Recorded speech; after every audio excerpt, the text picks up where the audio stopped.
perception comes. So the feeling, the perception is the sound. Perception is the light. And because it is speedily happening, that is what we call formations, mental formations. Due to the speed of that perceptions occurring, there is a feeling that this is existing. It is the consciousness which we call the feeling of existence, that these things are there. We get this notion purely due to the manifestation in the senses that the light is there, the sound is there. There is something called sound. There is such a thing called light. There is such a thing called smell. Actually, there isn't, but it is because of the speed, the sheer speed of the vibration. Due to the sense faculties, the feeling comes that there is those things exist. Otherwise, Suranga, these five senses together come in. That's why Tinna Sangati Passo is the dependent origination is here. Why? Yes, sir. These together come in, these five senses together come in. One is spark is there. That's the thought. Is have the power. That's why red have the power. Otherwise, apple have the power. That's why apple exists and feel is there. That's the living being. That's power is the living being. Yeah. Because there's the death and birth. What is the birth? Your eye is the birth. That's the Buddha's word. Eye is the word. Eye is the birth, not the mother, not the story of this one. Mother's the baby's time. This is your senses creating the birth. It's your world. It's your eye. Something you are looking. There's a chair or something. That's your birth. What's the first time is coming in this world? What's the words? That's your birth. Your eye is the birth. Your senses the given this world. Salata loko, salata nirodho nibbano. What is this? Six senses given your world. Six senses, you understood what has happened here. That's your world is disappeared. This world is not real. That's right. Yes. That's right. After no problem, because this is understanding. What happened? Someone know this Dhamma. Someone know what happened here. Someone know this. What happened after that? You are inside your power. Who are you? You are the power. Why? This world is you. What is the world? Chair, table, sun and moon, everything. Is that real? Yeah, real is the feel is existent, is the power, is you. Side by side. World is other side, you are here. You have the world. But world is not real. That world, what is this world? Is the inside power is there. Existent feel is there. Because light and sound, no, coming together, sound and form coming together, that's five senses. One is spark is here, no? That's thoughts. Thought is existent feel. Is the world, no? Every thought is like a programming, like a data updating system. But you see, this not only the thought, the power is inside. That's why existent feel is there. That feel is you, otherwise. More feel, no, but feel is there. But how is feel continuing? How is this power continuing? That's more power want you. That's why again and again your thought, your mind is working. Mind automatically, systematically is creating. They're like a circle, spring. That's right. Like a spring, example. No. Yeah. A spring, how is getting the power system? That's your Atmiya Aropana. We are talking about the power. Is your ego. That's you. That's your word. Someone know this. How is getting the how is creating this power? He know this is thoughts. Thoughts given you to power. Who are you? You are the power. But this thought is not real. Power is disappearing. You are getting this thought is real. Power is more coming. But you are getting this thought is not real, power is disappearing. That's the fading defilements. That's the way ragakyo, desakyo, mohakyo, nibbana. That's your defilements are fading. That's your ego also fading. More ego, someone have more ego, is going away. Someone no more ego, he's going heaven. That's the Buddha's word. That's Sankarupati Sutras there. That's why Buddha's talking about Maniya Makkato Atimani Kukuru. How much power you have, that perception is thick. This perception is smooth, is the heaven. Perception is a power. We are talking about the power is thick. That's the down world. We are talking about the heaven. So this present moment, everything is happening. This present moment, one thought is creating. This time, you are not, your body is okay. You are talking about the human body. But your mind, what is that? Your mind is heaven or heaven. It's your ego. Something happened to you, that Viber is telepathy, you can't do. What you are doing, you can't do anything. It's system. It's happening like a nature. Like a radio waves like that. That's magnetic wave like that, electric waves like that, mind waves is creating. It's a power. Your defilements is the power, otherwise. Your ego is same. These different words we are using. It's a power. You can't do anything. So someone know this, finally. So how nice feeling. Because nobody is here, system is working.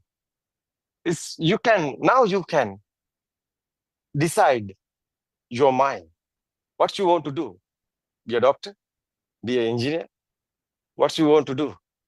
That's now you can, it's producing the film. It's your film. Yeah. You are not stuck anywhere. Because this sensor, you understood these sensors, finally, but you can control everything. Why? Nobody is here. System, you can control the system, because who is controlling the system? We are talking about the jnana, is the nuana. What is the English word? It's your feel.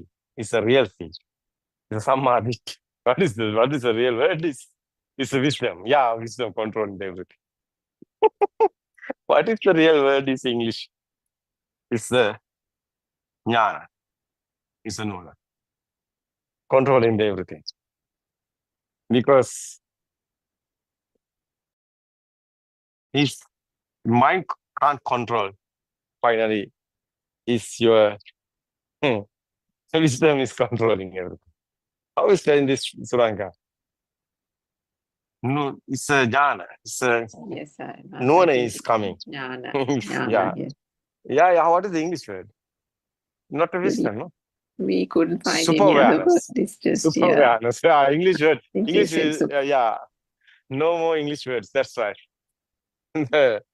We are using the Hindu words, English word alignment and the other words. These are English words, Hindu words. But Buddhist guys, I think, helpless because they have words. That's why. I was explaining English. I think the word Aryan Mahansa gave, super awareness, is good. Super awareness is controlling everything. Yes. That's Adhigata Samadhi. Yeah. Nobody is doing. No one is doing. Systematically, is controlling panel is coming finally. What is that? What is here? You are the truth. You are be the truth. Finally, truth haven't defined us. There's the tranquility. It's nice feelings there. Normally, everything is happening. Nobody is there. No one is there.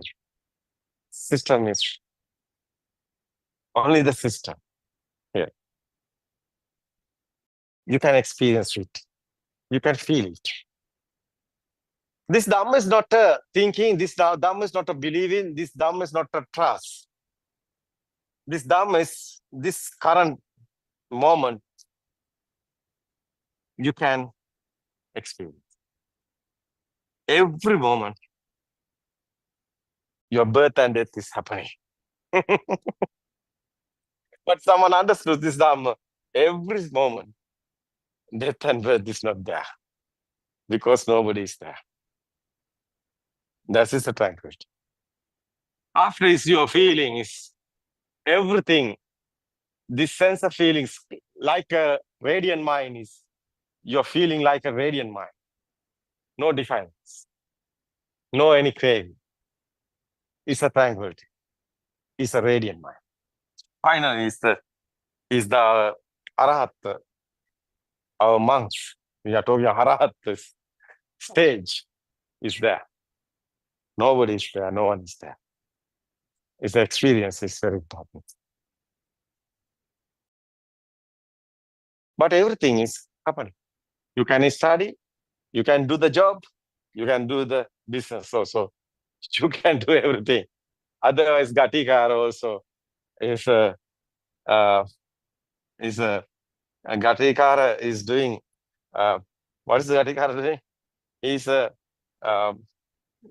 here One who makes factory. clay pots. Yeah, Yes. making the clay pots factory. No, he's a businessman like that. No, but Yes. he have the blind mom and dad. Yes. He's going on, cool down, no problem. No ego is here. That's right. It's nice feeling. Yeah, system is working like a mirror, no? And you can see like a mirror. Nobody is seeing, but everything is there. But you're inside, not getting any, and not happening any pain or anything. No, not happen any pain.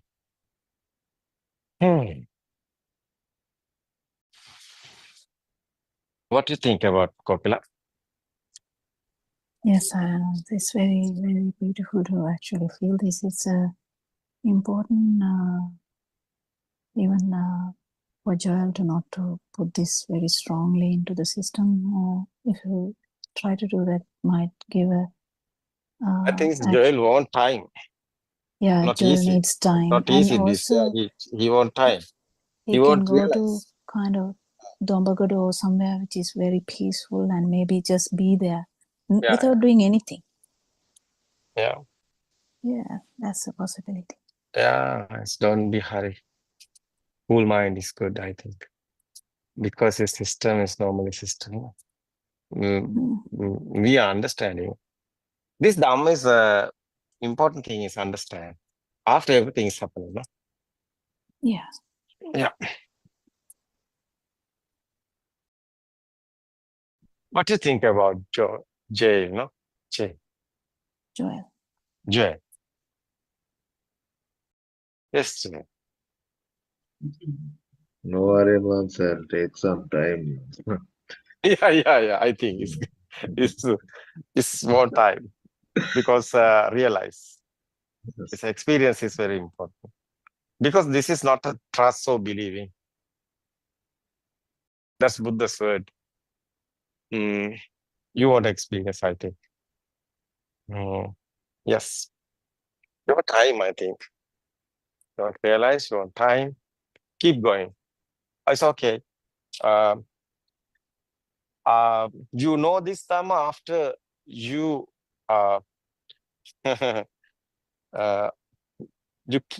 you cite this everything and you normal your life you want to be go. I think Dhamma and the Nibbana and everything you want side by side. After you would go normal life. I think it won't be happen because our mind can't tolerate this. More data is coming, mind is stuck. No? Mind can't get this. Sometimes this happens. Pain is coming. Headache. I think it is easy for him now because he knows the heaviness of the mind already. Yeah. And yeah, he has to just let it go. Let it There's go. It's good. so many things in his mind. Yeah, and that so is right. heavy. Yeah, Even if you think I'm fed up, even if you think about it in one day, if you think that same thing about 5 times, you will be fed up. Yeah, just like that. It's just how the mental constructs work. They get abhisankarana or get more and more. Yeah. Yeah. Okay, Jay. Okay, Kokila, I think it's time is going, no? Yes, sir. Yeah, it's okay. This one now is yeah, it's past. Okay, Suranka, Tevan Sarnai, Kokila, also Tevan Sarnai. Jay, we can discuss again. Keep going. I think it's good. Let it go. No, how's that? So keep going. Let it go. No, it's okay, Jay. Tevan Sarnai. Tevan Sarnai. No, we can't.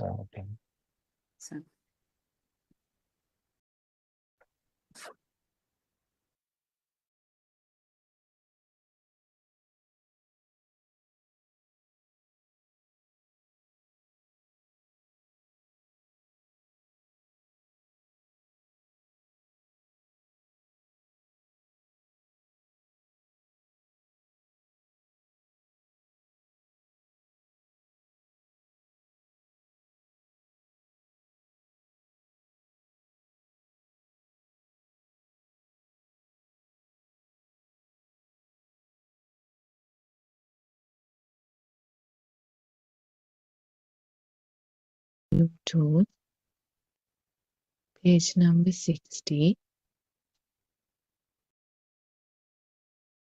You cannot become wanted that. But then actually what you are seeking is a perception in your mind. So it's again you. If you want to even imagine you want to harm someone, you're actually trying to harm a perception here. That's a beautiful thing to keep understand. You can do this research and see. So if you are really if you really say, I really like that person, it's a perception in your system that has arisen due to the natural phenomena, and because of the illusory nature, we feel like we are actually loving that person. But what happens is we are actually craving the own emotion, not the emotion, own perception. So now your question becomes invalid. Did you get that, Joel? Yes, doctor. It comes from my perception. Yes, Yeah. I understood. And one other thing I would share is like after starting like listening to this, whenever I is the component. Sorry. Whenever this dual person is walking or doing something, and sometimes I realize it's all by these 6 senses that I'm working. Yeah. There's kind of a light, or not light. There's kind of a, something light is happening. Yeah, like actually you feel that the truth we are talking, that actually there's no one here. It's just a phenomena, just a system working. Yeah. And in my head also, like my frontal, my head in the sense my skull inside that. When I think like that, like my blood is just flowing and all the stress hormones are reducing kind of thing. When I Yeah. realize that these kind of things are happening these days, and I do see differences when people say, Joel, you have changed a lot. Something has changed you, but I don't tell the secret. But I just enjoy this, man. Thank you so much for Yeah. patiently guiding me. Thank you. Yeah. Actually, one day, if you actually tell me, it will take time. If you tell me, like, I actually went, if you start telling me that I actually went to a place that I despised, or I actually met everyone that I didn't like, or I went to a party where I met everyone who used to criticize me, and they even started to talk to me all about that. But I even answered without any judgment or without any grudge. And that would be the real day, Joel. And I think that's not far away. And just keep researching. That's all you can do. That's all you can do. And you will just feel this lightness. And even when you are, challenged with the past occurrences, then the challenge is actually evident, and burning may or may not come. It doesn't matter. Don't worry even if it comes. That's how thick that is, because some of the things are really thick, and it takes time. But I think already trying to tell you that you should have a self-confidence in whatever you keep understanding, keep researching, and like the word self-confidence carries a lot. But what I'm trying to say is that one day you will put this to a test also, without even knowing that you have tested it. As I said, when you say I didn't want to go out from the house, one day you will be like out in there, and you realize that you have actually come out of the house and the margins are blurred, as I said. So you would be like a free bird, and that's it. That's it. That's just it. Yeah, that's beautiful. Any other questions? Sudharma or Suranika also can join in.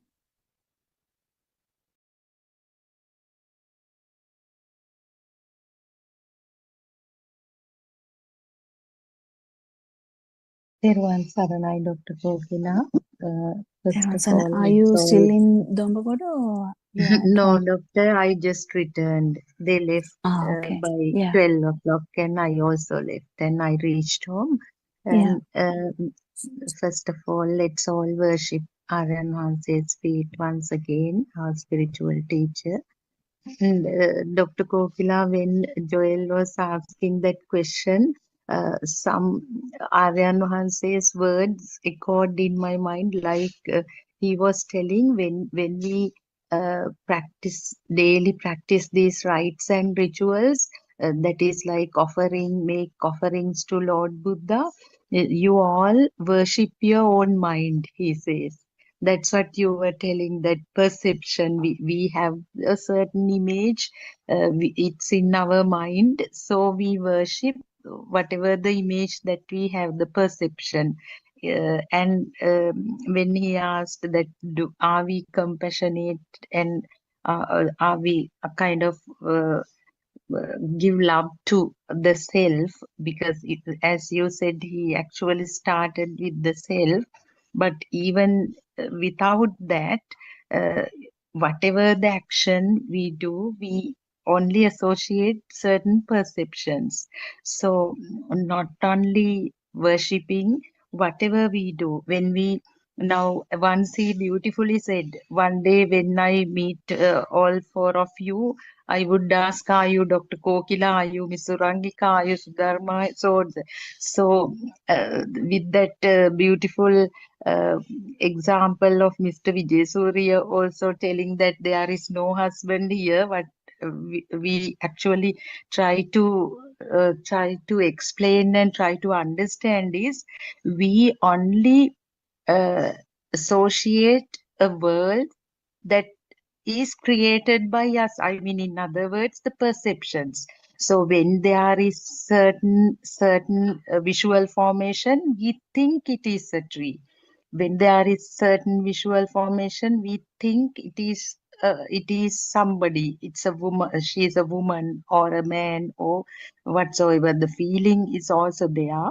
The feel also, Dr. Kokila always mentions that, but still the first level is we need to understand that Buddha's word chittena niyati loko chittena parikasati, everything is in our thoughts. So even we think I is also a thought, like the book or a tree or stone. And the other thing, Dr. Kokila, you can actually correct and elaborate when Joel said that when walking, I experience the six sensory faculties working, and it is a system that mind images also play a role. When we take this body, so the moment the thought occurs that I should go out and walk, everything come in place, and the body movement like a robot, uh, some machine, a robot, we just go ahead with walking. So when the thought occurs to like teach a lesson, say the words, the introduction to the lesson, then how to control the students, everything that mind image comes to work, and it happens as an automated process. So on top of the six sensory faculties at work, the role of mind images, that is also prior perceptions becoming current perceptions, and things happen. Otherwise, now making a cup of tea, we never think that I should stir now, after adding milk and sugar, I should stir it this way. It naturally, you move your hand, move your hand naturally. I mean, without any thought, without any effort. So it is obvious that it is a system.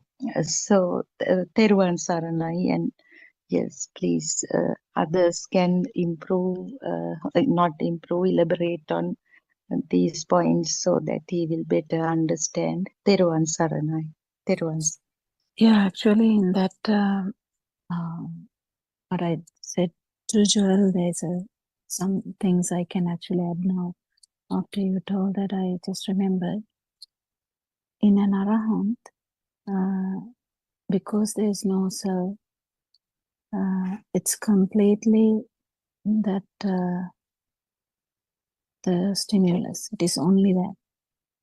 In a normal person, we keep loving ourselves, even though we say, I love you, we keep loving ourselves. But in an arahant, what happens is other way around. Because there's no self, actually, it is only the stimulus, so you just become, you know. So, yeah, that's important to understand. But the question that arises in Joel's mind will never come to Arahant's mind, because it doesn't work like that. That mind doesn't work like that. That mind is has an internal transformation, so that actually the questions like, am I loving myself, or what am I going to do now?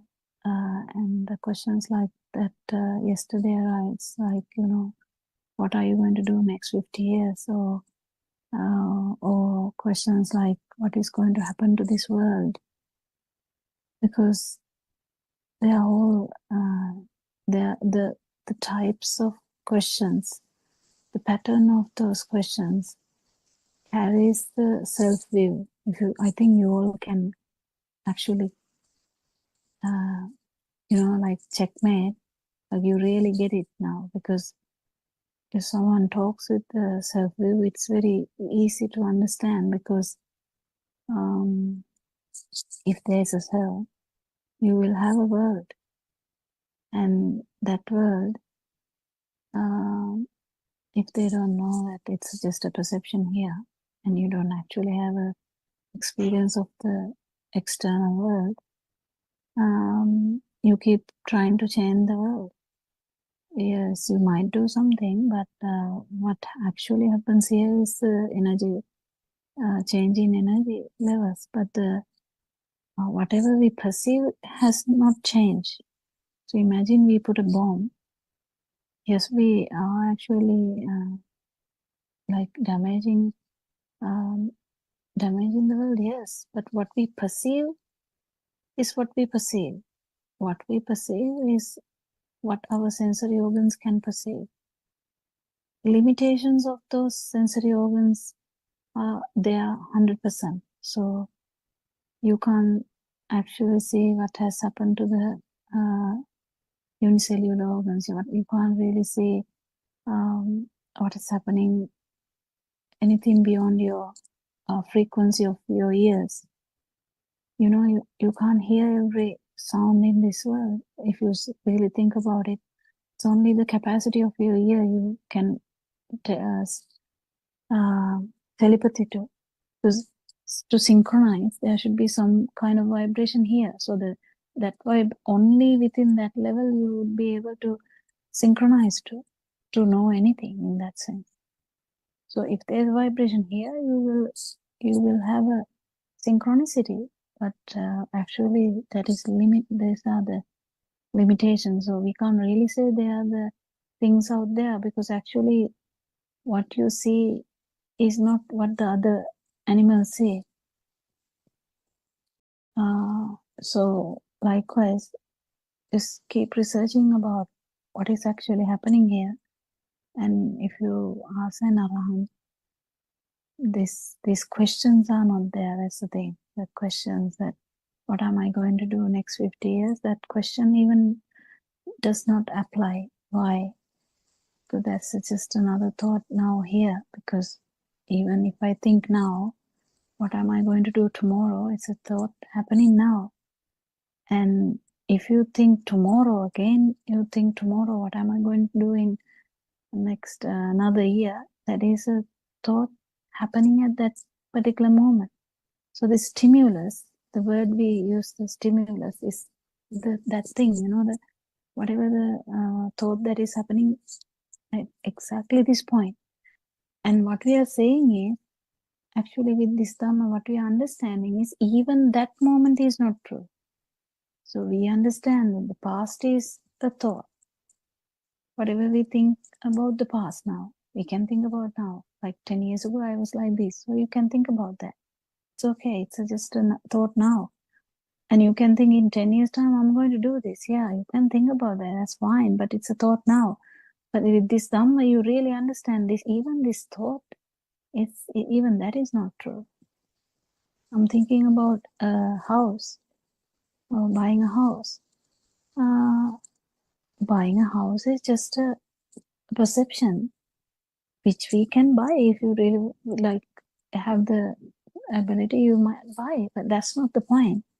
Point is, whatever our world is full of perceptions. So even if you get a craving, you definitely know that is the you. There's no separate you. It's not I am craving chocolate. The craving itself is I. There's no separate I there. That is what we keep understanding. So how does the craving come from? Craving come from because you feel chocolate as a thing. So that when you feel the chocolate as a thing, then definitely you feel it, and then you get a feeling to keep it with you.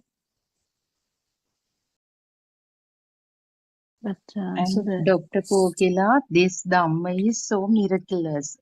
Since you raised this again, this Angie's behavior, because in the morning she was not listening. She was telling, no, I don't want to end the suffering. I love the suffering. Suffering is what keep everything happens. So what would happen to the evolution of mankind, the development? Now we are going to explore the other planets and so on. So she kind of she says, then I she, even in the suffering in the mundane world is not a problem for her. So we were discussing all these plane crashes, losing loved ones. She says, no, no, that's fine. That's fine. I want to be born again.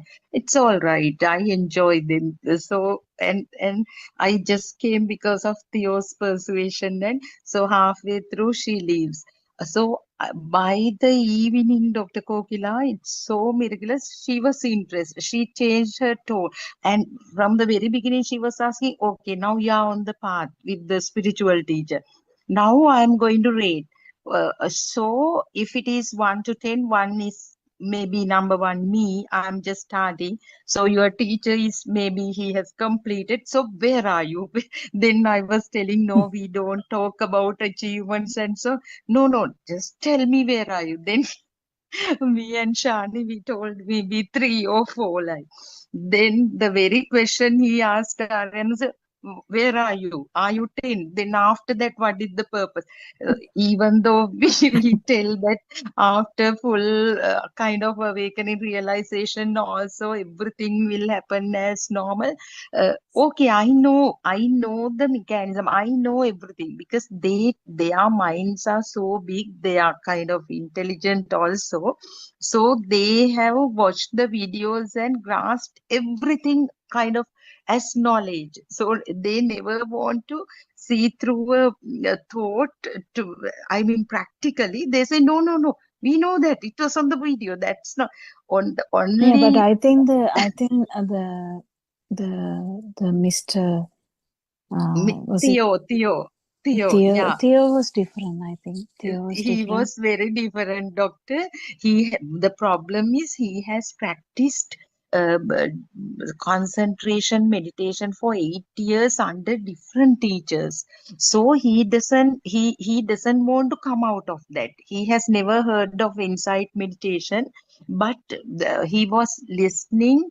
And when I said that the vibration that occurred with all the data, the qualities of previous births and everything into zygote, and that will telepathize, synchronize into each and every thought, he was interested.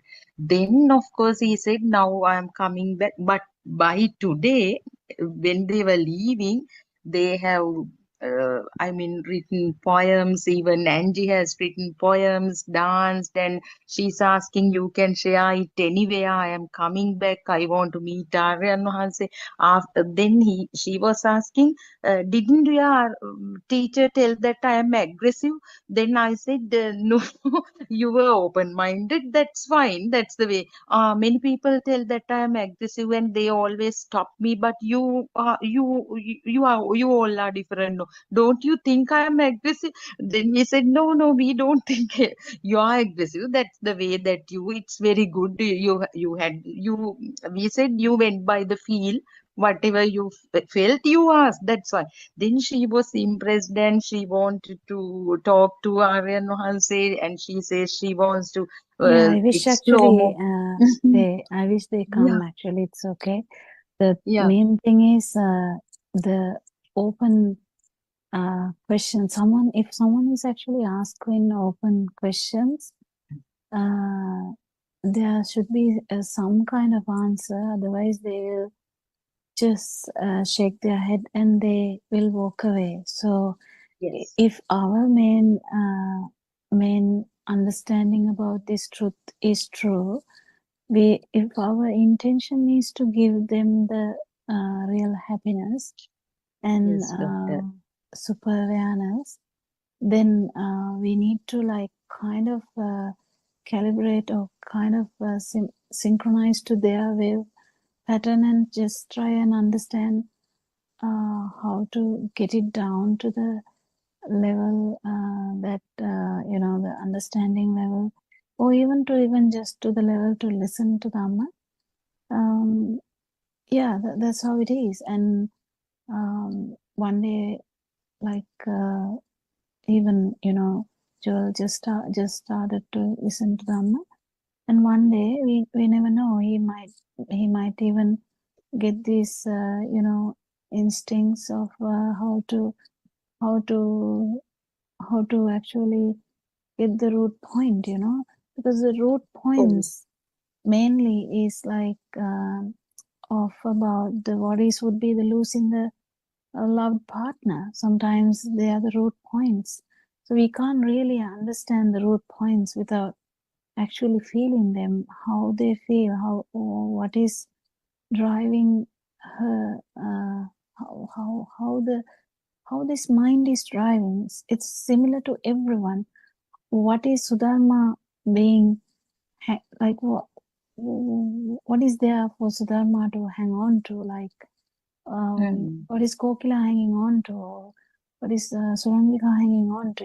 Like, what is the main thing that against liberation of mind? So likewise, this is the research that we do. But if someone is actually entering, we just have to feel them and help them.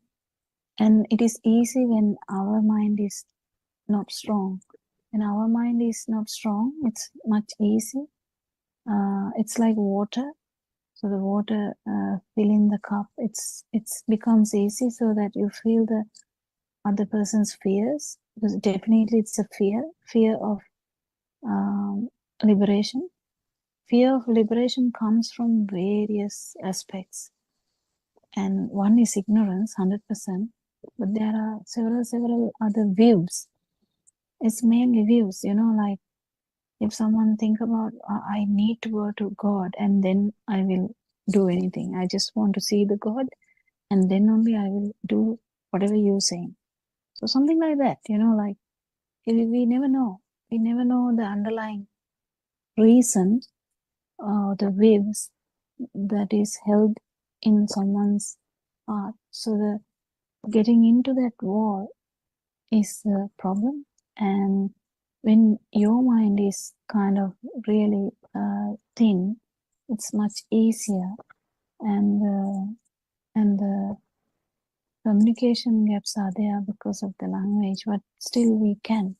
There's nothing we can't, isn't it? What do you think, Joel? Yes, doctor. It was like I was just investigating on this matter called self and the perception I.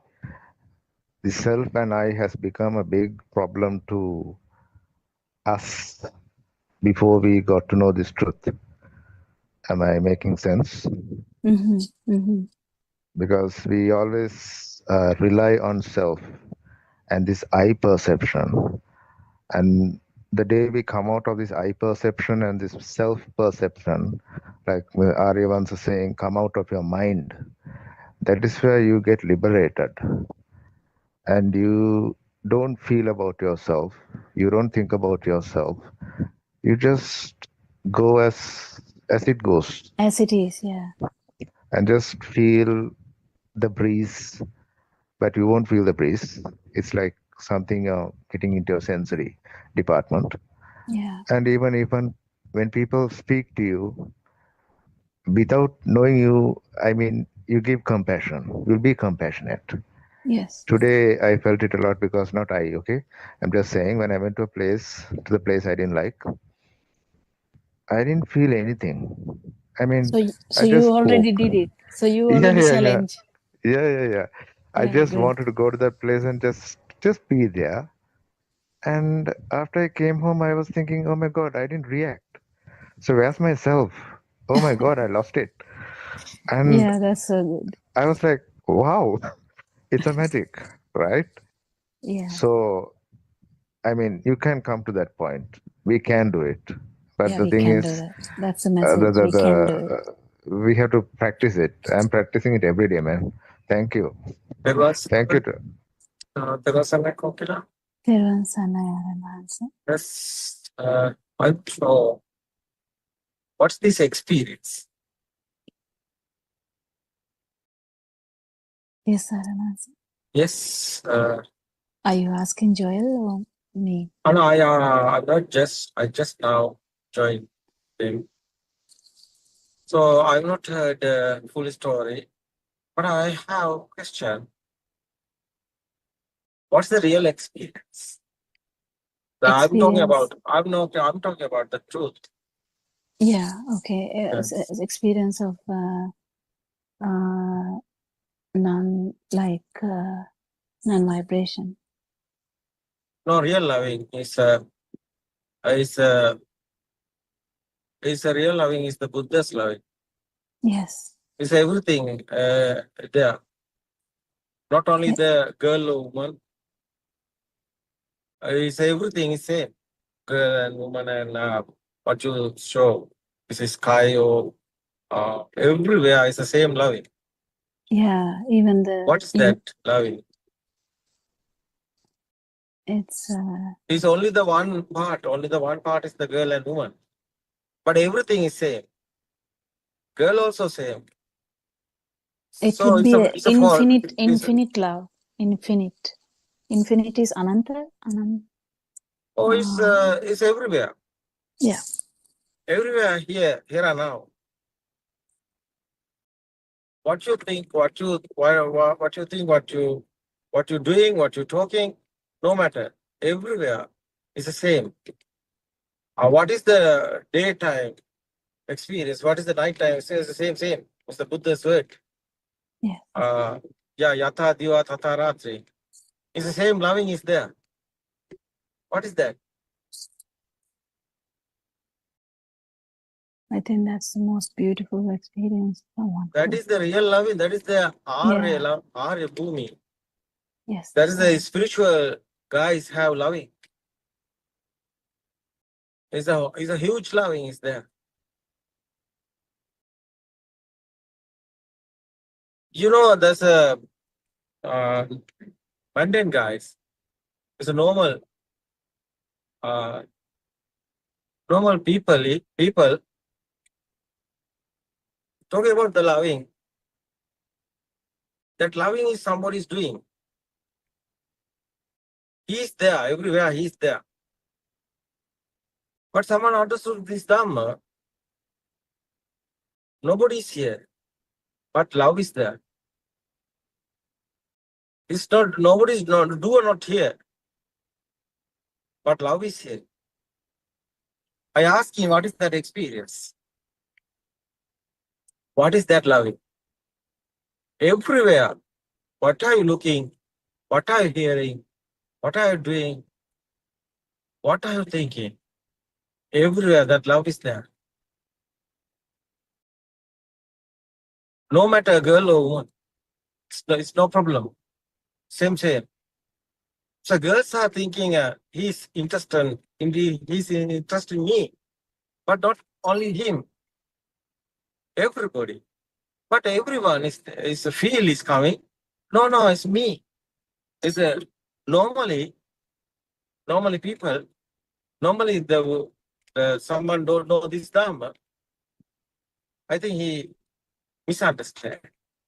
She is misunderstood. She's thinking she want him because she don't know the Dhamma. She want him, but you know she know the Dhamma. She don't want him. It's other loving. So she's in happy. She's happy. She's happy is my happy. Is a spiritual loving. She's not in happy. Is my feeling is that one. I know she's not in happy. I want she in happy. She's in happy. Sure, I'm given the Dhamma because Dhamma given be happy to him, to her. That is why I'm telling the Dhamma. Because it's a Mahamaitri is the word. It's everywhere. Here and now. Someone understood this Dhamma, internal transformation is happening. That's the experience. It's a practical experience. It's not a thinking, it's not a thought, it's experience. Yeah, That it is will the be real for love. the, it will Yeah, be that for is the, that is real loving. You know, this Nibbana is a loving. yes, sir. Yes, because someone became in a Nibbana. He loving everybody. Because he wants happy everybody. That is why he is given the Dhamma. Because Dhamma is the really tranquility, peaceful mind, and loving mind, loving kindness is there. That is why Buddha told, Metta Karuna Buddha. That is real love. Because that love, you know, he don't want anybody. He don't want marry or anything. Doesn't expect anything back. That is real loving because she won't be happy her. He given the money and everything. Why? He don't want anything. He want only one. She won't be happy. That is the real love. It's not a business. No profit. Nothing happen. Anything. Is your happy? Is your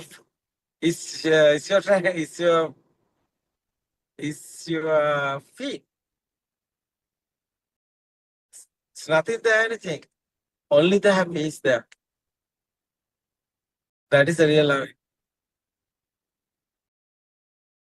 It's unbelievable loving. I'm talking yesterday also. Yeah, true, Arinansa. And that would be for the darkness, that would be for Yeah. the sun. You know, Kokila, that's love. I have that's love. Yes, sir. I have that love. Yeah, I know that. I have that love because I don't want anybody. I don't marry or anything. It's okay.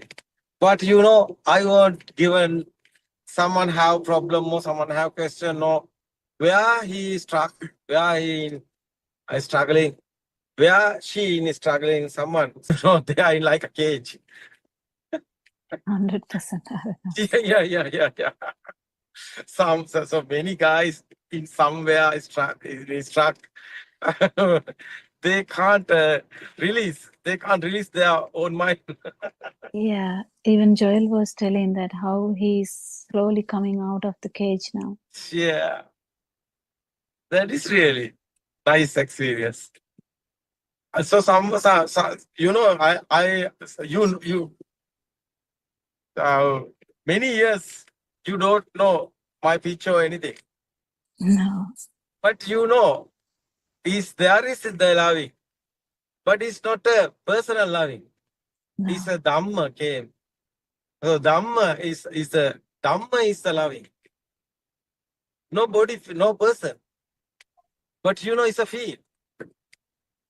Nothing there, anything. But feel is nice feeling. Because peaceful mind is how is telling this? No cage is here. Unconditional loving. No condition also here. That's right. No? It's okay. It's Yes, sir. very nice experience. You know, I will tell something. One boy told me this story. That girl, that she's a loving affair. That girl, you know, hate. It's a how is telling English that what that boy is telling, but he have the feel is loving, but that girl hate him, hate him. No, You know how Yeah. it's in English? Yeah. Yeah. Doesn't But, love but him that back. boy is feeling his boy is telling me, boy telling me the feel. Loving is there. No anger or anything coming. Yeah. What is this? It's a feeling. It's a feeling. So I told the boy, yeah, your mind is not anything there. Your mind is loving. So that a boy, that's a personal loving. That one is a personal loving.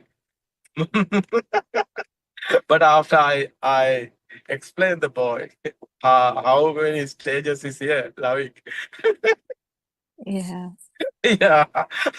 After boy laughing, yeah, it's a me is there. Yeah, I Must am be doing in that. Yeah. Sinhala language, Arana Hansa.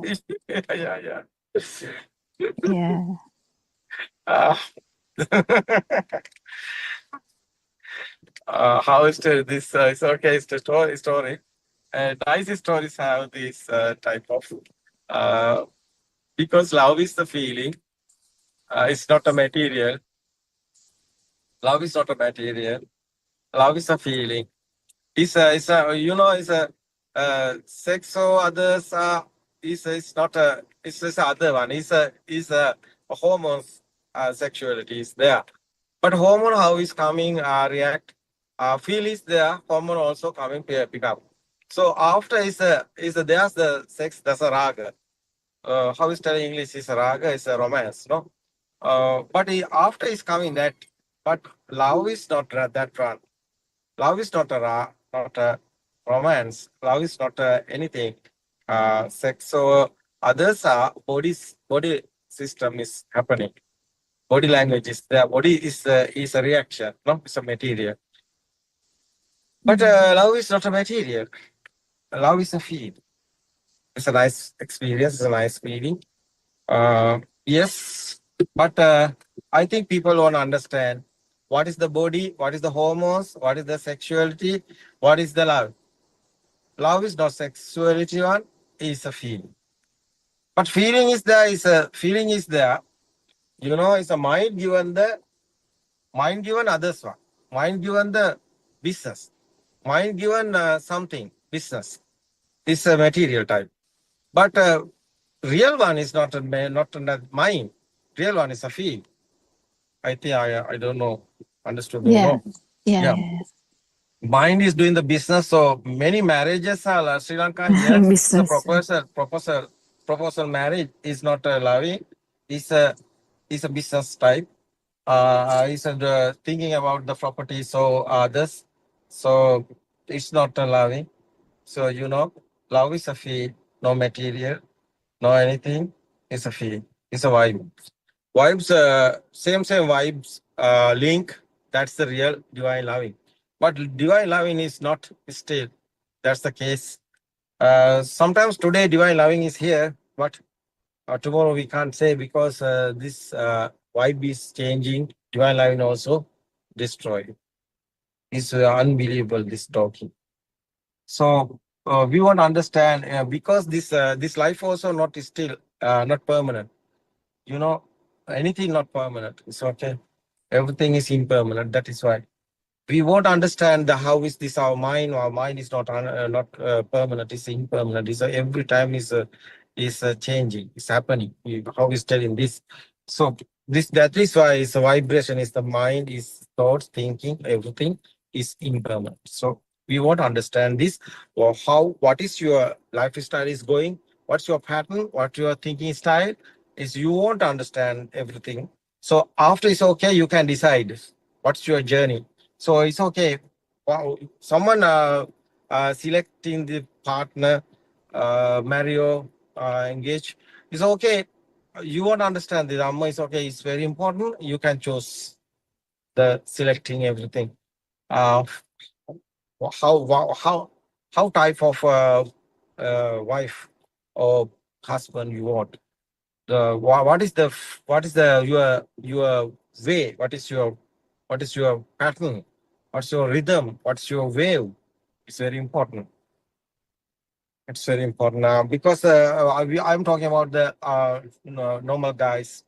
Normally, person. I think how is the lifestyle won't be because I don't think about everybody won't be monk. I'm thinking about the Visakha or like that. Everybody can this life can go and keep going because Nibbana also there. No problem for the Nibbana. So it's my experience. I know this, but you won't understand what is the body, what is the senses, what is the hormones reactions, what is the mind.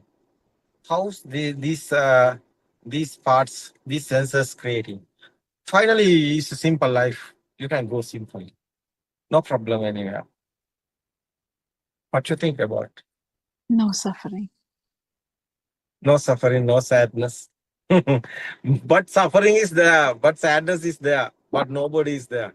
Unbelievable is this topic. You know, I'm talking about Sinhala language. Deyak noona satutak. Deyak noona dukak. Yes. Deyak noona gina. How is this? Yeah, if your son died, you will be not happy, you will be sad, but it's not a thing. How is telling this?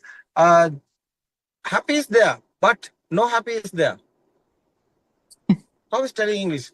Sad is there, but not sad is there. Sad is there, but no one sad is there. Happy is there, but nobody happy is there. But no one happy is there. But happy is there, but you haven't a happy. Sad is there, but you haven't a sad. So How is there telling was this? is it Yeah. selfless love, selfless sadness, or Yeah, love also there. There. selfless. The love also there. Love is there, but you haven't a love. Aranwansa, in Sinhala, Honestly. can we say windin Yeah. windin නැති නොවින්දින සතුටක් නොවින්දින දුකක්. No. Deyak noona satutak. දෙයක් But නොවන. Satuta, there is a happy. There is a happy. Feeling is happy. But not inside. Pain. Not inside pain. Yeah. I think it's happiness without self, sadness without self, because there is a But sadness is there. Sadness is there. yes, but without self. You are happy, but you are inside. You can't tell happy. Yeah, you have tranquility, but not have happy is a mind. Tranquility is not a mind. Happy is a mind. Yeah. Sadness also mind. Given. But tranquility is not a mind. That is why. Sad is there, but tranquility is there. Yeah. That's the Nibbana. That's the Nibbana, guys. That's the spiritual guys. Yeah, the coming censoring is okay. It's a body sensor. Coming this hormones is coming. That's happy also coming. This is I'm telling this Sinhala. Kichi kya hua hum satuta enawane. Eka mind එක සම්බන්ධ නැහැ නේ. ඔක ඉංග්‍රීසියෙන් කියන්න පුළුවන් නම් ඒකත් සතුටනේ. ඒ වුණාට ඒක mind එකට සම්බන්ධ නැහැ. කිචි කවුවම නෙන්නේ. It's a sense of creation no. Tickling. Yeah, that's so true, isn't it, Darren Mansa? Because it's just a bodily reaction. When you tickle, automatically that person starts giggling and laughing, but nothing to do with the mind. It's not, nothing, anything. They are mind. That is it's Dr. Kokila? Yeah. Dr. Kokila? Yes. All these things I'm listening and I'm fallen in love with a person. And that is Aryan and Vansa. You will get a good answer from Aryan Vansa, Joel, in a minute. It's a few minutes now. So no time. Sorry for this. It's okay. What time is now? Aryan Vansa, Joel has fallen in love with you. Yeah, I know. Because he feel me, I think. Feel. Yeah, it's okay. It's not a person, but I think it's a nature like that, no? 100% It's a feeling. Yeah, it's a feeling. Yeah. Yeah, it's the Dharma advances. Yeah, It's yeah. so, There's it's a so dharma. There's a dharma. beautiful. Yeah. Yes. Yes. Yes. Day by And day by day, we are feeling it our advances so much. Yeah. You know, Sudharma, this time, no any guy. Our many nuns with me. You know, many problems last few Right. months happening. But you know, today, everybody like me, no? Yes, Nothing Aryan Mahansa. question given. Yeah.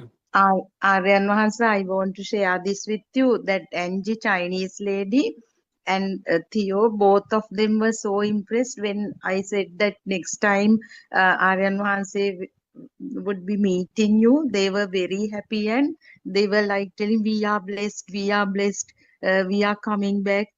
To hear that you are going to meet them was a great thing for them.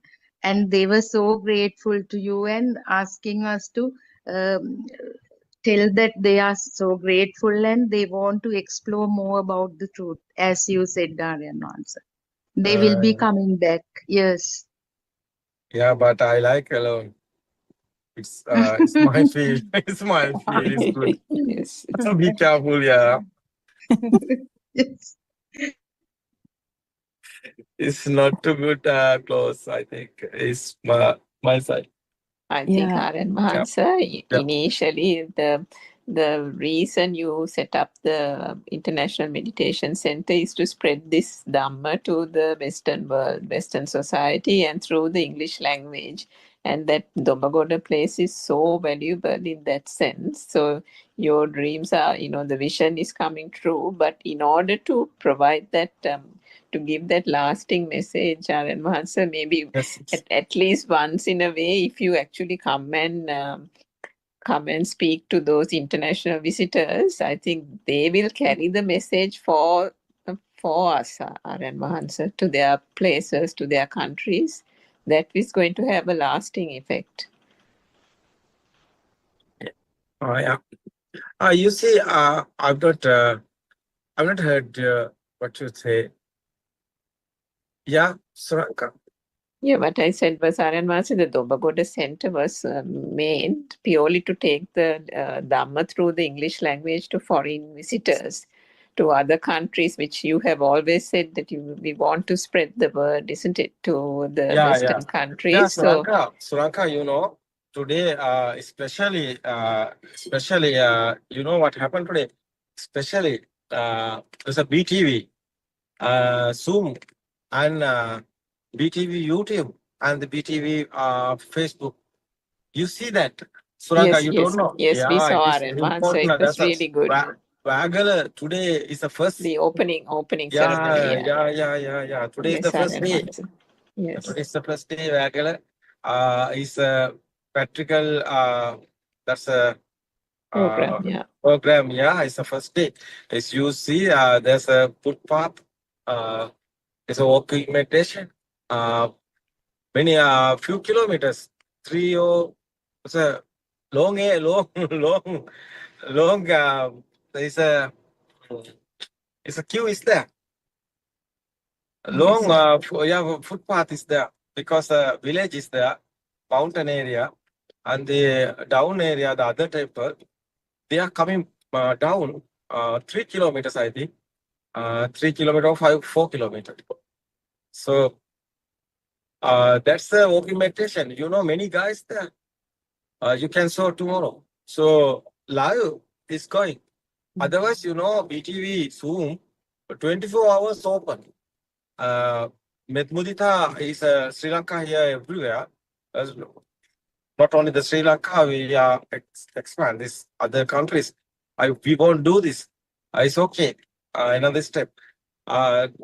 Sri Lanka everywhere. Mudita is guys there. They can anytime join the Zoom discussion and join the Zoom and they open the video and they can show everybody. So it's very important. This BTV Zoom. BTV Zoom is creating other group It's a Nikini and Timira and the youngest there. But IT engineers there. Nikini also IT engineer. So, so very nice. They are coming, I think. Join with us, no? Yes, Aaron Mansa, I think one day somebody, maybe in Australia or some person asked you, Yeah, yeah, 30, whether 31 is the day. It's the Yeah. Melbourne is the place. Is the our guy is who's that guy name? Sunita. Sunita's home. Yeah, Sunita's home. The Melbourne. There's a practical program is there. It's the Melbourne is the first one. Yeah, it's otherwise our Diruksha also there. Metmal our NGO, Metmal Samaseva Padanama NGO. Is Foundation, yes. president, foundation president is there. Melbourne. It's nice, I think, because Andra also there.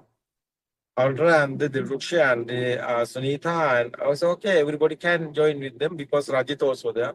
Melbourne. There, I think is going good. I think Kokila can join the Zoom. We can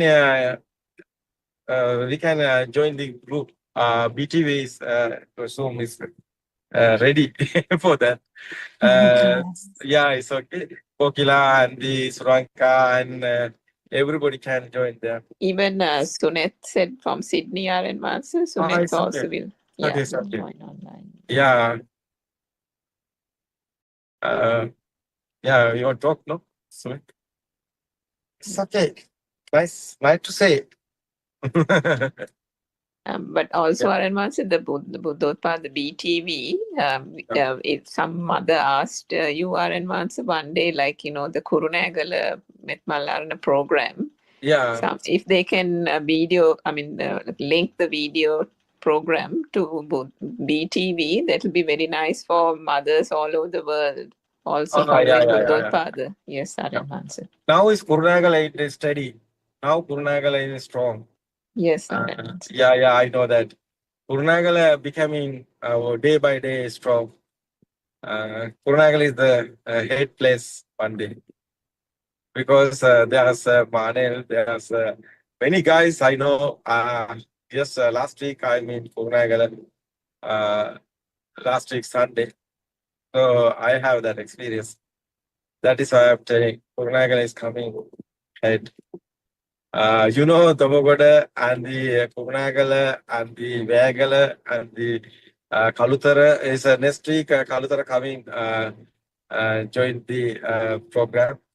I think it's a Mathara and Dagabada is now is a nice place.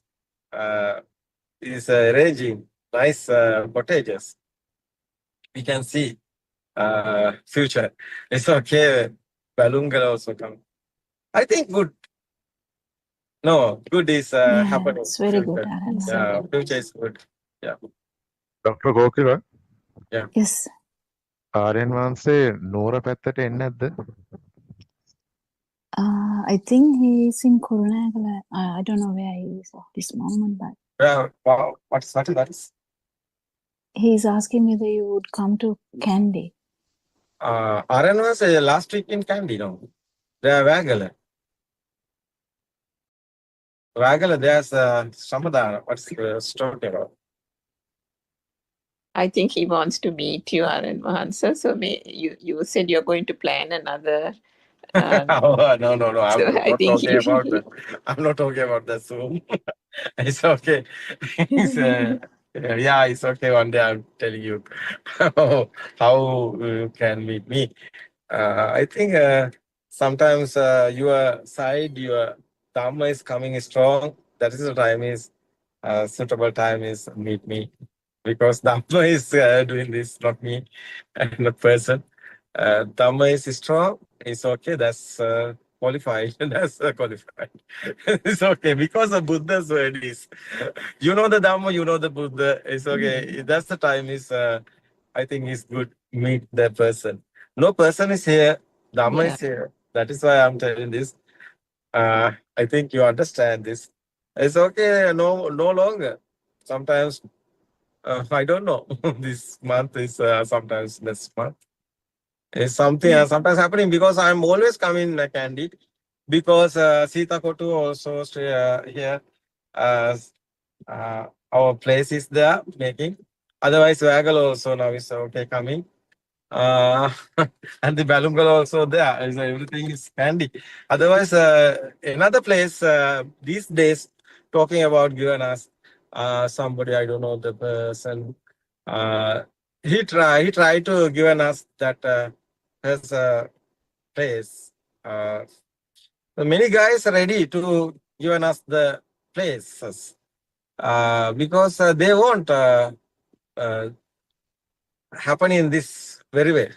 That's a Dhamma. Nothing anything. It's the Dhamma. You know? Yeah, power of them. Yeah, it's good idea. I think, what is the name of jail, no? Jail, where are you? Candy? Jail. Candy, I was in Animata, but before that, I was living in Askiria, Gedige Nice. Pansala, Yeah.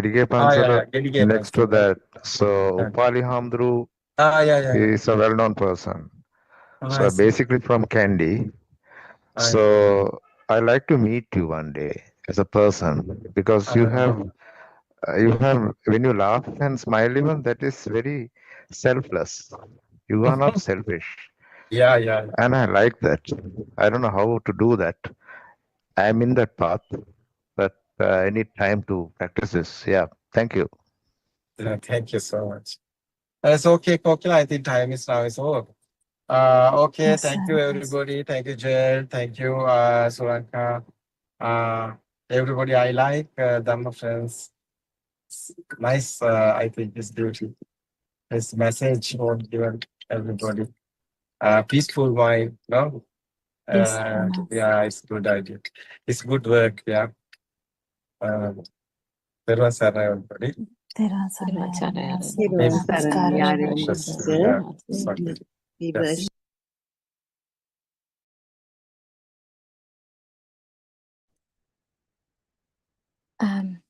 Tera saraya Mahansa.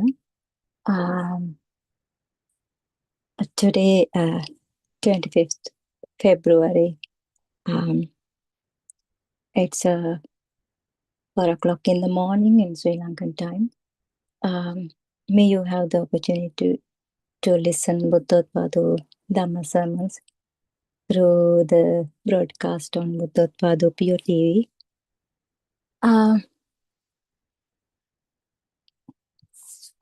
May the Triple Gem bless everyone. I think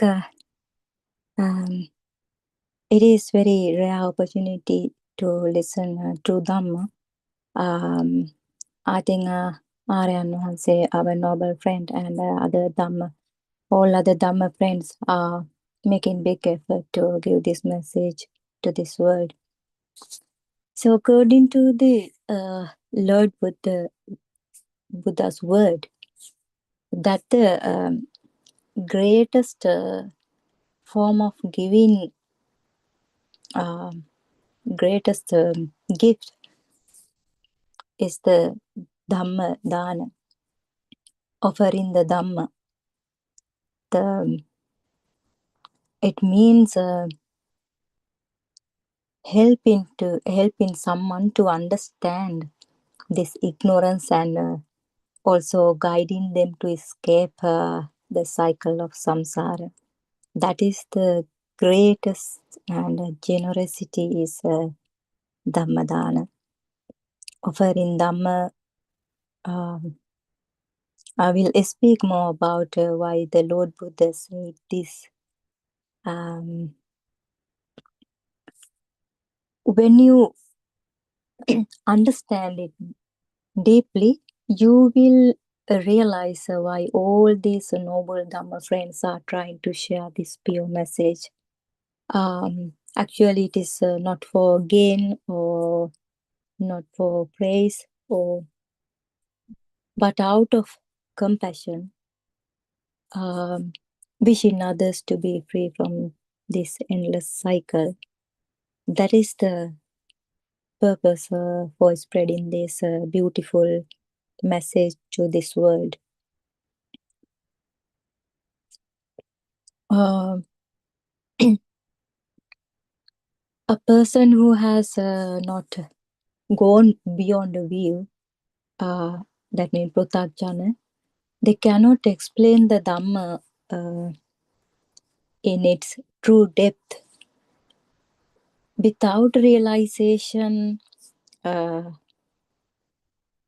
this Dhamma, it is very difficult to explain someone. This is why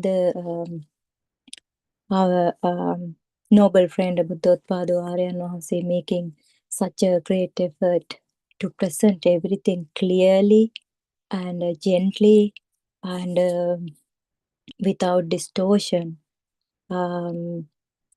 so that anyone could understand the path as it really is. So Aryan Wahanse make effort to make clear all the unclear points that you cannot understand as much as he can. What can we can see that many meditation practices aim to control the mind, as I'm always telling that, such as the so-called law of attraction. This most of them are following that method, law of attraction, to wish what they like. However, they think that positive thinking is good and negative thoughts are bad, and then they are only holding positive thoughts with them. However, through this kind of practices, you will understand, you will never truly come out of this suffering. You are thinking that suffering is only a state of poor without money, and then without enough material stuff. That is not actually the suffering that we are explaining here. This is that is the mithya drushti, or wrong view hidden within it. What actually happens is that you strength your klesha, so your inner impurities, through that law of attraction or positive thinking, without recognizing the ignorance behind them.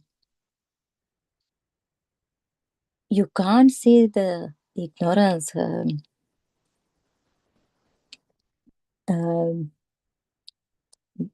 hidden in behind the law of attraction or positive thinking or controlling mind exercises. It is good to concentration meditation, good to keep your mind in kind of a state of in a stable state, but you never can come out from that ignorance. Why is it that?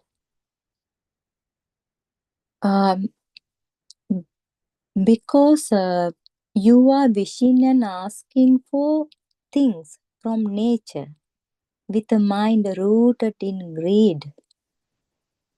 You imagine or you wish some kind of you imagine some kind of god or external power and that existing outside, and then you will ask, I need a car, I need I need to buy a car.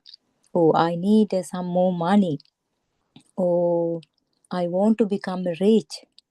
And so on. You have lots of wishes to ask from the God or external power, like that law of attraction.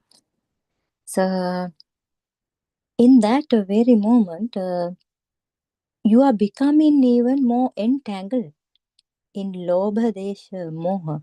Lobha. Lobha means greedy, and then aversion. That is what truly take place there. Without knowing you are doing that, you don't know how you are collecting or you are earning more impurities within you.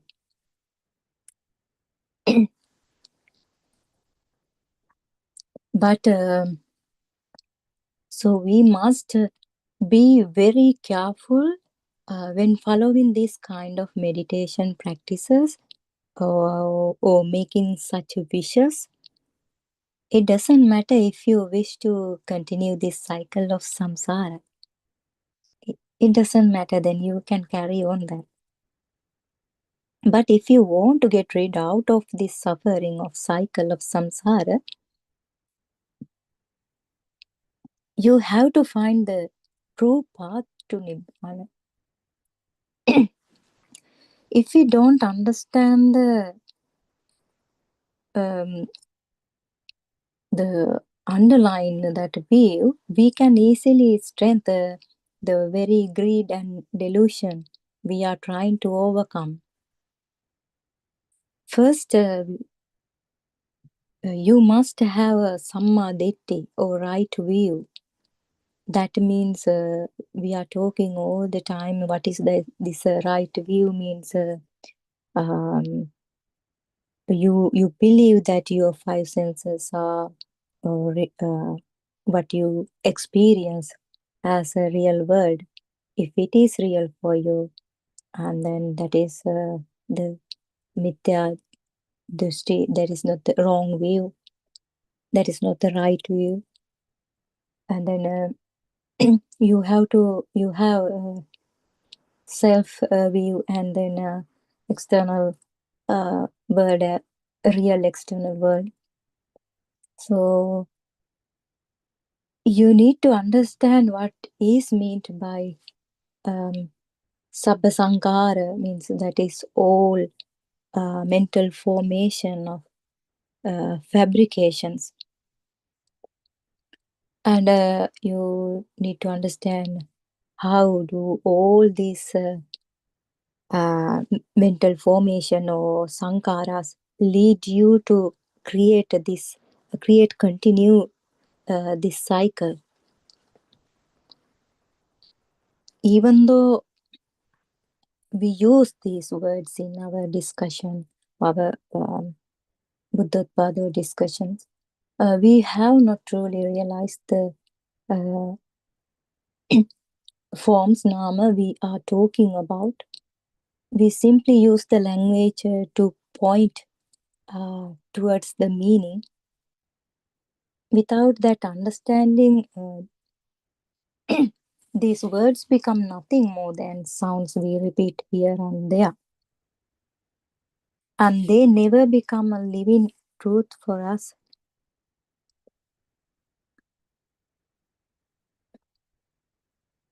And sometimes we understand this Dhamma only according to the nature of our experience in the present moment. Because of that, each person grasps them this Dhamma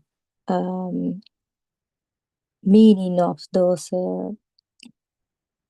right view, or what is that sabba sankara, they grasp them differently. No two people interpret them in exactly the same way.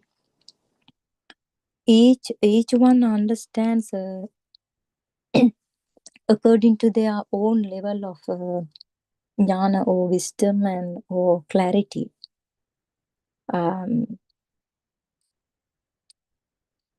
According to their experience, if they have practiced that level, according to that level, it is only when you carefully study how this nama rupa or form and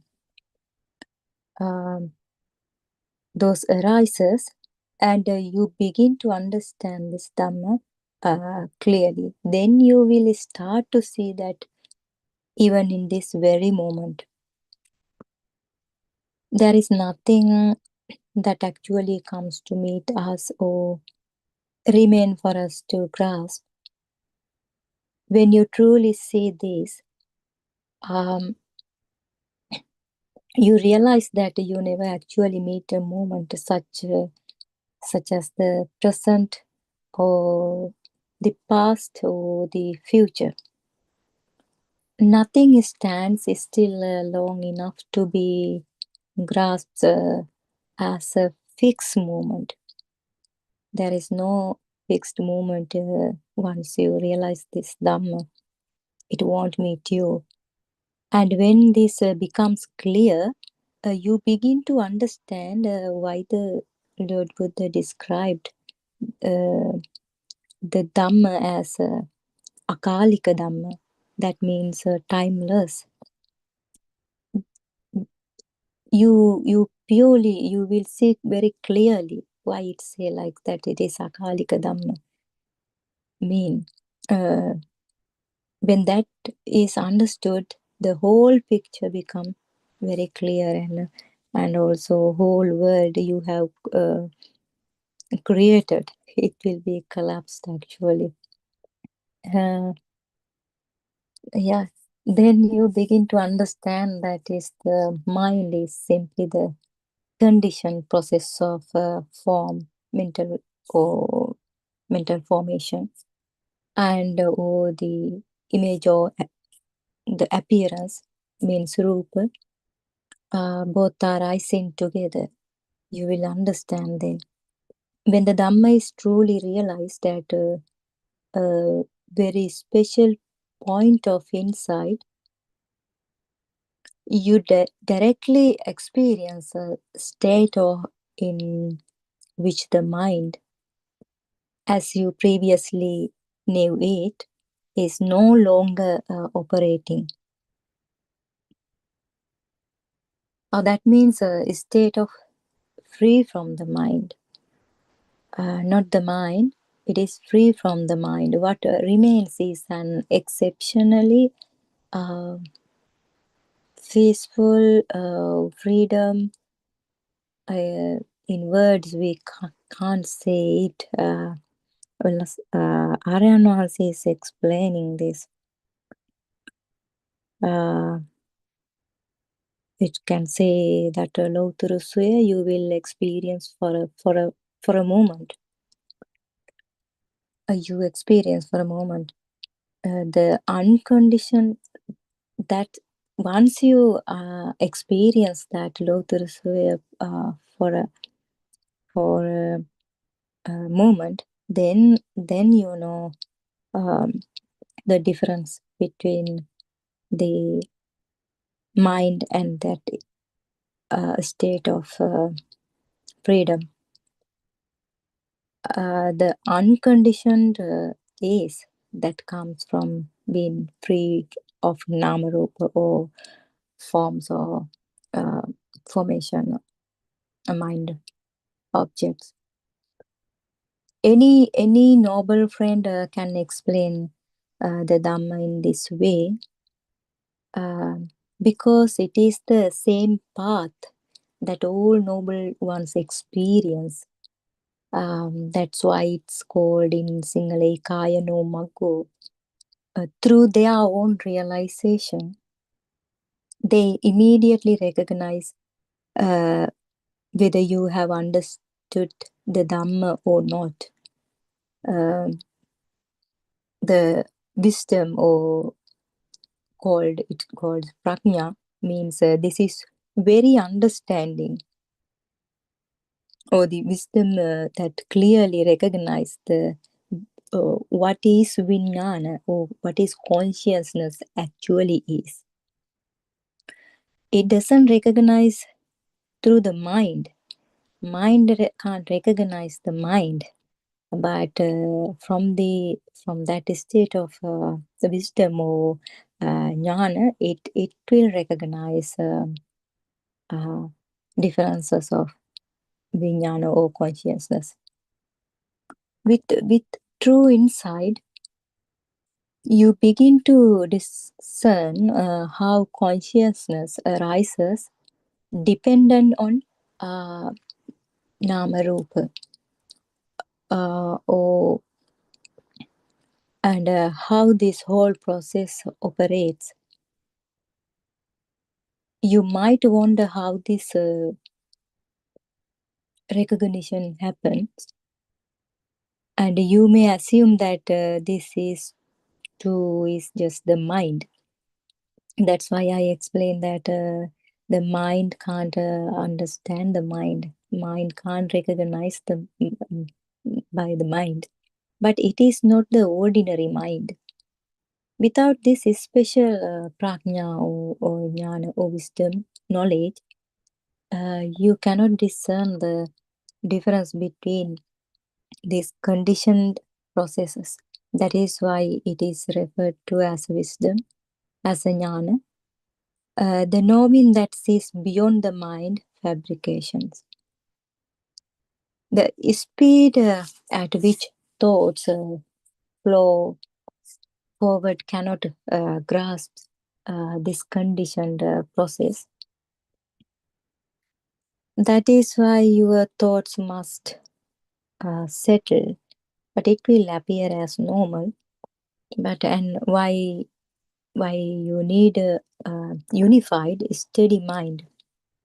When listening to the Dhamma, you need a good mindfulness and a clear awareness. Otherwise, you cannot understand this subtle nature. This is also why I mentioned earlier, do not bring your accumulated knowledge into the Dhamma listening in that moment. Because if you do, more and more thoughts will arise with that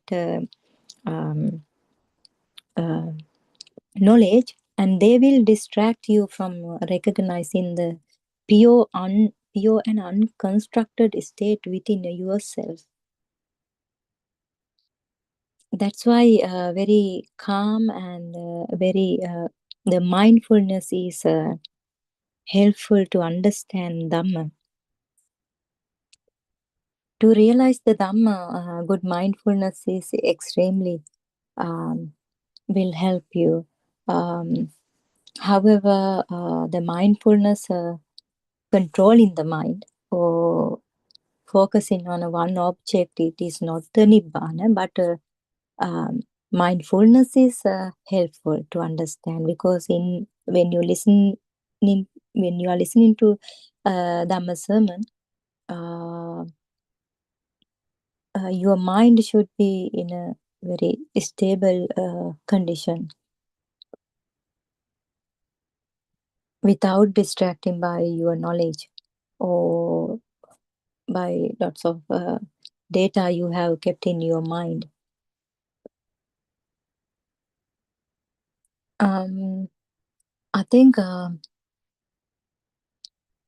because all six sense bases become clear or activated only because the corresponding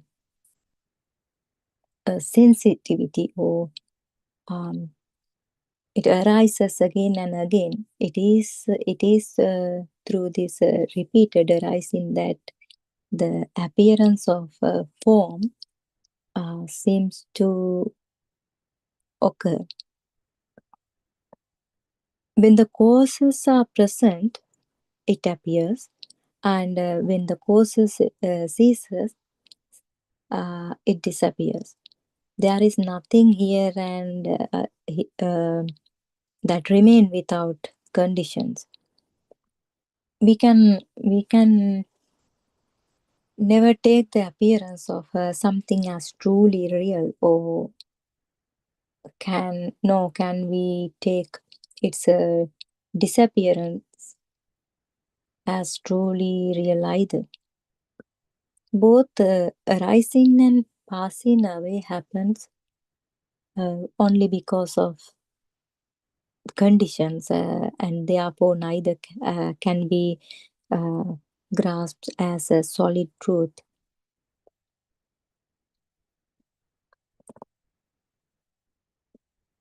And this is why our noble friend Aryan has repeatedly emphasized that one cannot speak the Dhamma from the standpoint of self or with the self view. At every moment, he reminded us of this, because the Dhamma cannot be explained while holding on to any sense of I, me, or mine, or a real world. If there is an I on one side, there is a one extreme. Then automatically the world appears on the other side as the opposite extreme. There shouldn't be two extremes in this true Dhamma when you are talking about the true Dhamma. This is duality arises. Then if there is a true extreme, that means duality arises together. When the sense of I is present, the sense of world is also created. Then when I say like that, then you will think, you would think, okay, you are talking to this message to the world, and you might think, okay, you also have a real world. That's why you might think that's why we are giving this message to the world. No, it doesn't like that, how you are thinking. So this truth, no, by the Lord Buddha. But Lord Buddha didn't stay with the quiet without giving this message to the world, because of the loving. It is a very pure and then compassion and loving kindness. Because why? That is why giving this message to the world. If anyone can hear this message, it is very rare to hear that, and then at least one person per day, if they realize this Dhamma, that's enough for the noble friends. That's why they are trying. They are trying to give this message because they haven't a real world, but they are trying to give this message for someone to escape, to help to escape from this cycle, cycle of this samsara. That's what the Lord Buddha also did in Buddha era. So the Lord Buddha has said that he had gone beyond both extremes. And he declared this because he was completely free from delusion.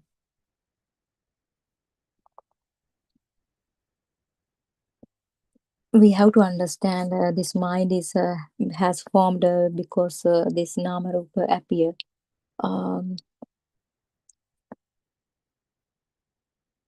We with forms and appearance as that condition, consciousness arises. In the same way, with ignorance as condition, sankara arises. That means that is because of ignorance that these formation are produced. Then those with a sankara as condition, this consciousness arise. And again with the consciousness as a condition, namarupa comes into being. So we can say that little baby has no name for what they see. They can see anything, but they have no any names for those objects, or for those images. They haven't yet created a mind that can recognize as this is my mom, this is my hand, or this is my fingers, like that way.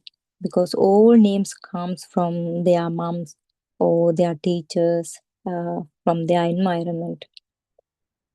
They only recognize this picture or face or and they smile with someone, but they have no idea this is my mother.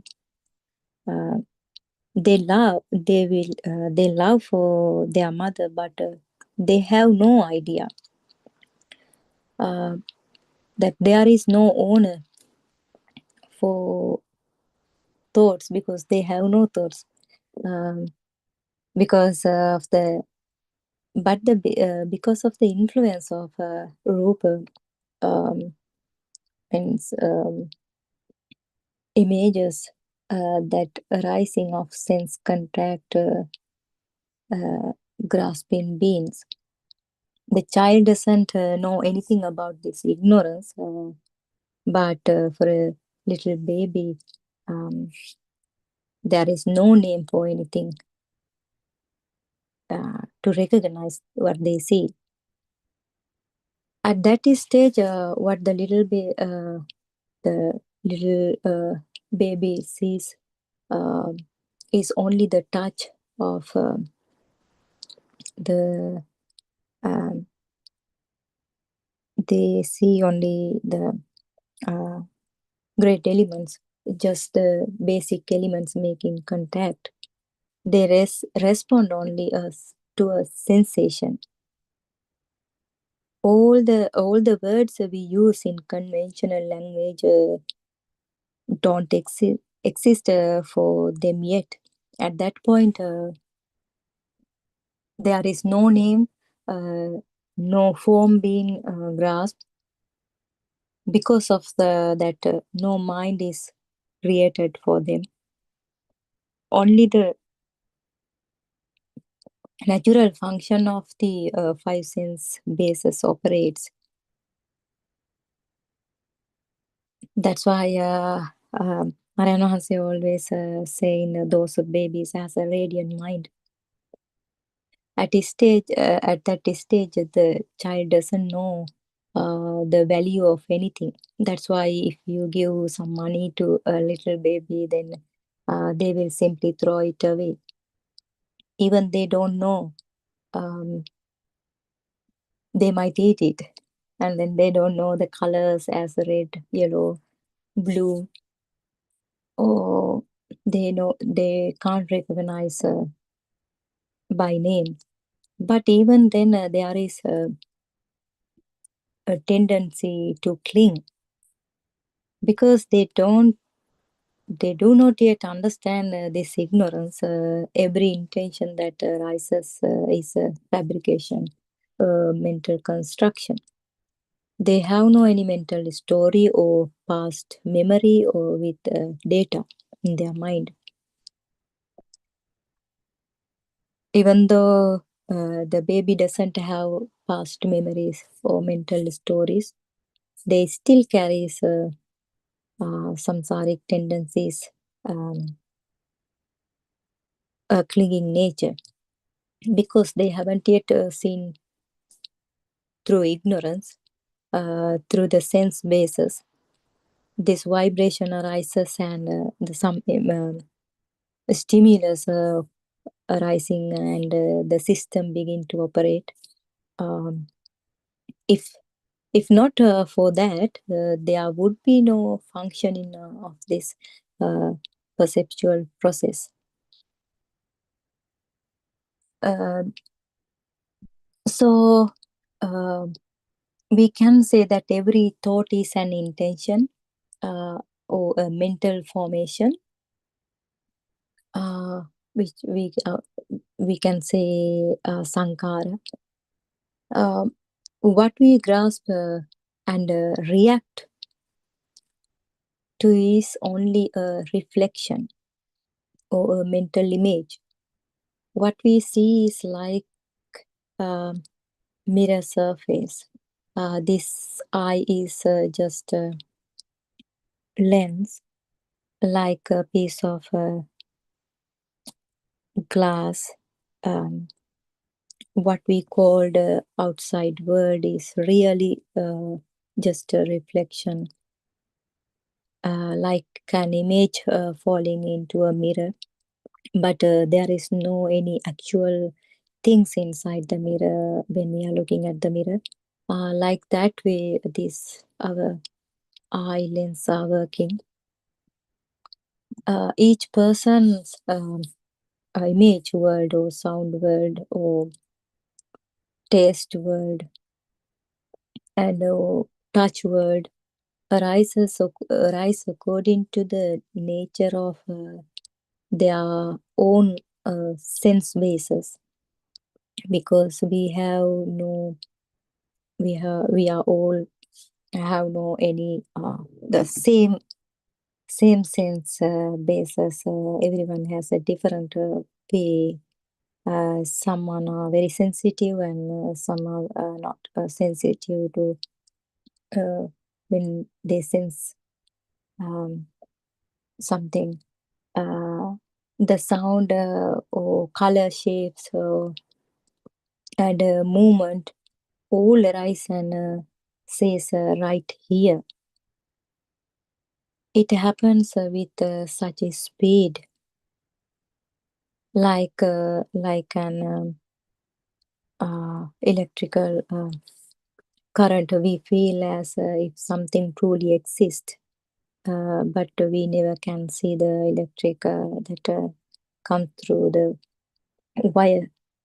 Something real, and we think that truly exists, and something real and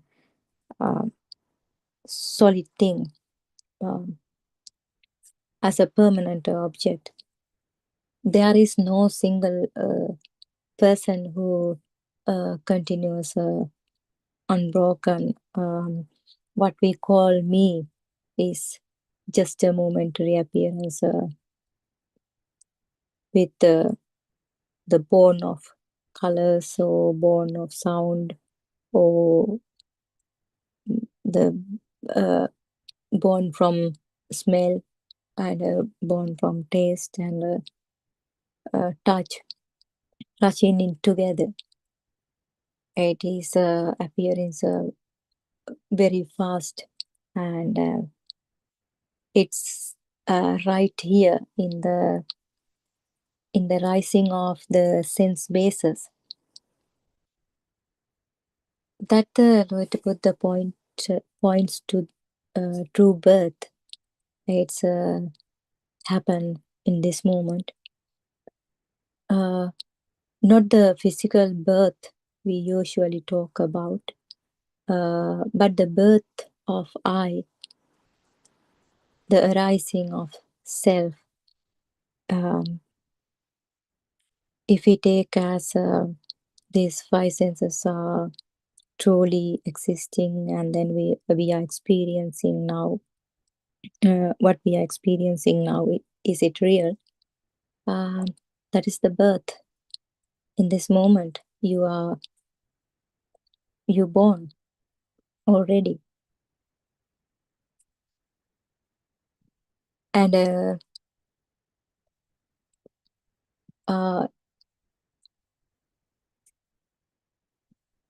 we each time the eye sees, eye occurs, and the ear hears, the nose smell, or the tongue taste, the body touch, and the mind reacts. And that means a new me is born here, if it is real for me. When color, sounds, and a smell, taste, and touch all come together with great or very speed, there arises a sense of I am here. Then I feel I am here because I feel as if there is a solid self as a real person. Because of this rapid merging of sensory experience, because of that speed of the impulses, stimulus, in that moment, when the sense of I arises, and that is the birth of me, that is the death of me, and in that moment also it is disappearing very in that moment. But we don't see the ending of it. We don't notice that the death of that I. So why? Because the feeling of I am always here keeps holding on, because we don't feel it. Because those our five senses, it is working. This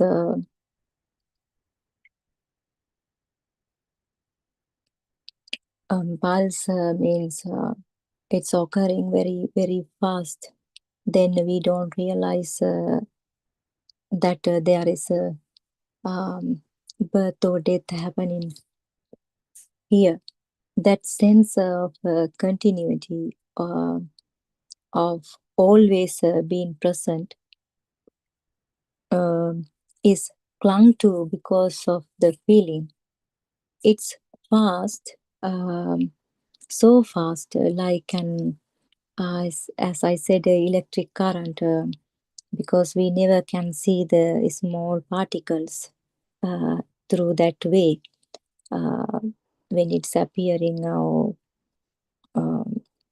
We never can see small particles, how it's breaking into very small pieces like that, because of that rapid vibration born from the five sense bases.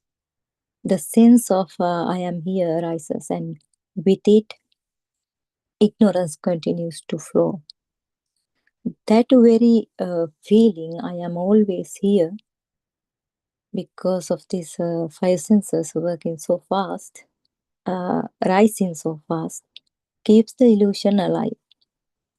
We take this condition to be as my soul, as if something truly belongs to us.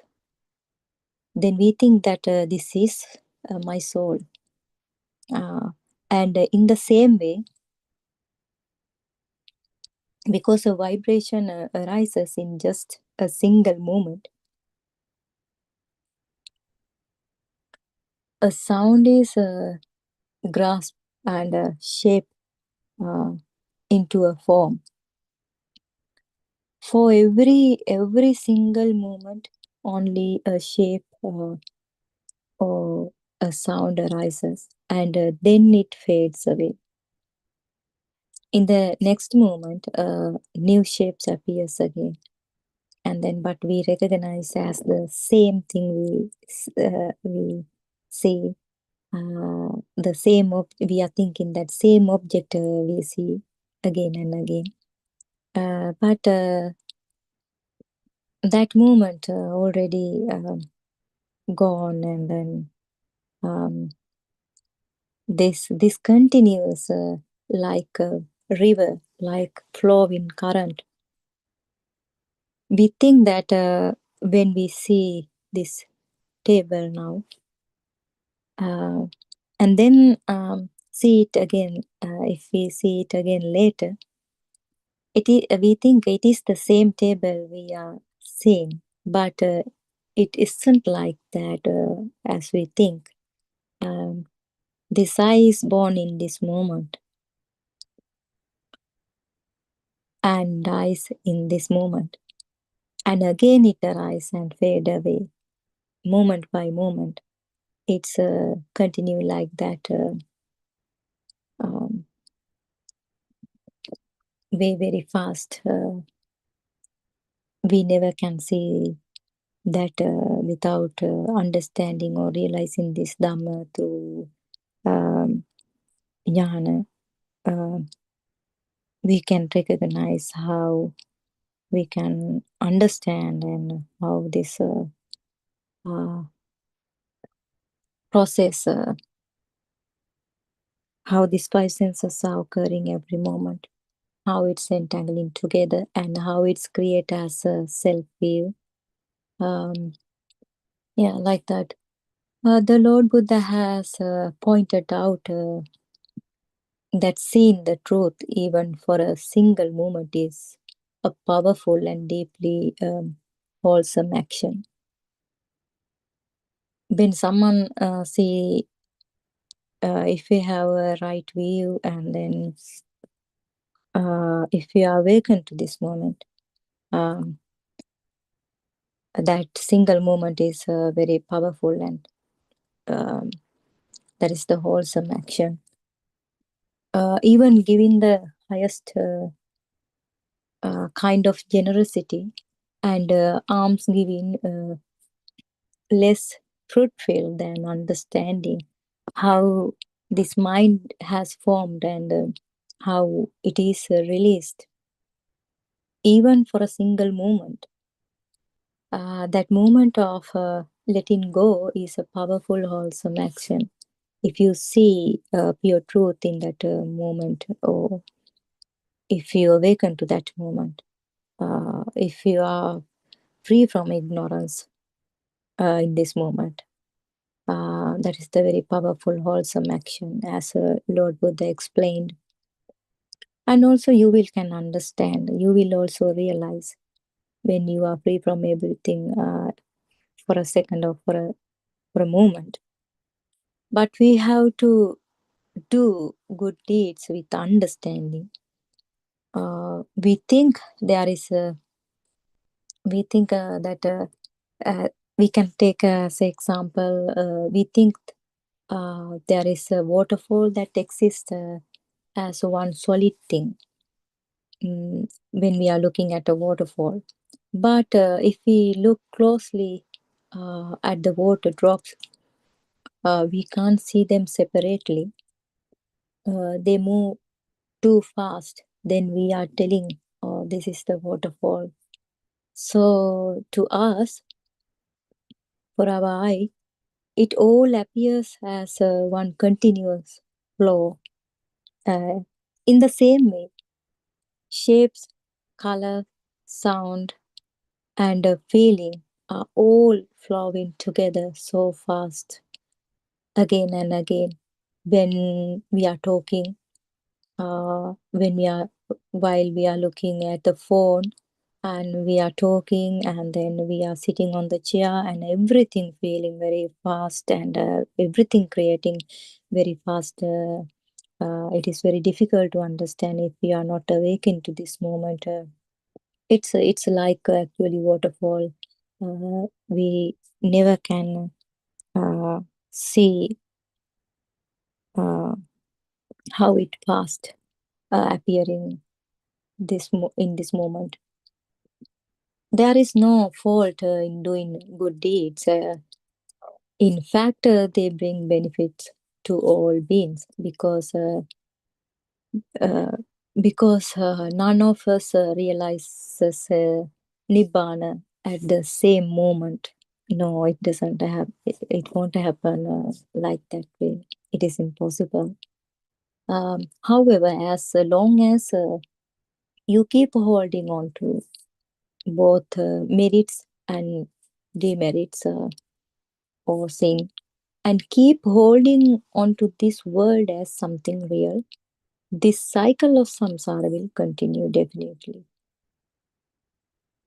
That's holding on, that clinging is what we call delusion, or if not, we call it as moha.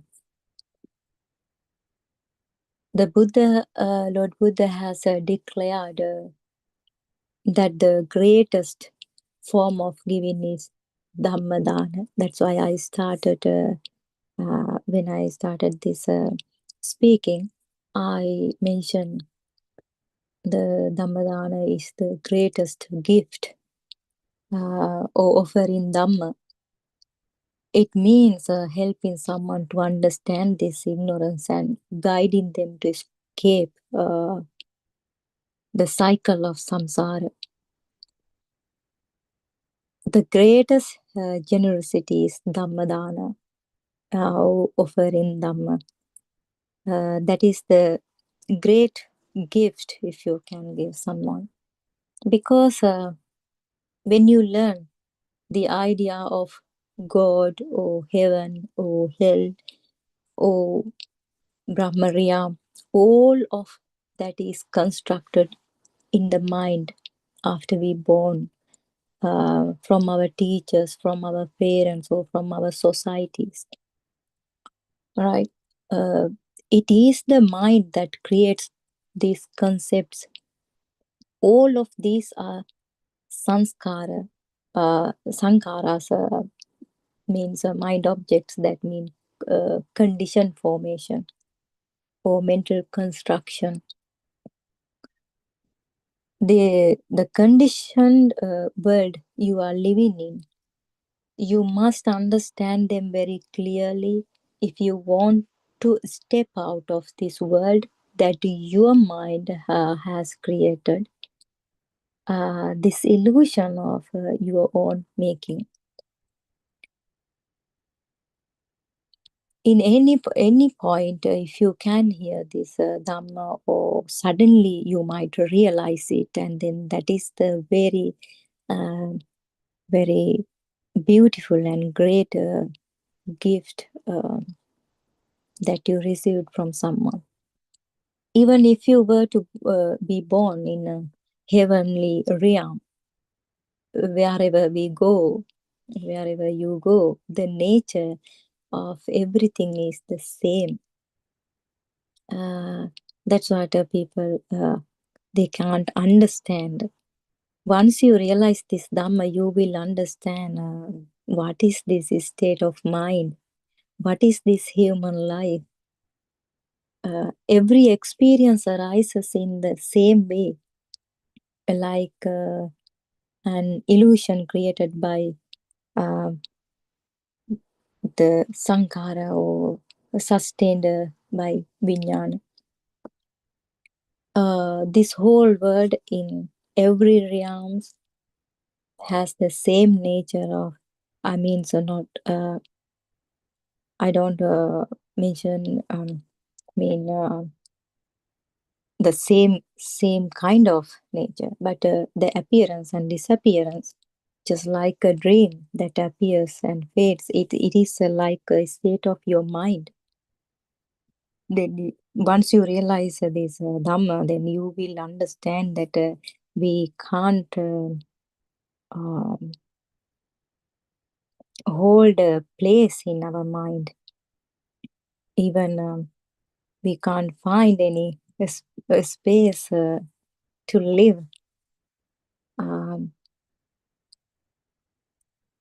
So even if we aspire to be reborn in heavenly realm or in the Brahma realm, that those words, and even if you enjoy great happiness there, if you think like that alone does not bring wisdom. Without seeing the Dhamma or realizing directly by your experience, we remain bound to this samsara cycle. When we perform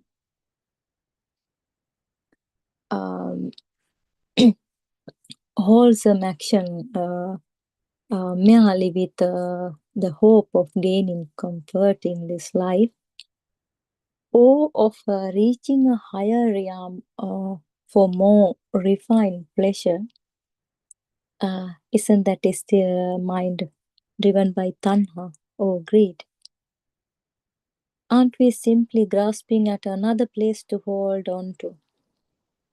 That is still bhava tanha, or the craving for becoming, the subtle desire to exist in some form. Because we need to keep these feelings. Nibbana is not some sorry, distant reward waiting for us after death. It is the peace that can be realized in this very life, in this very mind, in this very moment. So liberation must unfold here and now. Otherwise, we continue to wander in avidya or ignorance, not truly understand the nature of things.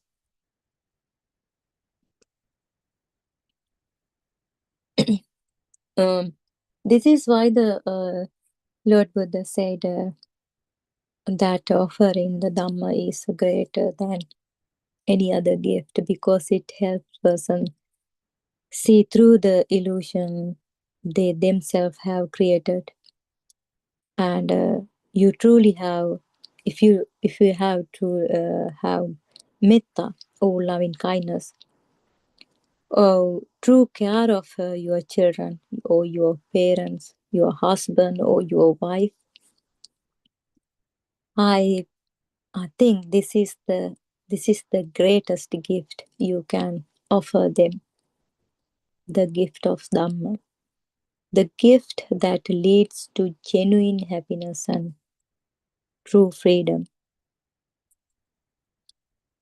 Sometimes if you greed for attaching too much your partner, then don't give. You might be scared to give this Dhamma, but don't be scared to give this Dhamma for your partners or for your parents or children. You will understand once they realize Dhamma how it would be beautiful, and how we spread their loving kindness and everything. So we can say, like, because of this sankhara, we don't realize that we are go through this cycle of samsara.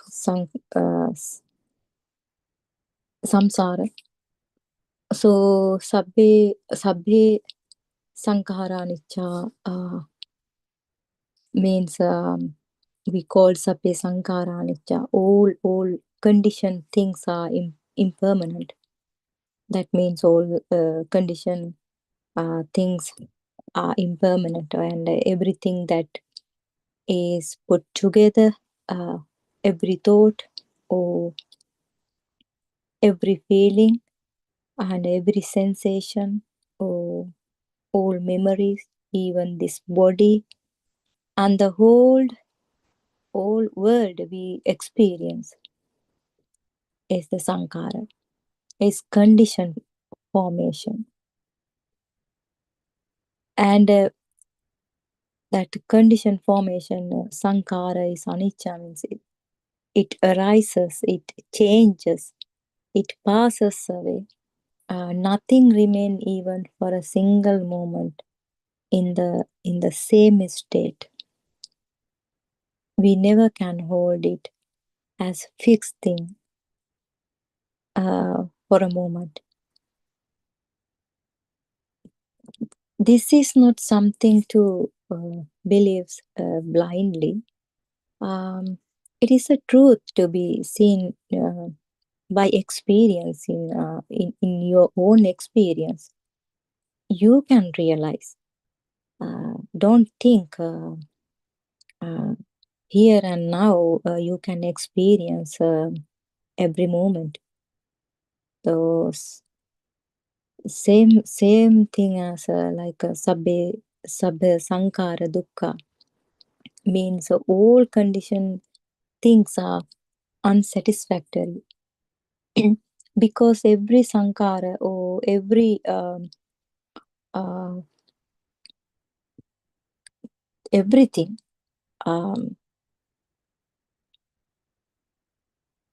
is constantly changing. It can never give us lasting satisfaction. We keep trying to hold on to what always slipping away, and that very grasping is what creates dukkha. Because of this all sensation and because of all memory, even this body or every feeling or every all thoughts, it creates a dukkha or suffering. If you take as those are real. Here, dukkha means suffering does not mean only pain or sorrow. It means the built-in instability of anything that depends on conditions. Whatever is conditioned cannot remain steady, cannot stay the way we can want it to be as a real. Seeing this clearly is the beginning of wisdom. Once you realize or once you know there is nothing existing as a self or external world or internal world. When you understand the nature of sankara, that is the important thing you should know or you should explore the nature of sankara. You stop being trapped in this illusion created by your own mind. When we walk this path to Nibbana, we begin to see that the real work is understanding how our own mind is shaped. It's not something to be hunted for outside. The Lord Buddha points us to inward. Always we have to look in ourselves, to look directly with awareness at our own experience and see whether there is any solid or unchanging self hiding in there. This is a personal and living inside, not a theory. When we speak about this Dhamma among those who are sincerely practicing, it can feel subtle at first. Words like dukkha or suffering. Suffering means you might think it is simple, seems simple, or yet their depth becomes clear only when you observe our own mind carefully, and then you will realize, even though this is not easy to enter in this pathway or to complete this pathway, but there is nothing to complete, but we have to tell like that way.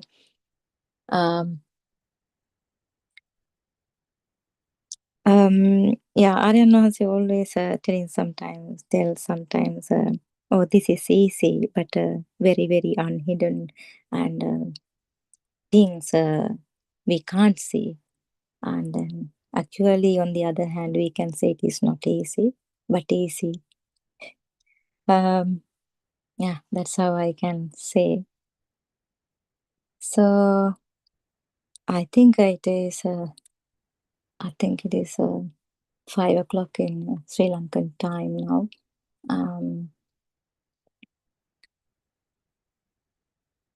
I would like to say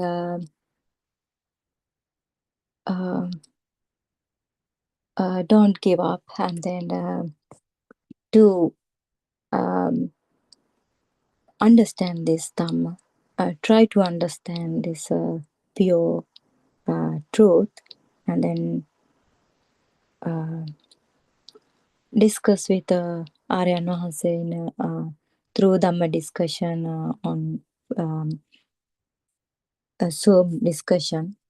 And Aryan Wahanse always will help you to get out of this cycle. He's a real noble friend. And then I think, may this Dhamma become a supportive condition for you to realize the true path to Nibbana. And I will pass this to another Dhamma friend to continue to give this beautiful message to this world. And Teruvan Saranai Aryan Wahanse, and Teruvan Saranai everyone.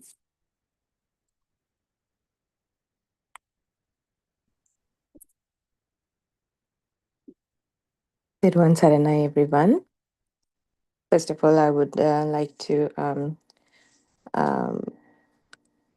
worship our noble friend, our Kalyana Mitta Aryan Wahanse, for his noble guidance. And I'm going to be reading, continuing to reading the book Freedom of Mind, which is based on the summaries done based on Zoom discussions had during the year 2023. The Zoom discussion had on the 24th September 2023. Participant asked a question. The explanation you have presented according to the Majjhya Sutta on the reconstruction and continuously changing nature of the perception, I would like to know whether these two represent the same meaning. Aryan Wahanse explains, yesterday the question raised was Sikka eka upajjati, Sikka eka nirujjati. It is about the continuously changing nature of the perception and the cause of the creation of a soul, and yes, this stanza is about the changing nature of the perception. Even before one perception goes away, the next one is created.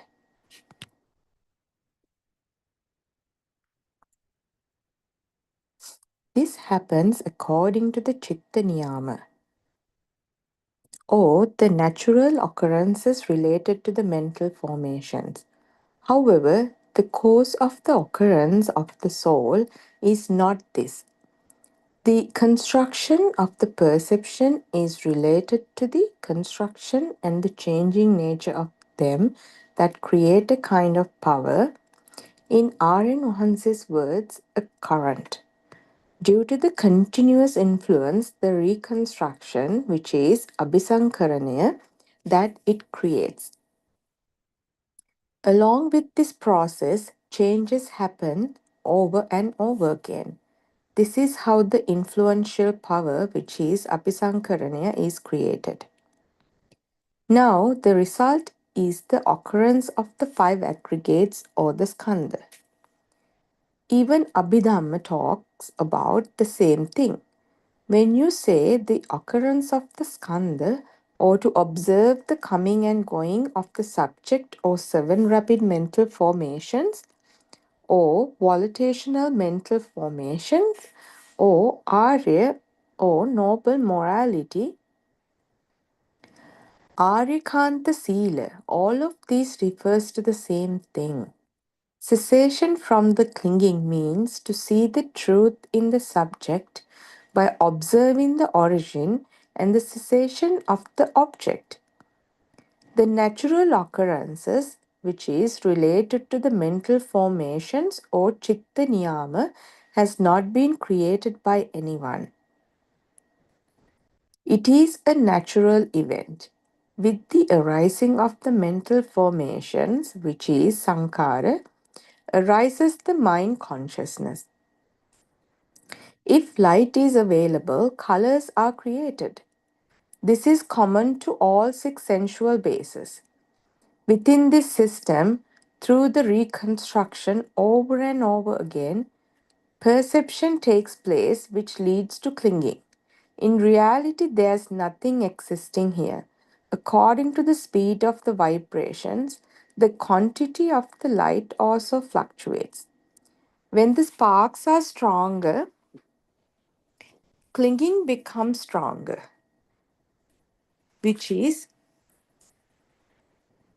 Ajjasoya Aggasoya Tittati. Accordingly, in the sensual world, outside phenomena becomes real. Vedana, Sanya, Passa, Chetana, Manos, Manasikaro Uchati. This means feeling, perception, contact, mental formations, and deep reflective thoughts occur over and over again, become stronger. This true doctrine is as same as the rapidly flowing stream. Even quantum theory is about this. However, this was originally discovered by the Buddha. This is a rapid flowing flux. He said this 2600 years ago.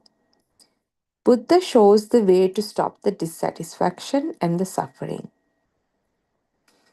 With the false belief and a wrong view of an existence of an individual being, suffering comes forward. For example, if you look at a TV, the image appears because of the electric circuit in it. It gets rid of them. If someone tries to destroy the images and objects coming from the outside, it won't work. You cannot destroy the circuit either. What should be done is to stop the wrong notion of the self and the energy. Frequencies that creates the notion that takes place because of the reasons given above. With this attempt, the frequencies, the influence from the vibrations, and the whole process discussed above become neutral. In other words, the shaken mind becomes unshaken, which is kampita turns to akampita. If the influence from the vibrations continue, the next world or the sense of individual being continues. Another set of senses get created. Please note that there is also changing nature in the process. After the end of the vibration, another vibration takes the former one's place. This is the place where the continuation of the seeming soul takes place. The end of the world is only in your mind. Your shaken mind and the changing mind are the world to you. According to the Buddhist doctrine, creation of a shaken mind or an unshaken mind is entirely yours. As long as you find a sensual world and outside world, you cannot see the truth. This also refers to the factors of the creation of an individual being and the liberation from the vibrations. There are also Bhavanga and the cause for the Bhavanga Chalana. The factors of the creation of the individual being, which is Bhavanga Chalana, means the disturbance caused by shaking the Bhavanga or factors. Then the destroying of the being refers to the process of stopping all of these, which leads to the non-existence or Nirodha. Now we talk about the karma world. Out of the natural reasons, the occurrence of the 6 niyama dhammas are established, which is karma niyama is one of them. The telepathy system does not work at all time, which is the samanantaraya, because the Buddhist doctrine disregards karma world. The two ends that refers to there is this thing or there is nothing, which is atta or nata. These ends are also disregarded. The telepathy exists only if two things are equal. If they are not, the system cannot work in the situation. Things change continuously. Therefore, the telepathy system also changes with the changes that happen in the system. That was the reason why Angulimala attained the Nibbana. The Buddha turned the notion murderer into an arahant by giving Angulimala the noble instructions to bring a change in him from the notion of a murderer into a very high spiritual level. This discussion we are having today is extremely high in quality. It is magnificent. What is the Soren Vanse, continuing with his explanation. Sikka ika upajjati, sikka ika niruchyati. This change made his mind turn into the opposite level, which led him to reach the Nibbana. It is essential to get help from the Buddhas or noble friend, which is a Kalyana Mitra, to attain Nibbana. Participant asks, is this the bliss of the experience of the emptiness, which is the Sunnato Cheto Vimukti? R.N. Mahansa explains, without an inner spiritual change through the true Dhamma, nobody can get rid of the notion of a self. You can only do it by following the path accurately. As long as you associate thoughts, this situation cannot be achieved. Within the inner spiritual change, a delicate situation in the mind takes place. Frequencies do not reach a higher volume. This delicate situation in the mind can take you to the 31 world systems through your mind. The celestial world, the world of streaming radiance, which is Apsara Brahmaloka. The Brahma world can be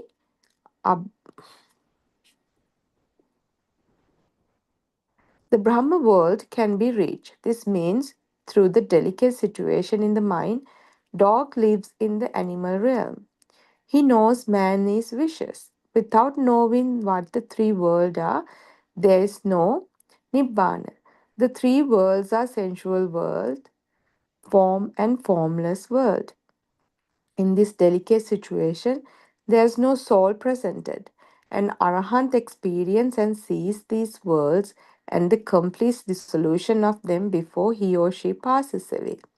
He or she would not express this situation to anybody because he or she not have the idea of an separate existence. The thought, this is the last breath, is his or her last thought. And this is how it happens. His or her mind reaches all aboard, and once they are reached, come down from the infinite base of neither perception or non-perception to the infinite base of the nothingness, and to the infinite base of the consciousness, and to the infinite base of the space. After that, he reaches the jnanas with the applied and sustained thoughts, where he could think of the last thought. This is my last breath. And then passes away. This is the process of reaching the passing away or leaving the physical body. Now, R.N. Mahansa revealed this to you. You need to qualify to reach this level through the inner spiritual change. It is just like without the required and necessary qualifications, you cannot get a particular job, or you cannot go to the country that you like. You must qualify. In the same manner, there's a spiritual procedure to be followed. Participant says sadhu sadhu. Teruvan Saranayaren. The next Zoom discussion, based on the one had on 24th September 2023. R.N. Vahans explains, I have been listening, participant says, I have been listening to your discourses continuously and feel that they are truly magnificent. You show how to proceed without falling into traps. Also, in advance, you tell us where we could go wrong. You describe things that can happen when in the path. The notion of a self can be recognized through awareness so very well through your guidance. Isn't it true when I say that it is only because of the notion of a self that selflessness becomes invisible? When the notion of an individual self does not exist, selflessness continuously exists. Am I right? Alan Hans explains, you are correct. This can be observed only through a transcending conscious mind, transcending the awareness for sensory perceptions or avinyanaka manasa, and not through conscious mind, which is the savinyanaka manasa, which means when objects given by the senses become real and the idea of a self continues to be there. Buddha uttered this many times. Union of the sensual activities with which is sambhuteo, creates this way. Everything is completely covered by this notion of an individual self. It is not easy to be in the notion of a self and look into selflessness. The things such as clouds, objects, shapes, colors, sounds are only an illusion in the mind created by the senses. What we feel in the senses cannot be found anywhere. Isn't it true? If we get different senses instead of what we have, we could even become lunatics. If we get something other than senses that we are used to have, it will be too much and overwhelming to us. We are so used to our five senses and inactivities. We cannot handle everything else. Have you heard the story of the uncivilized man who killed a goat? After this action, he went to a lake to drink some water to quench his thirst. He could not drink because he saw only blood in the lake. Just blood. The whole lake was turned into blood. That was what he was experiencing. However, he went wherever he went, water turned into blood. Finally, he came across an arahant, and when he got a glass of water from arahant, still he was seeing blood in it. When he mentioned this to the Arahant, he poured the water into his mouth from his own hands, and that was how the man quenched his thirst. He was unable to drink from his own hands.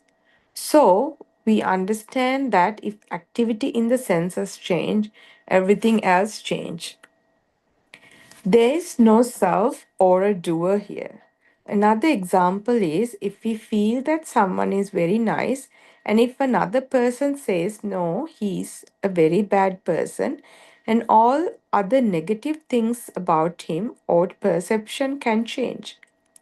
These are all sensorial acts. That means these are only thoughts. Let's listen to another example.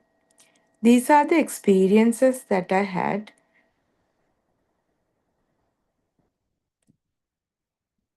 15 years ago. If we think gold is valuable, it is valuable.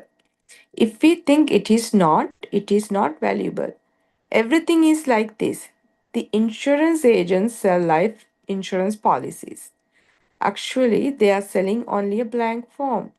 In their mind, they always want the buyer not to stop making payments.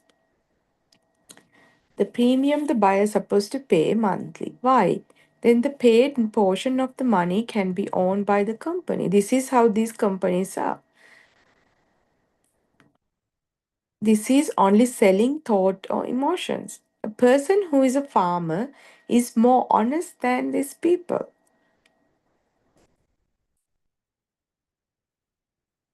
When family members, mother and brother pass,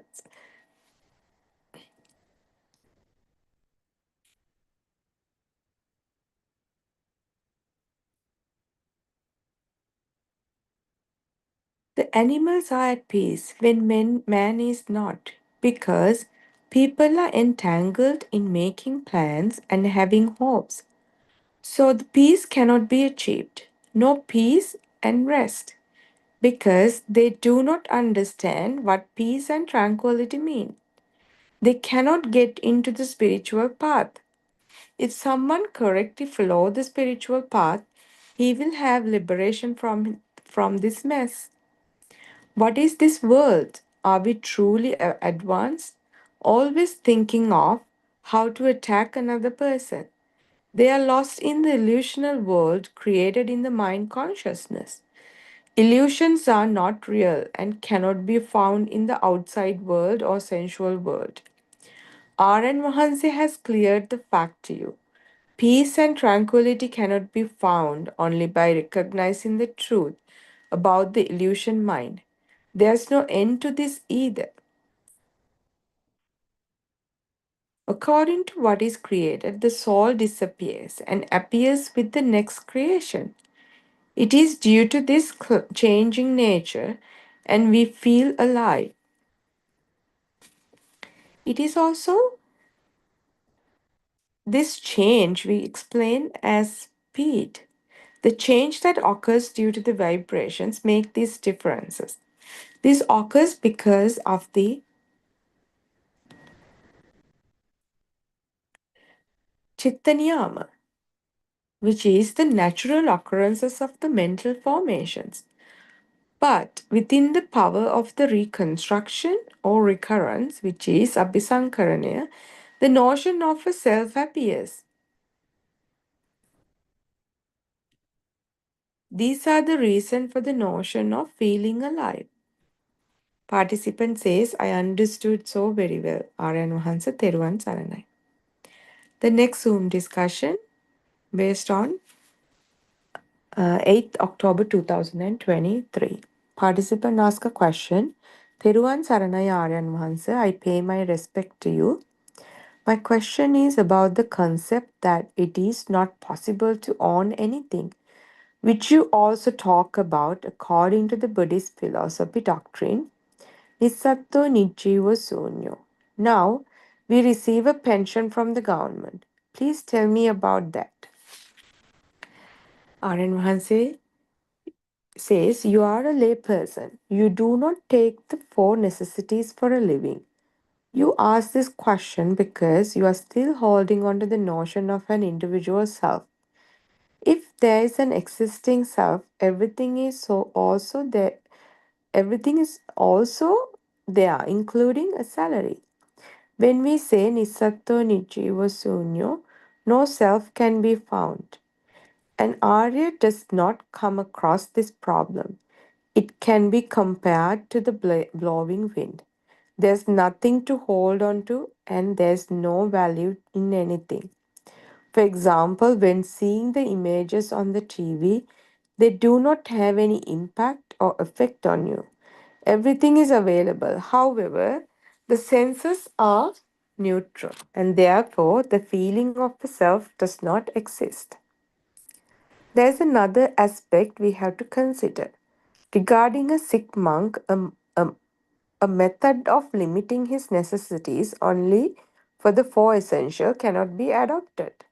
The reason is to be alive. He or she might have to eat at odd times.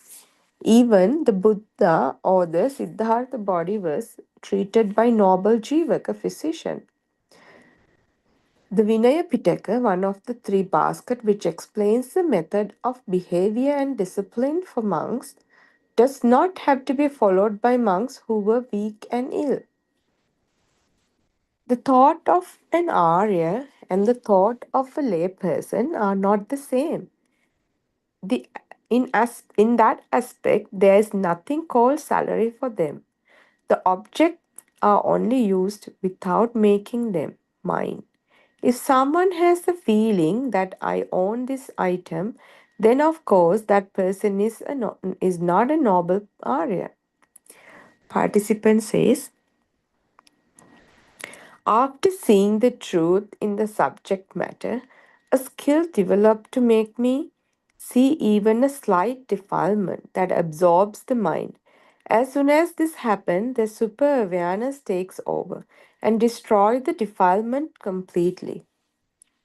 Aryan Mahansa explains this refers to Sakko Rujuko level, which means the defilements are not completely destroyed.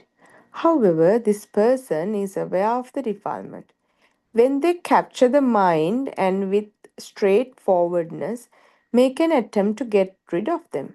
Even a stream enterer gets defilements. Until a person reaches the Arahant level, defilements appear at varied levels.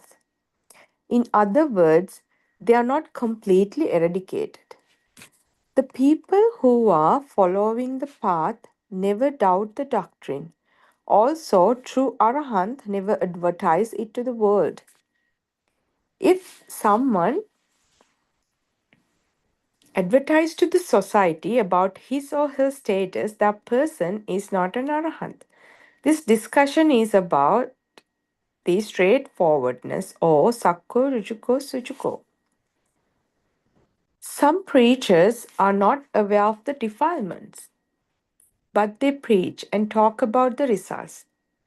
The people who make an attempt to destroy defilements never talk about the results. When following this path, mindful awareness and mindfulness are very important to follow. Some people who think they have achieved the arahanthood are mistaken because underneath the mind consciousness, they have the notion of an I, me, or mine. Nibbana is far away from them because Nibbana cannot be reached by knowledge. If someone thinks he has knowledge and tries to understand arahanthood through the knowledge, that's a huge mistake. He or she is only limited to just knowledge. And it is also another concept or thinking pattern or thought. Thought refers to an existing soul. Nibbana path refers to ending the concept of a soul. How can a person who is entangled with the idea of I am very knowledgeable be an arahant? The entire Buddha Dhamma focuses on putting an end to the cycle of the birth and death by giving up the feeling of being individual or by experiencing selflessness. A complete selflessness refers to the arahanthood. What happens here is the feeling of being individual self is gradually fading and finally completely eradicated. This happens only through supreme awareness. Participant asks, what is Oga Taranaya? Aryan Mahansa explains this refers to putting out the burning fire created by the defilements.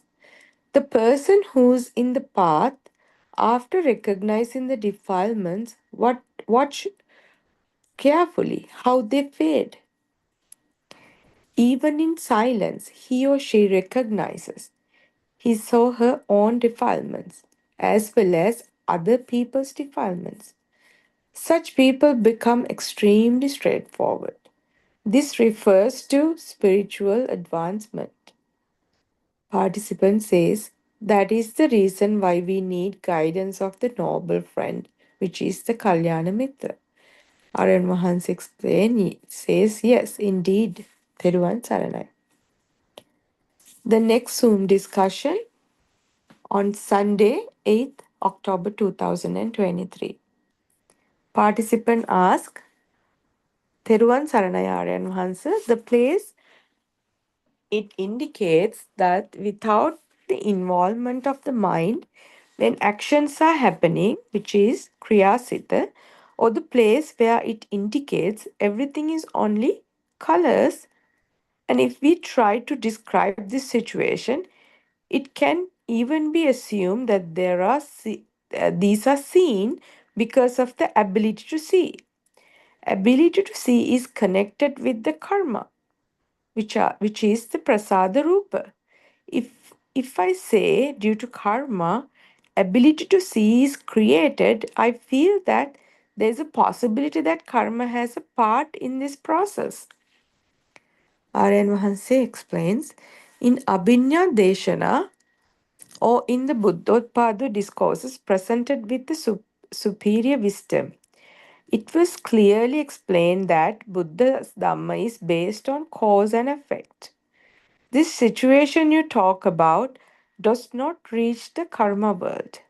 The creation of a fire circle refers to the union of the aggregates and sensorial ability. In the same manner, when two fireballs attached to the two ends of a stick make a circle due to the rapid rotation, in reality, there's no fire circle. In the same way, due to rapid vibrations, forms, sounds, colors, taste, smell, and sensations are created. They cannot be found anywhere. They are only illusions created by the influence of the senses. Even these vibrations do not exist anywhere. Because of the 54 rupa particles, an ability is created such as prasada rupa. Ability to see, hear, smell, etc. This is refers to salayatano loko and dhamma sparks. Skandhanam patilobo, ayantam patilobo means, for example, the color is created due to the rapid speed and sparks that vibrates in an unimaginable speed, or the whole process creates the illusion of a being individual self. Now, where is the karma?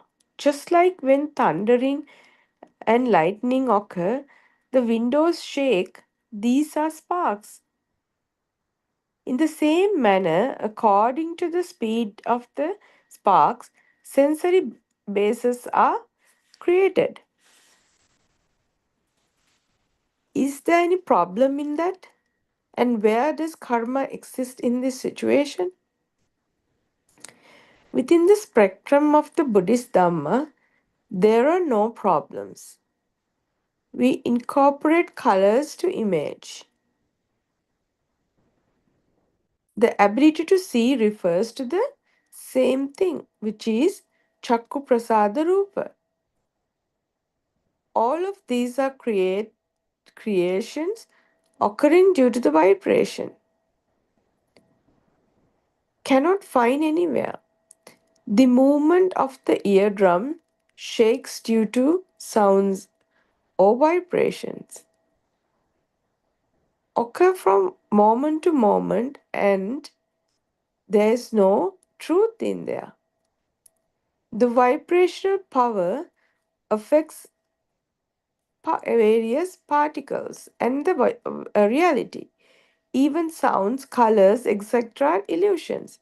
Just like waves in the ocean, there are also waves that comes and go. This is also similar to what I seen in TV. A vast number of vibrations and waves combine, and also new creations of waves can be generated. For example, smell, taste, and sensations such as hot or cold. Vibrations are limited only to an infinitesimal moment. Sounds, colors, taste, smell, all of these combine together and turns into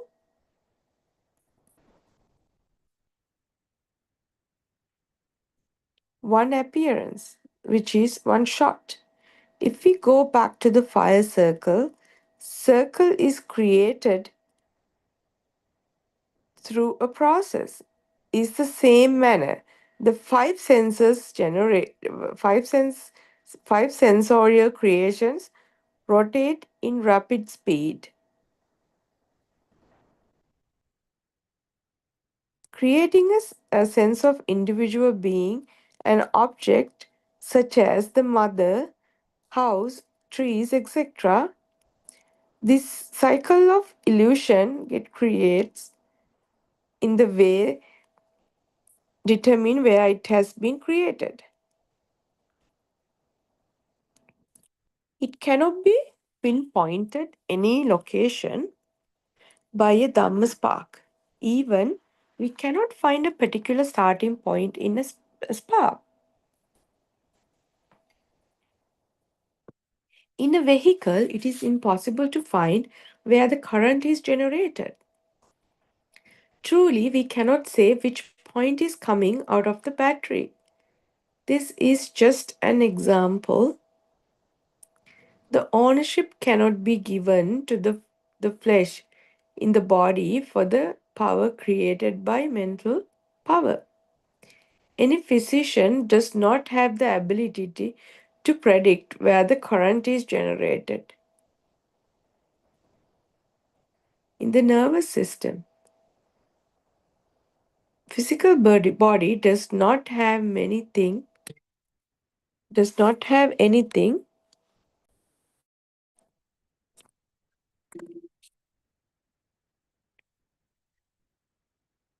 the physical body does not have anything to do with this.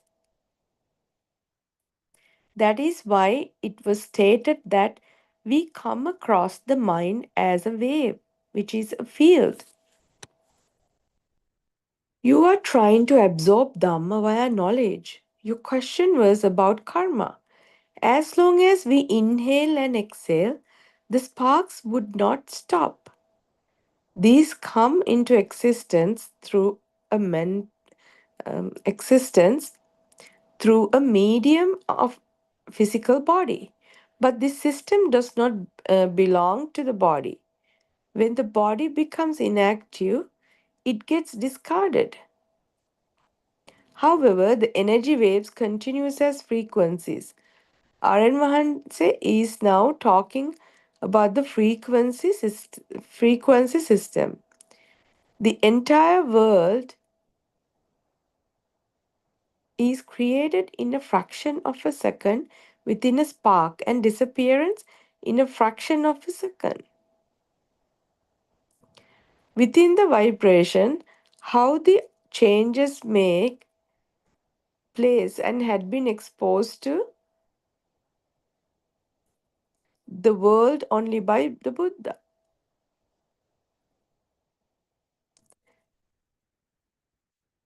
Sikha eka upajjati, sikha eka nirujjati. The whole process is based on energy vibrations. In that case, there is no possibility of a self or soul, which is only created by delusion due to not knowing the truth. This is also referring to the illusion mind, which appears due to vibration when vibrations are stopped. This situation refers to an unshaken mind or still mind, which is akampita state. The situation equal to the super wisdom. This wisdom occurs only through a super awareness. In every thought, awareness is available. The unshaken, which is the akampita, mind is equal to that super awareness. Please explore the Buddothpado discourses because you can find the wisdom series only within them. This is the true Buddha's Dhamma. It is generally not possible to acquire the truth through a human mind. However, the Swami R.N. Mahanse's wisdom has the power to catch this truth, and this is the blooming era of the Gautam Buddha Sasana. Thiruvan Saranai. The next Zoom discussion on the 14th October 2023. Participant ask a question. Thiruvan Saranai Aryan Vahansa. Aryan Vahansa, during your previous discussions, it was mentioned that we think of ourselves as people or men and women. Now, when we talk over Zoom, it is caught by my awareness that we are using Zoom. It is also thought. However, when we say that we are men or women, this does not catch our attention through awareness. After your explanation only, we realize that, oh yes, this is also just a thought. Now, when we recognize our defilements, we also realize that there is a reduction in occurrences of them. Even this situation is reduction in the occurrences of them. Even this situation is caused by awareness. It is also obvious that underneath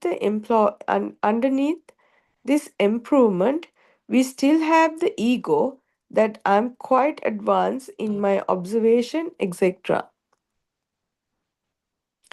When someone gives me when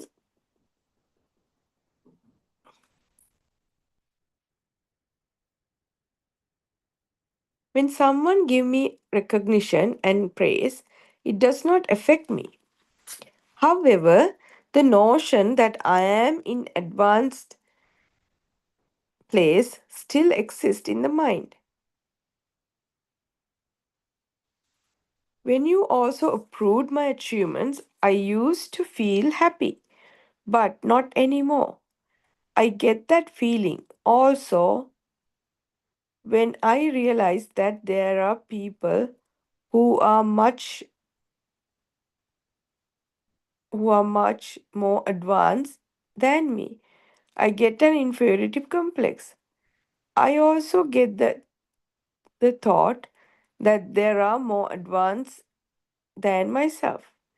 Now, when you say we are people, the above stated thought are not just being recognized. Our advancer says, this is a deep concept. Participant says, I understand that thought that I have as I am advanced is merely a thought only. R.N. Hans explains, the illusion in the mind can be compared to if you are hiding behind a door. That is the reason why I said do not talk about these results. Participant says, I feel that I have liking. I feel like that I have liking the job. Aryan Mahans explains, what I'm trying to do is to look into your question. Now you are talking through the vibrations and currents. Our session, all of them work together. But they do not represent the notion of a self. A sound is only a sound. That is also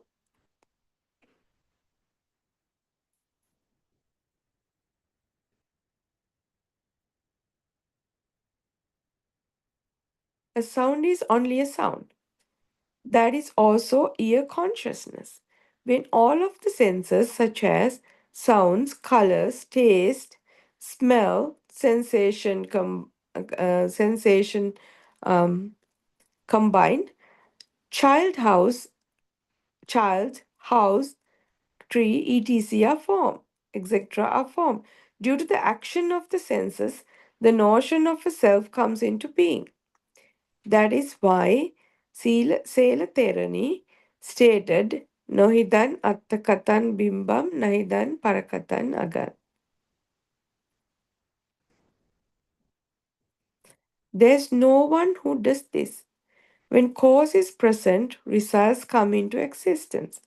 When the cause disappears, results disappear too. Even Rahulavada Sutra, preached by the Buddha, explains that this is very well. These are creations that occur through vibrational energies, and the feeling that I am alive gets created. Now you talk due to the reason, now it is not because of the sounds and colors that you get the notion of an individual self. When senses stop functioning, this body turns into a log. There's no action in it and must be discarded. Senses are currents. In the future, a syllabus under the heading Wisdom Science will be presented in which you can find topics and explanation on how this notion of a self created.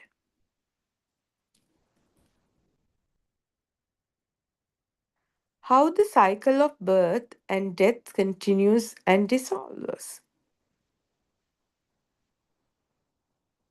This is the wisdom of Asia that will be followed by the Buddothpado Aran Mahanse. It will be a treasure to the world. Buddha stated about Sila Samadhi and Panya, which is morality, concentration, and wisdom. Wisdom does not refer to a knowledge. Knowledge is associated with the illusionary and illusionary mind. Knowledge is nothing else but a thought. Let's talk about your question again. This is a situation created with the vibrational system. This also means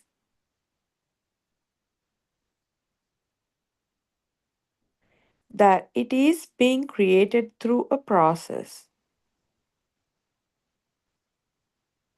For example, the light is one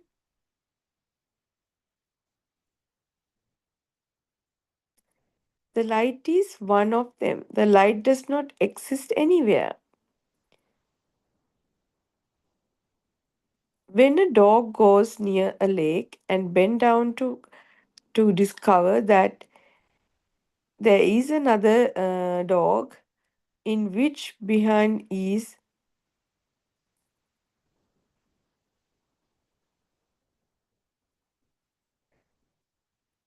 which is you also think the same way that object exists, but in reality there's nothing that exists, just like the dog's experience. This is quite delicate and sensitive subject. Understanding this situation is very important because according to the level of your understanding only you can observe the development of and the development of the ego and feeling of an existing self. The power to see is related to a vibration which is prasadaya. If someone does not have the ability to see certain colors, for example red, he or she is unable to see the colors. In the same way, a bull can see only red, and to a bull, the whole world is red. This is why we state that this world is a mere creation via sensorial activities. Therefore, it is also creation of the mind consciousness. Vibrations tally. If a vibration occurs here, a resulting vibration occurs elsewhere too. They must tally, and therefore it is also a telepathy system. When this process is not understood, first, things occur as sounds, colors, etc., and then it turns into objects, and the creation of a living being or self is formed, which is the Bhava Sanya.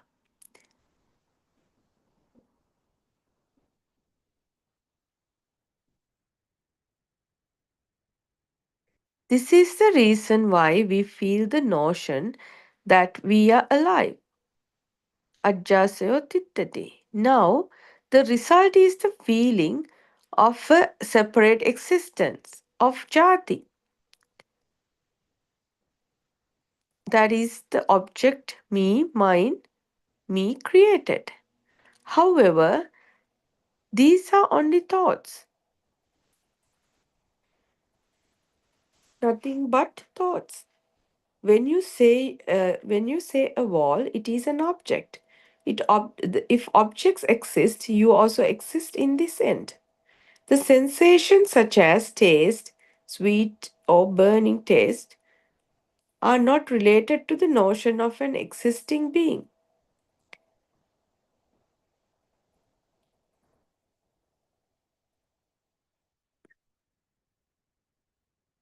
When these are turned into thoughts, which is nama rupa pachaya vijnana, tinnan sangati passo or tapadi pachaya passo, they are stated as within the arising of mentality and materiality arises the mind consciousness.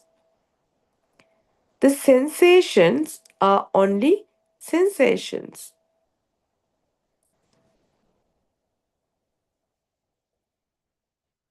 The sensations are only sensation. The seeing is only a vision.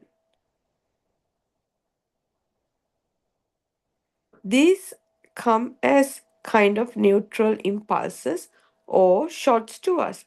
But for noble arahants, these are only sensations or just visions. When these shots continue in a rapid motion, they depend on a rapid speed, a feeling of solidity is created. This is the reason why Arahan Vahanse state that quantum theory is a word of Buddha.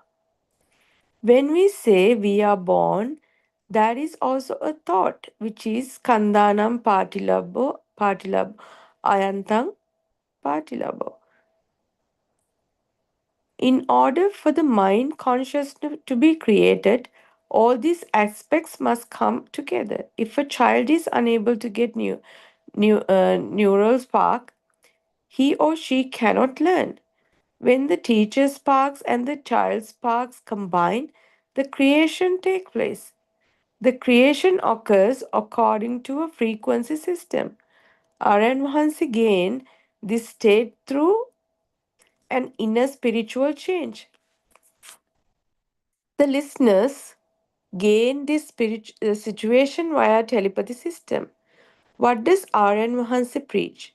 It is the pure doctrine that takes people toward the bliss of Nibbana or into the state of Vimuktisara or Arahant level. This also can be referred to as the liberation from the mind. Without swimming into the depth, it is not possible to achieve this state of mind. It does not happen by words or knowledge. Within this understanding, the outside world get abandoned, and as a result, the separate being cannot be found. Only if the senses vibrates, these can be found, and these are created through the 8 particles, which is Suddha Ashtaka, that creates the materiality in every particle. These 8 particles exist. Although the system called the mind consciousness make a creation of a thing or object or people, there's no such in existence. the situation can be detected by the systems. This refers to the finding of the true nature of an existing being. All of you will be able to attain Nibbana only if you can adapt the ability to destroy ego and become spiritually qualified. During that time, everybody will gather around the Buddothpado discourses. This will be the blooming era of the Buddha Sasana. It will be the command of the nature or the natural phenomena.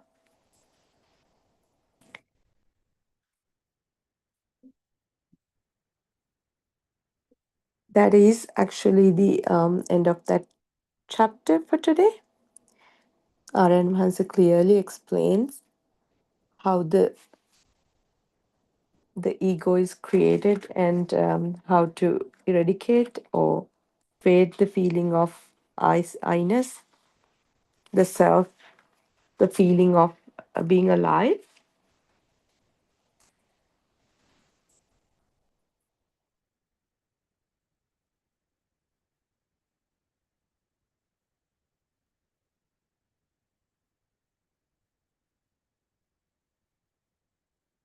And I'm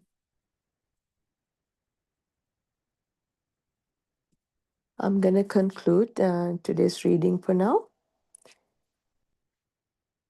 Aryan Mahansa, Pada Namaskar Karami, and wish everyone peace, happiness. Thirwan Sarana, everyone.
unbelievable loving and kindness that we were talking about that day. How come that happened? So the usually we are not aware about anything like that. But after hearing this Dhamma, you understand this dream. You understand that the outside is actually a perception in our mind. And when we try to understand the mind, we understand it's just like a spark. It's a vibration. It's a vibration. So you keep understanding how these things work. And are you trying to let go now? Not really. Are you trying? If you really understand that this dream is a dream, are you going to like really hold on to things in the dream? You might use them. I mean, you're eating because you have a body, so you keep eating.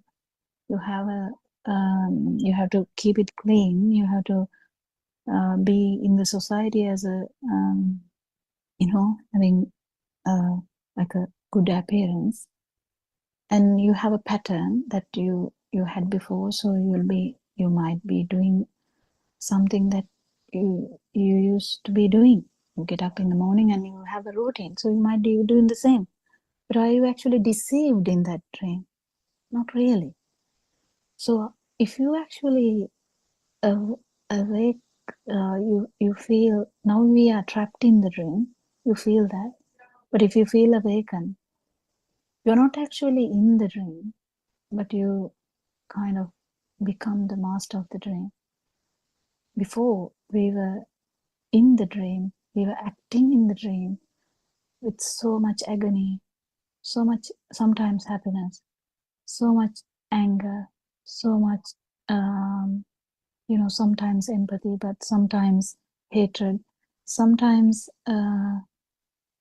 jealousy, sometimes you're happy for the other person. Yeah, it's a roller coaster. But the problem was you were acting in that roller coaster. You were inside that dream. You were inside the film. But once you awaken from the dream, are you actually trying to let go? No, this happened because of truth. You're not actually trying to let go, because if you try to let go, this becomes a problem, because you try to let go, the person who is trying to let go becomes very prominent.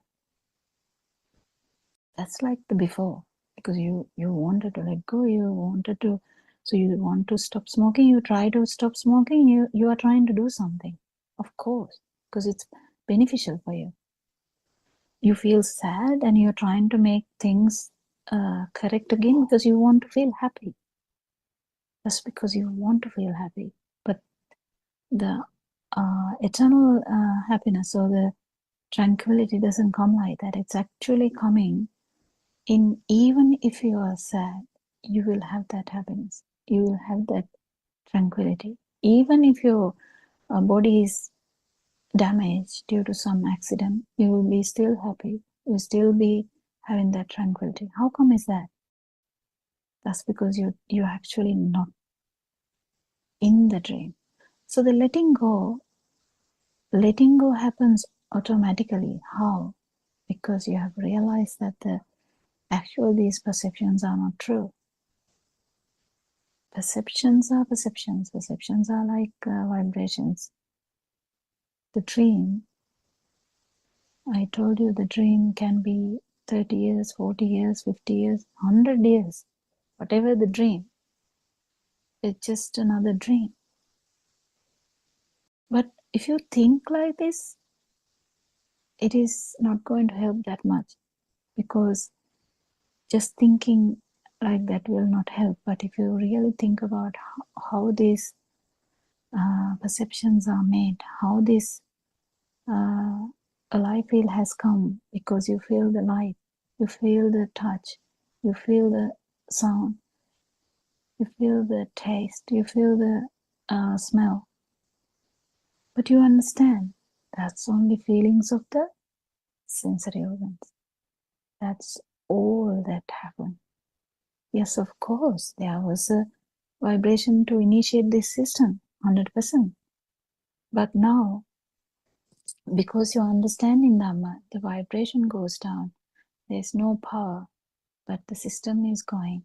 Tranquility is there. The happiness is there. You can do whatever the things that you are doing, and you will definitely start to help other people who will need this Dhamma, who will seek this Dhamma. So, did you really feel it, Joel? I don't know. What do you think?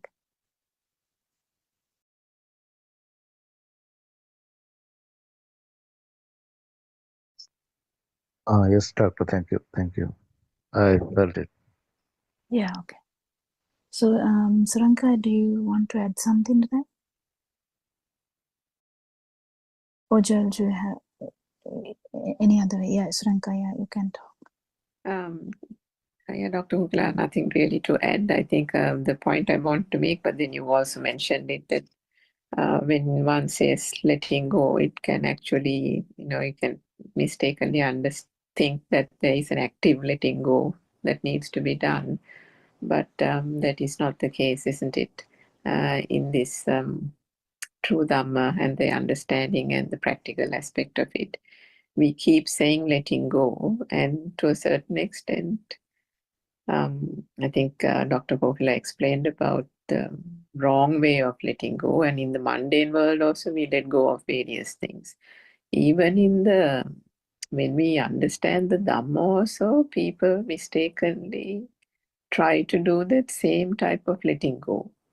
For example, now when we have heard our advanced explaining for so many years, this is an experience in other Zoom meetings as well, Joel. Lots of our mothers who are listening to the talks, now they know the truth. They know the philosophy that has been explained. So what they try to do is, sometimes we know when some thought has become very heavy for them, say, for example, their son is not calling or something often, and now the mother is getting agitated. Then she comes onto the Zoom and says, "No, our advancer, although my son didn't call, I don't know this. This is just a thought. My son is just a thought. There is no son outside. So I'm fine, our advancer." Like that she says. So, and as if she's overtly trying to let go. So now, does that actually work? It doesn't. I mean, to a certain extent, she might have a temporary bit of relief, but it's almost as if she's trying to tell herself without actually innately understanding the reality of that process.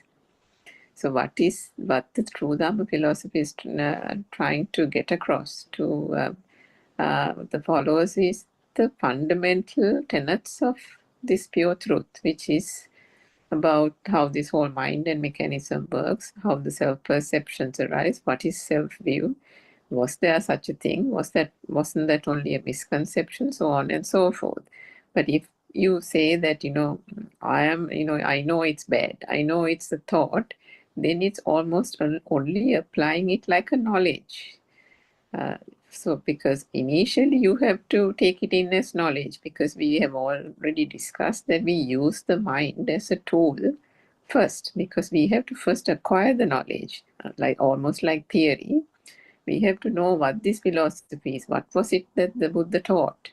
And then once you do that, there is that practical aspect. Every posture, everywhere you go in your daily routine, the thing that is never absent is what? The thoughts, isn't it? And through the truth philosophy, we understand this. It is the thoughts that bring about the stimuli. The thought itself is the stimuli, and it is the stimuli, understanding that to be real, is the thing that actually causes the suffering.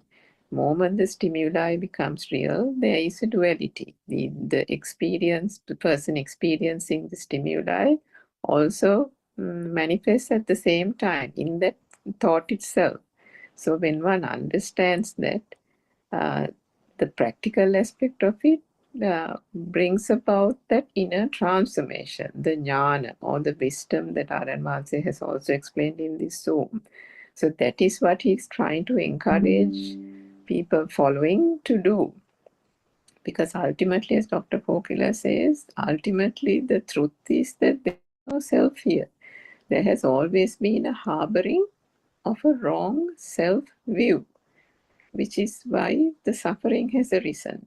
The suffering of depression, the suffering when we lose a loved one, the suffering when we lose a job, the suffering when a relative comes and becomes a pain in the neck and doesn't go away. You know, all those things are suffering. Why is it a suffering? The stimuli has become real. For you, it can be different stimuli. For another person, it can be another stimuli, relative, mother, father, whoever it is. But ultimately, they all have one common thread.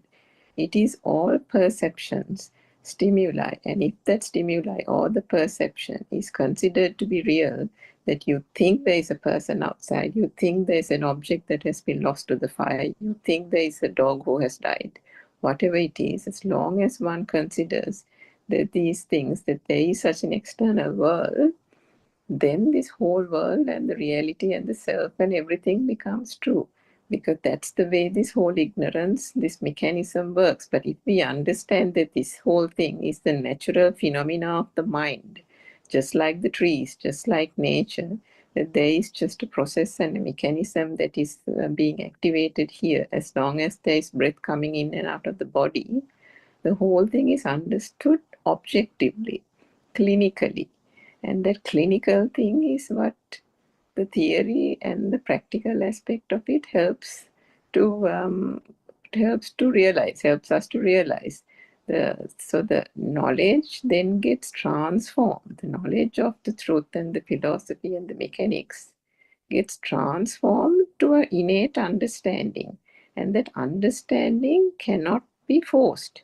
It is not an active letting go. What has to be done is see the truth in the thought.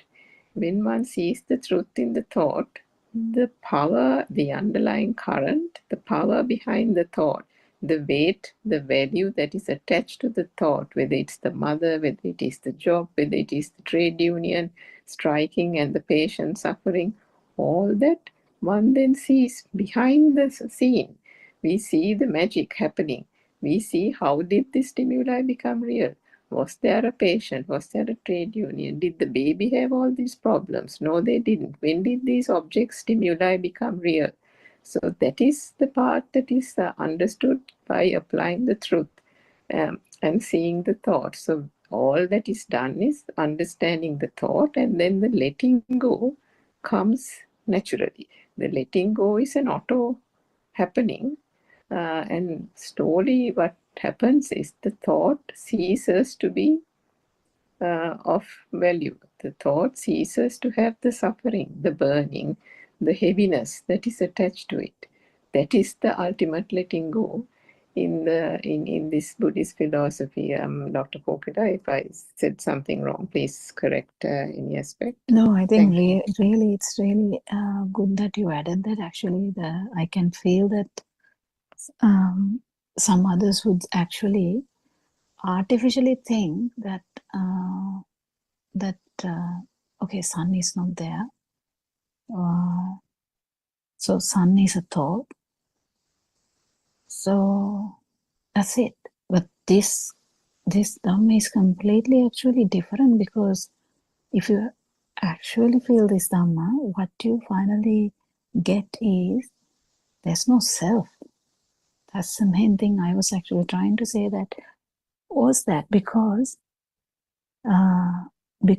at the end, what we understand here is how we felt alive, and how we don't feel alive, that burning, that, or the, even we can't say burning, that self-perception is not there when the actual stimuli is not felt as a thing, or it doesn't become a thing. This breaks the whole cycle of feeling alive for the whole samsara. So the So the actual break here is that this self-view, which is there even in the God, the Brahma, the human, even though the self-view is not really prominent in animals, they have the self-perception, very strong self-perception. Even the small rat is scared to die. If you have seen, you know, podcast and stuff, or whatever the documentaries, you can see even the smallest animal in the world, they don't like dying. So that is because their self-perception. So when that's the final outcome. And if you actually felt that at least once, the important aspect that we get here is, well, the self-perception is not true. But to come to that understanding, we have to understand all the other things too, like all the other perceptions are not true as well. So when we realize that, our burning is going to go down drastically. Why? If there is no self, how come there are others? Because we are like a center, like we are the center of the attraction or the center of the field. Everyone is around you, like my father, my mother, my siblings, my kids, my husband, my wife, my friends, my school, my job place. What else? My worship place. So it's all revolving around you. If you really understand this, you can feel this center is getting weaker and weaker. And when center becomes weaker, you actually become the son. You actually become the mother. You actually become the person who is in front of you. So you feel so much, you feel that vibration. If the vibration that side is high, you feel that too. If the vibration is low, you feel that too. If the vibration is low and you feel that you might be able to help that person to go to non-vibration, you might help it. The vibration is so high, you might even not try. So that's the difference.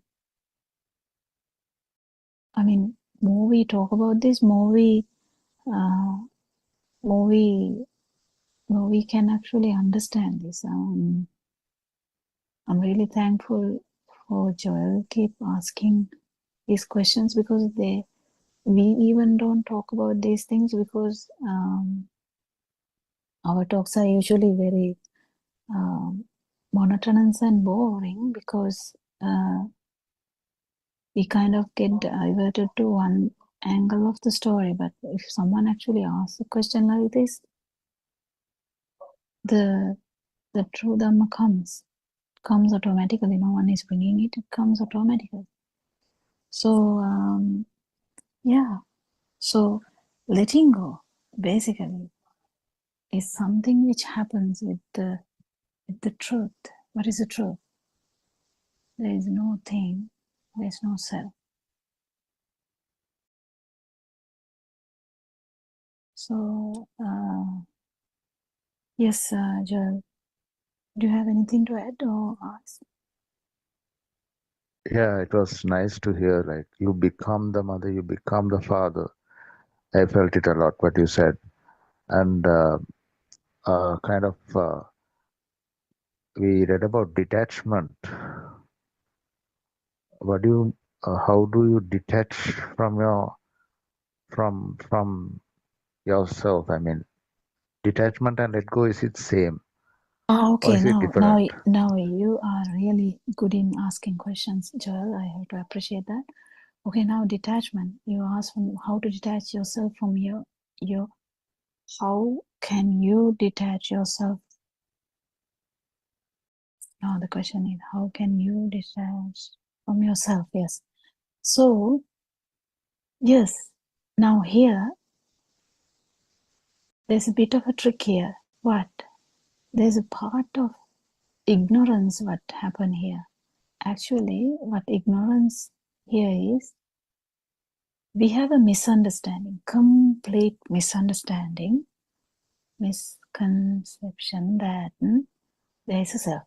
Okay, there was never a self. There was a system which manifested nicely, went into a story. Yes, it went on and on. Yes, but there's a misunderstanding from the beginning, from the very beginning, that there is a self. As soon as first stimuli happens, first thought happens, you get this self-perception. You can't avoid that. You just get it. Because that's how it is. Until someone tells you something, that's how it is. Because you have to hear this. So, actually, Joel, here, what happens is, you're not detaching from yourself. What happens is, you keep realizing that there wasn't a self.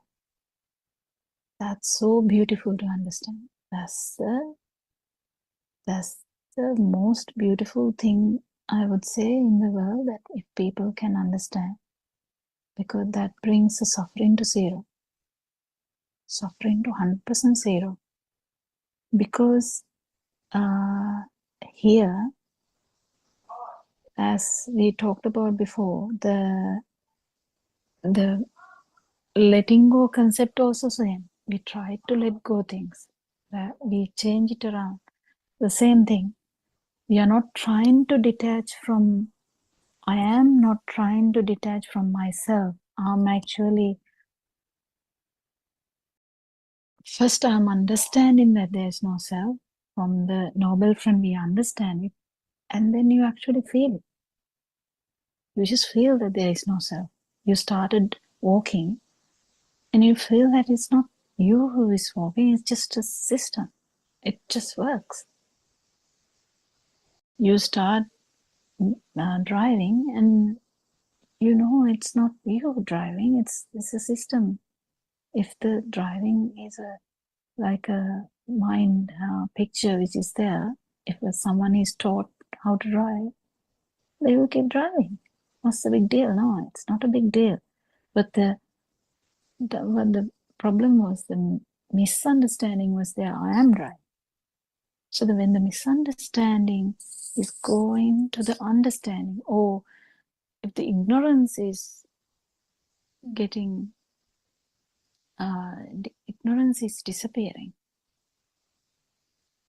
or science is actually coming up.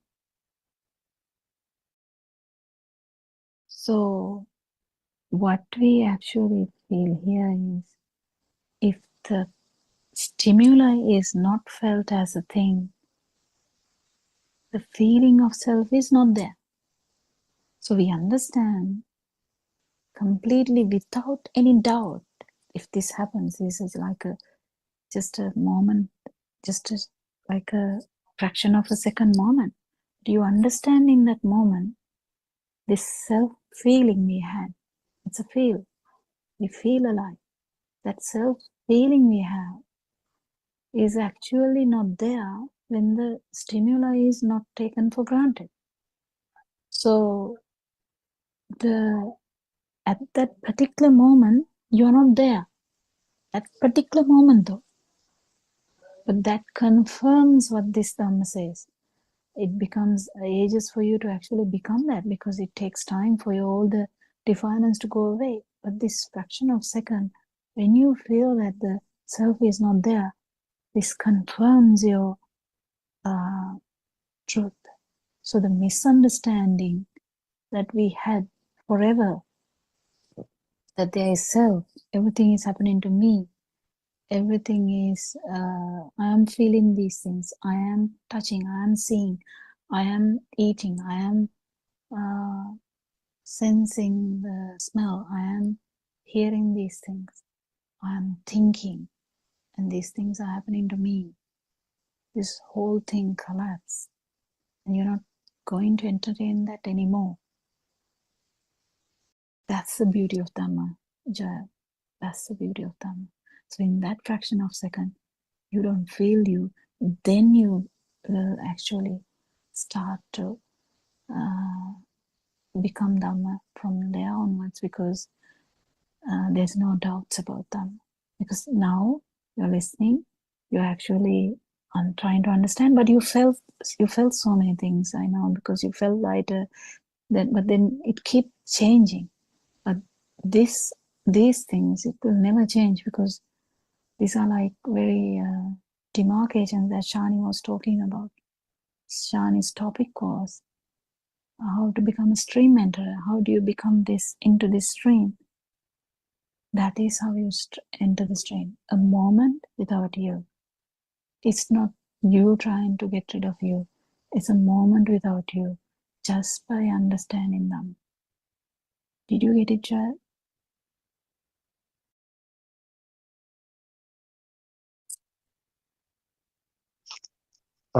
Yes, doctor. I got it. Can you tell me, have you ever felt that moment where you were not there Kind of. in life? An example that you can tell about your life, in your life, that you have felt that you were not there, and that was a good moment. Can you tell me that moment? An It's kind experience, of kind of thing. it's one example would be, I was in the garden. I was just there, sitting there in the morning, and there were a lot of sounds of birds, and just a fraction of a second I felt that, and I felt the strong vibration as well as the non-vibration. I can't say more than that, because it's just a feeling.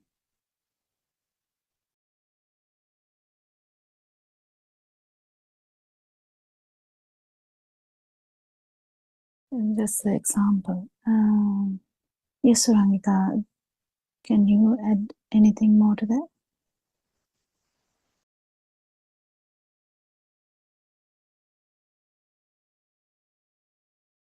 I think what you said was adequate, Dr. Pokila. It's difficult to, I suppose, it's a moment that has to be realized, isn't it? Yeah.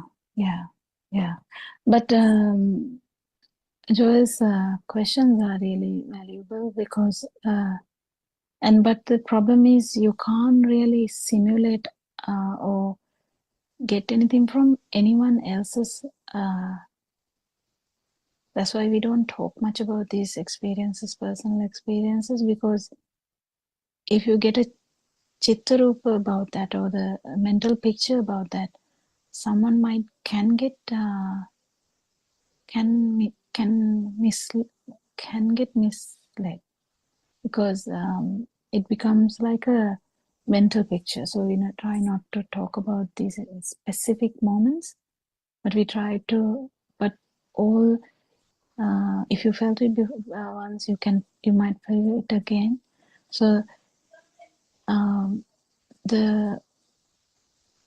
the Dhamma we talk about is actually based on these experiences. But it's really beautiful for you to feel it. But your way is completely different. It is completely different. So all the experiences are different, but the non-vibration is same. Vibration power could be different from person to person. You feel that vibration power that is tense. You feel that power, and then if it really comes to you that it is a function of the sensory organ, definitely it will that ear function. It would be the ear function, and if you really feel it, then you will feel the non-vibration too. It is very subtle, though, very, very minute, because it's a very transient like kind of thing. But and definitely this path keep changing. Shani told about that. Shani was talking about that, where the path keep changing. So the path where you become a stream enterer is different from stream enterer becoming a non-returner. Non-returner to an arahant, it is different. So there's a long way to go from that beginning. So it's just the beginning. That part is just the beginning. So you are just still floating around. But it's very important to understand that this self-view is the main problem here. When that is understood that it is just a view only, and what is here is only the chair or the mother or anything, any stimulus in that case, you keep understanding that was the only thing that was there. And then, is it that true? No, that's not true either. It's a perception. It's like a current. How can you otherwise see the chair in the dreams? So this Dhamma is very beautiful if you can understand and then feel it. And you keep understanding more and more that actually when you understand that there is no self, your burning goes down a lot, because there's no way that anyone can make you to boil. After you understanding that or feeling that, can someone come and talk to you and say, here Joel, you have this thing, why don't you try to achieve this, or something. I mean, people are very inquisitive and very keen to help as well at the same time. So if you can do them, you can do. But what I'm trying to say is, you will not be burning.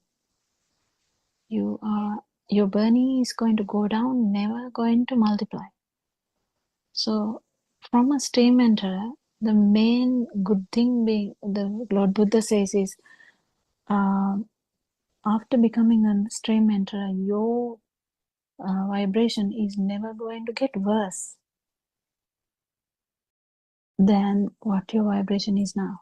So the human vibration, the kind of human level, you're not going to go down in the sense to the animal level.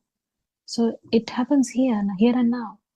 So your vibration is never going to get so bad that you can kill someone, you can steal things, you can lie, you can harm someone, you can't really, there are so many things that automatically happens because you understand that if you are actually killing someone, it's just a perception. You have a perception that you are killing someone. It's just a perception. Who would like to be in a dream and act really seriously in the dream? Because you have to be so serious to kill someone, isn't it? Be so serious. To lie, you have to be so serious.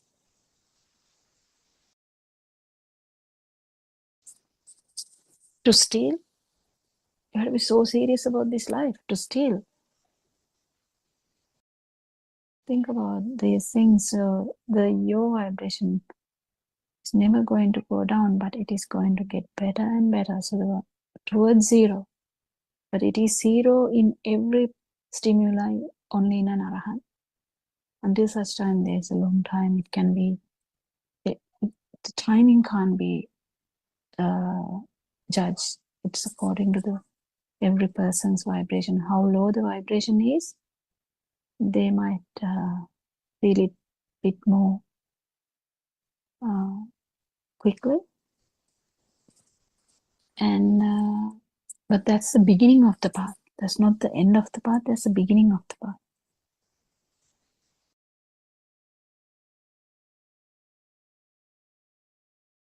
Anything else?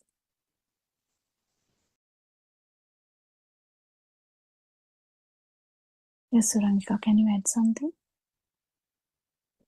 Yeah, Dr.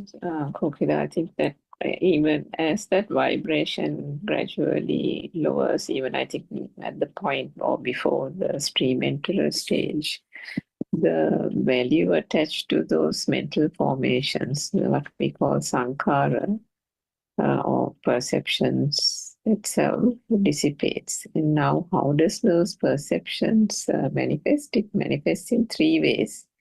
One is mental formations in the form of thought that we have spoken of. But the overt aspect of it is when we, what is vitakka in English, when the mental formations are magnified, they turn to verbal stuff like words, verbose. And then the more one agitates about the thoughts, it turns into action. So those are the three ways that these mental formations manifest themselves: through action, overt action, through words, and through thoughts. So initially, the thought has to arise, and then that gives rise to the impulse to speak and explain and talk. And then that also gives rise to action. So what Dr. Kopila was trying to say is, the more one realizes that there's no truth in this thought, and this whole thing is a mental construct and fallacy based out of ignorance alone, the gradual wanting to act on various things, wanting to steal, wanting to kill, even those, the temptation or the tendency, shall we say, to act on the thoughts dissipates over time. And then whilst at a certain point the action really dwindles down, then even the words. Now, when you think about a conversation earlier, if you think, we are always wanting to talk, isn't it? We are always wanting to engage in a conversation. Before the other person finishes talking, we are not even listening to that person. We are building up the thing that we want to say to that person, isn't it? Even in discussions, if you just think about how this behavior happens, and then even in those conversations, whether it is with a colleague or whether it is even with friends around a table at a pub or a bar or something, even we are trying to show that, we are great. We are trying to praise ourselves, maybe indirectly, or say that, this thing happened and this is the way I worked it out. And, you won't say directly, I am great and I am brave, but in indirect ways, in covert ways, there is a way that the self is being kind of praised in a indirect roundabout way. So all these things are giving rise from that mental formation. The thought then gives the urge to say things, gives the urge to fatten the ego, gives the urge to put things in words, or hold attention in a crowd, say things that will bring praise to oneself, so on and so forth. Now, all that gradually, as the stimuli becomes less and less real, the need for action, the need for to put oneself on a stage or to do things like that, the overt action gradually goes away. Then the need for putting words, the need for talking endlessly nonsense, putting oneself in the limelight, all that also goes. Why does it happen? It doesn't happen deliberately. Each time a thought comes, the lack of significance of the thought is the thing that comes up. What is the point? Because it just says every stimuli is, we know the truth behind the stimuli. So each stimuli, it becomes useless. Each stimuli, the power of the stimuli to keep on going from one thought to the other to the thought, because the conversation makes the thought stronger, right? The conversation, in order to fuel the conversation, the thoughts fuel themselves and get more and more powerful. That is the thing that will give the momentum, give the motivation to keep on speaking, to keep on fattening the ego, to keep on, bringing attention to oneself in a crowd, so on and so forth. So all that falls down, as Dr. Kopila says, even with the action. So which is why at the point of stream enterer, there is no way that stimuli is going to be any, like worse or bad. to the point of falling down into any one of those lower realms. It is only going to become refined and more refined. The behavior becomes more tranquil, more calm. The posture, the thinking, all that becomes calm and subdued. Now, that doesn't mean that that personality stops talking and stops smiling and that kind of thing. That person will still behave in the normal trait of that person. But inside, as Anand Mahatsa has told us many a time, the calmness is inside. The inner transformation has happened. On the outside, the person will be cheerful, will be talking to the parents, taking the children to school, and behaving as usual. So it is difficult in this dream enterer and beyond, even for a person in the mundane world, to actually recognize such a person, isn't it, Dr. Popila? It's Yeah, yeah. it's very beautiful. The more we get into this understanding of right vision, everything follows. Kind of everything follows. So you start working with right vision. You start talking with right vision.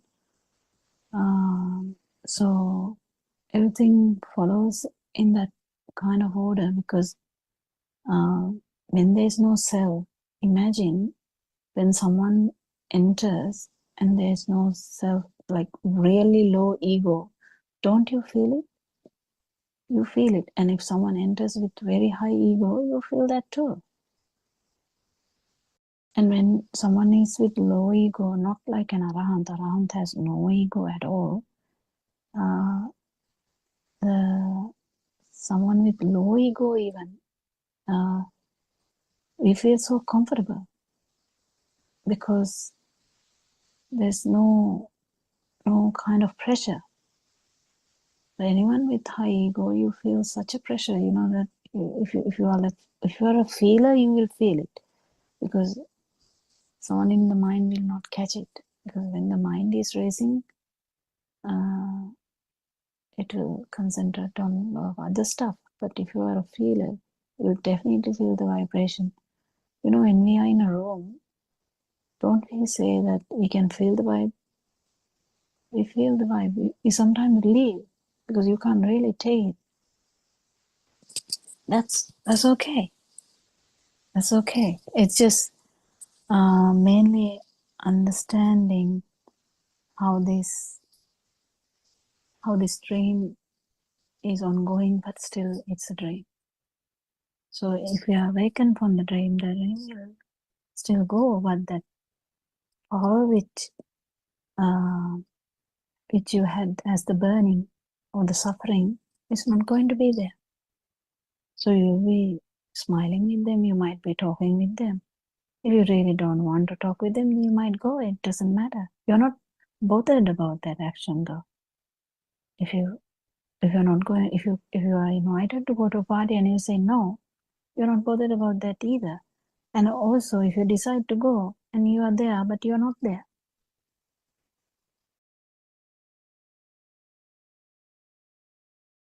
if you're not there, if you actually don't go, you come home, you are not there either.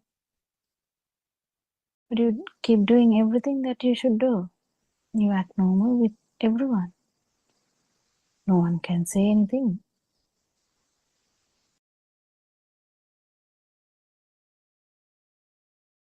No one can even detect anything. It's just acting normal. They can feel they might feel comfortable with you because you have very low ego, but then yeah, that's it.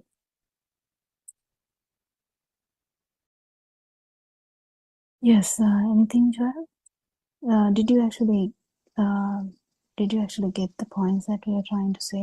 We are coming closer to the end of the Zoom discussion today. Yeah. Yes, Doc. I was like jotting down certain important points that we are discussing, so that after the session that I could reflect on that and understand it more and feel it. So yeah, I was jotting down the points. Thank you, Doc.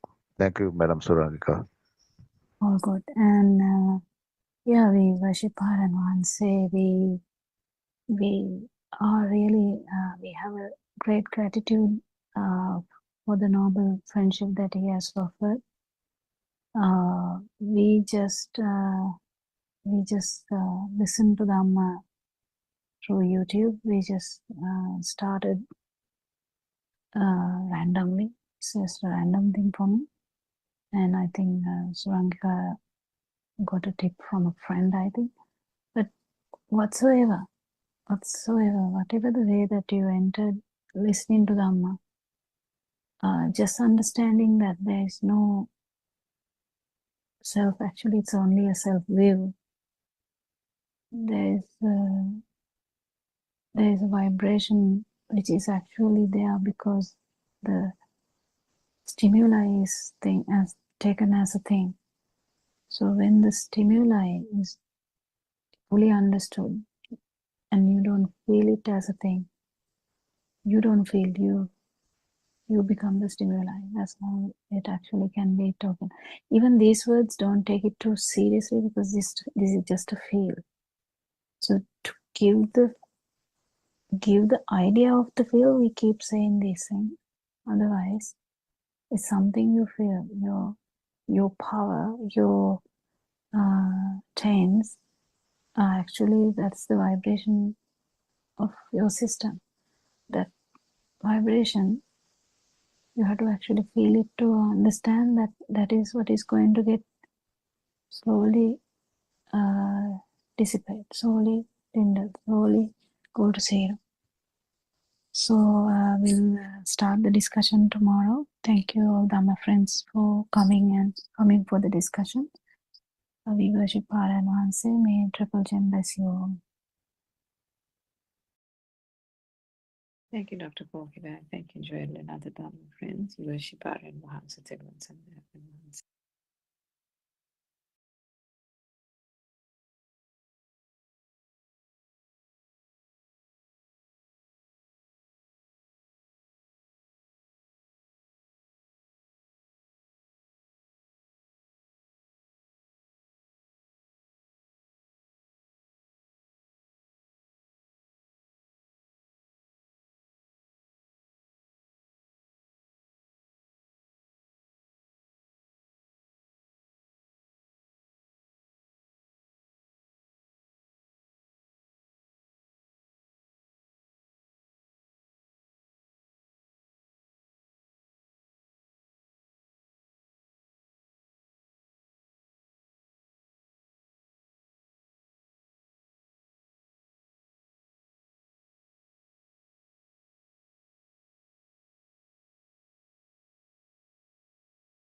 Thiruvang Saranagi,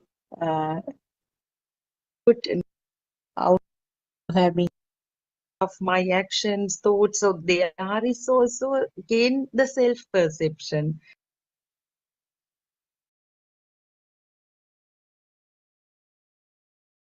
But when you become humble also,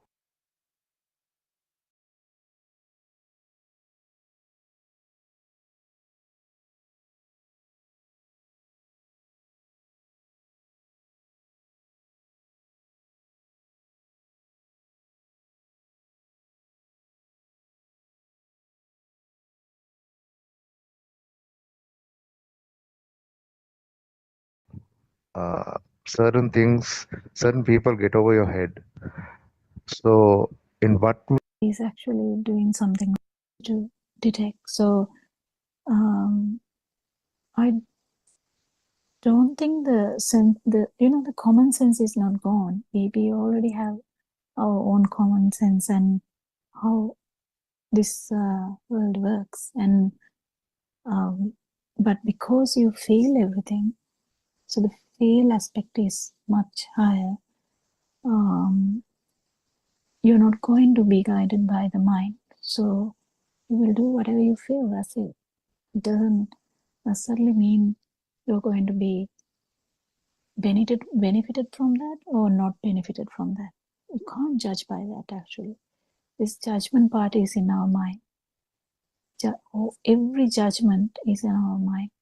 Whether this is going to harm me or not harm me is our judgment. This is an extreme example of Arahamdo. So we can't expect this to happen to everyone in the path. But what I'm trying to say is an extreme example of an Arahanto, someone who has lost this ego. Yes, there is a chance that something can happen. We can't really say no, but it doesn't necessarily mean that they feel it. They feel it. There are so many examples in Lord Buddha's time how they, even Mughal Thero, he felt that how they came 3 times to kill him. The whole lot of people. I can't remember the number even.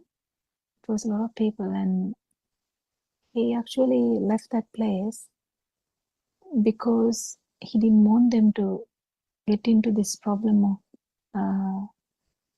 harming him, not because he is feeling him. It's because of the kindness, out of kindness. But then when he realized that he can't do anything about it, just gave in. It's a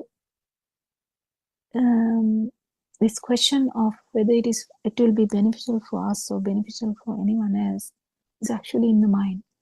So all the problems in the mind, or the judgments in the mind, comparisons in the mind,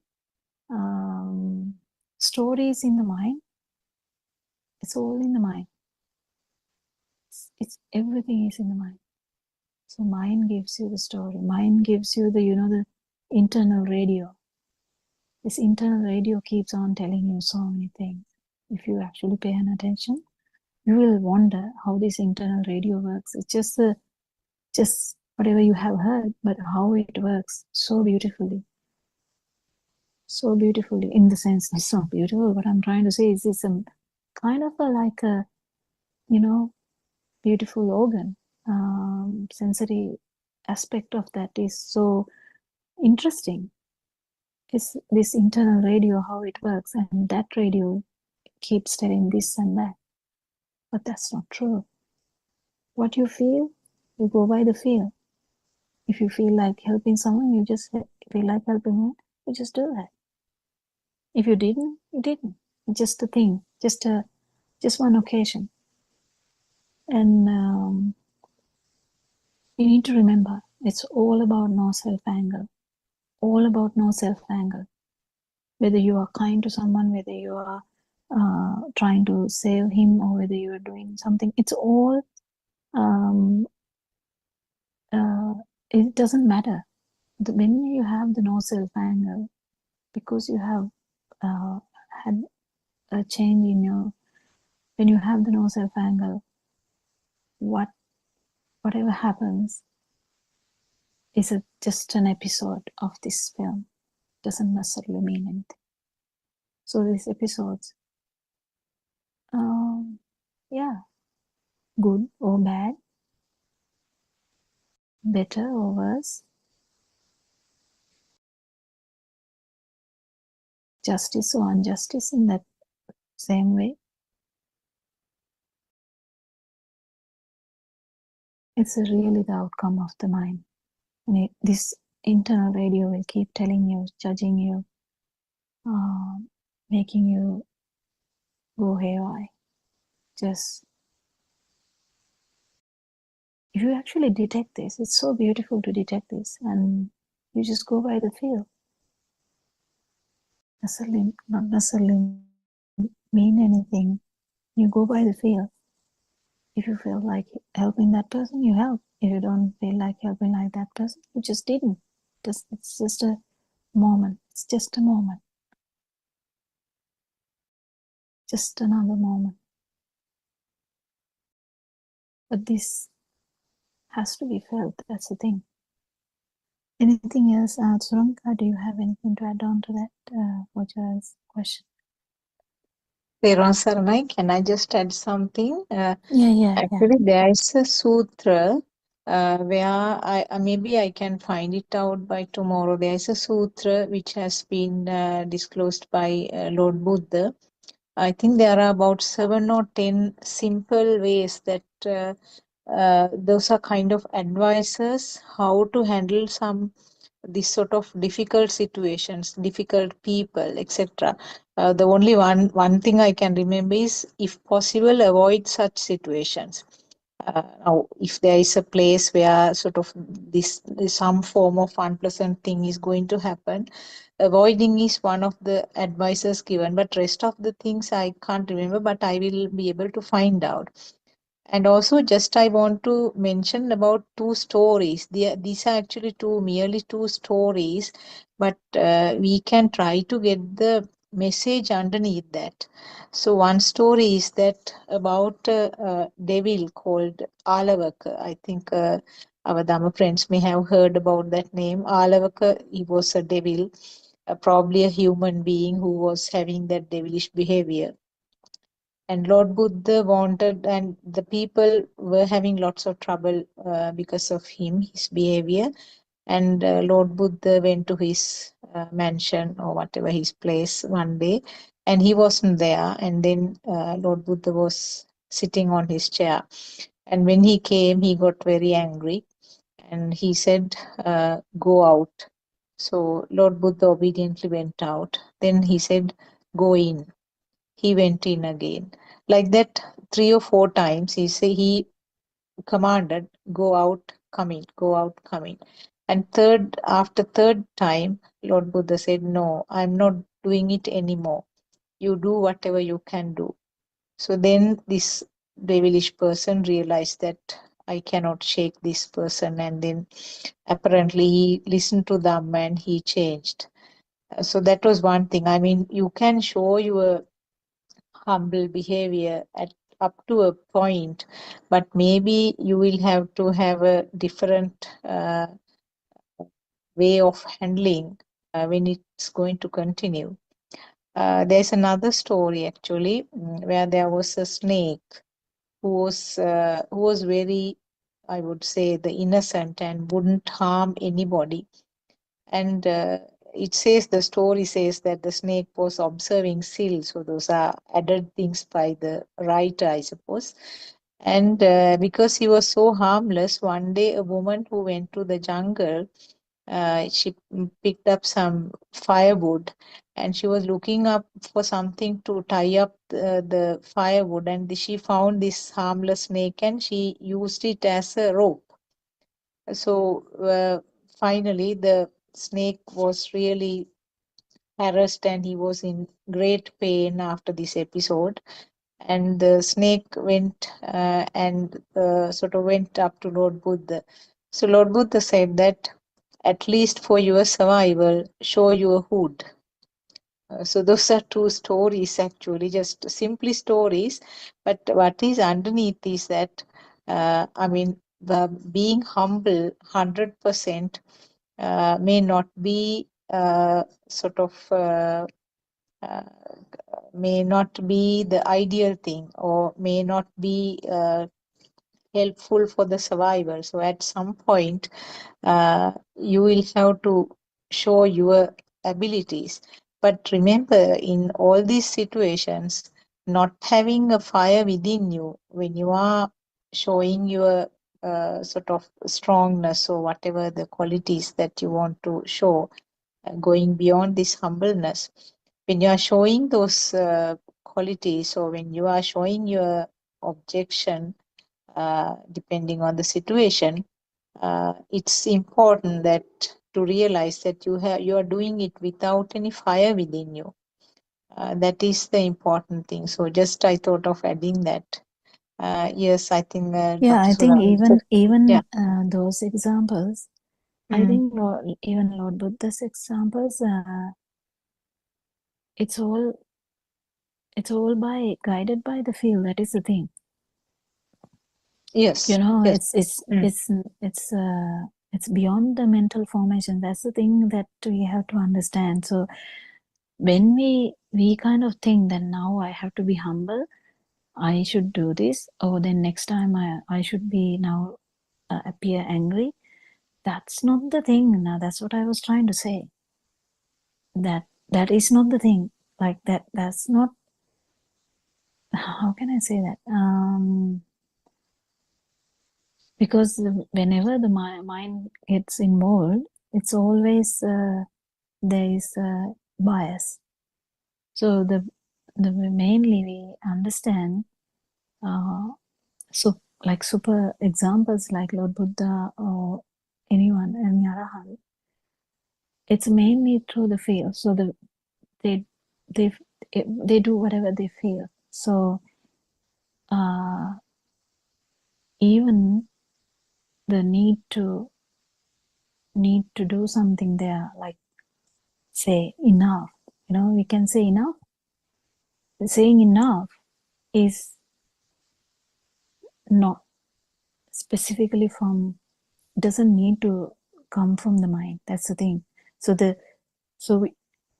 flowing in the field, that's the most important aspect of it, I would say, and the lack of self-view. If the self-view is there, whatever you do, whether you are so humble, it's useless. It's useless because the self-view is there. Whether you are humble, whether you are good, we can label him as 100% good person. Again, if there's no understanding of this, no self-dhamma, back to square one. Because your vibration is going to be born again. In the sense that your vibration is going to get telepathized into any other system. Yeah, whatever the birth, it doesn't matter. This cycle of birth is going to continue. That is the thing. We have to understand that. I think Sranka was trying to say that Gatinimiti, Kammanimiti, that's a kind of, the vibration here, which is the power, which is going to be there even after the stopping of the respiration and stopping of this system. That power has no place to telepathize.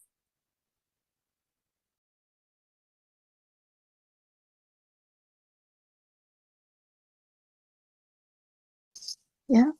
Dr. Kokila, I was just Yes. listening to Dr. Sakuntala's thing, that something mentioned about sutra, that if something is happening, don't go to that place. I mean, prevent from going to that place. So my other question is, Even that we can plan yeah, it as well as yeah, we can go by the feel. That's the thing, Joel. What I'm trying to say is, like you go by the flow, and yeah. you just understand. You just feel this is not suitable. So that's it. Yeah. Like for us, it's good. For adults, my question is, like you said about that 14-year-old girl. or a child going through that, but she can't say no or enough, then it becomes a trauma. So how can a child prevent from abuse and all those things according to Sutra, because she doesn't know what is good and bad?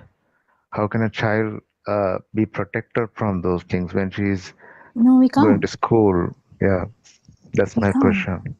We can't. We can't, because if someone has heard Dhamma, definitely we have heard so many stories in Lord Buddha's time where a 7-year-old has understood this Dhamma and has an internal change that they understand there is no self, but continue to live so and marry and have children and all that.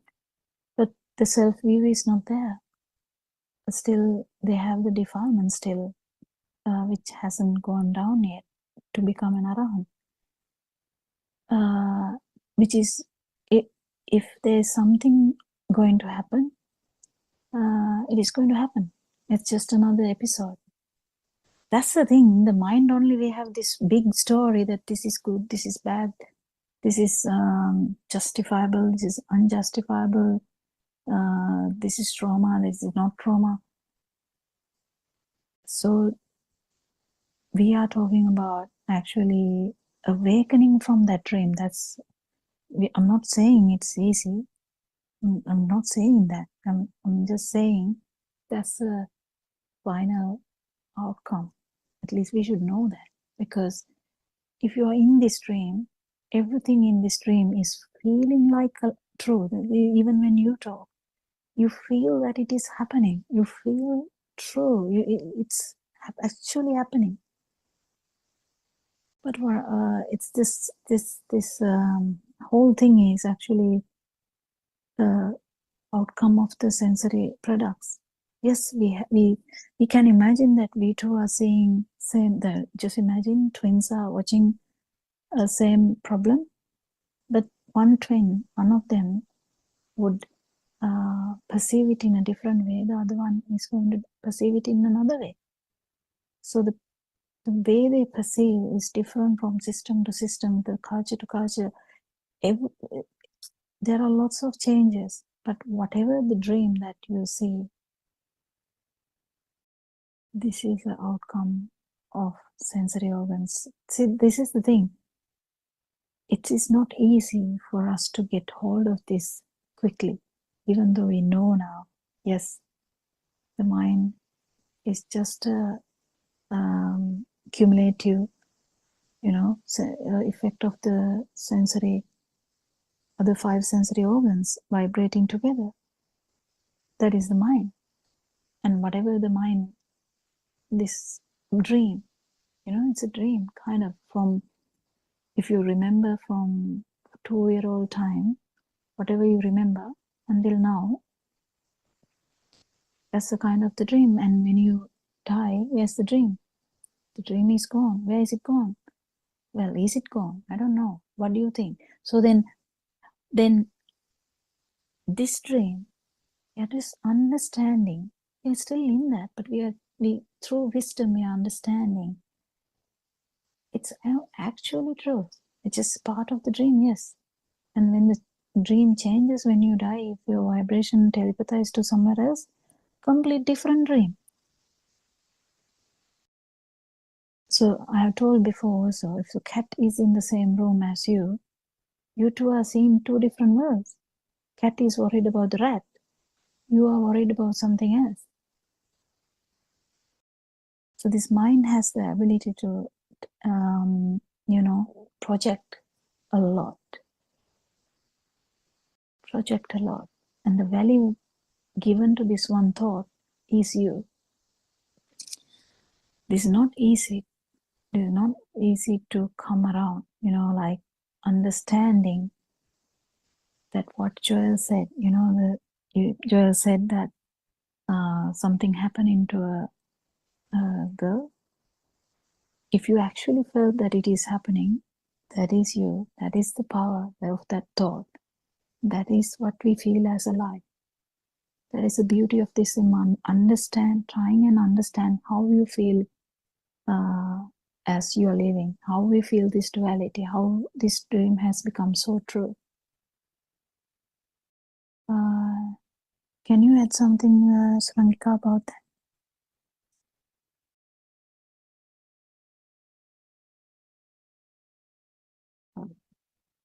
Yeah, that's, I think, it's the way of perceiving that, isn't it? And that will be understanding to come to the realization that that question is almost flawed, isn't it, Dr. Kopila? Yeah, the question itself has a problem Yeah. of taking this world as true.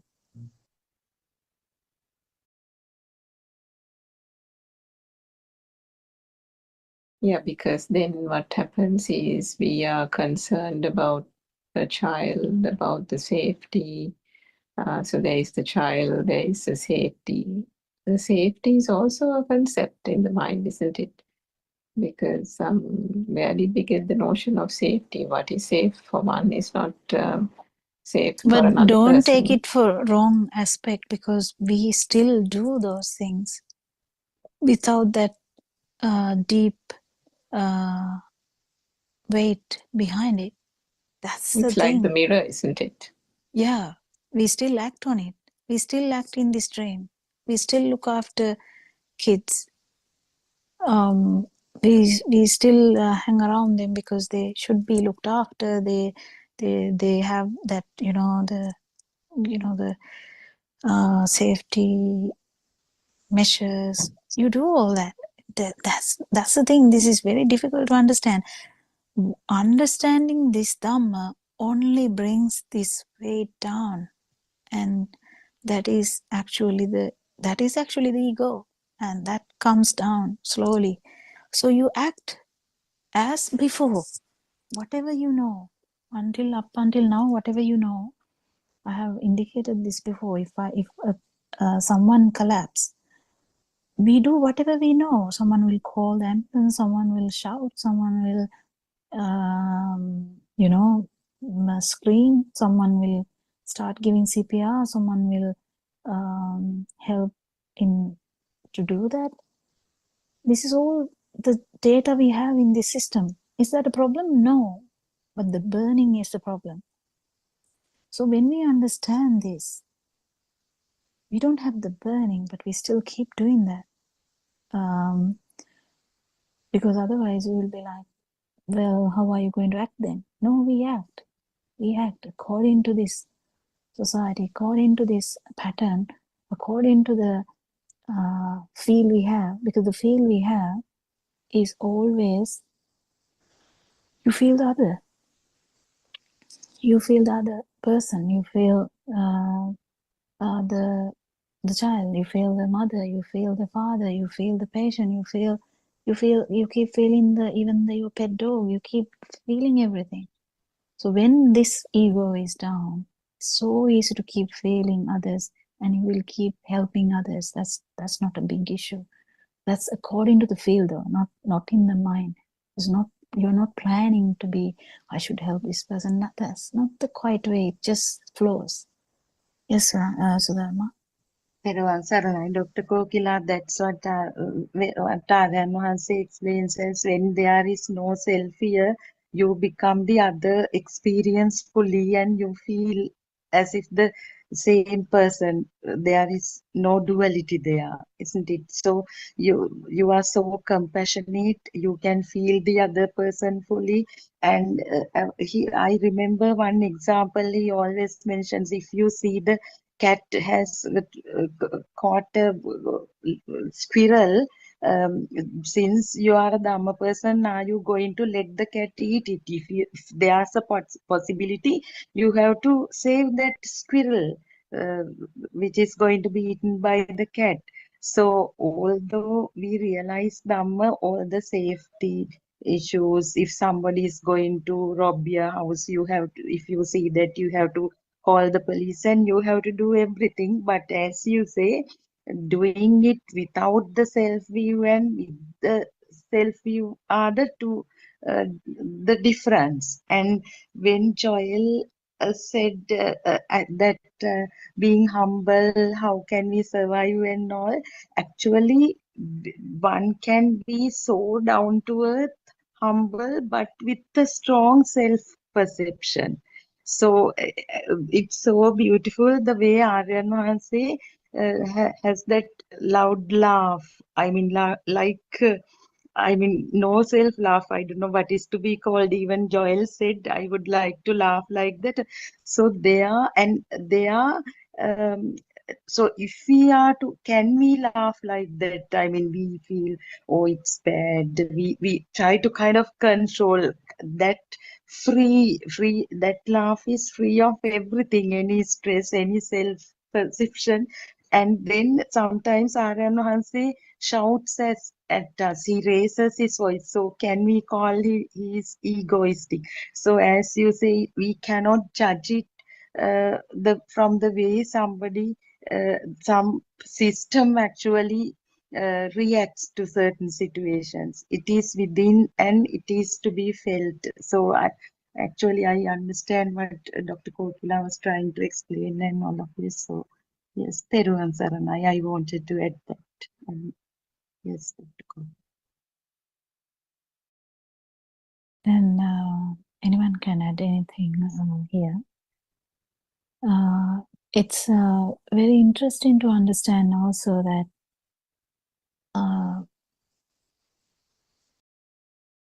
and a person who has no self-will will never harm anyone. It's very important. Very important to understand these things. They are not purposefully harming anyone. They are not in the mind anyway. And their field is not going to, because the ego is less, there's no way that anyone will harm. But what we have to understand is this pattern of things happening, in this inside this dream. It will go on. It just will go on. If you can help someone to understand this Dhamma through kindness, you will do that. And if not, yeah, that's it. You can't do anything. Did you get that, Joy? Yes, doctor. Something else that I wanted to ask is that when the Dhamma friend said you feel but others feel, is it connected to empathy? Yeah, you can call that, but empathy word is already taken. Empathy with self, without self. How can we explain that, Joel? It's so difficult, isn't it? Empathy without ego, empathy with ego. How can we explain that? That's what Aryan Mahanse that day said. Unbelievable love, because there's no word to say that. Love without ego. How can you say that? You can't really say that. So we don't have words to say these things. So I just can say empathy without ego. How would I know? How do I explain that any more than that? So because we have this empathy word used now with the self view. I am here, I have empathy towards them.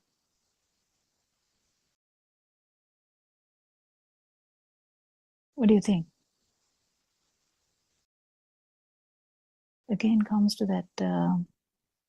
that egoistic thinking pattern, or the thinking pattern that we have, that I'm here, I'm the one who is doing all these things, I'm the one who is going to have empathy towards others.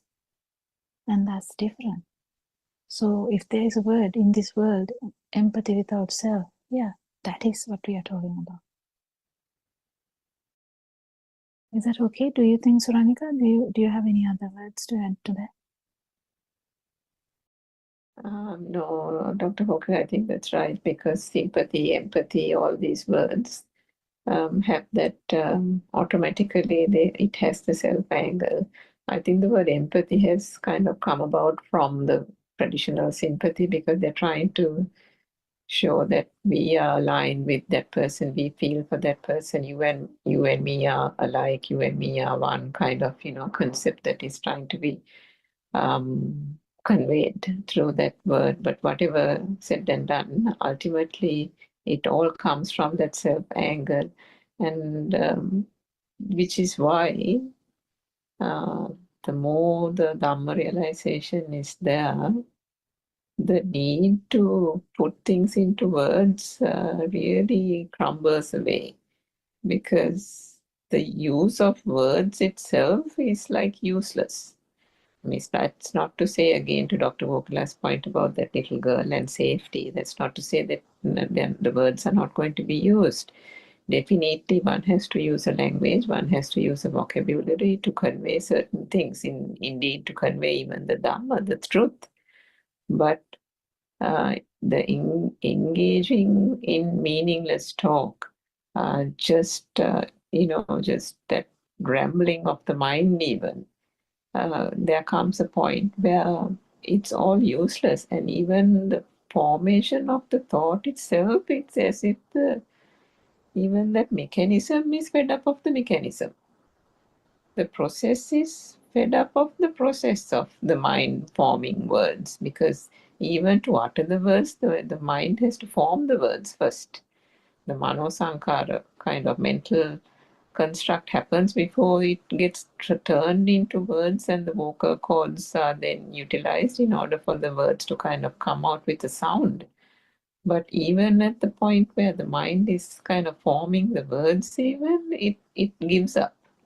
I don't know how to explain it, isn't it, Dr. Kokila? Maybe you can explain it better. There is because inside, innately, with the internal transformation, the complete uselessness of this volitional formation, this abhisankarana, where all these things are getting constructed. Because what are words? Words are trying to denote objects. Words are trying to denote a thing. It's trying to denote a thing where no thing exists. So when that profound meaning gets embedded more and more, the need for words, the need for speech, the need for those things just dies away. So it's not an easy thing to discern or understand, but it comes gradually. But to get to that also, you have to use words. To get to that, you have to convey a question, as you're doing now, Joel. You have to ask, and to ask, you have to use the mind, and you have to be inquisitive. You have to turn, because this Dhamma is understood based on, it has to satisfy the experience that is the jewel now, isn't it? Because the experience, the world, the sensory perceptions driven world that has created the jewel today is not the Dr. Kokila, is not the Surangika, is not the Sudharma, is not the Dr. Sakuntala. So the defilements and the way this construct has happened, which is jewel, that puzzle has to be solved. And that puzzle is a unique puzzle. So Dharma is another unique puzzle. Everybody is a unique puzzle onto themselves, because the traits, the cankers that then make up the experience of and the self that is jewel, the self that is Sudharma, the self that is Surangika, are quite different. So the way you get about it to get those defilements to fade, is also a unique path of its own, which is why you still have to use questions, you still have to use words. But ultimately, and you will come to that point soon, but the need for all that will eventually fade away.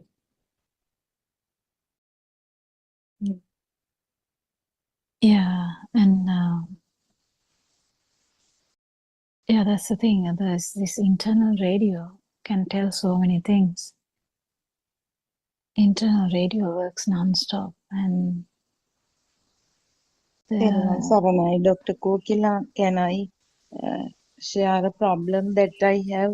I hope you all can help me with that. So I have come across now, actually now I see the thought pattern, and I feel I always try to exaggerate.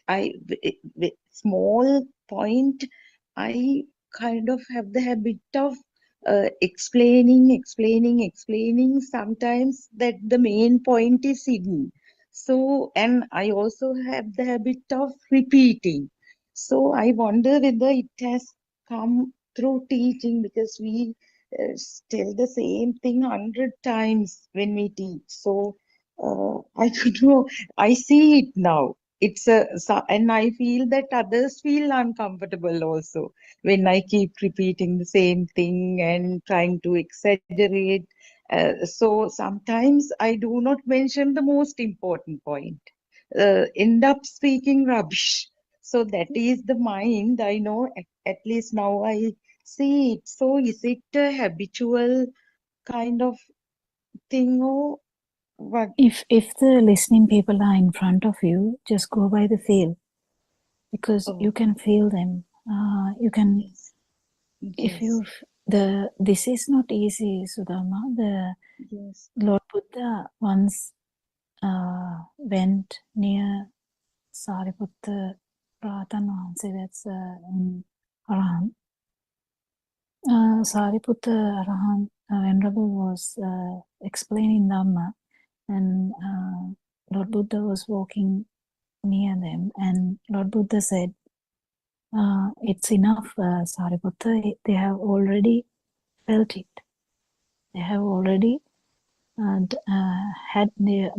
okay now. Because Sariputta was explaining again and again. So this is the thing, this feel is different from person to person. Even Lord Buddha had the biggest feel. That's what Aran Vahanse was telling yesterday in the, the Andolanatmaka Deshana, that everyone should speak to him. He is saying that with a reason, because he is the non-vibration. We are just in the path. So the non-vibration feels all the vibrations. So the best feeling is the feel without the self-vibration. So it is difficult, but I would say if you tell about 5 times also and you feel that that person has not understood, just tell them to follow up with Aran Vahanse or something like that. Sometimes some people can't get it, and at the same time someone might get it and just listen out of respect. Out of respect, they will keep listening. That's the thing. So and sometimes there's another things too. Like someone might say, "Yeah, I got it," but you feel that definitely you feel that that person didn't get it. So these are so many different stuff. Like it's a kind of a mastering the field. Doesn't you can't do it with the mind anyway. Doctor? Yeah. Dr. Kokila? Yeah. I just want to add to Madam Sudharma's comment, because I know what teacher is they repeat things, because my mother is also a teacher. So I can understand why they repeat it. Yeah. But that's in mind. But yeah, Sudharma, do you want to talk? Yeah, no, doctor, I got it. Feel is the solution. Yeah, the more we are awakening to the feel, these problems, at least now we notice that I talk too much, or I go to Well, town with certain stuff. there's one thing that we can add to that, Sudharma. If you actually feel that what you're talking is true, you get that. Just be careful. Okay, thank you so much. Do you understand? None of these things are true. We just these are all this in this dream we are talking about. Dream, Even film. Dhamma. Yeah, whatever the word you talk, it is the output of this sensory formation. So even the words now I talk doesn't necessarily mean anything. It means something. It's trying to convey a message, yes, but More than the your ego, or your power is when you feel what you're talking is true. Can't you see that? Can't you see when someone is telling a story, how engrossed they are in that? How, on the word engrossed, how can, is there a better word, yeah. Surangika? Yeah. I think engrossed is correct, Dr. Popula. Yeah, kind of, you know, They're like almost you absorbed, right? yeah, Absorbed into it. living in that experience, even now. Mhm. It's very evident now. I mean, after listening so many years to R&1 says Dhamma, we just feel 5% of it, and then still, even that, you can feel this self vibration. You can feel the, you know, that power. Yes, just anything. Yeah, Yeah, that so for Sudharma's case, now what you said about the feel is good where the audience is in front of you. But now, for example, Sudharma, if you are trying to explain a problem to R.N. Mahansa or to someone on the Zoom, then and that potential to repeat, because you automatically, I think it's coming from habit. Joel is probably right, because of the teacher mentality. You think, you're dealing with maybe 50 children in the classroom, so you're trying to say the same thing in several angles, hoping that you'll hit maximum children's ability to understand. And that same thing has almost kind of become like a habit. But when you are explaining a problem of your own, like a Dhamma problem, if you say it once and you are saying it reasonably clearly, and then you get the urge, always just kind of be aware that there is an urge that comes within. When there is a little pause in the Zoom, you're trying to fill the pause and fill the silence by trying to explain what you said a minute ago a bit more, and then a bit more, and yeah. again another bit more. That's beautiful. Where is that It's urge coming actually from?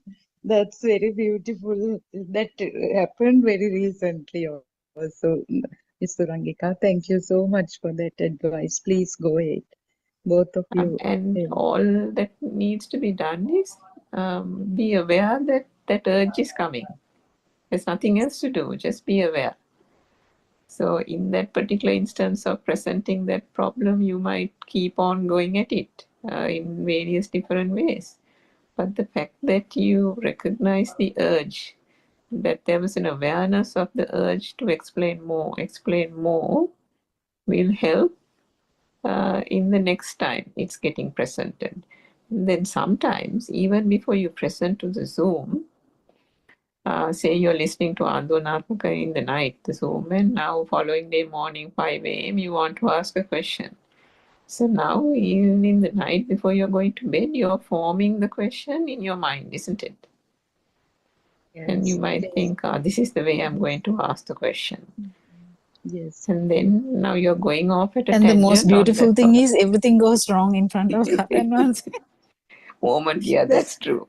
Moment Yes. R&1 steps into the Zoom, all the beautiful words that you had strung along and planned Like goes out of the window. he said, like cackling hens or something. I don't know. He said beautiful metaphor to refer to the way the ladies talked on that day. I was the more stupidest because I had made a certain incident real, sad thing real, and I myself felt that I am in the mind, and I don't know, I really felt ashamed of me. But what to do? Even seeing that it is the mind, I didn't have control over that. You are so correct when you said that there's an urge. Yes, very. very insightful. That And that urge actually, I mean, each time we speak from the mind, sometimes there is an awareness that urge is there, but we can't control it.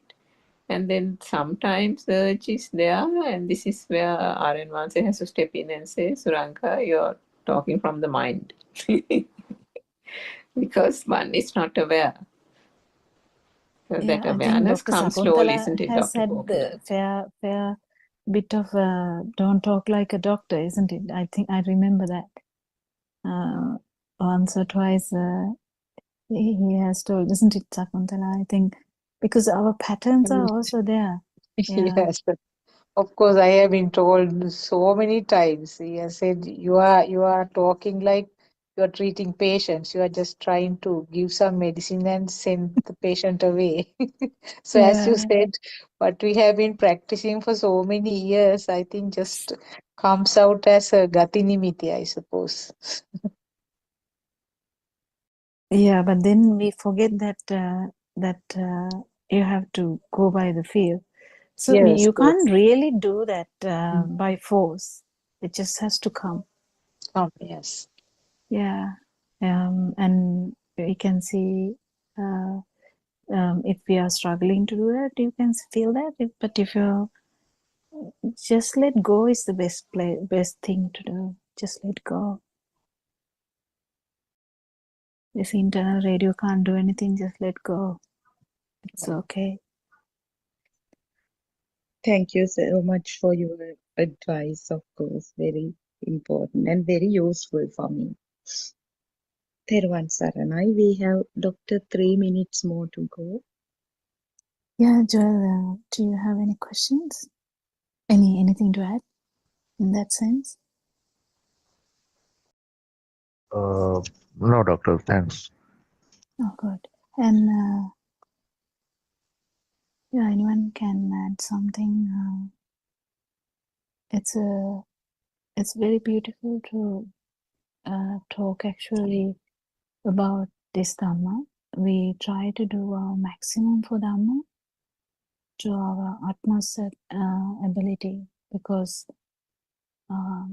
whatever our flaws, Dhamma should not be tarnished. Dhamma is so valuable in that someone can actually feel the cessation of suffering, because suffering is not the part of life. Suffering is actually not needed to live. You can live in this dream without suffering. That's the beauty of this Dhamma. You never knew about that. You can still do whatever you can do to help people, to look after people, to help your mother, father, to, do whatever you can. But it will be just one moment. It will be just, a episode in this dream. So there's no suffering. So living without suffering, living without ego, living without self-vibration, living without self-will, these are beautiful things that we will keep repeating every day. So we worship Paramahansa for his guidance, and thank you all Dhamma friends for coming to this Zoom discussion today, and thank you very much Joel for asking so good questions, and may Triple Gem bless you all. Thank you, Thank you, Dr. all Dhamma Saranai. friends. Thank you. Theruvan Saranai. Everyone say namaskar.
Good morning, everybody.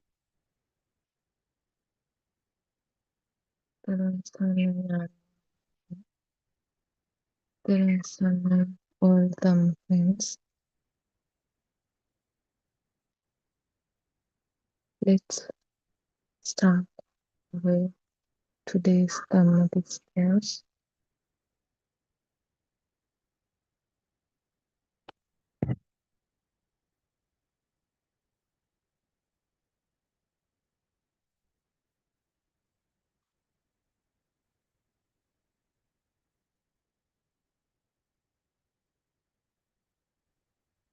So far, we discussed how this outside and this inside is not the truth. So today also we will continue that same discourse. People often move through those experiences with a quiet need for certainty. Certainty about what is happening, what is, where things are, who is involved. A search for truth, but it is rarely noticed and it operates in the background.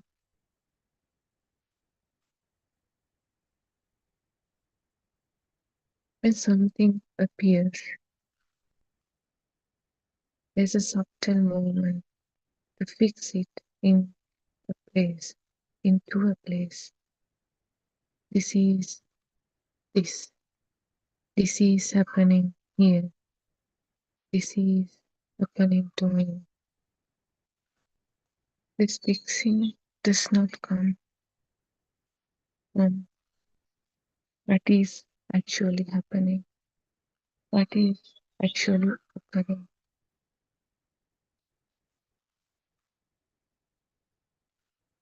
But it comes from the need for stability that we have practiced throughout our childhood to adulthood. Appearance or these occurrences that happen to our sense faculties itself is unstable. Sound always changes. Sensations always changes. Thoughts always change. Even if we wanted to keep them as it is or not change them, we cannot do it. It always keeps changing. The need for certainty tries to hold these changing appearances in a stable state. This story usually has the center. The center is called me, myself, I-ness. This is main part here.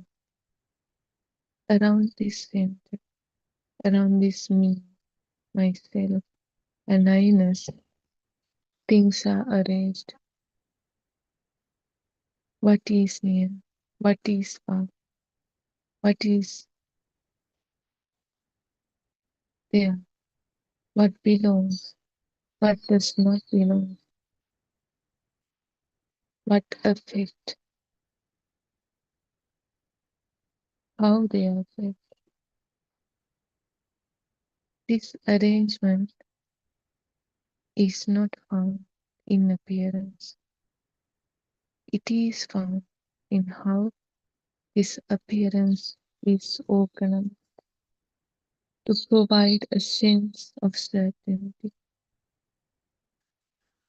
The teaching, this Dhamma teaching here, is not about removing it. It is about seeing the movement towards certainty as a movement, a built-up illusion. When the movement is seen, certainty loses its authority.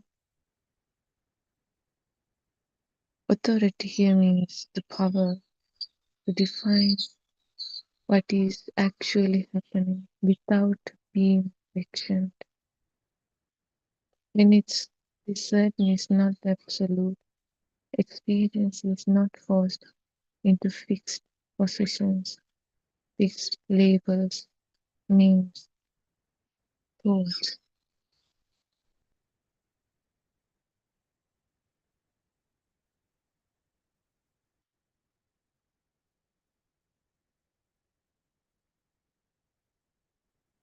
Need the certainty also shapes time.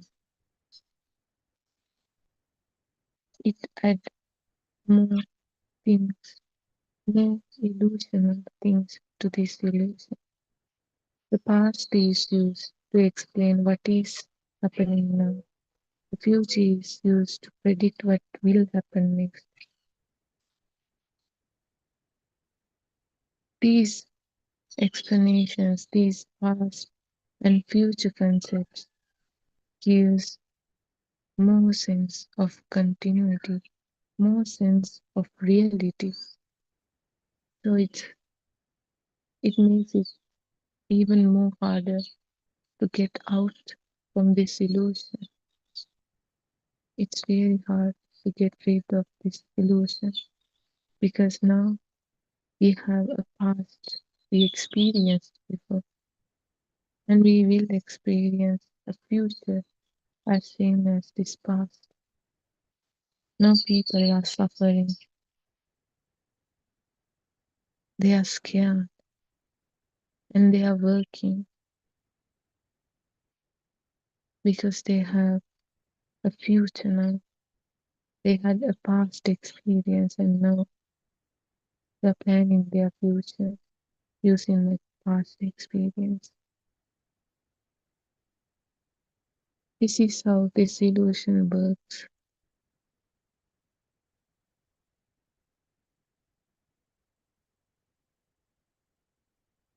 This continuity, this past and future supports the sense of continuing me and continuing outside world.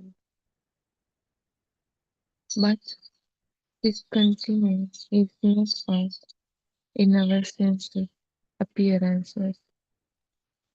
It is created by linking appearances through mind, through thoughts and expectation. This linking feels natural because it has been repeated, used like a habit for a long time.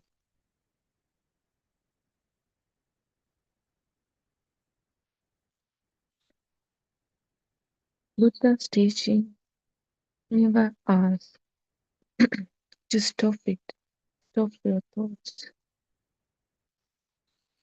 but instead it, that it's trying to point out this linking as linking these thoughts as thoughts,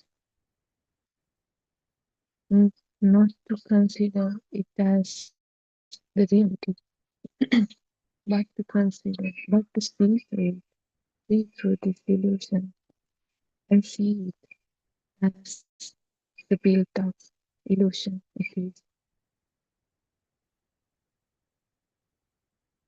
and use the thoughts as before, but with awareness, with knowingness that it is not the reality, but something used to live, to communicate with people.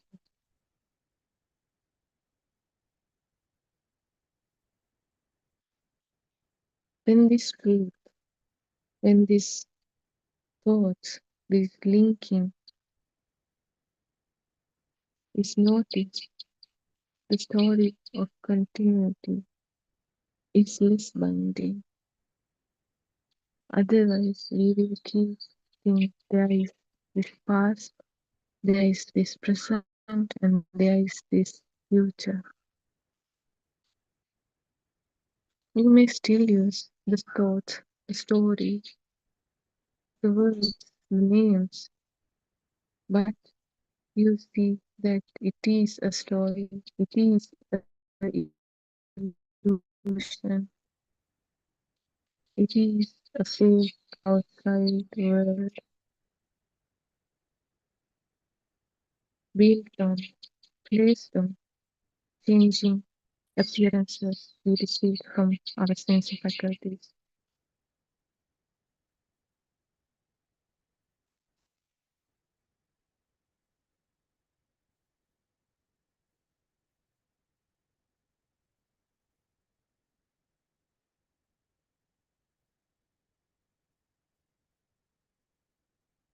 How inside and outside are built and why they are not found in real for real. The sense of inside or me and outside world is not something that appears suddenly. It is built slowly. It is built over the time, gradually. It is built through habit. It is built through learning or labeling, learning to name and learning to organize experiences.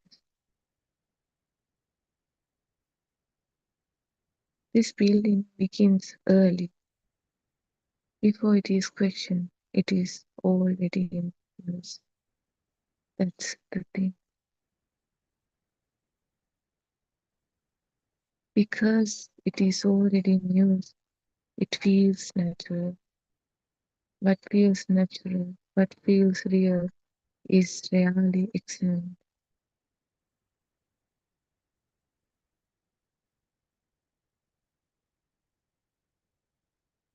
The first day of a child learning their first word, that's where all this started. Then he keep learning and building more thoughts, adding more thoughts. They keep adding.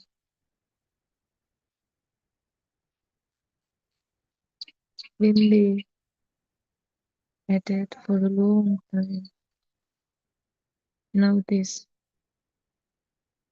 has become their reality. They consider it as their reality.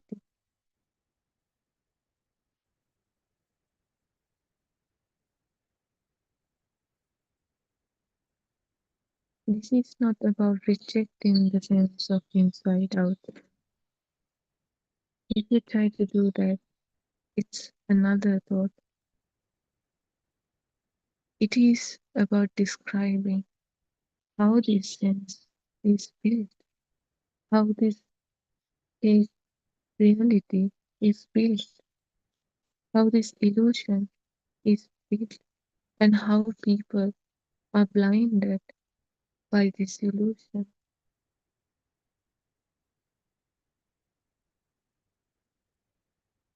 And checking whether what is built is actually found in experience. The experiences, the occurrences that happening in our sense faculties are used to create this illusion.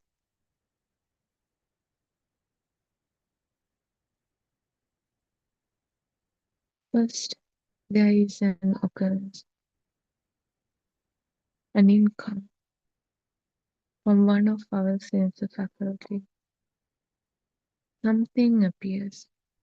It might be a color, a sound, a touch, a taste sense, a smell sense.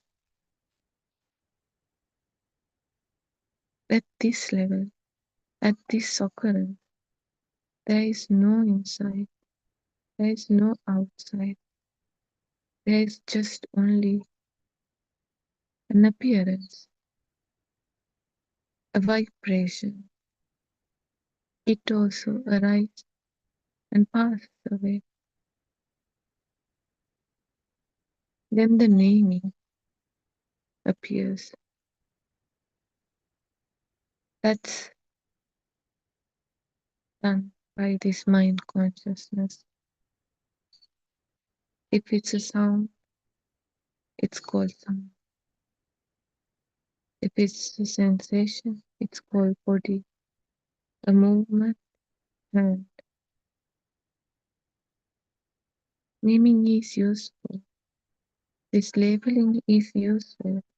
It allows communication, it allows learning. But it is not the truth. It is just used. It's not the reality.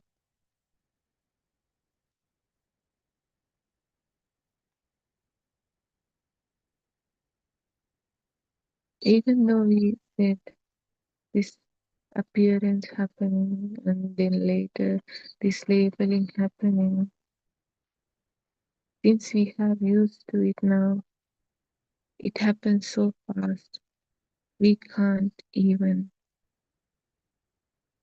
figure it out easily. It happens in very rapid, fast.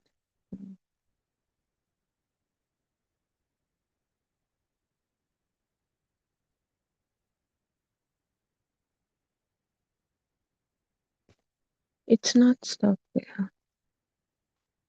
This naming, this labeling also begins the movement of a separation.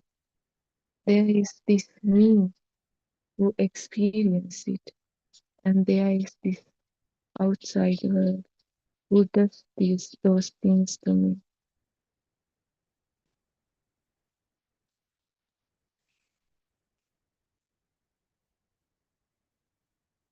Once something is named, it can be spoken about as if it exists independently.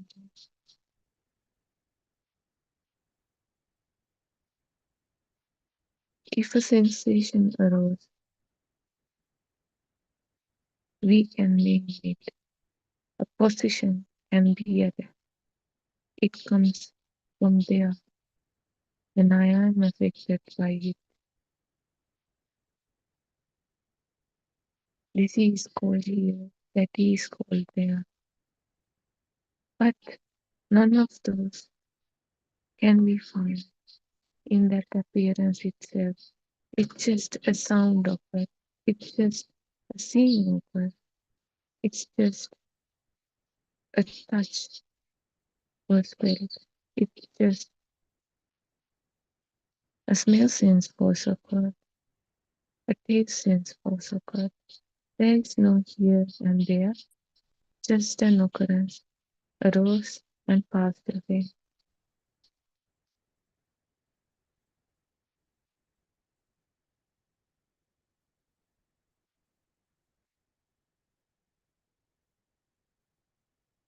Even though there and here is not found in appearance, there are ways of describing appearances.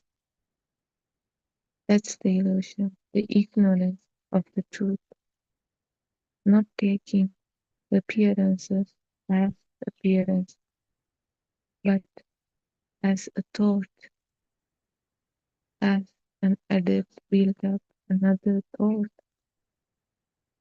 Appearance is simple, but the thought is complicated, and it has more power than that the vibration of the appearance itself.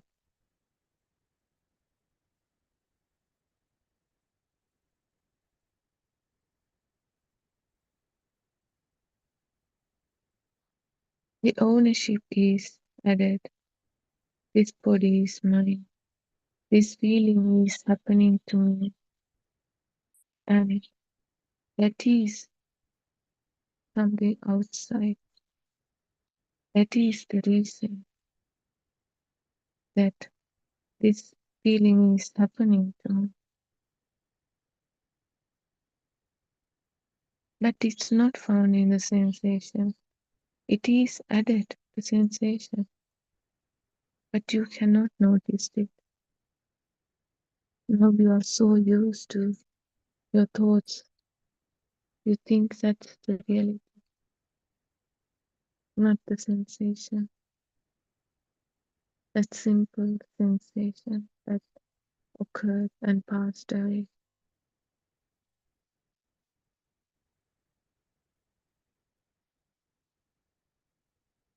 With this ownership added, the side all here is taken to be me. Now the structure is completed. A me here and a world there. This is taken as also in here. It gets more complicated. Even though we say me here, outside world is there. The me who sees, who believes that there is outside world is the same thing. If there is something outside world, if there is something real outside world, that is the me itself, that I-ness itself.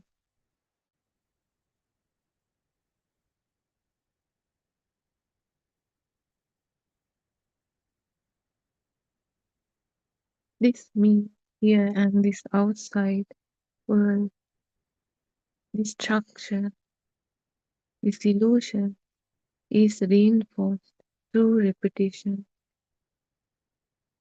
Read it did it as an habit for a long time. It was repeatedly done.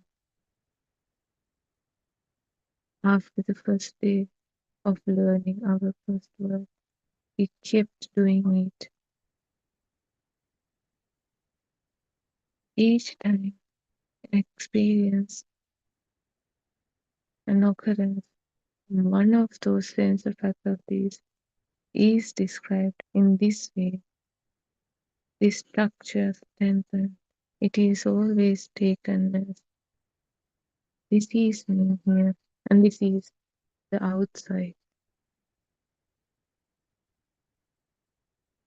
We used it, we kept using it, and now it has become the reality. In this Buddha's Dhamma, it's time to show us how this reality was built, and it is not the reality.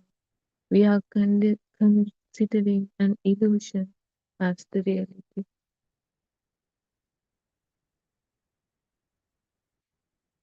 Memory links moments together. Thoughts links moments together.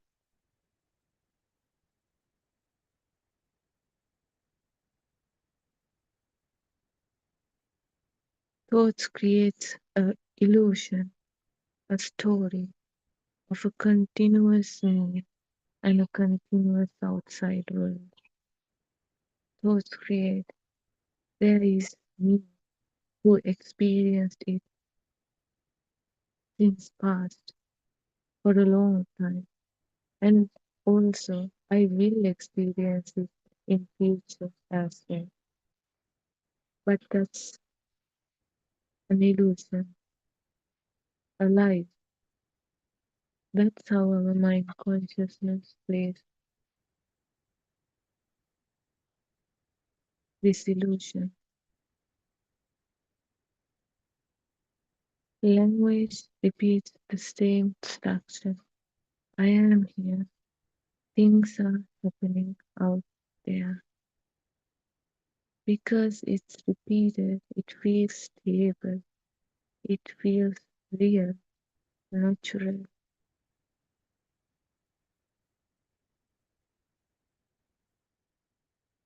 But we cannot find it in any occurrences. We cannot find these stabilities just in a sound or what our eyes see or any taste we get from our tongue or smell sense or touch. It just happens. It just arose and passed away. Then where is this stability come from? It comes from this repetition. It comes from this speed, this rapid speed happening. It's like a movie.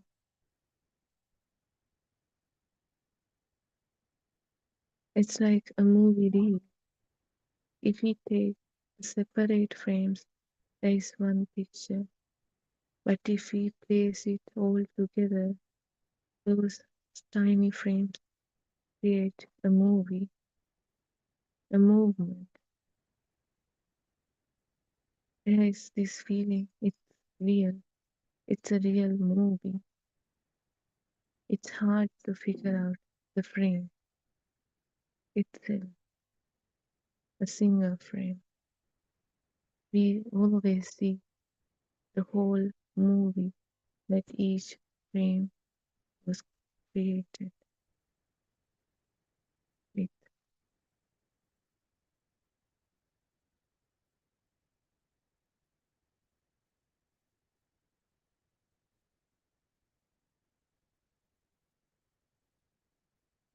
This repetition, this speed, the movement gives us this real feeling, this stability for this illusion.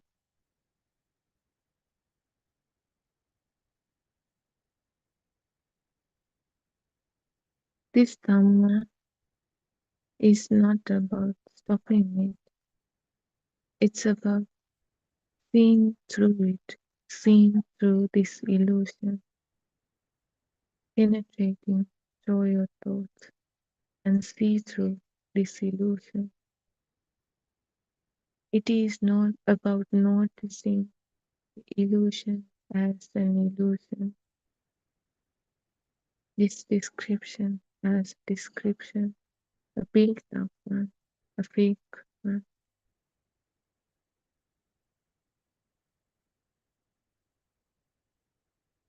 When we noticed that this built up description, this labeling, meaning is as it is, it doesn't stop.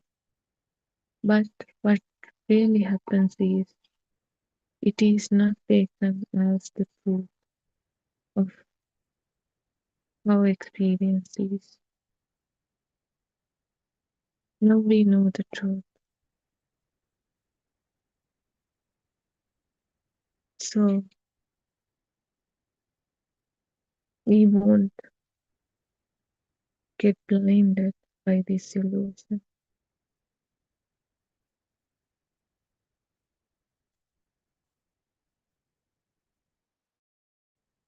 Now let's check what is actually present.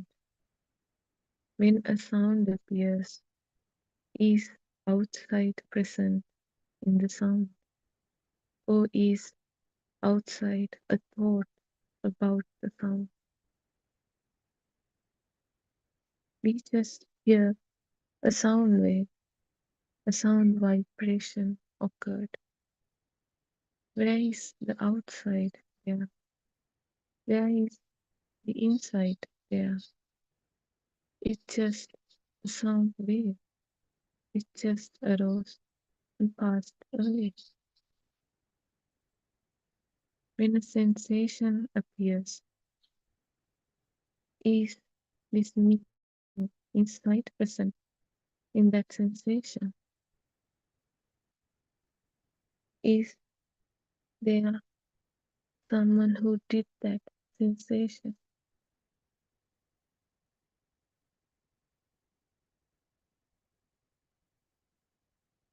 or is both this inside and outside are just thoughts about this sensation.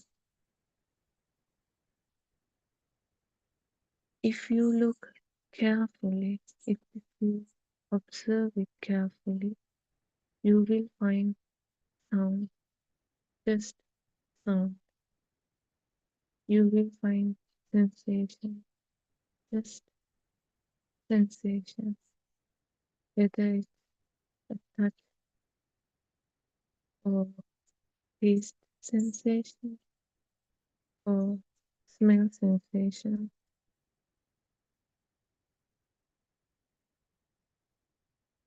Also, you will find colors, what do I perceive.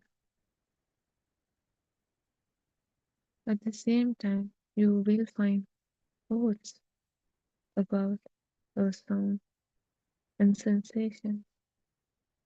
Those are created by our mind consciousness, our sixth sense package.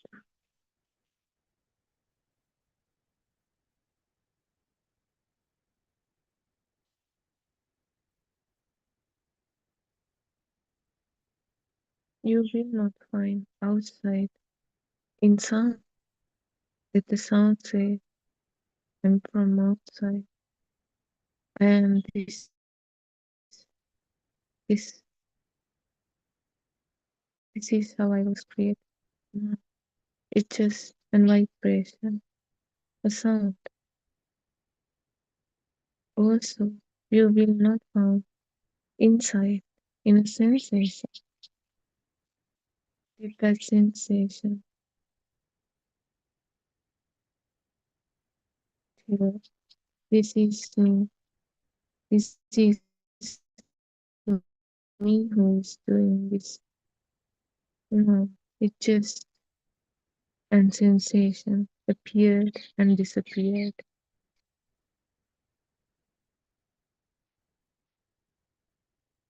This is what is meant by saying that outside is not true and the inside is not true.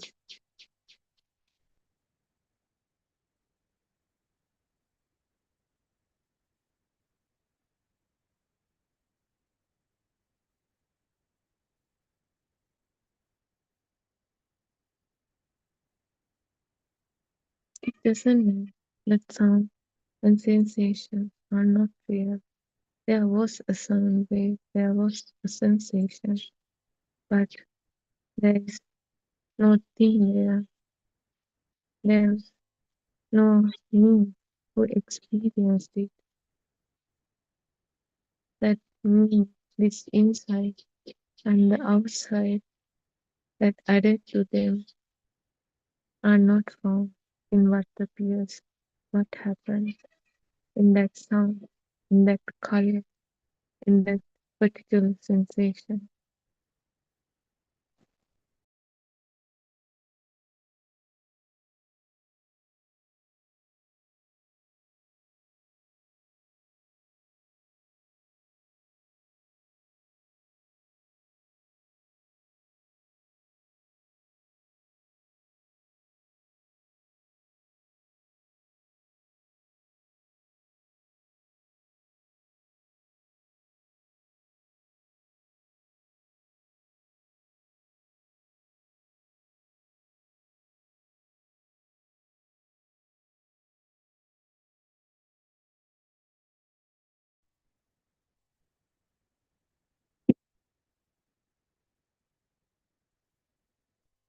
Once you realize it, once you realize it's fake, built up story, an illusion,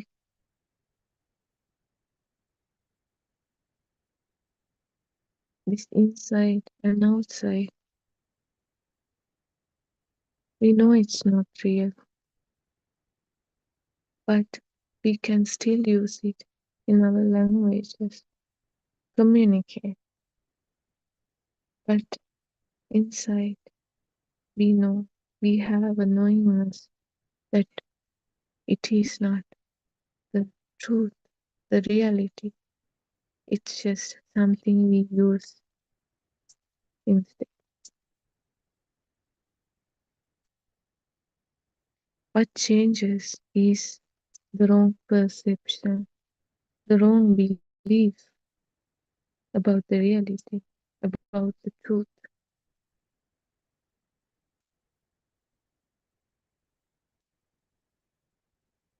What changes is the belief that this structure, these descriptions, these thoughts, how it describes how experience actually exists.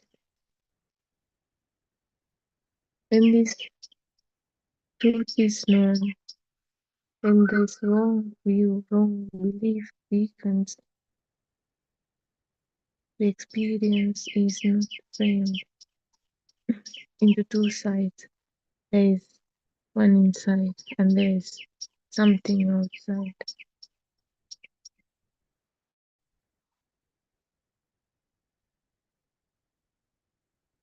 This does not remove difficulty from life. It removes an unnecessary layer of interpretation added to the difficulty, to the appearances.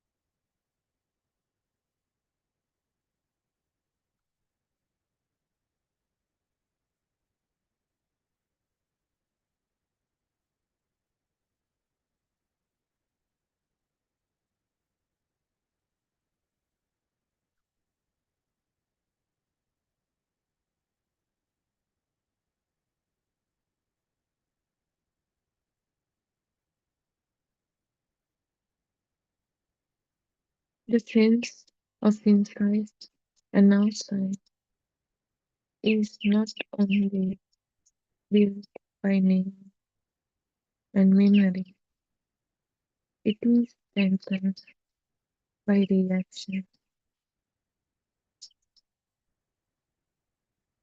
Reaction gives weight to those fake illusions, to those fake interpretations.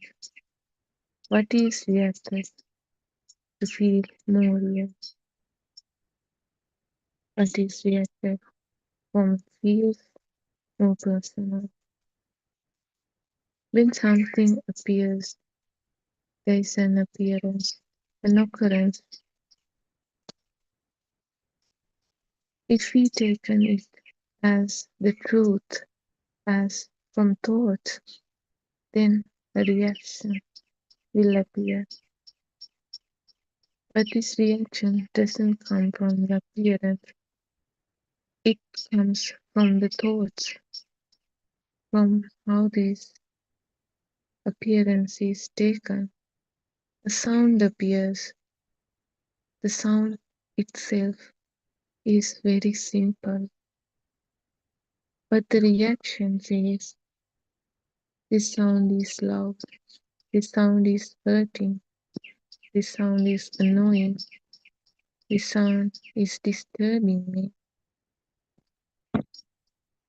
In this reaction, two sides are seen. Something out there causing disturbance, and someone in here feeling disturbance. And the point is, you cannot find the sound itself in this reaction.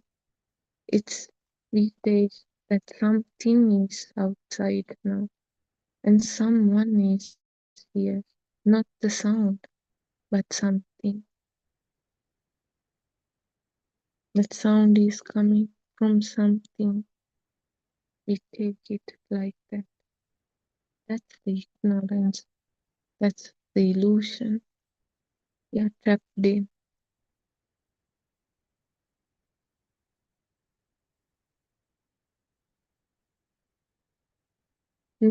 Neither side is formed in the sound itself. Both sides are added built up in this reaction from this appearance. The stronger the reaction, the more solid the division feels. The stronger this reaction, the more power that this me, myself, this I-ness has. This is why strong emotion makes the sense of separation feel real. For strong emotions are the suffering itself. If we take there is me, then the emotions get strong and the suffering is even more.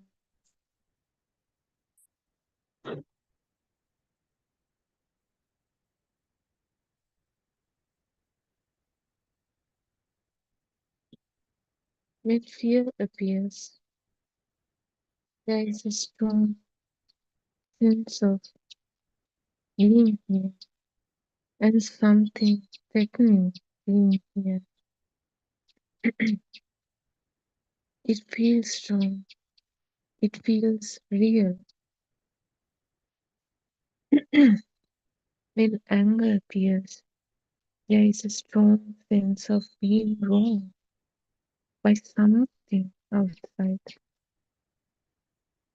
When desire appears, there is a strong sense of something lacking here, something attractive there. In each case, the emotion does not create inside and outside. It intensifies the belief in the inside and outside. The belief was already present. Emotion gives it more energy, more power. Emotion, thoughts are part of experience. It is about noticing how they came, how they occur, how they framed as happening to a self because of something outside.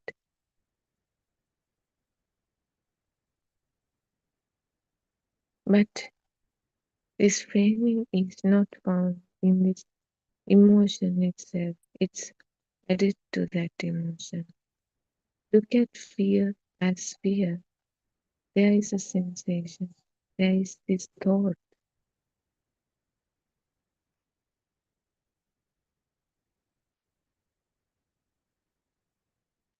Is there a me in that fear? Or is there a me, a conclusion about this sensation, this fear? No, it just occurred in our mind consciousness. Nobody owns it. There is no me who owns it. If there is a me who owns it, then we can stop it from happening. We can stop getting fear, getting anger, if it belongs to me. Look at anger as anger. There is a tension, but is there an outside in that? Is there an outside, a conclusion about what is being reacted?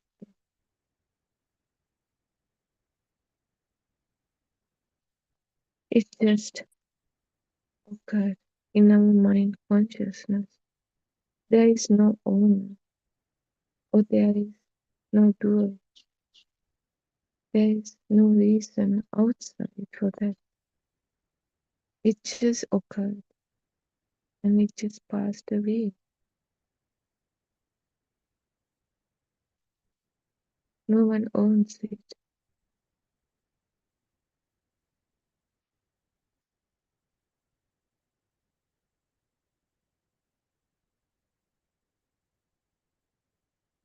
If you look carefully, you will just find a thought about it.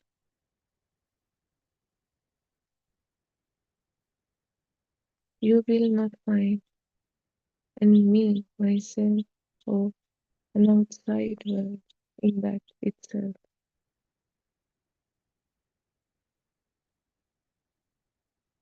When emotions feel strong, when we consider this outside and this me, I-ness, is to be true, these added conclusions, these reactions feel strong.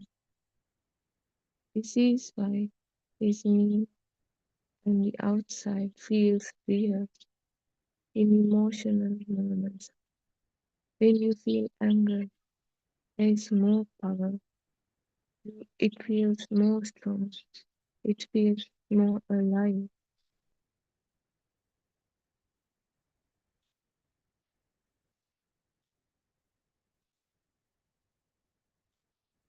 That's the illusion.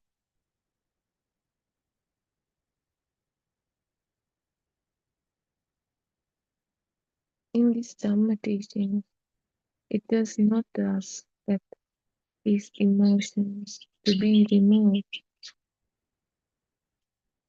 It points to the conclusion why these emotions are built and whether they are real, and does someone own them.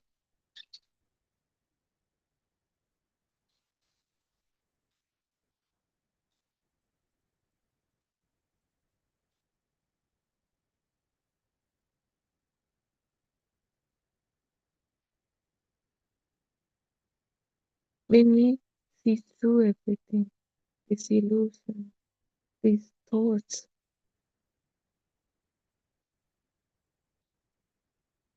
it starts to give less power to these thoughts, these emotions, this anger, sadness. It becomes less convincing.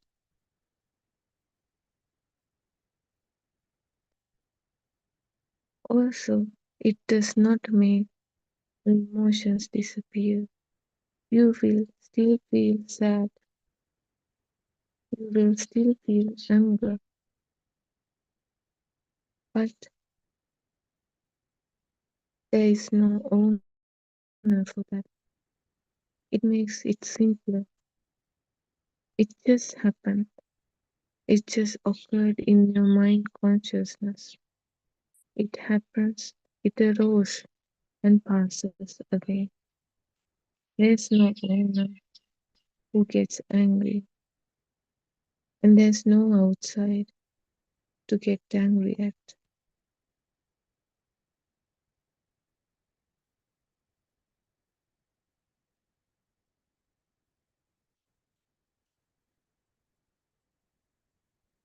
This does not mean it is pleasant.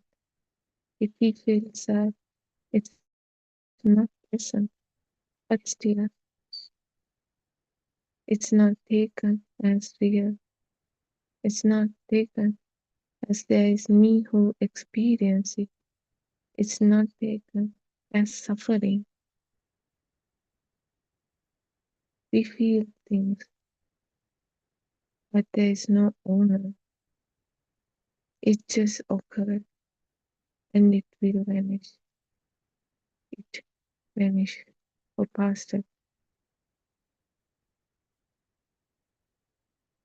Over the time, when you keep seeing this illusion, this wrong view again and again, it loosens the way it reinforces the inside and outside.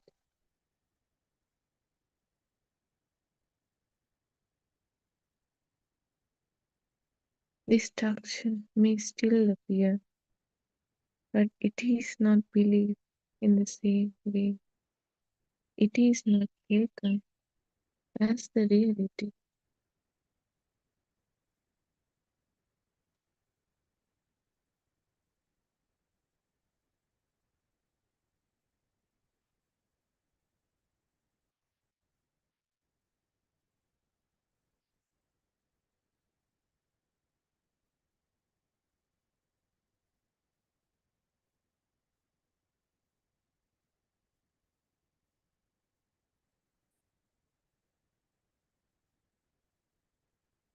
It is not taken as the truth.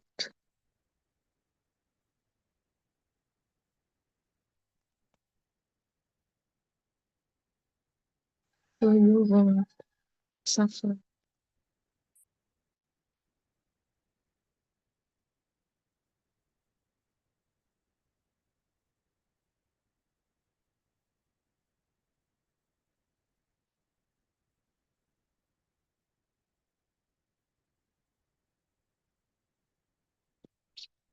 When we get angry, carries a feeling of deceased person.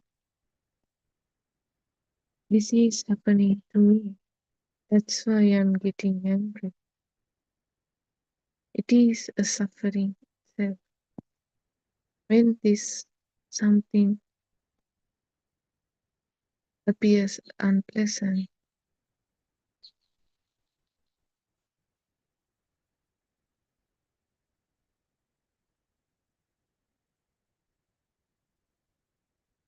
along with this anger, there is an often thought, this is happening to me, and I am getting angry. I am getting sad. But you cannot find it in the sensation, in that thought, in that anger, in that sadness. There is no owner for that. There is no me. It just occurred in our mind, in the mind consciousness.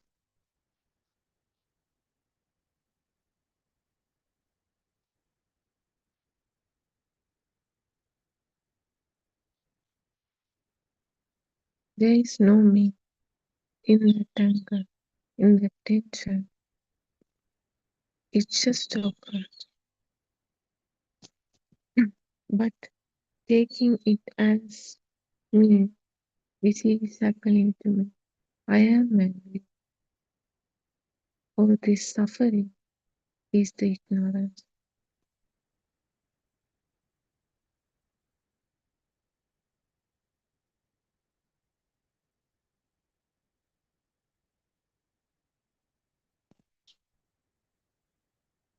It happens same with pleasant ones.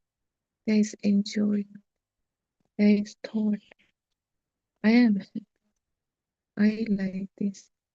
This is good for me. Again, the me is not found in that happiness, in that emotion, but it is placed on that emotion. It happens so quickly, we can't even notice it because that's how we got used to it. For a long time, we've been like that.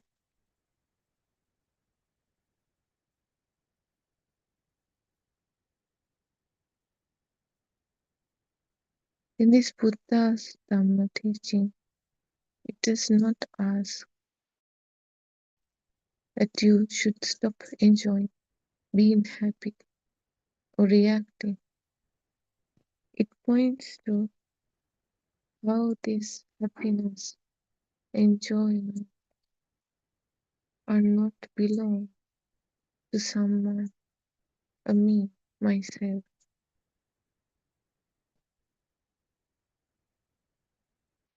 You can still be happy without an owner, without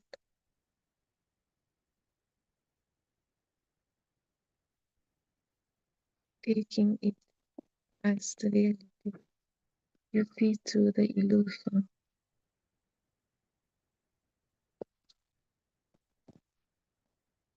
You just have to notice how this illusion is built up.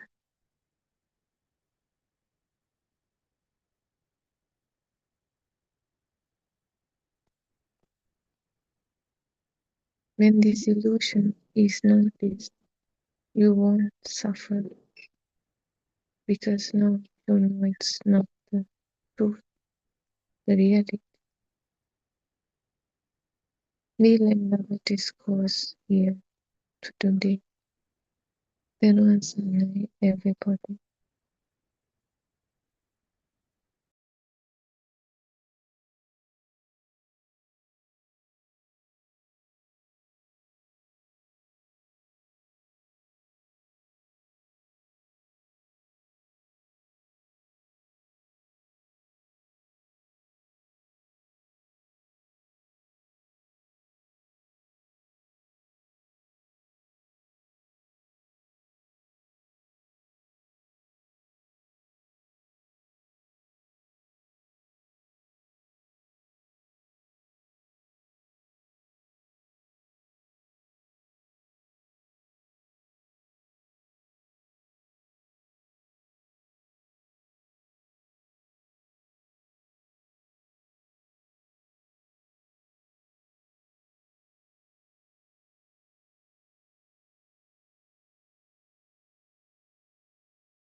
May this moment be happy and peaceful for everyone who has joined. I worship Triple Gem with greatest respect, and I also worship at Aryan Hanse's feet. Aryan Hanse, who is our guide and our spiritual teacher, for guiding and encouraging us for all these uh, Dhamma facts, Dhamma sermons. And also, I warmly welcome uh, all our listeners, all our Dhamma friends who have joined. May Triple Gem bless you. And also, I want to extend my sincere gratitude to all our friends, Dhamma friends, who are helping us with these technical matters. So it is yet another day, another session of this 24-hour PeoTV Buddothpado TV channel. And I'm sure many of you know that we have this 24-hour program where taking turns, Dhamma friends are giving sermons, and there is a question and answer session from 3 p.m. to 5 p.m. Sri Lankan time. That is for our friends who have joined these sessions at different levels from all over the world, who wanted to ask some questions to get some certain things clarified from the facts that they heard from these sermons, because there is no separate time for questions during the sermons. You are mostly cordially invited to join this discussion session and clarify whatever you heard from the sermons, or any other fact that you haven't got a clear idea. Because it's always the noble friend's guidance is what is essential. Um, Once in the Buddhist history, it is mentioned that Ananda Thero asked Lord Buddha, "Isn't isn't it that the noble friend's help or guidance is needed by about 50% of this understanding when you go on this Dhamma path?" But Lord Buddha said, no, not only 50%. It depends 100% on the noble friend's guidance. So that is the essential thing, and that is the important fact actually about these Dhamma sermons, because whatever you heard either from these English sermons or something that you have uh, gathered from some other discussions, uh, if you need to clarify it, it is always better to get it cleared. uh, so that is a chance that you have from 3 to 5 p.m. Sri Lankan time. And the facts that we are unable to uh, give you a clear explanation, we always get the guidance of our noble friend Aryan Wahanse. And sometimes Aryan Wahanse himself joins these sessions depending on depending on how busy he is with his schedules. But always, if we have a doubt, we can ask him. So do not hesitate, and do not think that your questions are too simple to ask in a forum like this. Some of us who are doing the sessions are joining this question and answer session. So whether it is something mentioned by any of us or in a different sermon, we will try in our best to help you. Also, I want to give a little message about this Buddothpado Deshana or sermons. It's actually the true Dhamma facts that has been disclosed uh, nearly 2,600 years ago, and it is again uh, explained, re-explained with simpler uh, examples, simpler wordings, simpler sentences by our Aryan Wahanse, our noble friend. So you and me are very lucky to hear this Dhamma in such a simple way. And in Lord Buddha's time, not only the people who were educated understood this Dhamma. Not only the people who were educated became arhats at that time. There were children who were around 7 years who were given some very simple metaphors by Lord Buddha. One such example is the little Rahul monk. Uh, and there are stories about several other small children who could understand this Dhamma explanation in very simple way. And also there are stories about the maids from the palace and very ordinary farming women, a hunter's wife. Uh, so like that, there are history about such people who could understand this Dhamma. So no matter what your level is, And no matter how you understand it so far, if you have a query, always come forward. We can discuss. And Aryan Vahansi has started preaching these Dhamma facts for the last 5 years, and more than 12,000 sermons are there in the YouTube, including the ones that he did right from the beginning. And now it has sort of grown up to a massive tree, I would say, from a little seedling. It has branched out and giving shade to so many hundreds, thousands, millions of people, sorry, worldwide.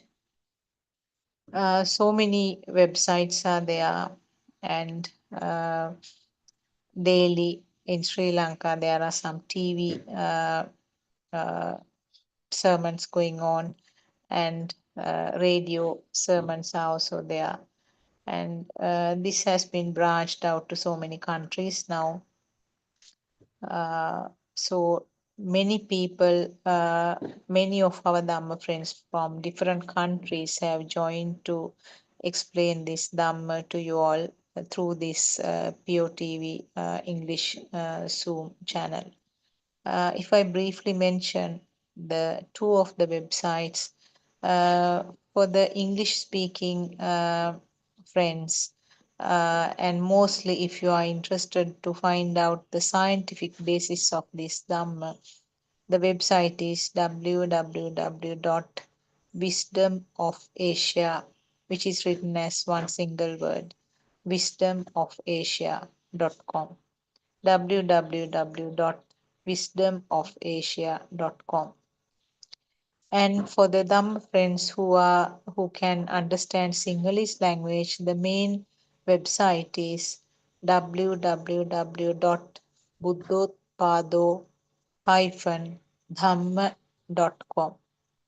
www.buddothpado-dhamma.com. So that is the main website, and this website has beautifully categorized sermons under different topics. So if you want to know about the dependent origination, if you type that name, you can get the sermons under that topic. So just I wanted to give this outline, and as you all now very well know that this English Zoom is done every hour by somebody, and sometimes our RNR says short sermons are also being uploaded. So whatever the way, try to listen as often as possible, because listening alone blooms your wisdom to understand more. Even if you do not do anything actively, listening alone is doing miracles. That is something that we have understood. What I meant by miracle is not something which is meant in the mundane world. Miracle, what I meant was that your inner transformation, you will realize that the things are changing within you. So that is just a brief outline. And we talked yesterday about the first step of our practical experience. Just want to give a small recap about it. Now we know that the initial knowledge about true Dhamma or Darshana is what is essential. Because most of the sermons that we have heard are kind of traditional ones, and doesn't actually shed any light to the correct path. And most of those sermons are based on an existing world and existing myself and me trying to be good and me trying to not to do bad things and expecting a good life next, and maybe to uh, understand or reach nirvana with the birth of the next Lord Buddha. So that was the fantasy world that we were in. Even though we were Buddhists, this is what we were listening to all this time. Now we have found out the real Lord Buddha's teaching, which has been explained in very simple and beautiful ways with all these comforts of listening to this from your home via Zoom technology. And also, not only that, there are enough opportunities for you to directly call and get your doubts clarified. So you are there now. You have found out the path and the address, as our Aryan Mahanse, our noble teacher, says. Uh, so please make use of this opportunity, the valuable uh, uh, opportunity which we will not get again. So it's very important. Whatever the age you are, whatever your occupation is, whatever your family background, country, race, whatever, finding the truth is common to everybody. If you find the truth, that is the way uh, to not be a sufferer and to spend the rest of the life until this physical body collapses, to spend this life in a quite a relaxed manner. Uh, so this physical world actually was taken as real.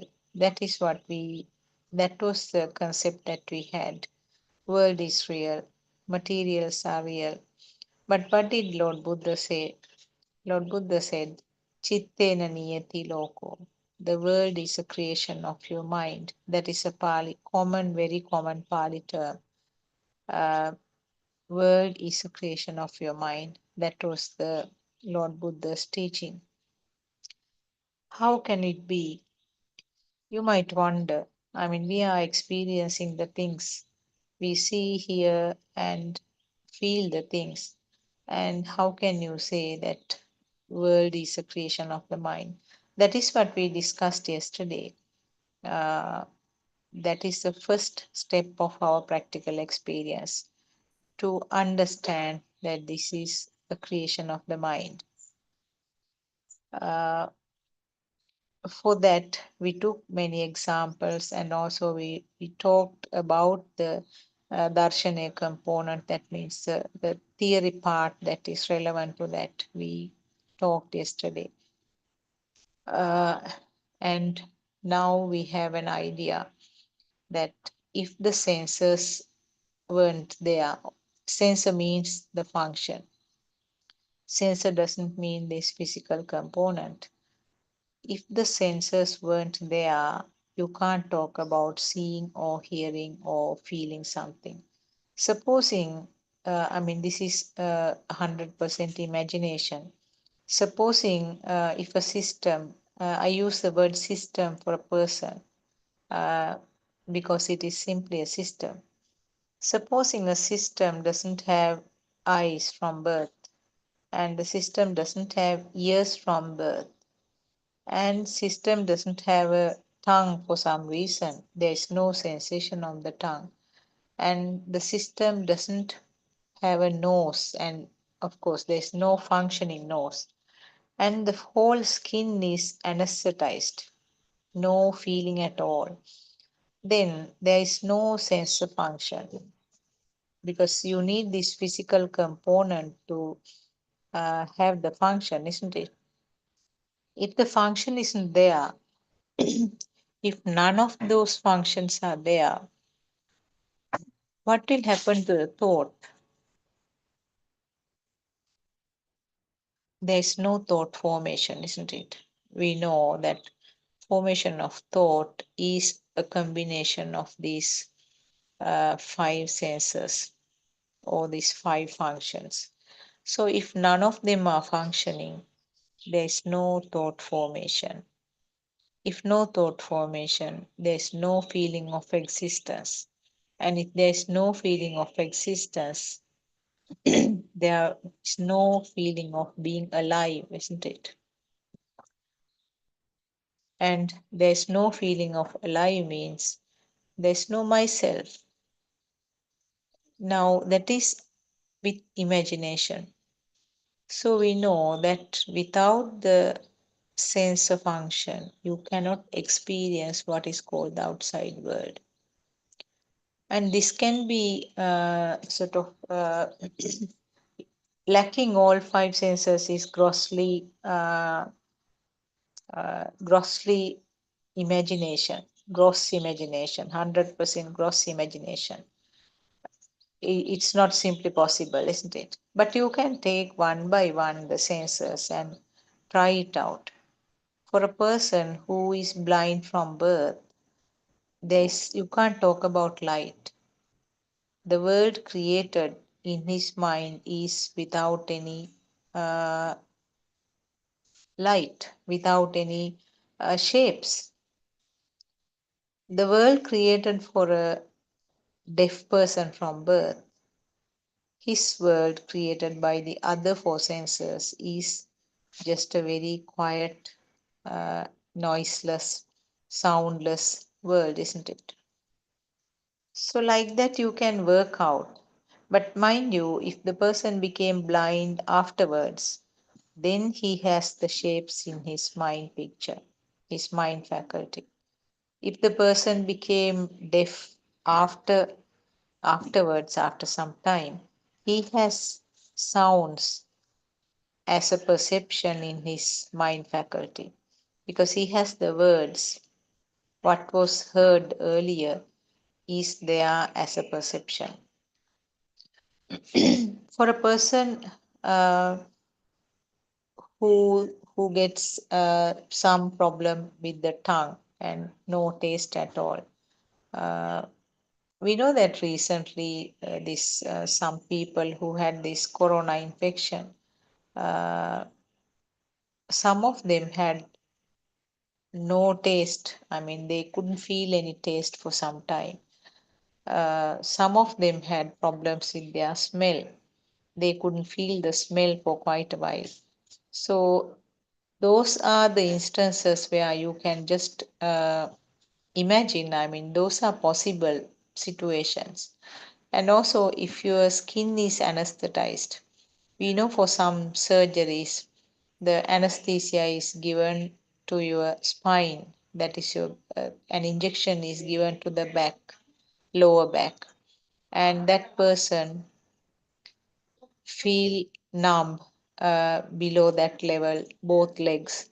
So the doctors can do any kind of surgeries, cutting and pulling, stitching, everything can be done below that level because there is no sensation of the skin. Then you cannot experience anything about that part of the leg, isn't it? Legs and the hip area. So those are situations that you can apply. I'm sure some of you must have had that experience also. So that very clearly shows that the sense faculties or the function of the senses or the sensor function is the decisive factor about the creation of your world. So that simply shows that the world is a creation of the mind. World is a creation of the mind, and the what is important is that the function, sensor function, and different animals we know that have different senses, different from human beings, and some do have less number than us. And we know that the earthworm has only one sensor, that is the skin. But that itself, the skin sensor alone, even for that animal, creates some form of world. Their mind level is very primitive. They do not have, most of them do not have thoughts as it is. I mean, they cannot plan anything. They cannot think about the past or present. But that skin perception alone makes it feel that it's alive, and wantedness to be alive. Perception of being alive is there. So now we have this background. With that background, we thought yesterday we sort of gave an outline about how to do this first step of this practical experience. Our Aryan Mahanse has designed these 4 levels, 4 steps in the practical experience, which is really beautiful. And it was done as a 7-day course earlier. But since not very many people could take part because it's a little long course, and because of their personal problems, only a percentage of the people could come and stay for 7 days for this program. So therefore, it was redesigned to do it within 1 day. So the morning half is generally dedicated to the explanation of the theory part, that is about darshana, what is happening here, what is this system, how the thoughts are formed. So those facts were explained in the morning half. And then afternoon, after explaining the theory part, these 4 steps of practical experience, step by step was practiced. And it was done, the action which was used was that walking activity, because it's something simpler and that can be performed in any place that this program is done. And mostly it is centered around temples and monasteries. Occasionally it is arranged in some of the houses. We know that recently one such program was conducted in Australia also. So little by little, this Dhamma is being given and spreading to the people around the world. So when you are doing these 4 steps, one of the important things that was explained by Aryan Mahansi was that take it as a thought before starting. So if you are doing the first step, you have to think an active thought, an active way. I'm going to see this, how this world is created within mind. Or in other words, every stimulus is a creation of the thought. Whether you hear a sound, whether you see something, whether you feel something, irrespective of whatever it is, you have to see from that angle. It's a creation in the mind. If you explain a little bit more about it, what do you mean by creation in the mind? It's always a sensor function, as you know, and the sensors are physical component of this sensor is unable to give a name or a description. Always a description comes as a thought. So that is why you say that it is a creation of the mind. And all thoughts cannot be analyzed during this process or this practice, simply because the thoughts are coming so fast and it's not simply possible to take or analyze every thought. So, what is prominent at that time is taken and analyzed. So, it may be something that you saw, it may be something heard, something felt on the skin, or something felt on the nose, because usually during this walking activity, you can't talk about the taste. So, the sensors are functioning, or there's vibration at this physical component, vibration of the eye, ear, tongue, nose, and the skin. Vibration of that physical component. Vibration doesn't mean that visible vibration. That is something that I want to clarify. Not visible vibration. It's some activity happening at that physical component. Some functional change, I would say. That is a more correct word, I think. Some functional change occurs at that physical component, physical organ, and that function we call sensor, creation of the sensor or the vibration. So, as a result of this vibration, something is created. Depending on the sensor, depending on that sensor function, it could be in the form of light. That means something to do with the eye. Something to do with the ear, we say that it is hearing. Something to do with the tongue, we say feeling the taste. And something to do with the nose, we say uh, it's a smell. And something to do with the skin, we say either it is solidity, feeling of something hard, feeling of something liquid like, uh, sick, feeling something like air, and feeling something warm or cold.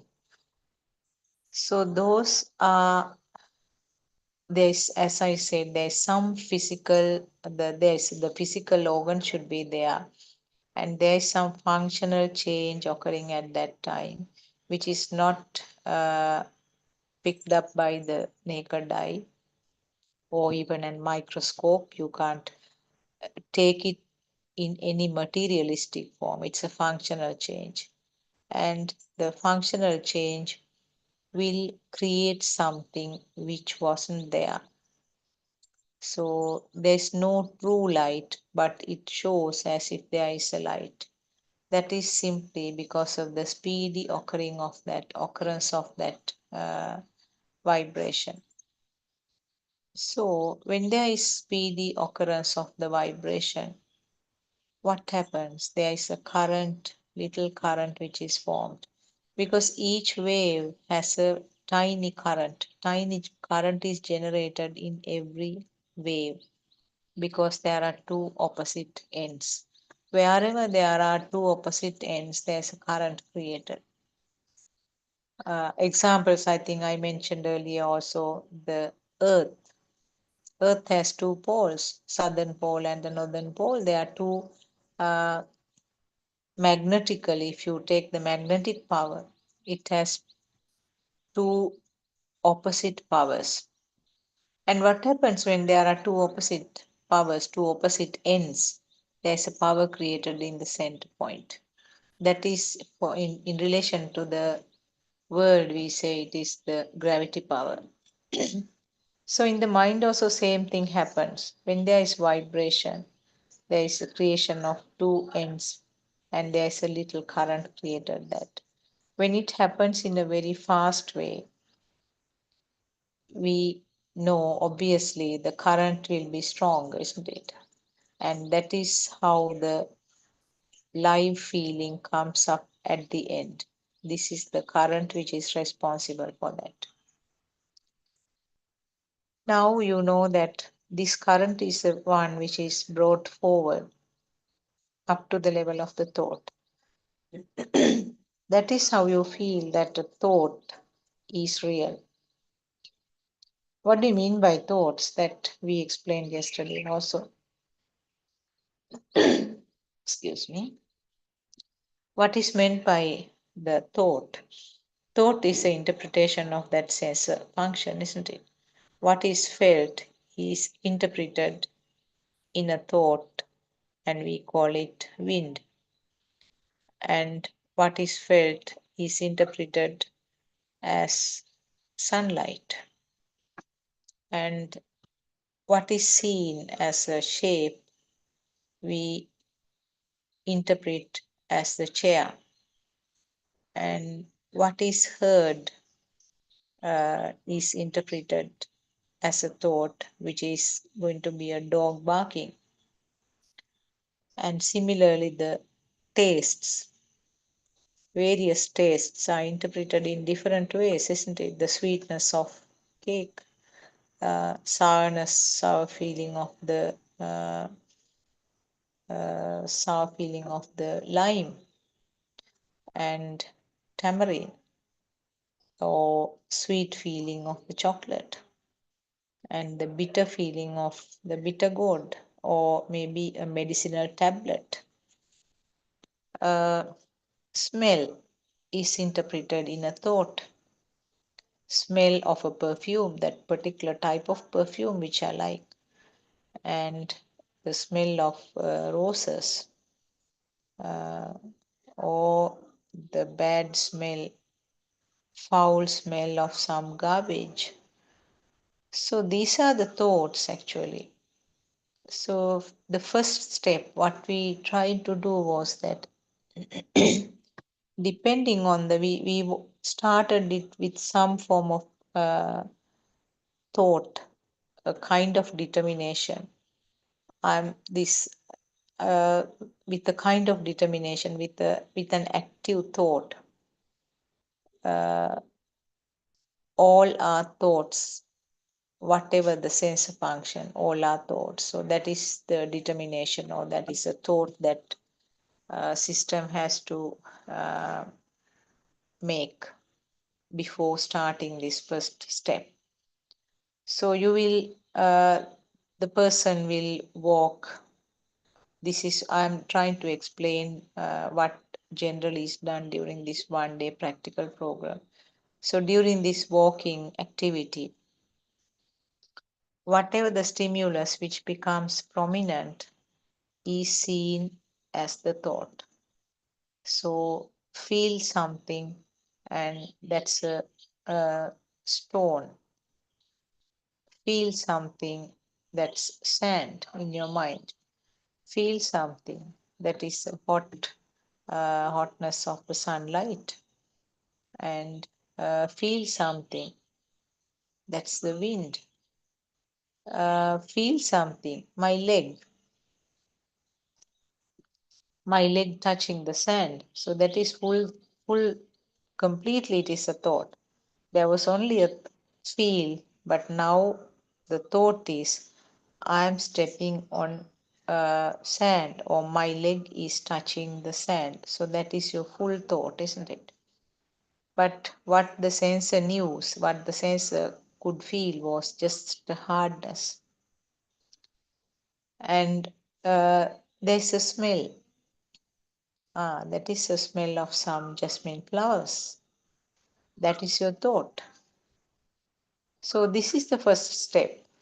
We try to turn the camera towards yourself.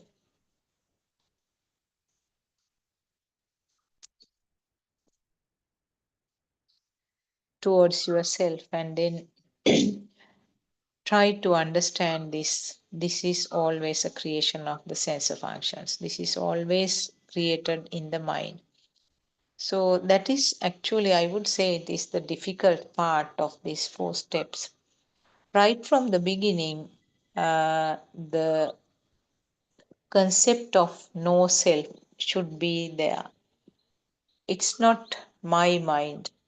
It's not that I am thinking that this is the stones. I am not thinking that this is the smell of the jasmine flowers. I am not feeling cold because of the wind.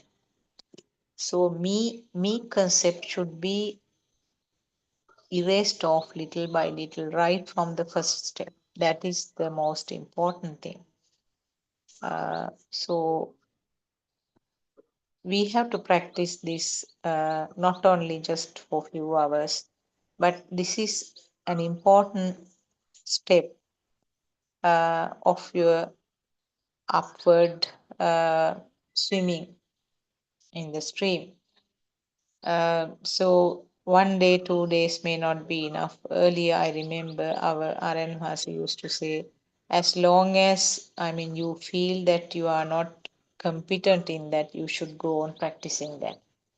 So you can apply this to day-to-day little activities while doing it very slowly, because this thought process is something very fast. You can do it as a slow activity, or maybe while you are walking, or while you are doing some form of monotonous type of activity like sweeping. Also, you can apply this to situations where you feel as if something hard knocked on your head, something really you felt hard. Maybe some form of incident, or maybe some form of any form of stimulus that you felt as real and that you felt hard, as a hard feeling. So, for example, we mentioned yesterday, if somebody scolds you badly, maybe a family member or your boss or somebody unknown scolds you, and that sort of a situation, you feel it hard, isn't it? You feel it as something that really bothers you. That sort of situation, you can analyze that it was a creation in the mind. Your ear was vibrating, isn't it? Vibration of the ear. And if you have seen the person while this thing happened, your eye also was vibrating. The conclusion or the description about the scolding or the naming came up as a thought. If your eye and ear or ear alone was not functioning, there is no thought called scolding, isn't it? And if it was something from a language that you never knew, again, there is no thought formation called scolding. So, like this, some of the situations you can analyze, something that you really deeply felt, you can analyze and see it's obviously a creation in the mind. If the same scolding was done to a baby who is like 1 year, 2 years, will that be a scolding for that baby? No, it will be just a sound, isn't it? It will be just a picture, it will be just a sound, and the baby will give a smile and run away. That is because that thought called scolding didn't come up, was not created in that baby's mind, provided that he's old enough to have the thoughts. I'm not talking about small babies, but a little older, like 3, 4 years maybe. That sort of a child has thoughts. Most of the things are coming up as thoughts, but it will not be a scolding to that child, isn't it? Provided that he has no experience, no past data to say that it is a scolding. Now, I wanted to give this background before we move into the second step, because first step has to be very clear and convinced enough before talking about the second step. Now we know that these are all creations of the mind, isn't it? So the second step is that to find out, to get convinced or to understand that there's nothing in the mind also. This is a major step actually.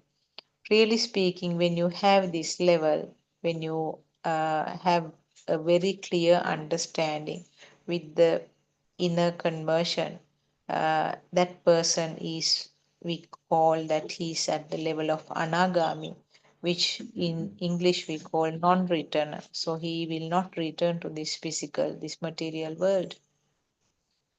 So what is meant by it's not in the mind either? Now we know that the creations of son, mother, house, car, school, myself, all are creations in the mind, all are thoughts.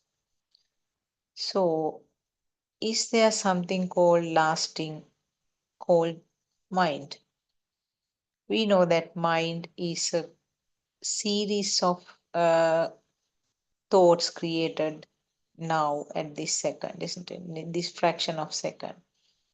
Then can you have something permanent called sun in your mind?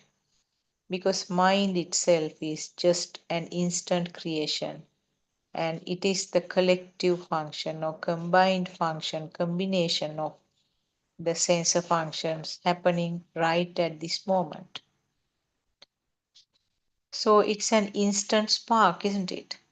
The 5 sensors, whether all 5 or maybe minimum of 2 of the sensors are functioning, and then there is a combined action, a different type of a vibration.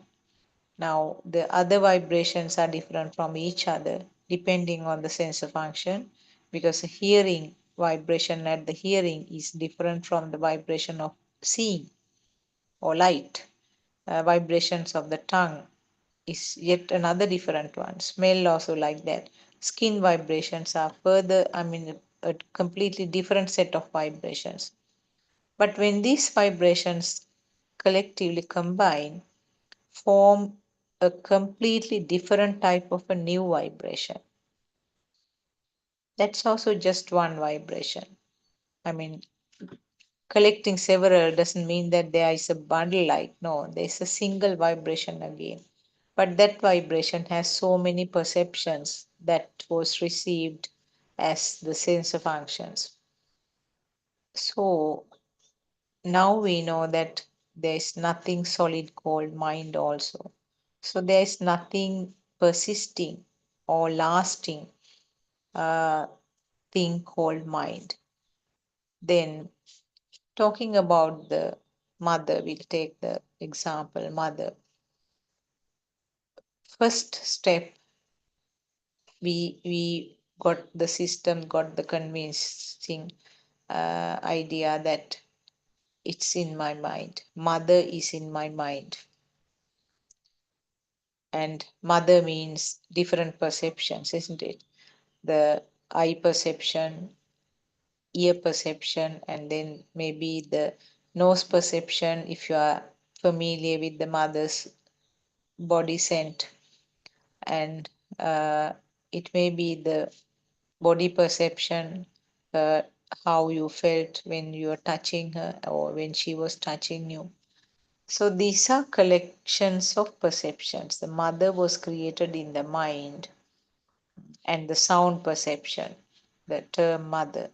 So collective function of this created mother in your mind.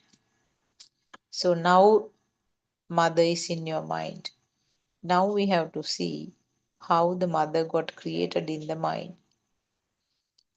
How did this mother reflection come to your mind with simply of those sensor functions?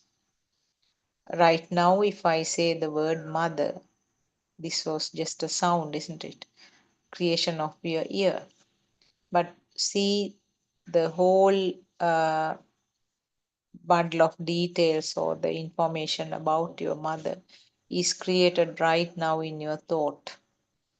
And the mother's appearance, all her qualities, her love, how gentle she was, and if she was ill or if she's gone and if she's dead, even the details about the funeral, every possible data that your systems experienced, your senses experienced, will sum up and come as a single vibration just at this moment, just this fraction of second. So now we have to see how it occurred. Initially, it was several sensors functioning at the same time. Now, even if the function of one sensor, just sound or just seeing a picture of her, or even a familiar smell, or if somebody else sometimes touches your head, aren't there any situations where one of your aunts or somebody will come and hug you or touch your head? Oh, it's like my mother touching my head. I'm sure some of you have experienced like this. I mean, there's nothing to do with the mother, just a touch of somebody else, isn't it?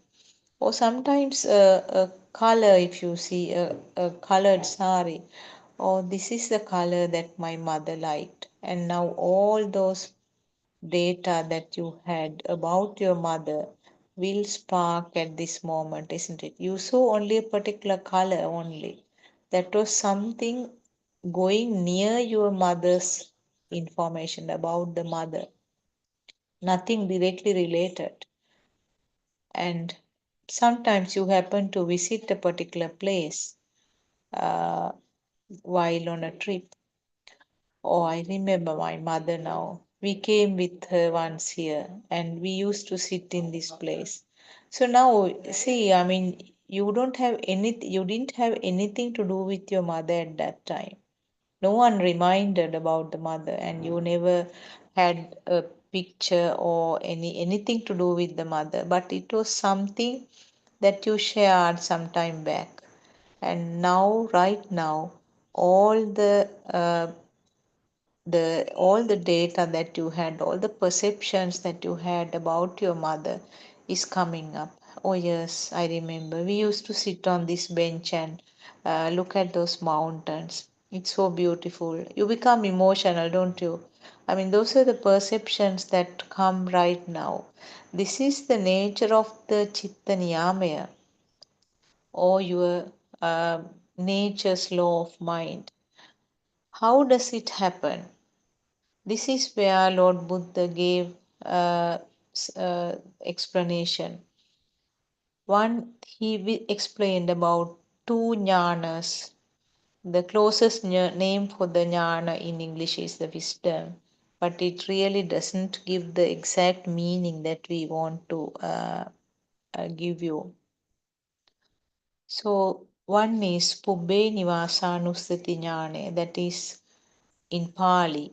And what is meant by is that the wisdom of seeing the previous minds. Actually, jati, the word jati is used there, and this was interpreted incorrectly in some sermons by different speakers, by different monks, that it is something to do with your previous births. That means it's something to do with your previous physical births. It's not so actually, because none of us can remember our previous births, isn't it? So in that case, we are, I mean, reaching nirvana is completely out, because none of us can remember about our previous births. But actually now our Aranvasi has made it very clear and simpler. The word jati is used in Buddhism to the birth of a thought. If a thought is felt as real, as long as you do not understand that thought is something just a creation, it is given life. It is felt as something alive and true. That is where the jati is. So the jati is the birth of the thought, and the jati marana in Sinhala is marana, means the death. In Pali also we use the same word. So the birth and death is not used to indicate the birth and death of the physical body. It's used to explain the birth and death of the thought. So that happens in every fraction of second. So the word Pubbe Nivasanusati Jnane, or the wisdom of seeing the previous thoughts is what is essential. This is what actually I was trying to explain little while ago.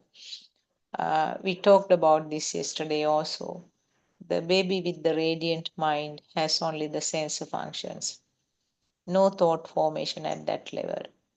After some time, maybe beyond 1 year, 1.5 years, gradually, these sensor functions will combine together. That is a part of this process. No one is doing, no one is sort of planning. There is no ownership for this process. It's a part of this system. Automatically, whether you teach the child or not, automatically these sensor functions will combine together. And that is where the birth of the thought is. So you are really born at that time. That is the explanation, isn't it? So the thoughts are born at that stage. And it doesn't happen just overnight. It is a gradual process. And there's a peak at the time where the child is sent to a preschool and then afterwards to the school. This process is exaggerated or enhanced because of what is called the teaching. And child will, the system will grasp more and more thoughts. That process you call learning. So there is something called teaching and learning, which makes the system to feel that there is a real world around, which you didn't have as a little baby. You didn't have a real world around you. But now the thoughts are formed and there is a real world now. So knowing this system, how it happens, the fact that it is a part of this automatic process, and whether you are in the jungle now, one of R.N. Mahase's example is that the character called Tarzan.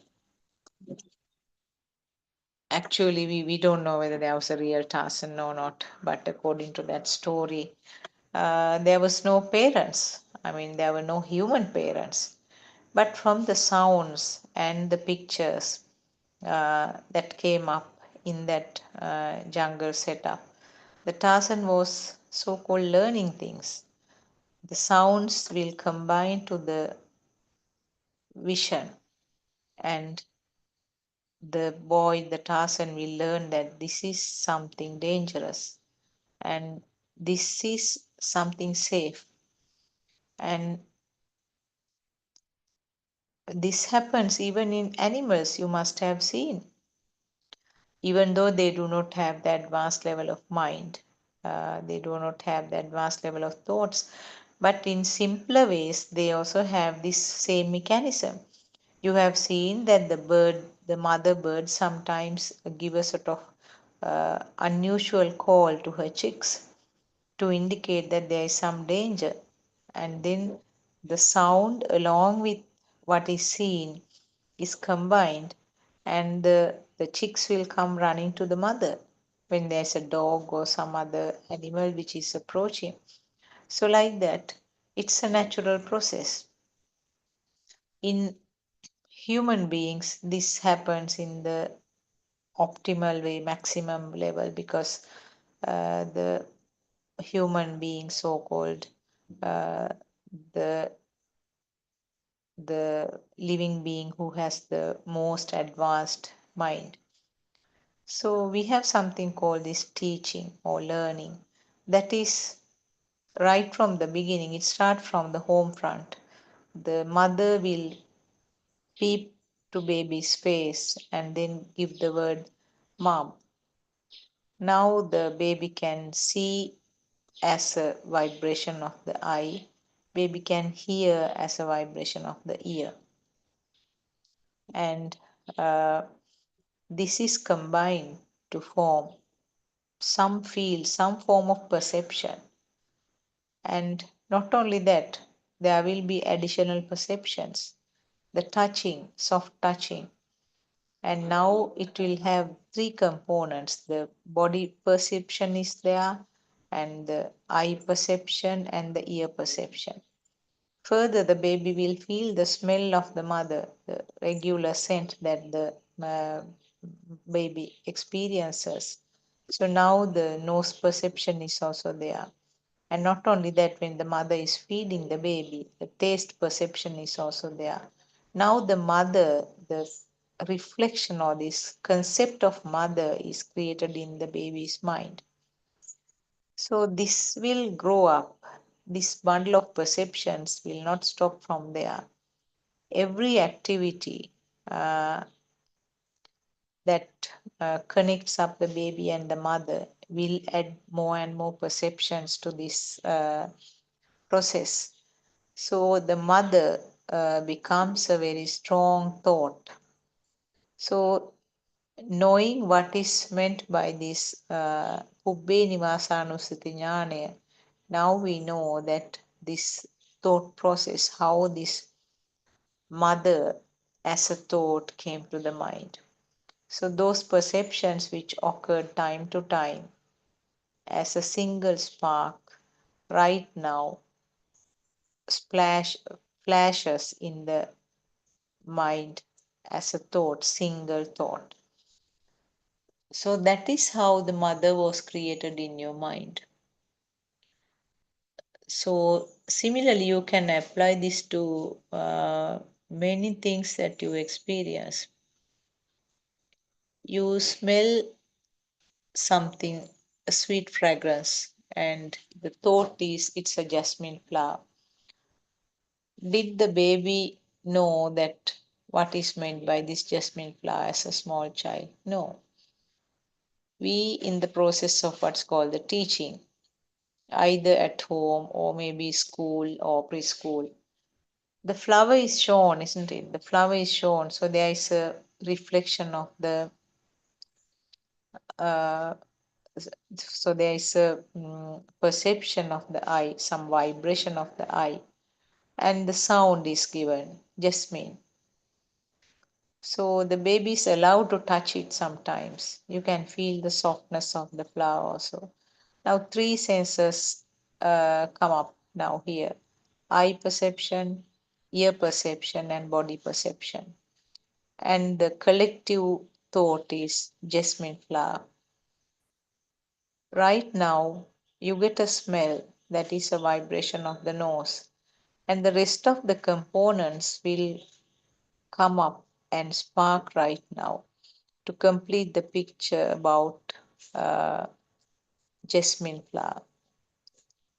So that is how this Pubbe Nivasanusati Jnana, or the wisdom of seeing the previous thoughts or previous minds work.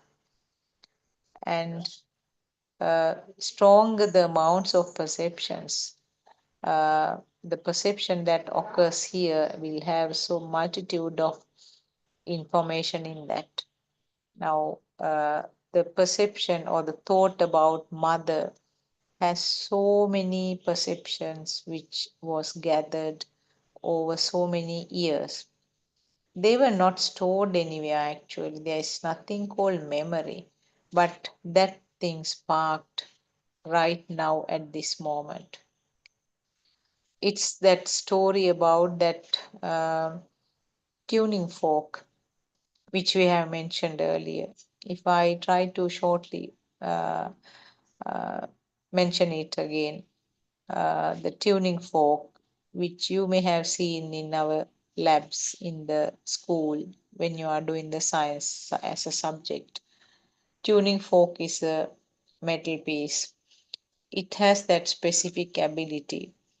When one is vibrating, if there is another tuning fork which has what's called the same frequency, matching frequency, when one is vibrated, when you put a little bit of tap onto one of the arms, it will start vibrating, will give a sort of little sound. What will happen? The other tuning fork, provided that it is within the accepted distance, other tuning fork also will start vibrating. So this and that became equal. This phenomenon is called synchronizing or telepathizing. And if that tuning fork is vibrated, this one also will start vibrating. Supposing you keep several tuning forks outside around, like in different frequencies, and the one which is next to you has a frequency of 100, and the outside ones have different frequencies. Only one has 100, other ones 200, 300, like that. So you tune this one, you tap this one, vibrate this one. Only that 100 one which is telling with this tuning fork will start vibrating, but not the others. This is the mechanism of seeing, hearing, feeling, all that. It becomes equal or synchronizes, or becomes it's telepathized. And in other words, if this tuning fork didn't vibrate, you can't talk anything about that. So this is the mechanism in seeing now. If the eye didn't vibrate, you can't talk about seeing. Whatever vibrations is there outside, unless this eye, this organ didn't vibrate, there is nothing to explain as seeing. Similarly, if this ear didn't vibrate, you can't talk about hearing. So the essential part is this particular organ, which is a part of this physical body, should vibrate for you to have this function. And then there should be similar vibrations outside. It's not actually anything coming from there to here. The vibrations become equal. Then the concept of seeing, hearing, and feeling occurs. This is what happens in everywhere, not only at the sensory level, even the mind or the thoughts. This is what is happening. That vibration or that thought becomes this thought.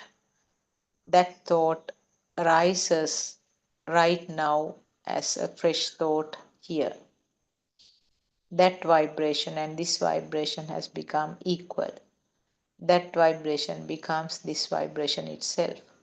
Or in other words, that thought was resonated or telepathized or synchronized here at this moment because the similar causes met together.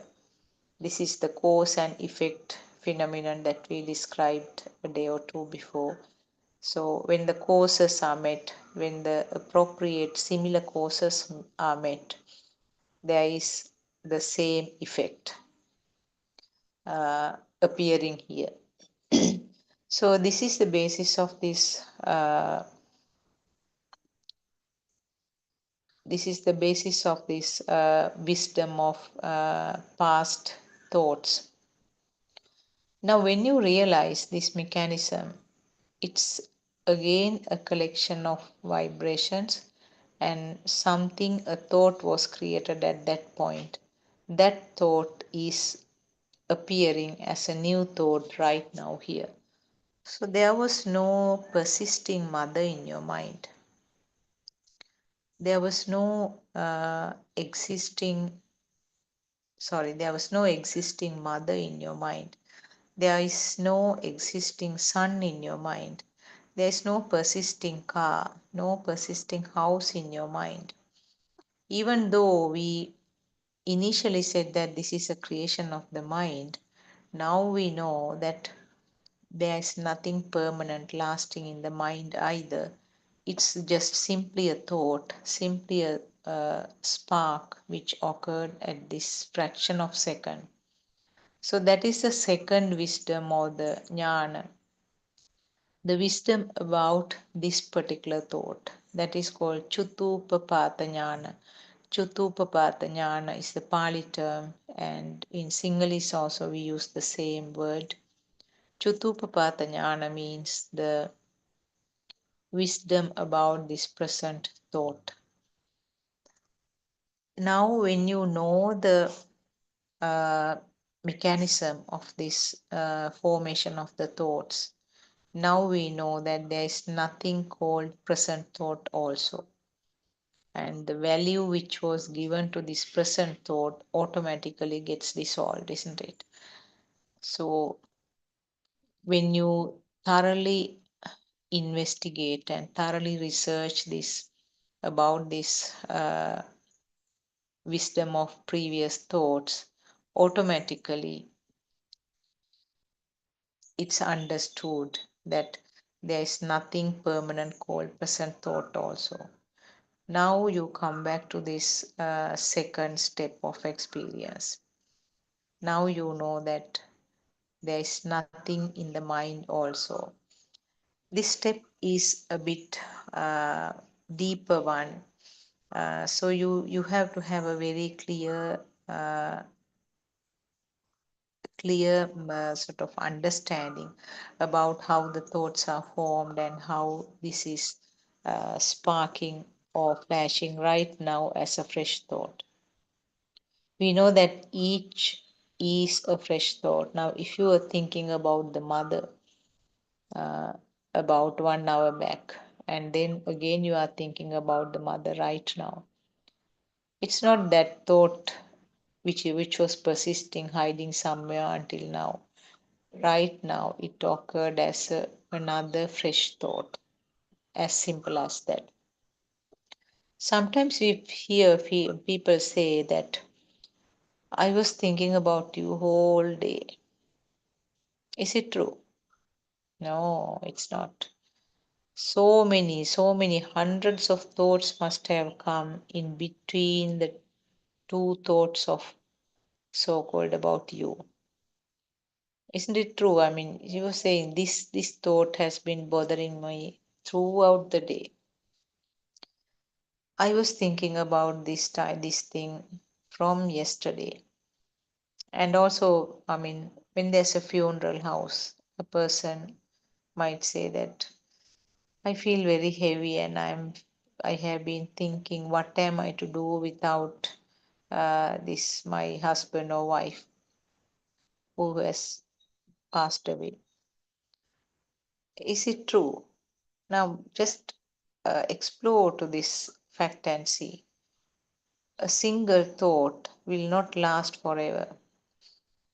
The thought about your loved one who died, whose coffin is there in the house, you might say that the thoughts about him has been there from the time that he fell ill, and then still I'm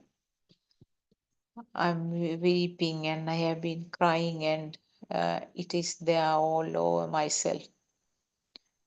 See how so many hundreds and thousands of thoughts are coming in between, isn't it? While in the funeral house, somebody might come and talk to you. So then your thoughts are about that person. Somebody might come and ask, where is that box that you gave me? It's in the wardrobe.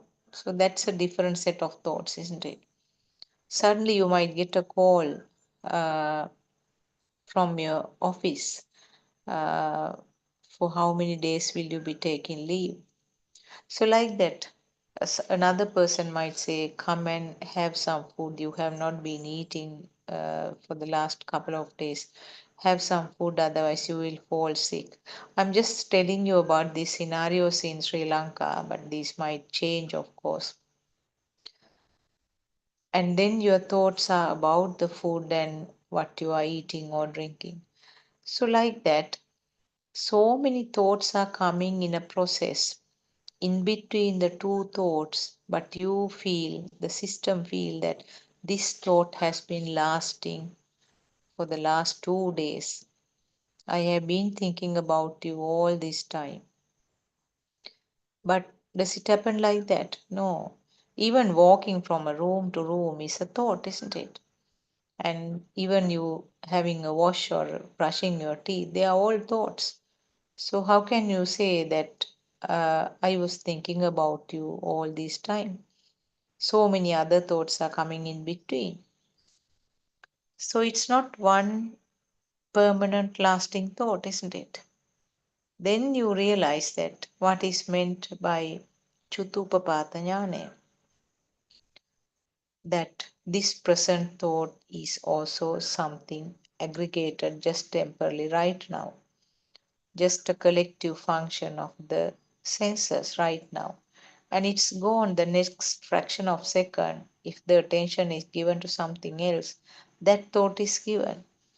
So there's no father, mother, no son, no house, no car, no rose flower, no food in your mind.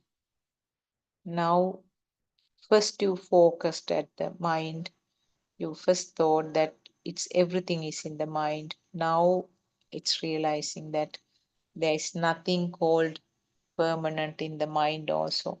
It's something that is occurring as a sequence.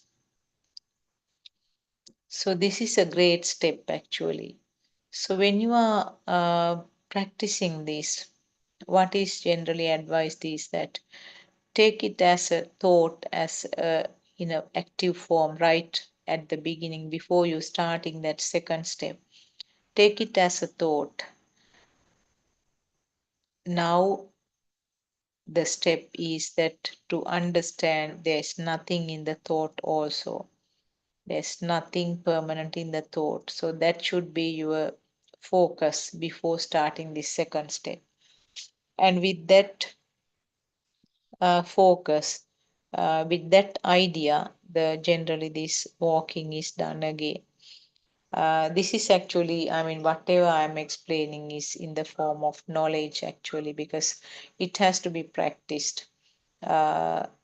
A person who is going on this Dhamma path, who is following these Dhamma things, it's preferable if there is a chance of going to such a center and practice it by yourself. Otherwise, you can try what is explained in these Dhamma sessions. I'm sure some other Dhamma friends also must be explaining about these 4 steps. So now the second step, as I said, is more difficult, but to understand, to get convinced that there is nothing in this mind also. There's so whether it is a jasmine flower, whether it is a sand which you stepped on, whether it is a cold wind felt or the hot sun felt, whether it is a shape of a coconut tree, a wall, chair, uh, or a friend, son, whatever. So they all are thoughts. And initially, you have to do some kind of actively, you have to instantly, you have to see this thought is also just fake one. This thought is also something created now. So actively, you have to use another thought to convince the system that this thought is not real. So that is how you start actually. For a person who is more familiar with these practices, this active thinking is not necessary. But of course, when you start the walking or whatever the activity you are doing, a kind of determination or a kind of thought to as a reminder that this step is to see that there's nothing called thought also, there's nothing in the thought also, or nothing in the mind. So that is taken as a reminder at the beginning. But for a person, when you continue the action, when the walking is continued, that active thinking or active reminding about that this thought also is just something created now. There's nothing in the mind also. That automatically comes. And further, further, when there is further sort of experience, no need of thinking or the no automatical thoughts either. It comes as a feel. I mean, there's nothing in this thought as a feel. One example I can give is that when you see the reflection on the mirror, you do not have to actively think, or you do not have to sort of passively take it as a thought to indicate that there is nothing real in this one. It's simply a feel, isn't it? Unlike for a little child or an animal who see the reflection on the mirror, for a grown-up person who has this experience in these 4 steps, uh, every stimulus which comes up is felt as if how the system feels about the reflection on the mirror. So that is a great level actually. And further, when you improve further, moving forward further with these experiences, it's just a very relaxed feel that you come up. So many stimuli are coming up and then passing. There's no fire or burning in relation to that. It's just a simple act is happening in a very relaxed and light manner. So that is an advanced level actually. And that is sort of kind of something which is coming and going. It will permanently last only in the Arahant state. So this is the simple explanation of the second step. These two actually, for the first 2 steps, having a very clear knowledge about, clear understanding about Darshana is essential. How the thoughts are formed and how the senses are functioning and how you feel about it. All these are very important. So listening to these sermons on Darshana or this initial true Dhamma facts is very important, and quite often it has to be repeated because 1 or 2 listening is not going to be enough. And also we briefly talked about this telepathization or resonating. In other words, that becomes this.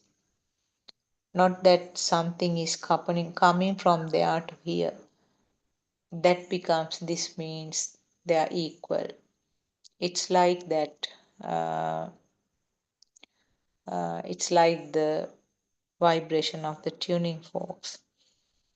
When one is vibrating, automatically the other one also will be vibrating. So this is the mechanism that happens in the eye, ear, tongue, nose, and the skin. There's vibration of this part, and the similar ones which has the similar vibrations will vibrate simultaneously. Then we call that, we can see that red flower. What happened? The eye was vibrating, and then the similar vibrations which were there in this thing called red flower became equal, isn't it? Because there are millions and billions of vibrations in outside, but there is no way of experiencing except the vibrations that occur at this time here in this physical organ. Only those vibrations can be recognized or identified. I hope I was clear enough. Only the things that vibrated here will be equalized to certain vibrations outside. So there is a resonation of that vibration to this vibration, or this vibration to that vibration. Both become equal, isn't it? When both become equal, we say that I could see. Hearing also same. Our capacity is 20 to 20,000 hertz. So if the ear vibrated at a frequency of 1000 hertz at this moment, which is not actually, mm, which is not planned or predicted process. So there was some vibration at a frequency of 1000 here. It will match with so many other frequencies outside which has the 1000 hertz level. So then we say, okay, I heard this, I heard that also, I can hear that also. So we connect up the two, isn't it? The vibration of the eardrum here, if it was 1000, and some similar thousands become equal from outside. Supposing somebody says that, try to focus. Can you hear that drum beating from a distance?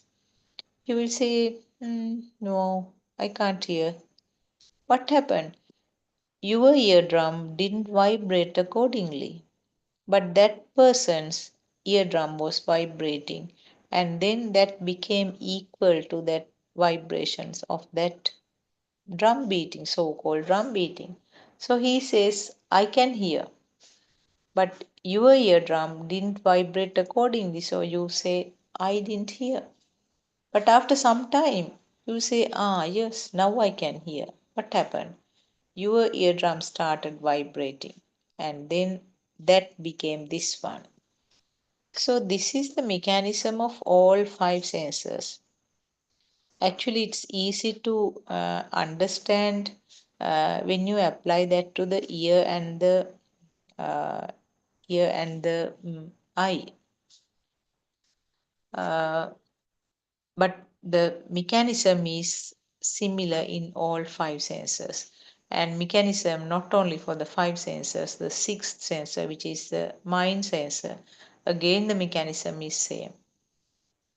If there is a vibration right now as a thought, it will be equalized or resonate to the similar thought if it has happened in the past.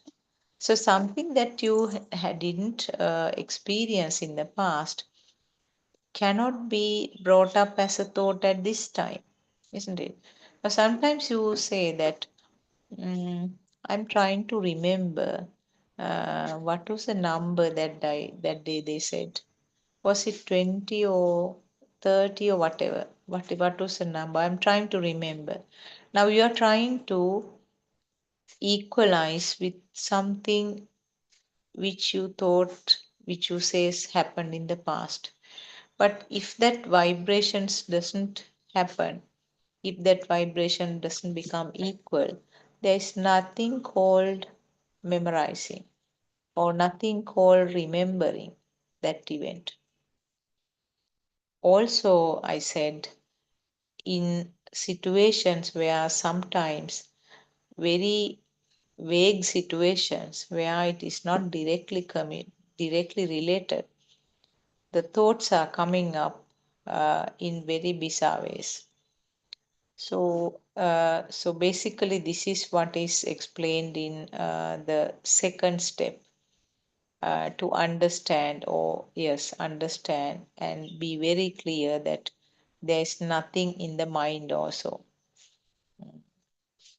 So nothing in the mind means mind is a process of thoughts, and it's a fast flowing of thoughts, and it happens right now at this fraction of second. There is no lasting mind, and if that thought has happened in the past at some stage, then it can flash here or spark here at this moment. But if that thought has never happened in the past, you cannot call it sort of trying to remember, because there is no information, no data about that thought that occurred at this moment. Now, some good examples are if you show a computer to a person who is in the deep jungles, a tribal person who has never come out of the jungle and who has no clue at all about this new technology. If you show the computer to a such a person, there is a vibration of the eye, there is a vibration of the ears if the sounds are there, and the person might touch it. It's felt hard, but that's it, isn't it? I mean, no more information or descriptions. He's in that stimulus, for that stimulus, he's like a person with the radiant mind, isn't it? Only the senses are functioning. And of course, he might get a little sort of thought saying, maybe a different type of an animal because it looks live. When there are sounds and pictures, it looks a bit live. So he might have the thought a little different from the radiant mind, of course. He might have a thought, maybe a dangerous animal, and maybe I have to run away from this one. So it's completely a different thought from you and me who knows about the computers and all sorts of activities, how to use it. All every information is there for a person who knows about it. So the thought which occurred for you and me when I say the word computer has got lots of perceptions, isn't it? Even if you are not in front of the computer right now, you will remember the computer in your office room at home, and how much you like it and how often do you use all sorts of things. But for that tribal person, it's something, the perceptions that he has is that something strange, something never seen, and maybe even dangerous because it has a sound, and perception of maybe he gets like, I'm in danger and I have to either smash it and destroy this one, or run away to a safe place. So those are the perceptions, those are the components of the thought that comes up right now in that man's mind.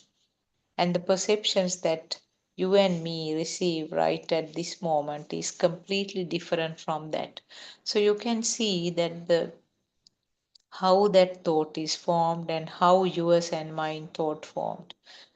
It's just the collection of the perceptions which occurred time to time. And there's no permanent thing, only it happened at this moment only. So there's no lasting computer in his mind, there's no lasting computer in yours and my mind, isn't it? Then that proves again that there is nothing in the mind also, it's just a creation at this moment.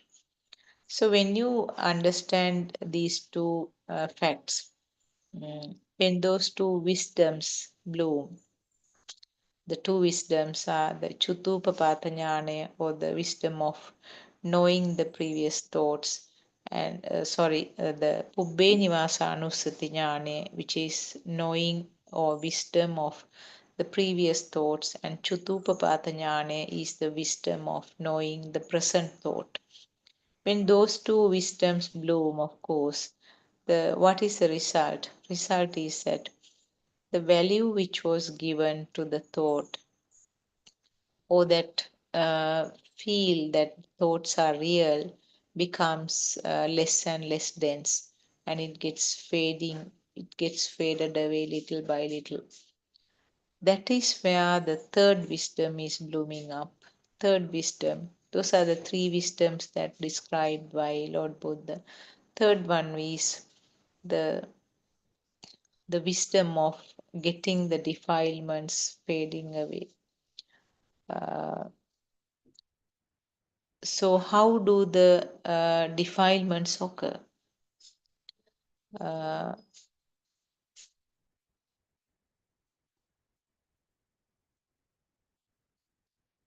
how does the wisdom of these defilements fade away? Now, when you realize that there is nothing valuable in this thought, when you realize that the alive feeling or the real feeling, which was always tagged with this thought, is no more there, then that itself is a defilement, isn't it? When you take a thought as a thing, uh, when you take the thought as real, uh, that is where the defilement is actually. When you take your car as real, I'm not talking about a really existing car, but you are trying to think that it is not there. It's not so. There never existed a real car. There never really existed a mother. It was just your sense of faculties, sense of functions, and sense of functions were interpreting as a real mother. It's it's the explanation for everything about the world and even yourself. So this, whenever the system feels that this thought is real, whenever the system feels that there is a value in this thought, that is the defilements. That is another word for defilements. That is another word for yourself. If yourself is existing, if you feel that you are real, you are existing, that is your self view or self perception. If that is taken as true, that is where the defilements are. That is where the point where the thoughts are given a live feeling.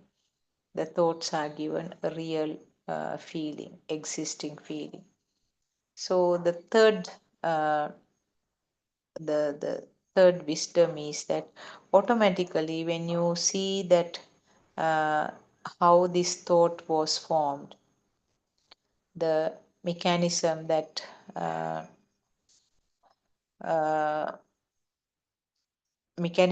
this present thought was formed, when you understand this process, then the process of becoming a thing, thought becoming a thing, also gets dissolved little by little.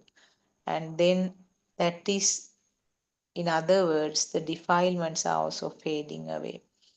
And in other words, yourself is also fading away. So these are actually same thing which is explained in three ways. And the three wisdoms which are explained in Buddhist teaching. And all three wisdoms will bloom together. And when all the wisdoms are blooming together, that is where the point where the system understands that there is nothing permanent in the mind also. There's no world outside. World is created in the mind. And next step is that there is no world in the mind also. And all are creations. All are mechanisms where telepathizing is occurring. And this becomes that. And that becomes this equalization or synchronization occurs. And this is the process of thought or living. This is the process of life. So, in simple terms, I try to explain in simple terms about these first two steps. And the recap I did along with the second step, I hope, was useful rather than separately explaining the second step alone. For somebody who is only could join this session, so that recap may have been useful. So whatever you are doing is actually explainable in Dhamma. Whatever you feel, whatever you talk, everything you can explain is in Dhamma. because this process of thought formation and process of this mind function is kind of complicated and very unpredictable, I would say. There's no responsible authority. So definitely there is no myself who is responsible for all this. And if there was myself, it should be able to control it the way that myself wants to do it, isn't it? I mean, the if there was a myself is complete illusion, a complete myth. But we have a very strong hold to that. We feel that I am there. I am the one who likes it. I want to do it this way. It was a very strong concept, a strong bundle of perceptions that has been built up over years and years. Depending on your age, if you are 60 years, maybe that perception is about 59 years old at least, isn't it? I mean, from the time that the thoughts start forming. So older the person is, the concept becomes stronger and stronger. So that is why it is very difficult to get rid of it, even though you do understand the theory part of it. For a child whose level of perceptions, the amount of perceptions are less. So if you explain in a simple way, a child will be able to understand it in a more easier way. We know that how Lord Buddha was trying to explain it to little Rahula Thero, Rahula monk, novice monk. And he said, Rahula, look at this puddle of water. You see a reflection, isn't it? You see your reflection. World is also just a reflection like this in your mind. So it's very simple teaching, isn't it? I mean, when you do not have lots of data, when you do not have lots of knowledge, it's easy to follow this. More knowledge you have, particularly a person who has done lots of studies in science stream, might find it difficult to get convinced because all this time we were taught that everything is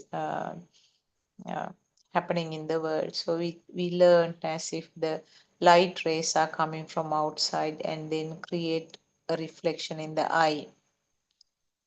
Sound waves are coming from outside and then creates a sound in the ear. Then, if it is that case, all should hear in the same way, isn't it? All should see it in the same way. But now we know that very clearly Lord Buddha said that Salayatana Loko.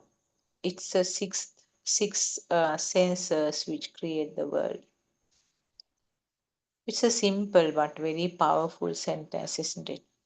You must have heard this so many times. Why did Lord Buddha say that it's your sense of creation? Because if it is so, if it is the common thing coming up to all the animals, there shouldn't be two categories called daytime and nocturnal animals. All should be able to see if the light is a decisive factor. All should be able to see it equal, isn't it? Then why some animals are almost blind in the bright light, whereas we are kind of blind in the darkness? And why some animals can hear some sounds but we cannot hear? So it clearly indicates that it is something to do with the senses, isn't it? Sensor capacity is the one that decides how you understand the outside world. We are not saying, Lord Buddha never said that there is nothing outside. We don't know whether it is there or not. We can't say, there's no way of finding. Now the scientists are creating lots of new equipment to look at the finer places or the far away things in the galaxy. What they don't understand is whatever is gathered, whatever the information gathered from these powerful telescopes, it has to be screened through the human eye. So whatever can be grasped or whatever can be vibrated within this eye capacity will be taken as real existing. And we talk a lot about the stars, so many space things, about things happening in the space. We talk about so many planets, this much distance, and so many stories are there. But what is not understood is that this information has to be vibrated and become synchronized to the level of the sensor function of this eye, isn't it, of a human being. Now we are happy. Scientists are happy because they see that there was such a planet and there were so many, what this much of distance was there. How many things would have been there that we do not see? Whatever the planets which were seen should have the similar vibration to this particular eye. But can you imagine how many more things must be there unnoticed, unheard, because the vibrations are not matching to this eye or this ear? So it's a bit funny, isn't it?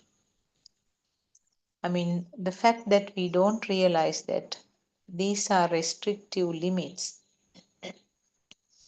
The sensor functions are always the border or the restrictive level where we can experience the world.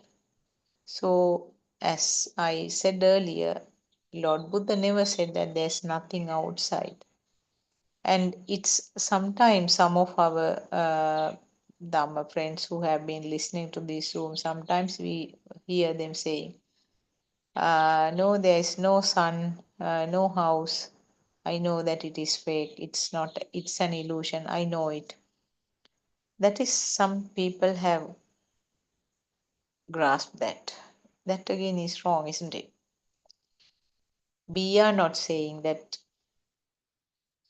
mother is not there, child is not there. I mean, in that case, you take as if they are, and now you are trying to deny of something which was existing. Never existed. Those things never existed. They were always as a thought. Depending on the sensor functions, something was created and that thing was taken as real. So that is a story of every living being. So it's a bit confusing when you listen to these explanations, isn't it? But just slowly try to get to the bottom of it, this story. I mean, you can take so many examples around you, and you have animals around you. Do you think they see the world as if we see? And there's no way of finding how they see, isn't it? And an ant will see with its ears, with its eyes, a completely different world from what we experience, because the shape of their eyes are so different. Even the bee's eyes, the structure itself is so different. And apparently the bees and so many other insects get several reflections of the same thing because of the multifaceted appearance of their eye. So can you simply imagine how could that picture be? How would it like? And compare it with what the human eye sees. And also, if you talk about a bird, an eagle, uh, who can see very fine things from very much, very long distance.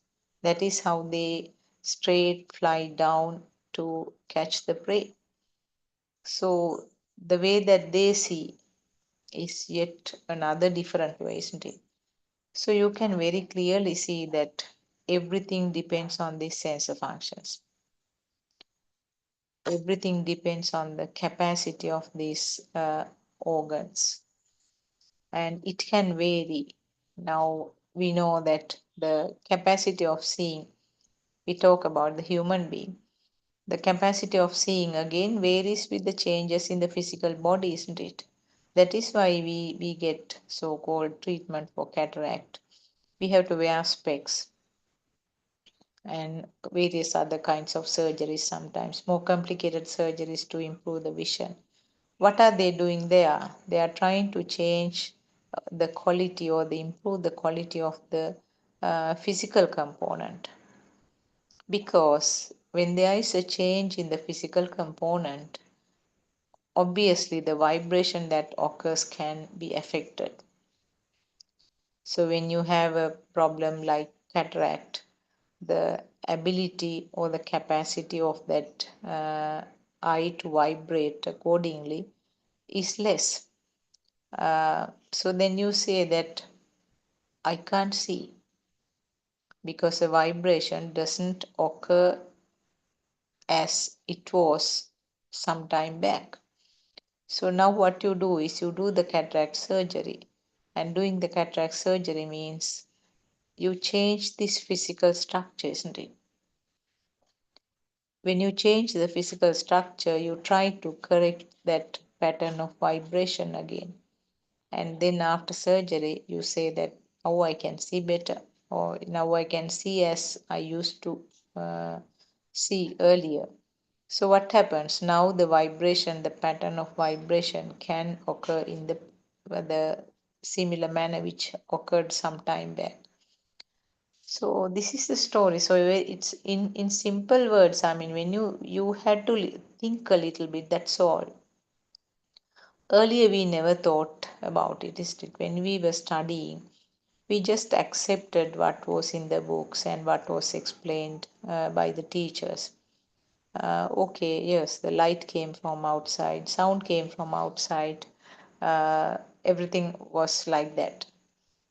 We never ever considered these as thoughts. We thought that it was a creation of the eye and the brain. The two physical structures we thought could decide what it is. And we thought that the memory is somewhere stored and then coming up right now. They were all sort of the parts of so-called science or the teaching. Actually speaking, the science is still well behind the Buddha teaching. And some of the things, even this quantum theory is something that has been explained by Lord Buddha in different terms. And even the string theory, which is coming up now, is something to do with this telepathization. So they are also agreeing, and in some areas they are in still dark, but some of the facts which has been explained 2000, nearly 2600 years ago, tallies very well to the present findings. So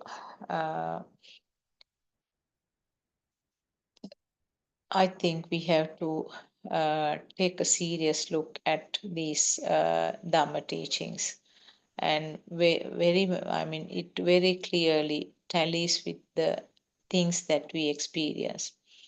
Lord Buddha said that come and see this Dhamma. He never insisted or tried to press it on people. It was something that he himself, Lord Buddha himself, investigated and researched and found out. And as I said, we are very fortunate to hear it in more simple ways, simple explanations with simple metaphors and examples from our Aryan Mahanse. So try to make use of this opportunity. And as Lord Buddha said, come and see this Dhamma. So you all are invited to listen to these sermons, and maybe the website Wisdom of Asia also will shed some light to what we are talking. That has many scientific explanations also, which some people like to get it explained that way. So for them, it's a good way of finding the facts that you want to get clarified.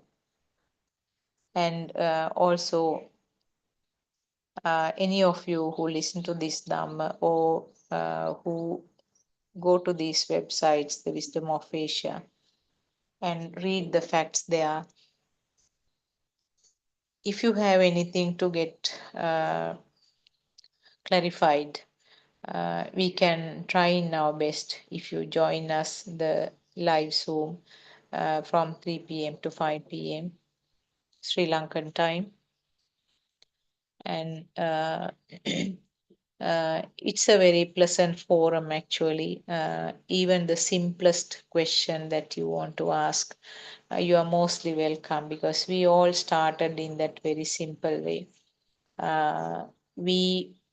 Most of us were actually loaded with the theory knowledge that we achieved from different sermons, from different speakers, from different monks actually. But those were not applicable to the practical aspect. I mean, we had as a knowledge, we had lot of facts, but when we were going to apply it to the day-to-day life, we felt that it is not that much helpful. It didn't do a big change in our concepts and understanding. So that is why we turn to this direction. The teachings of Aryan Mahanse, our noble teacher.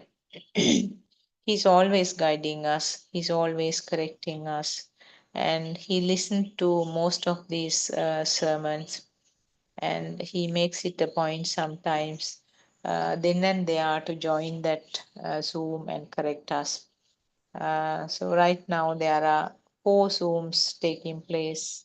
There's a Sinhalese Zoom again like this with Sinhalese sermons only, and there's another one where participants will join and there will be questions and answers and explanations. So those are actually for the Sinhalese people, Sinhalese speaking people.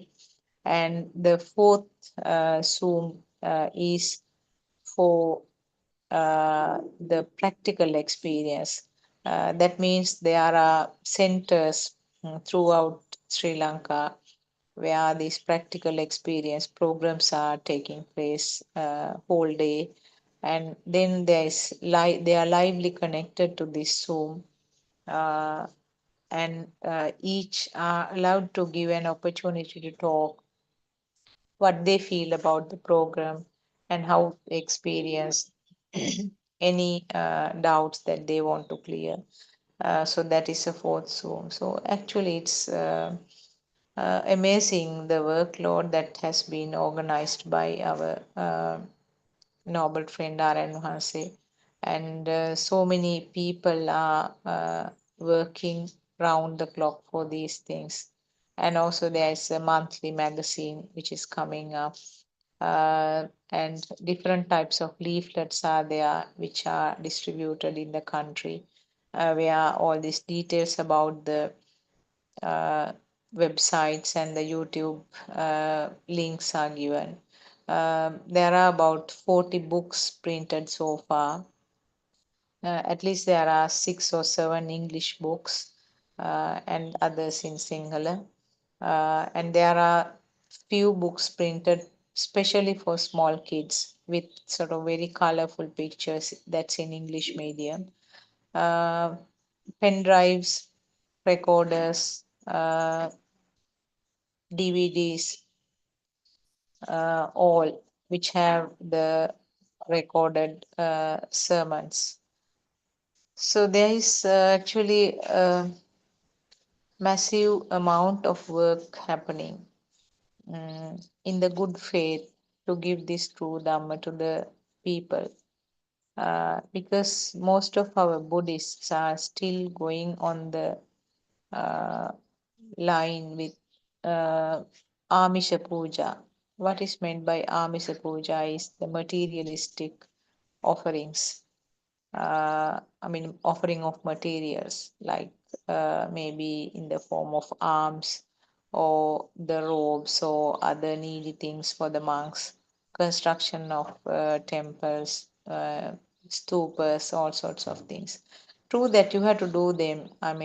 You have to do them to help with the monk and for their survival because monks are needed to take this Dhamma forward.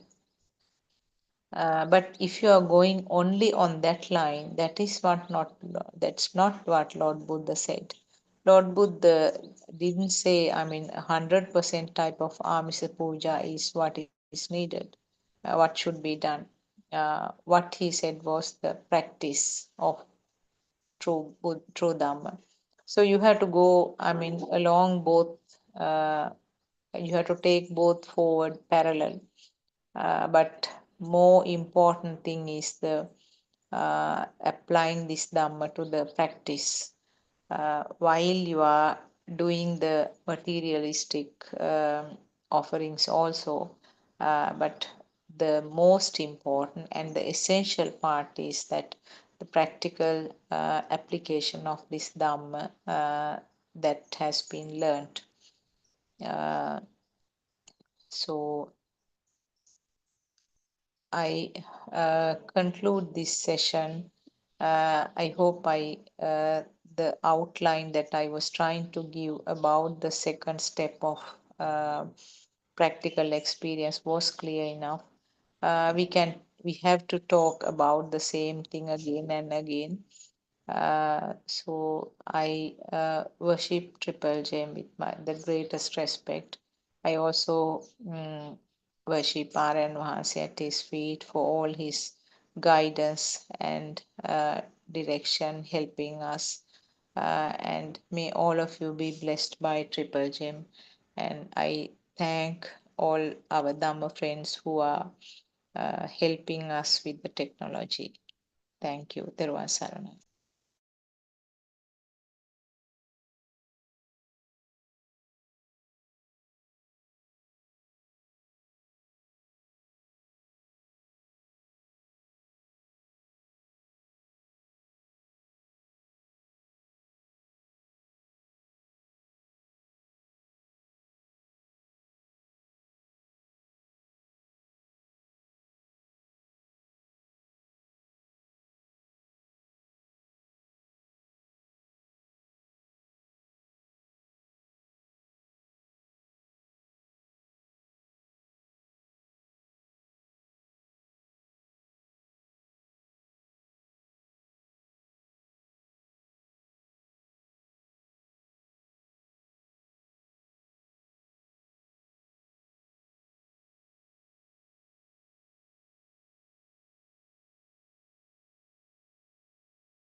It's nobody doing.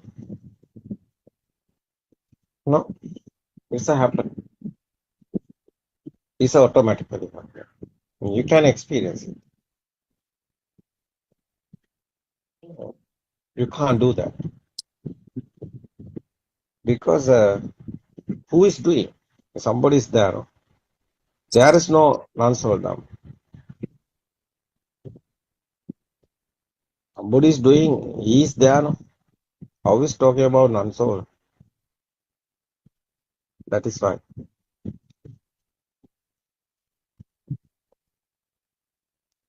It's an experience. We are understanding the truth. What is the truth? How is creating the lights? How is creating the sounds? How is creating the smell? How is creating the taste? How is these senses are creating? How these senses are created?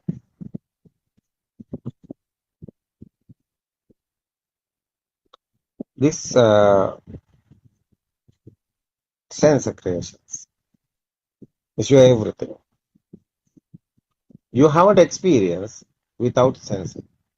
That's it's normally guys, they are in the world. What is this world? Their own senses systematically. So it's a creating. The effort is your senses. Your senses given this lights, this type of 7 color lights. Your eye creation, eye is a sensor, and your sound, your ear creation is a sound also. Otherwise, your taste, smell creation, your nose is like a factory. It's a product. Your nose is a sensor. Yeah, it's a product. The process is there. It's a creating. Important this understanding is realizing very important.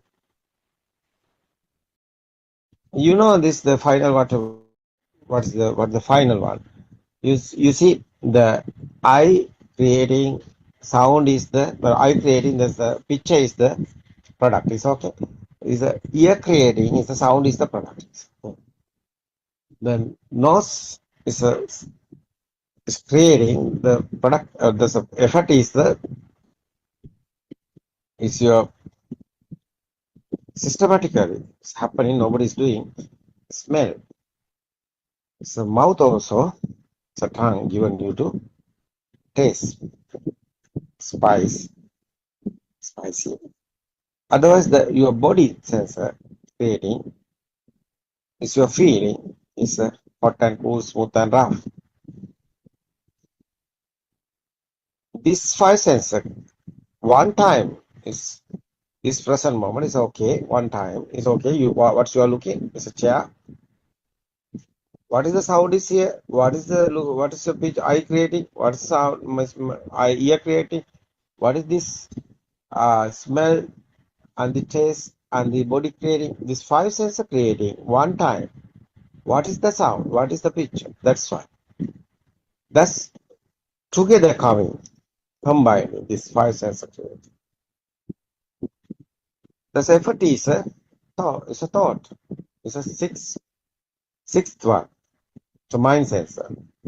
Mind sensor is this 5 sensor creating together. Its effort is a thought. It's a mind sensor. It's a spark. It's a one spark.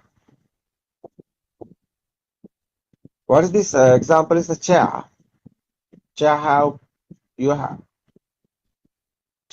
picture. Chair have sound. Chair have smell. Smooth and rough. This your senses given you to eye given to picture, ear given sound, and body sensor given the smooth and rough. You see, the kindergarten time, What's the teacher doing?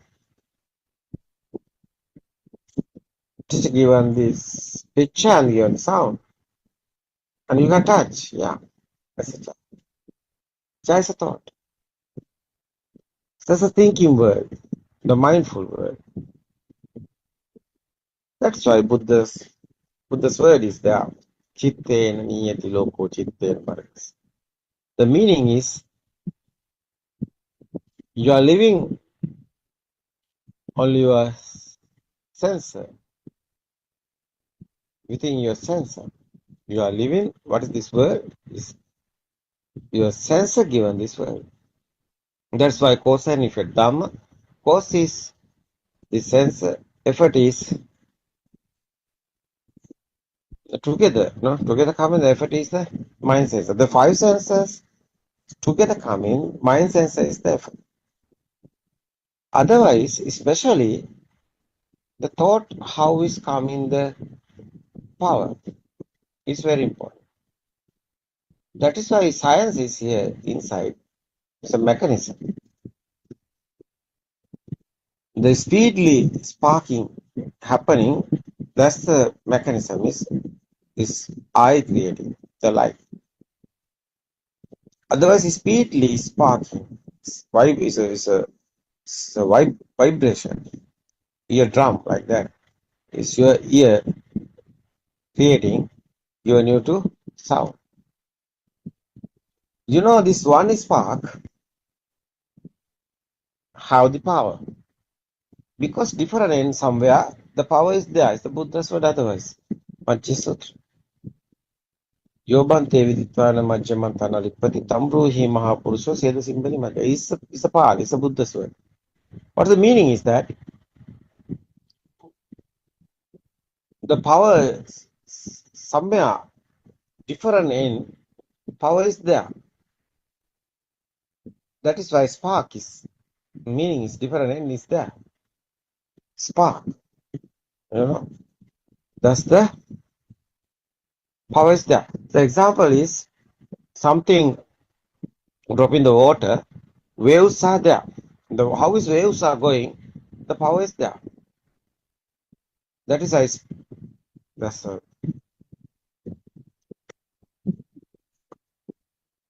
why is waves is happening. That's something drop in the water. That's a spark. No, that's why power is coming. That is why different in somewhere. There's a power is there. North and south like that. There's a earth also. Like that, magnetic, no? Magnetic power like that. Different is there. Electric power also, you know. That's the how is coming electric power. It's rotating in the different ends, no? A huge magnet rotating, no? Why we are talking this power? You see this existent field. How is thought coming to power? No. You are looking the chair. You have field. Chair is existent field. Chair is there. How is that coming?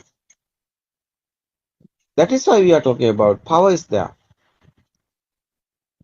Because something there, other side is someone is there. The existent field is there. Alive field is other side. That is why. Very important this understand. What is this Li field? How is Li field is coming? Nobody is doing. No one is doing. That's a Tripitaka is there. That's a Sela Sutra. It's talk about this. You also not doing. Nobody is doing. Systematically is happening. What is? Power is there. Existent field is there. Otherwise, Li field also there. So how is Li field? How is coming? Existent field? Where? So what is existent field? It's a chair. That is right. There's a power is there. You know, there's a power. After that, kindergarten time is happening this. It's the Buddha's word. Your eye is the word. Your nose is the word. Your ear is the word. Ear given you to sound word. No, I given this picture word. Your this sensor given you to this word. Your senses not working. You haven't a sound word because you are deaf. Your eye not working. You are blind. No, you can't see. So like that. This word is our senses. That is Buddha's word. Otherwise, Salata Loco Loco. This senses is your word. That's the meaning. This senses not working, you have a world. That's why. You also not there. Other side. This world is you. It's very important. So, someone understood this. What happened? What is we are talking about internal transformation? Power is disappearing because you know this is not real. It's a thinking world. It's not real. After power is fading. That's why defilements are fading. We are talking. That's the Buddha's word. That's the Buddha. But what Buddha want to do? End in the suffering, end in the sadness. It's happening. No. How is this happening? Because you know the truth. Easy, no? Yeah. Dhamma is very easy.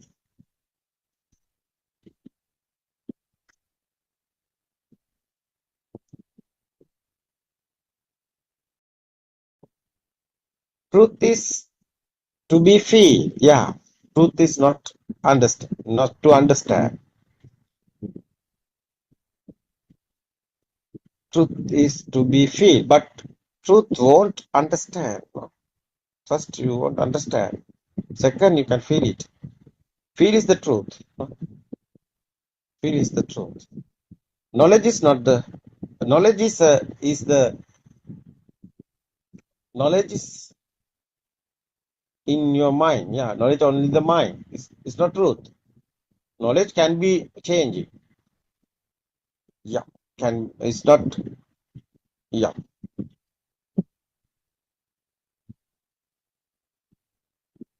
Lord Buddha, yeah, what should the Lord Buddha want to do? How is liberate the mind? No? That's why it's very important. Yeah. How to awaken? Yeah, how to awaken this dream? Yeah, yeah.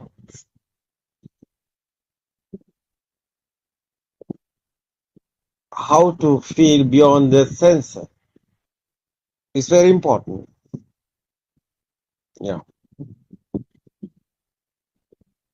Yeah, it's okay. Otherwise, this is a freedom now. How after that is a tranquility. No, it's a peaceful mind. It's coming final. No. Yes, because someone understood the truth. He have a cage because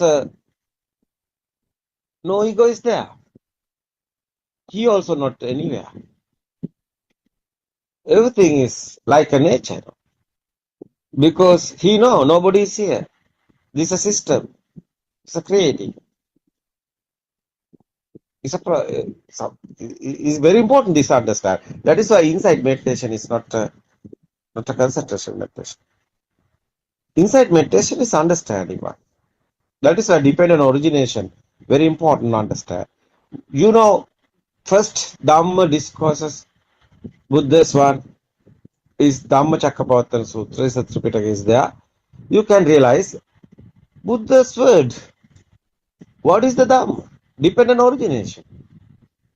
What is never heard before Dhamma? What's Buddha explained, the 5 teachers? It's not concentration matter because 5 teachers already know that. This important thing is experience. I think someone won't find the truth. He is doing concentration meditation. It's okay because he won't experience. After he know this concentration meditation is not the way. Yeah, it's okay, calm and cool, it's calming, but it's not permanent. It's impermanent. Your posture is leg cross sitting and you are doing exhale and inhale and you are doing concentration meditation. At that time it's okay, but after you are wake up in the bhavana, what happens? You are in the normal life. You are in the normal life. There's the defilements. Defilements are not gone. Defilement is there. How is defilements are fading? How is defilements? Oh, you won't stop in the defilements. How is that happening? Understanding. Understand is the very important. But you don't misunderstood. You don't misunderstand because understand only this process someone want first you won't understand, but it's not the final. Final one is the feel. What's the feel? You are understanding how is this mind is creating, how is this alive feel is coming. After you can experience your inside, is ego is fading. Defilements are fading, same this. That's why your inside coming tranquility is peaceful mind, calm and cool. Because nobody is here, you understand after what's happened is okay. You haven't any inside any pain, inside any vibration, not happening. That's why finally you have cool mind. Mind is normally is happening. It's okay. Thoughts are normally coming. You can't stop it. But thought power is disappearing. That's the happening. Understand now.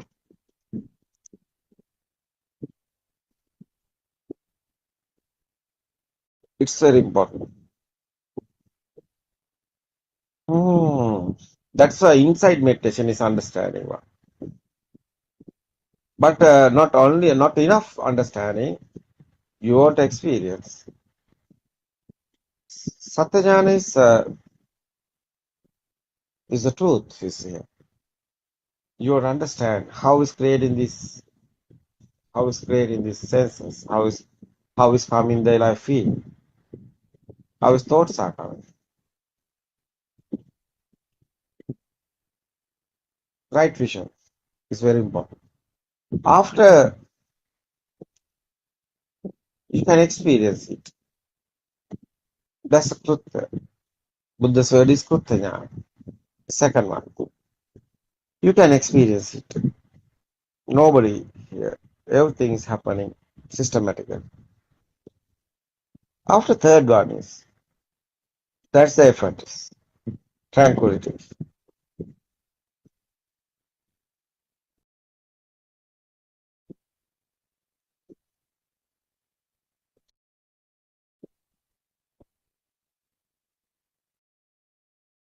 It's very important this one.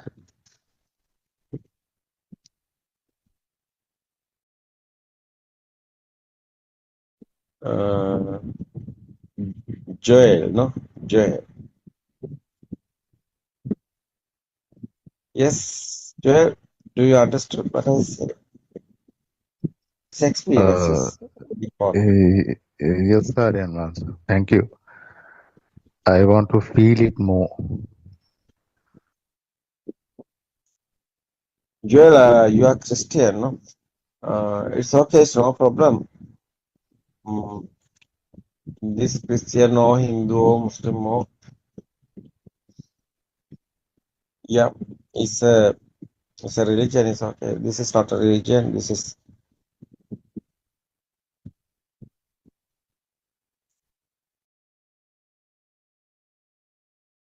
Joel Now I think you understand. Joel, what's your really problem? What's your really question? Your internal, what is your experience? My experience is like these days, I am really calm and cool with myself because before listening to them, I was like getting angry for certain things and getting mad. But after following this, I think Yes, I agree. uh, I have, You're talking about Joel angry. yeah, How long you are here in this Dhamma? for I think 1 week. 1 week. Last week or no? One and Couple a of half weeks I've been here. Yeah. exactly. What you are finding? You are finding truth. What you want? I Yeah. mean, like that, you know, just to come out of the mind and live out of the mind without Come getting out, stuck in the mind. come out of the mind and what are you talking? Come out of the mind and Come yeah. out of the mind and come Yeah. out of the senses and live in that, you know, nice feeling, peaceful feeling. No, Joel. We are not talking about like that. We are talking liberation of mind. No. Who is come out of the mind? Nobody is here. No. System is working. No. Do you understand what I say? We are explaining. Nobody is here. System is working. Liberation of mind. Freedom of mind. Nobody is come out of the mind because nobody is here. That is the Buddha's explaining. None of them. System is working, nobody is doing. Mind is also systematically happening. You see, someone concentration meditation is doing, he won't without the thoughts, but it's not, he can't stop that because it's happening. No,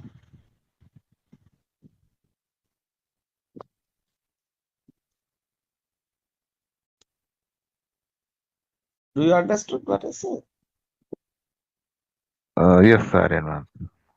Yeah, that is why. You know, otherwise, what is this? What I think is. What is Christians? I think it's a Jesus. Who's the Father? Who's the Son? Father is a nature, no? Son is a. We are the Son, no? That's a real Christian. No? Father is a nature. Who's the Son? Son is a. Everybody is a Son, no? Because Father is a nature. System is a nature. System is a nature. System is a Father. Is a who's the Son? Son is everybody's Son.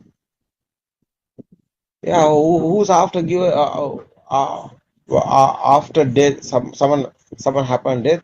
After we are going, it's a nature now. That's why we are going to Father.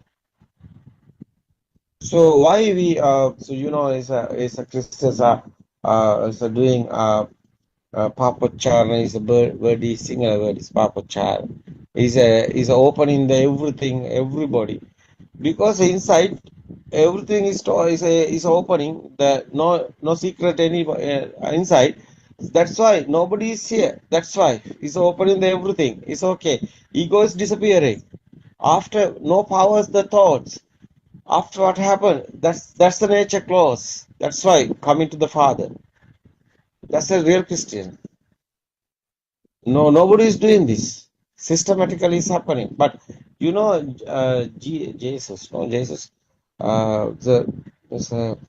It's a beginning.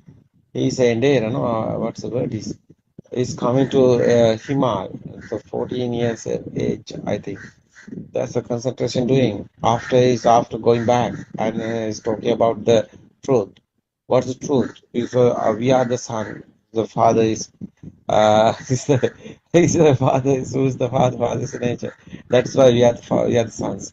So otherwise, loving talking about Jesus. What is the loving? Jesus talking about the loving. That's nobody is here. Everybody is same. That is why it's a real loving. is asalwasita premakaram is a singular word. Is Buddha is talking about no, Jesus is talking about loving, loving to everyone. So after I think is first I think is this is the I think is the my feel my feel is Jesus talking about the Buddha same Dhamma truth Jesus talking about. But people write in the book, various of books. Hindus are talking about the other book, Muslims are talking about the Quran, other book, and the Christians are talking about the other book, and the Buddhist guys also today also write in the book and talking about, but not the book reading here. The nature is the everything. That is the truth. I think religion is. I think it's a fail. 100 years sometimes. Sometimes it's okay. Religion is over. I think it's the coming to root truth. Whole world because religion is a lie. It's not truth. It's not. It's not real because it's a programming. Hindus are talking other programming. Muslims are talking about the other programming. One God they are talking about other one. But Christians are talking about the other program. Buddhist guys also talking about the other program. This is not a program. That is why truth is no programming. No programming here is a blank sheet like that. Nobody is here, no one is here. System is working. That is the truth. Someone understood this. How what is this happening here? Is okay. No problem anywhere because nobody is here. Or nobody is here. Who's suffering? Who's sadness? Nobody is here. No. Who have sadness? Who have suffering? No suffering, no sadness. That's why tranquility is here. The system we want to understand is a system. What is the circle of birth? After death, nothing happen. Anything is not. It's not a truth. Someone is thinking after that everything is over. Everything is over. Someone's thinking, yeah, we don't want religion. Someone is talking about after death everything is over. I think it's not that's not the truth. You don't know the truth because the science is here. Is a vibration science. We are talking about the how is talking about the waves, vibes here. Vibes is power. Power is over. Is a circle of birth is also over. But circle of birth is happening because vibe is here. It's like a waves, like a electric waves, like a the satellite waves is a TV waves, radio waves. Our phone also waves have like that. Everybody humans we are talking about 800 million all world 8 billion humans. So they all of them have phones. The meaning is they have the numbers, phone number individually. The meaning is that that's a wave, no? Everyone have a one wave. Everyone have a wave, no? Your number, what is your phone number? Everybody can call you because that's your wave. That's your number. This example is the phone number. But you know what I want to say? Does your mind also like this wave? This wave is systematically is happening. It's like a power. But power is disappearing. Your wave also disappearing. That's your end of the circle of birth. It's not happening. It's happening to everything. That's why we explain that because we have experience. We know that one is the happening here. That's why we are talking about that. We are not talking about the religion because religion is a Latin word. It's a religion after death. You are going somewhere. That's a religion. But Buddha's word is not that type of. Buddha's talking about that after death everything is over because you know the truth. Truth is nobody is here. You understood. It's a power is disappearing. It's over the wave. Wave have the power. That's why. It's not a religion here. It's a truth. The religion is we are talking about. Latin word is after death. Where are you going? The question is wrong. Why? Someone understood truth. You are not going anywhere because you are not also here. Nobody is here. No one is here. System is working. But wave is there. Yeah, that is you. That's your circle of birth. Wave is power is gone, wave is disappearing. After you are not anywhere. That's the truth. It's not a religion case. It's a truth. True Dhamma. It's not a Buddhism or anything. It's everybody same. Everybody won't know the truth. Someone don't know the truth is like a blind. Otherwise, someone is talking. I don't want religion. I don't want religion. It's okay. You don't want religion. It's okay. But you are something happened to you,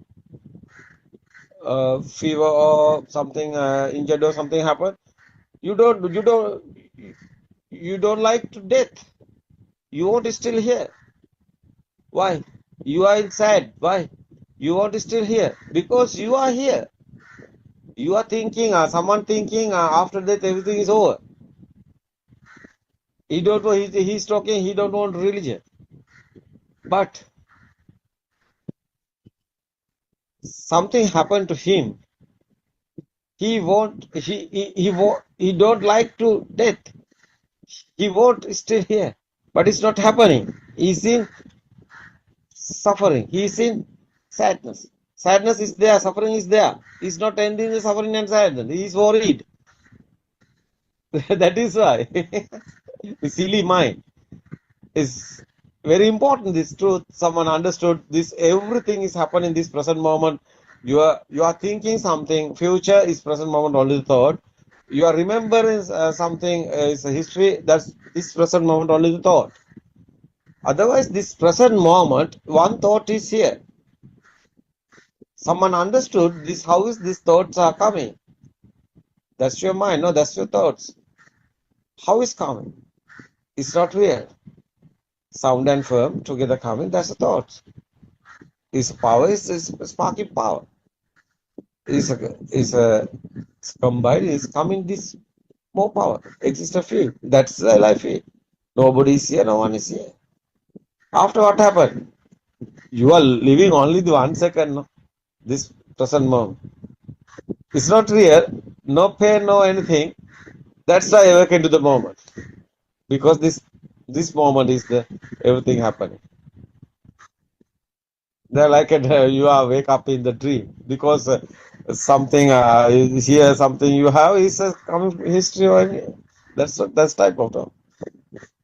That's why tuning fork like that. Same spark is here. Today how is coming the chair? When you are baby, it's a chair. Now today also chair because it's the same sparks. Tuning fork, same tuning fork. Yeah, same vibrations. No memory or anything. It's a spark only. Every moment, every second, spark is happening. Only that part. No target here, nobody is here. So the experience is we want we want to see our ego. Someone don't know he have a ego. He don't know how is talking about the nibbana. Ego is disappearing is the nibbana. Everybody have ego. Ego is fading. That's an ego nibbana. What's nibbana? Firing is fading. What's the firing? Is ego. Ego is fading. Is the nibbana. Nothing here any nibbana. Nibbana only the word. We are using this word. Fading the defilements. Fading the our ego. That's a nibbana experience. Nibbana is nothing, anything. You see, the material Patavi Apo Tejo also vibration, no. That's why the light also waves, no. Sound also waves, no. Heat also waves, no. Hot also waves, no. Everything is waves. The meaning is vibrations, sparking. Speed is a sankara. Is a theory. That's the Dhamma. What is Dhamma? Is for this how is the life field is coming on? Who are you? How is this word that someone understood? Everything is this spark. how much you have value, how much you have, oh, how much you have the, how much you want this world, you have how much you want this world, that's your ego. That's your level of ego, because you are there.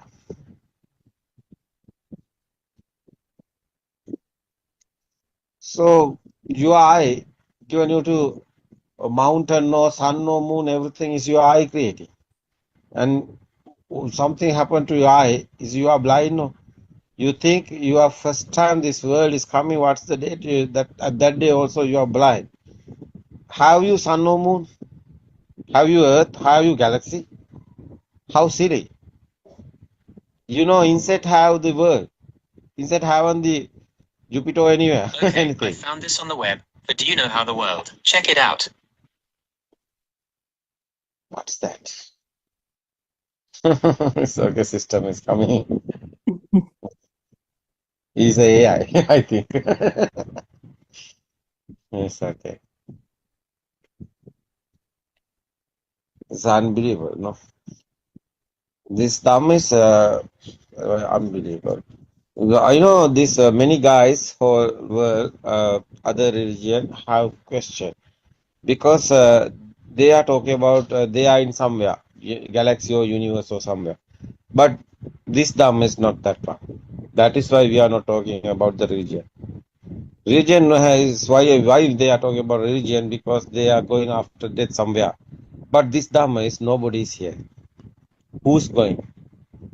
This is not a religion. This is truth. And after feeling this truth also, you can go to the church, you can light the candles, and you will be with your family, you will be doing everything, and there you are. You're not you just do that, the function of the system. That's fine. Oh, otherwise, so we are thinking this this body is me. We are thinking. Death also thoughts. Birth also thought. So only the happening Excel and Inghand is system. Nobody is here. What do you think about God? Yes, sir. Who have death? Who have birth? No death or birth is here. That is why liberation of the mind. Everything is, you have freedom. You are not in anywhere. That's a real freedom. Everybody is you otherwise, because you are not in here. Everybody is you. That is why Asal was into Premakaram is a Christian. Jesus are talking. Jesus, I love in Jesus. Why? I know he's a Buddha guy. Why? He's not a religion. He know the truth. Why killing the Jesus? Because he is talking about the real one. But after writing the book, it's not a Jesus one. Real Jesus is truth. He knows nature is everything. Nobody is here. No one is here. That is why he's talking of loving kindness, is because nobody is here, everybody is him. That is the real, that's the Buddha's word, no? It's the same, no? It's a real. Really, no religion is here. Truth is the everything. I can explain Quran also. I can explain the Hindus also. What is the Brahman? Brahman made this word. Brahman is squirrel, no? Sprint. Sprint is the Brahman. It's a speed. Sprint rotating speed is happening. That's the earth is coming. That's the material also coming. That's the waves, no?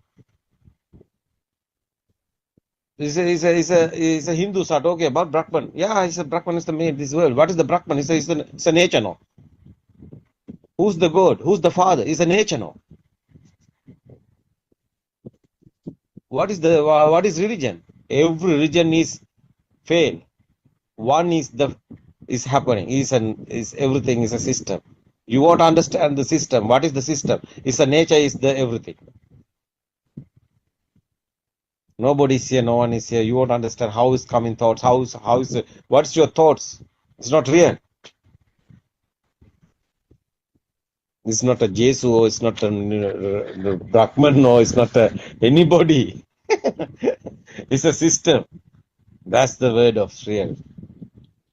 That is why Buddha talking, nobody is here. I said Dhamma, if someone understood the Dhamma, he knows everything. Dhamma is the first. No? That's a Buddha's word, no, Kokila? Yes. No, Buddha is not a person. That is why. It's Yeah, after even that can be becoming misunderstood. Yeah. yeah, after becoming a Buddha, Upaka asking the question, who are you? Buddha talking about, I'm not a person. Nobody is here. That is why. I'm not a god. Hey, Upaka asking, are you a god? No, I'm not a god. Are you a person? No, I'm not a person. Are you human? No, I'm not a human. Are you a Brahman? No, I'm not a Brahman. Who are you? Nobody is here. That's the Buddha. Buddha is nobody's here. Meaning is, Buddha word is, meaning is nobody's here. Jay, that's the real Dham. It's not a religion. I don't know. People in misunderstanding, people in misconception. I don't caring about it.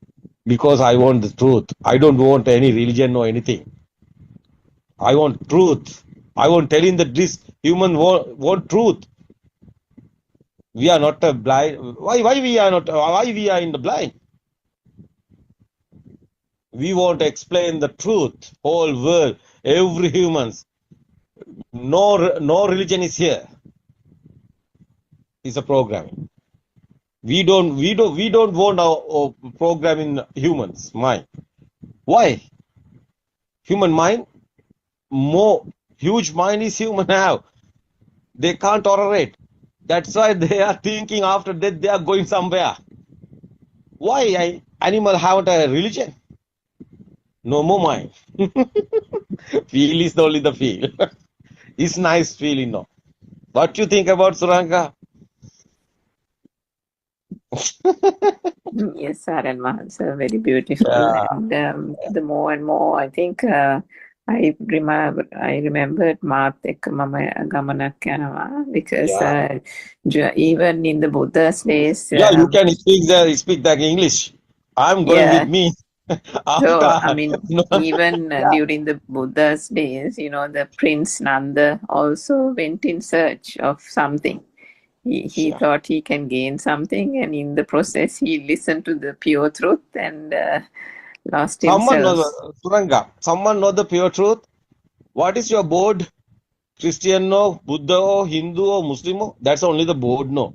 Yes, On the of course. programming, no. Wow, we are silly. No, we are not a silly. We can understand what is happening here. That's okay. Circle of birth is happening, misunderstood. Circle of birth is happening, misconception, guys. No, it's a mithya dushti. Yeah, it's a dushti is there. It's a power is there. What is this dushti? It's a Misconception. Yeah. misconception. It's a dushti. Otherwise, the power. It's a wave. That's a circle of birth. That's like a sirasa, like a dharana. It's a waves. It's a radio waves. It's a mindful waves. It's a chittaro waves. What is this? Waves. We can explain. Body is not you. Mind is not you. Who are you? It's a power. What is this power? It's a waves. Waves is not easy stopping. Yeah, it's a body is okay. Collapse is okay. One day it's a death is over. We are talking. Yeah, body is over. Exhale and inhale is the last briefing is here. It's okay. You don't know the truth. His power is there. Because he's thinking this world is real. The power is there. It's a waves. Like a sirana, that's a radio waves like that. They like the phone number like that, no? The wave is not stopping. Yeah, somewhere this is telepathy is the same tuning fork like that. It's the same vibe is there. It's okay. It's this one is a body is a collapse. It's okay. Other body is there. It's okay. That's a zygote is there. It's okay. Mom's zygote is there. The vibration is same is there as you. That's a circle of birth. How is this happening? It's a power. How is this power is gone? Yeah, it's a vibers. It's a waves. It's a system. This system we can is stopping. How? Yeah, power is over. This system is over. Nobody is here. No one is here. It's a waves. How is there waves? Waves is there. His power is there. You are the power. power is disappearing, nobody is here. That's the real Dhamma.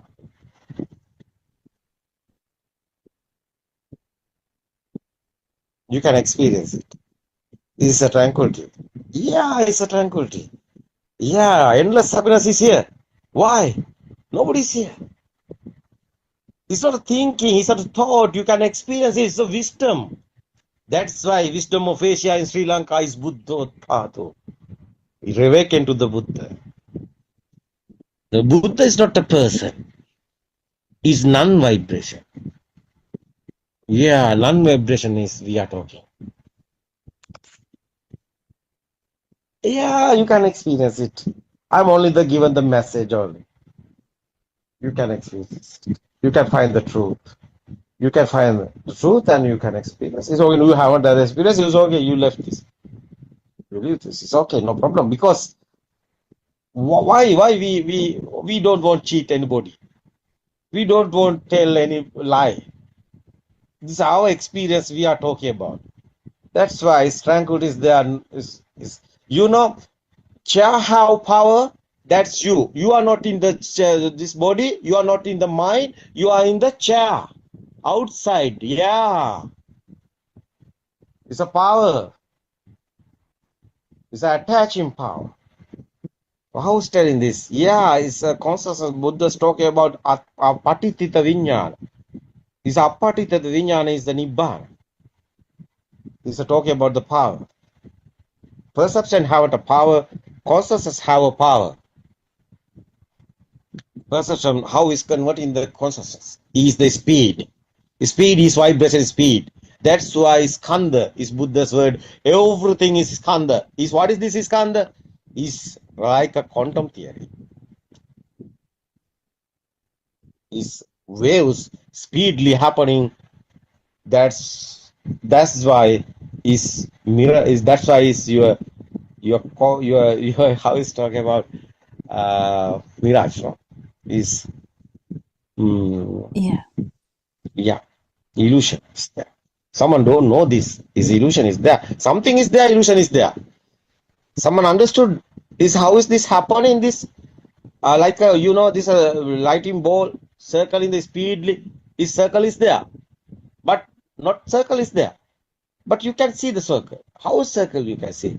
The speed given you to this price circle. That's the consciousness. How is this combine this lighting ball rotating? Combined. How is this combining? It's a mind. That's why consciousness we are talking. Perception is this perception. How is becoming the consciousness? It's very important. It's a power. One is spark, have a power. It's very important. Majjhima Sutra. No spark here, no power is here. So power is here, spark also here. Power is disappearing, spark also disappearing. Vibration also disappearing. That's why. So power is an existent power, otherwise the life power. Life field is an ego. Ego is disappearing, that's why defilement also disappearing. Same.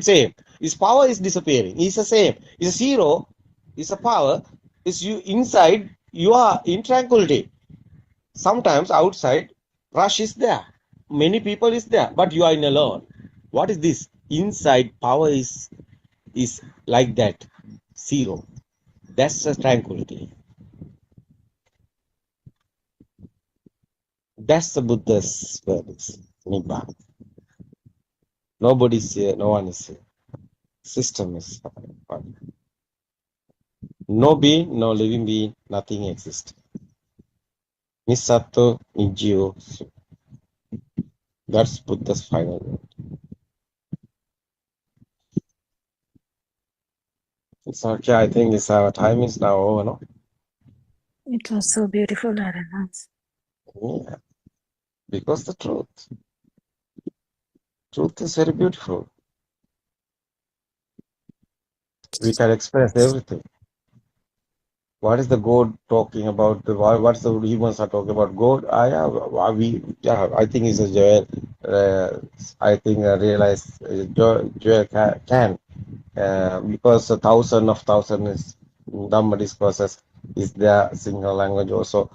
So you can search what I say. What is the 31 worlds? What is the three worlds? Kama Bhumi, Rupa Bhumi, Trilokanatha, Samma Sambuddha. What is how is Buddha talking about the is the three world winning? It's not anywhere. It's our mind. Is thought haven't power anywhere. That's why it's gold also is a our vibration is a not high powerful vibration is here. Is a world is smooth is here. Rough world is here because the vibration is huge. Yeah, power is there. Huge power is there. Ego is there. Mani Makato Atimani Kukuro is a Buddha's word is so power is more than coming after death you are becoming a monkey, but you more than ego is there, you are becoming not a monkey, a dog. That's why dogs moms I would have that's you vibration is same that's why it's vibration every time is converting every time vibration is various of type of converting, that's why the spark, this vibes, not, but same here happening. Every time this vibe is changing, happening. That's why this 31 world we are talking about. It's very important, no?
Everyone Sarnai.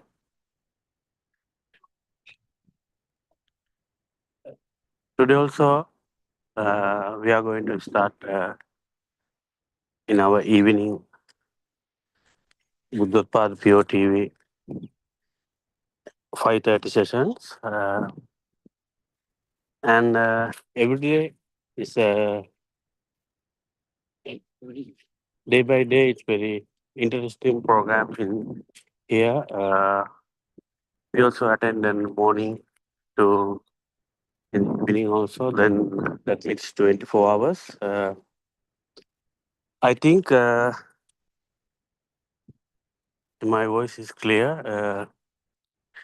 Just yesterday also we discussed why we need to understand why we need to become that Nivan Maga. What is the importance of it, and that kind of details we discussed yesterday also. Uh, Today also we have uh, 1 hour sessions in here. Mhm.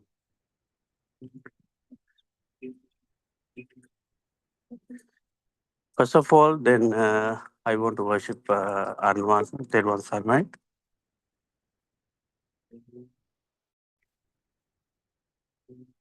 Arnvan sir.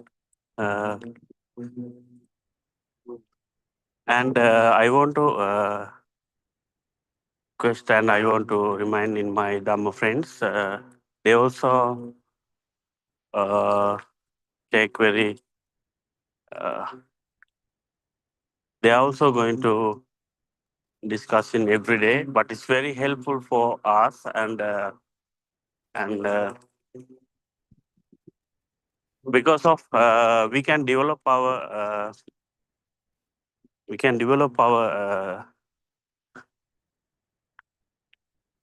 all the discussions knowledge also. We want to get the more idea also. It's very important for the and that kind of channels, because of RN1C already made up this all the technical ways, but we didn't think about that before. But now we little bit understand what we are going to do, what is the plan, or then what is the importance of this world as in this program. In our day-to-day life also, but little bit busy with our personal life. But we want to attend this. It's very interesting hour because of now. Now I think it's a lot of people they understand what is the true Dharma because of Varanasi is already build up a clear idea through that YouTube channels. A lot of people they had good idea and they know how to become that patriarchal systems also, how to become that uh,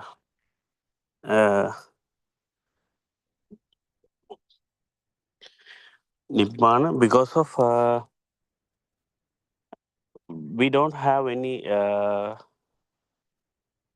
balance point, because already what Arun already discussed and everything, and a lot of our Dhamma friends also they had good knowledge and good experience, and after the knowledge they will become a lot of people they had or they live with feeling, it's not a mind, that's why they had the good idea, and we want to we want to discuss why, because it's very important, means it's very helpful for that in beginners or some any other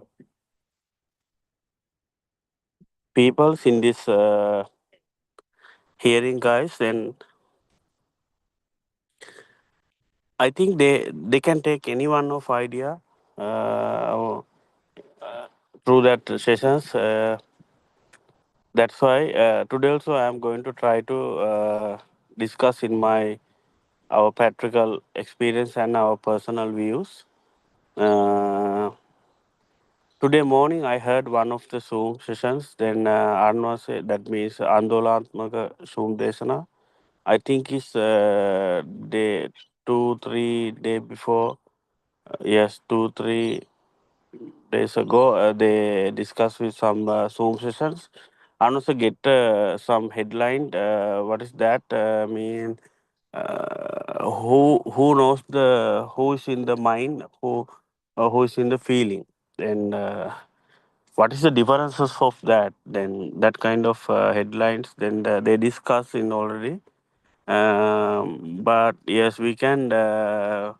I think it's more people. They had more. They had a good clarification of this headlines and what is the difference of that full work mindful people and what is the difference of that uh, feelful people.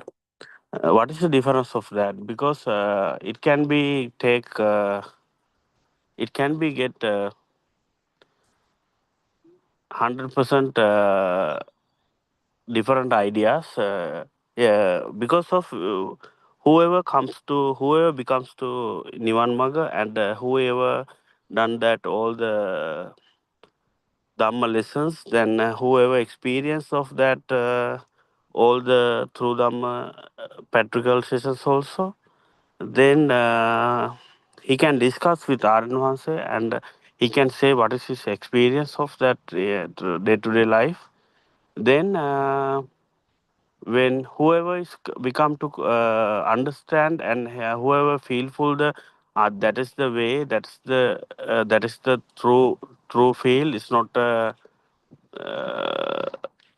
that is the original feeling. Then anyone is understand means then that's it. Then we can clarify through our nuance. Then because of whenever whoever is discussed with Arnwase, he can understand in very well. This is the original one. This is duplicate because some people is they think about that through the mind. Then because of in our Vijnana Maya means it will be create that feelful, peaceful mind also. Then otherwise it's very difficult to catch that moment.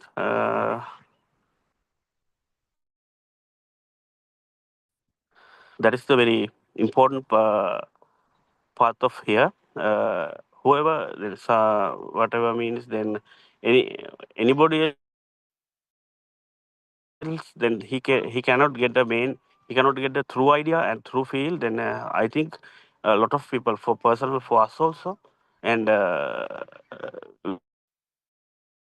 we scared 3 4 we confusing 3 4 times in the future in our history period also we didn't get that clear idea. We had a more we had more uh, uh, questions for our inside knowledge also. We get a big argument also within for myself then for himself. uh, it's very interesting and it's very critical moment in that Nivan Maga. uh, Anyone else go that wrong way, but it's very difficult to turn into again because of we had more experience and we had more yes we had more example also in the lot of this environment. I mean, then lot of I had 1 2 people in like type of friends. They are also asking. They also stay with Buddothpada, but after that they get wrong idea, means wrong decisions. They didn't talk with Aranwanse and they get the self idea and they decide in self. They decide in own mind because they get idea through only mind. They don't know what is the feeling also. Because of Arnon's explanation is in front of us. We had anything, then it's not outside. That is only me. Which because of what is the thought that means me. Then Then some people is think then yes, there is a car. I can understand this one is for is in our mind process. We call that car. This is also only sound. They think about that, but they doesn't know. His thought means that is me. But that also is very critical point. I think Arna's explanation is that is the point of that Anusota to Patisota. It can be get the whoever is joined that darshana period, that means our knowledge period, then he's comfortable and it is feelful at it complete the all the sessions. That means not a session type. Then he understand in all the sensor creations. Then he will become automatically this point.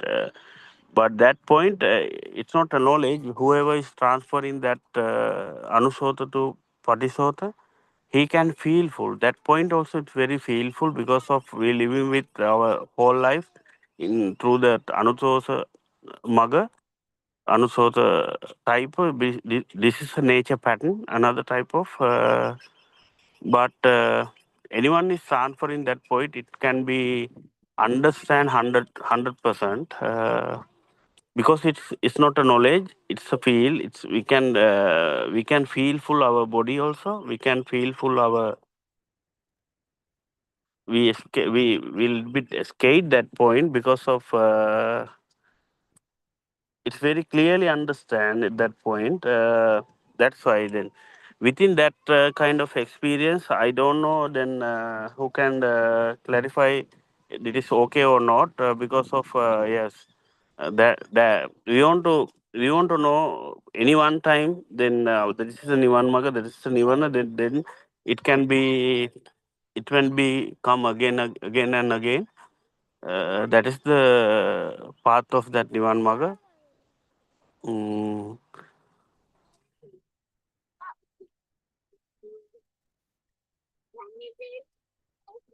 that's why then Arnas also yesterday discussed and who is in the mind, who is in the release that mind, who is living that mind. Yesterday also I explained a lot of in our personal experience also.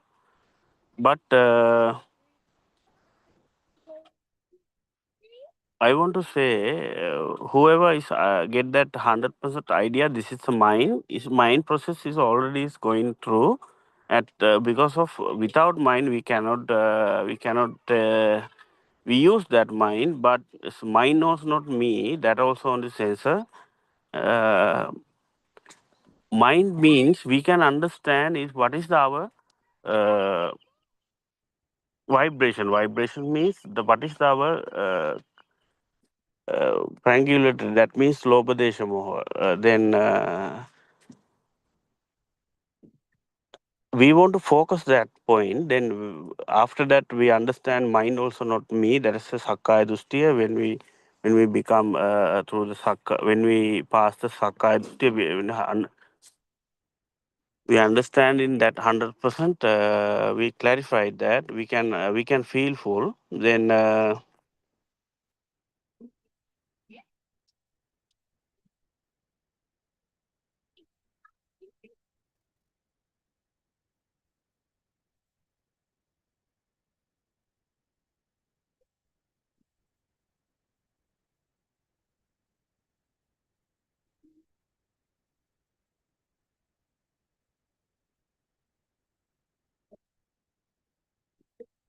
Without that understanding, without that experience, we think about everything is doing for me. Yes, mind sense also we can understand, but after the end of the moment, we can we know about that.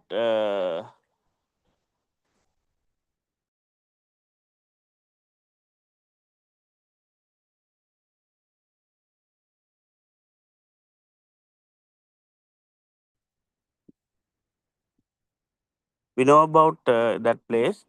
Otherwise, people will think everything is mind means yeah, creation is going through the mind. everyone they cannot understand. This mind also is not correct. That also is sound and picture creations, picture collections. Then otherwise, then that also waves. Then it's not in our inside. There have speed. Then in our environment, that means our nature. There have nature speed. That means frequencies. Then without that frequency, we don't have any. It's not happen to make that.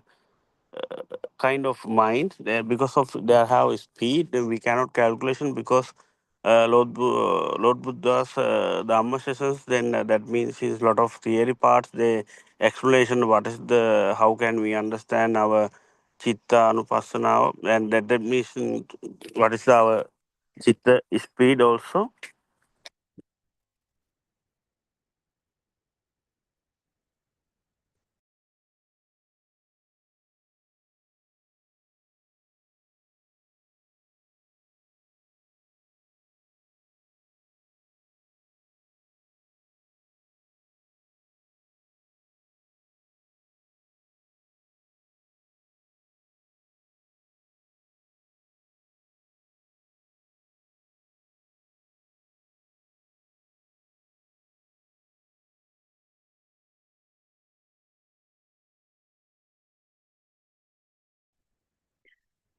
Uh, we, before personally we us also we are going to find that speed but it will be cannot touch that how can we create that speed we can calculate a lot of in technology and of our scientists they find out in not 100% they find out lot of details what is the speed in what is the frequently in that our nature I think is 400 hertz frequently we had in our environment but yeah that is okay but in our chitta speed and Lord Buddha's explanation it is 100% I think in explanation they had but I don't have big idea how to we discuss with that kind of theory part that means our sutra deshana also uh, that's why but reason is then we can understand in our without that speed we don't have any memory type of mind then with the speed then we cannot identification also within speed then we think about that all the one is there then all the one is our memory because everything is become very speed whenever then who uh, what about things in our outside we suddenly we can take the idea this is this one this is that is this one also that means our is very speed we cannot think about that how, how what is the speed also that's why we don't want to get that but if anybody is they want to in discuss with that and I think it's Arnvase had a more explanation of that kind of point but just we want to say that without that understanding, that means in our thought also and our mind bubble, that means our mind memory also not in our inside.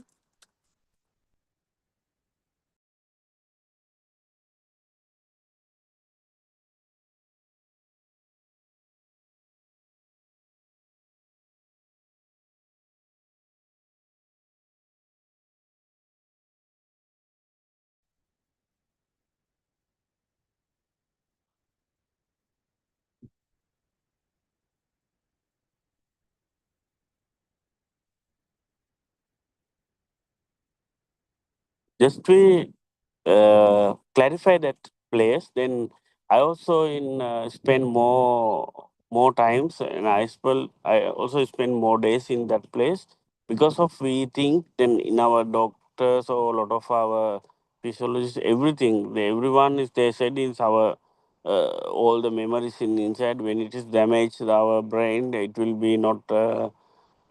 generate any other thought process because of our type of hard disk. But now we clarified that is not hard disk because that's only mechanical part in this body. uh, all the thoughts become is through come to our wave because of that. It is a it's type of speed like with wave. That's why then. That means is our Shana Sampatti. Where otherwise, then anyone is not understanding that place, then he will become not. He cannot experience that Shana Sampatti because of.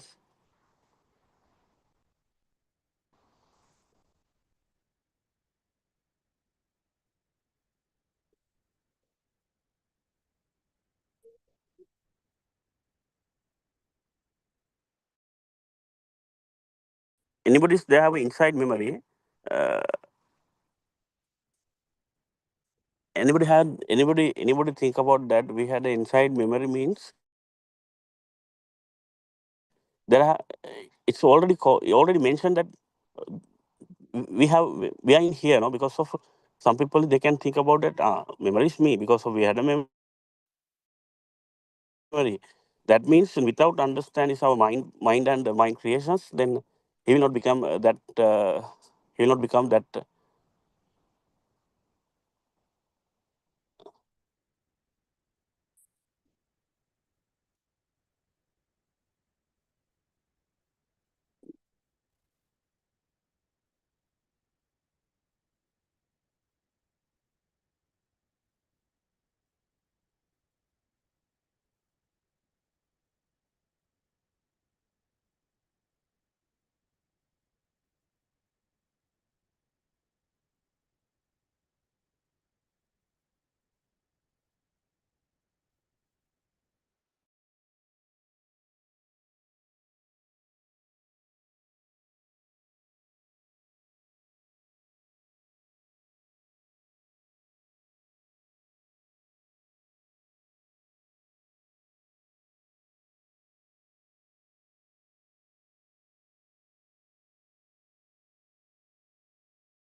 Excuse me, because of I had some confusion in my home. That's why I hold about in few minutes.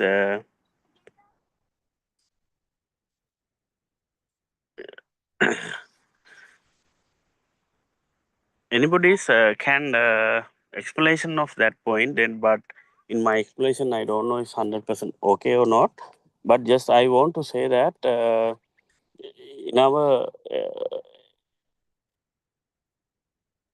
who want to check that point, then we don't have any other extra way. He just try and everything because of some things. Sometimes it will be wrong way, but it's no worry because of personally for us also 3 4 5. I don't know how many times we ask a lot of question of that through that old starting Zoom period also. That is very important and very because of this is our life, no, it's not our another thing, this is not another extra knowledge also. Afterwards we can feel full then all the nature and whatever is our day-to-day life we can experience and we can understand very well because of this is our human life this is our nature type. Otherwise then we can learn about every knowledge, and sometimes in the world they have a mind creation knowledge, that means our physical subject also, and environment subjects we had more, but everything is the explanation of anything is there, no, but is that Nivan Magam is everything is on the mind, it's not in outside, it's our mind creations, it's a mind bubble type of that is a very marvelous way, because of anybody's become that way.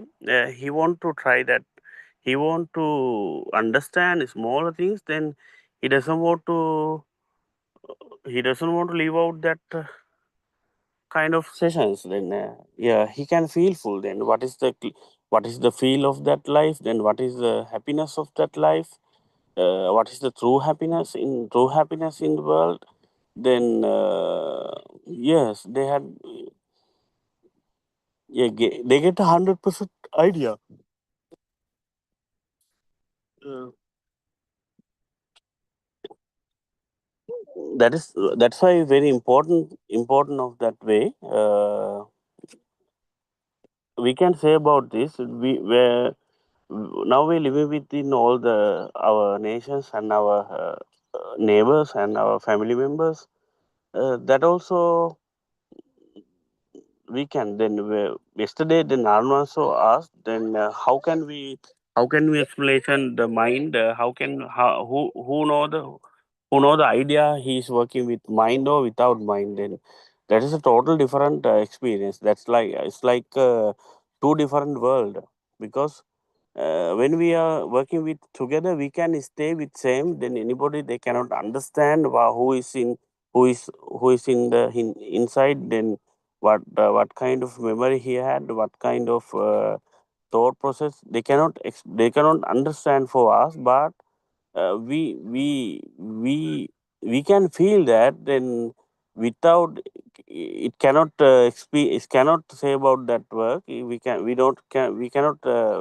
use that any word, why, because of every word they had vibrations, means it had a meaning and valueness also, but we can discuss with valueness and without mm, himself, then we can discuss everything. That is the another extra marvelous point, because of yes, that is the another point of that very special point of that Nivan Maga, because every day we also think, before also we think Arnav's explanation, then there have Arnav's also get become sometimes very speedily, he explanation is doing, and sometimes he had a uh, more speed and more more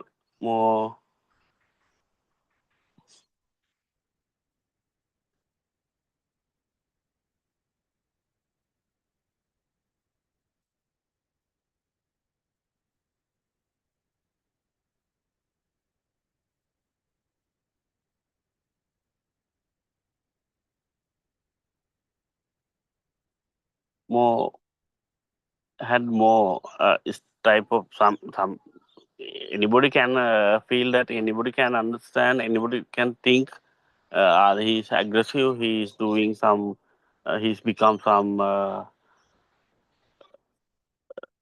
anger, or but yes, now we can feel now we can understand everything, we can discuss without everything, we can every place we can stay without person. It's very how can how can that we believe that, because we can say that, but we can say about this field, this idea, but whoever need to take that, whoever need to get that experience, he need to try that. He need to get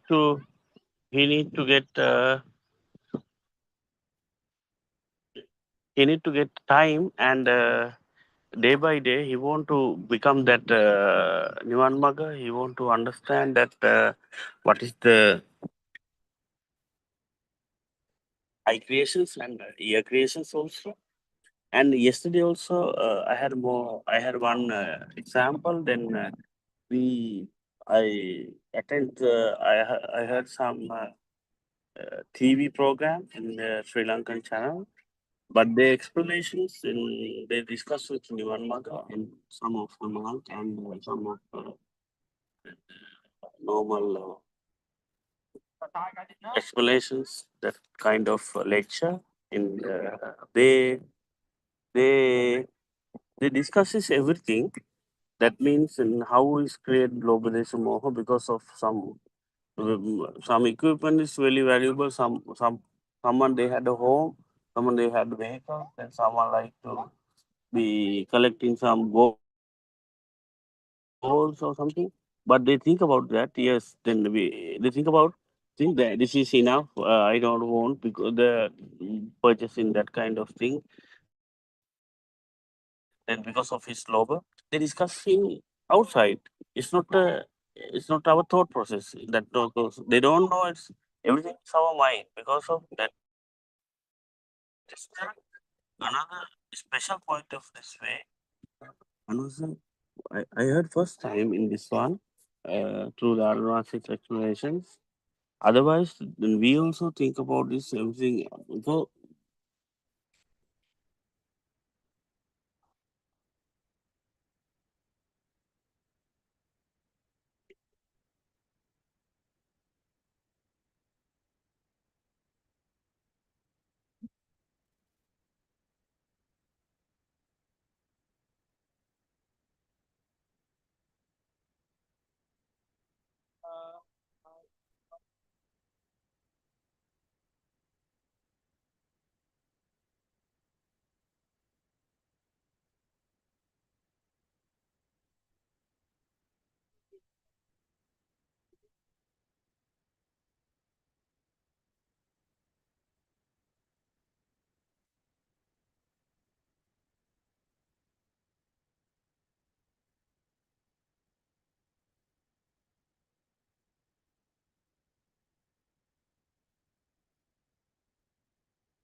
we now and these seasons, I think is now we can discuss it directly because Varun already made up that background. We can explain very well to in other people. I don't know is how to in our English knowledge is little bit down, little bit low, but that's why then we can discuss with our single language and through all the people, but still is going wrong way is lot of people then because of it's not a believement we can say, but they first of all everyone they get the idea through their mind because of, we can say direct who are become to that practical sessions who are not attend to any sessions or any he not get it right, he not he not spend small time also otherwise he cannot get the chances to an experience of that any one time because of just need to spend more time at the and he had I think how can you explain he had more needness than Otherwise, it's not happen to task to get that understand. That's why we can say, but he want to know about that because of Lord Buddha also spend more years in that understanding period. Then he spent 7 weeks and 5 weeks, and I don't know what is the lot of period of that way. After the understanding also, after the understood also, that means then how much time also we want to spend because of Lord Buddha also need to he stay with long time in flame place, and he remind nation all the experience also, and that's why we need to get that point, and we want to understand that way. Then I also say about then yesterday also I say about the one my experience in my one kids. Then they can understand very easily because they don't have big mind. We can say about a small, we had more chance, then we can say it's small point. Then we don't want to explanation much more. Like this kind of explanation also it no need. Then yesterday I had experience in my one kid. Then he excited of to riding for in our big bicycle, but I said no, this is how you thought your height also enough. Now you can because of your leg also length enough. Then I say, and your thought is become already scared. Just you think about you can eat because it is a thought process. Then he ride suddenly because of that is the thought process. They when we say about that, when if we if we want to say about a small point of that, I think is same point. They can understand is very good because they don't have created mind is much more like for our oldest people. That is another point. That's why then we don't want to discuss in the Pali session, so we don't want to discuss our Sutra Desana or something. It has more easy ways also, not way same, but discussion period discussion session we can get the easily idea. We can get easy ways over there. I think it's very helpful for everyone. Uh, and I can say another experience, another example also. We we meet a lot of we call a lot of friends and our Sri Lankan also. And I called one of the friend, and he called to me. Then he want to come in here, and he had the visas and all the stuff and all the details also correct. But he think then he tried to book that all the tickets and last week, but unfortunately he was now he had that dengue. But now he think about this is the karma. I think he cannot come again in here. All the because he's crying. Then after that, I called today also for him. Then and I said this. Yeah, you can think about everything, but this is a thought process. Just only thought, but now you can think about, and now you can think. After the 2-3 days you will become die, you can think about, but you can think it's possible to think because our radio is already working, no? Yes, that is our human being, human habits. It's automatically running. We can think about we can go in next week in there. We don't want to cry. We don't want to escape of. In when I become our feel full, when I become our health good, then we can go in again. In that one we can whoever think about it nicely, then it's happened because it's our thought process is okay. Then it's normal thing. Then we don't want to attend much more. Uh,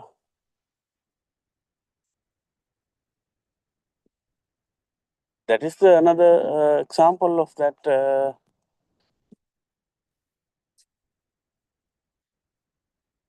ways.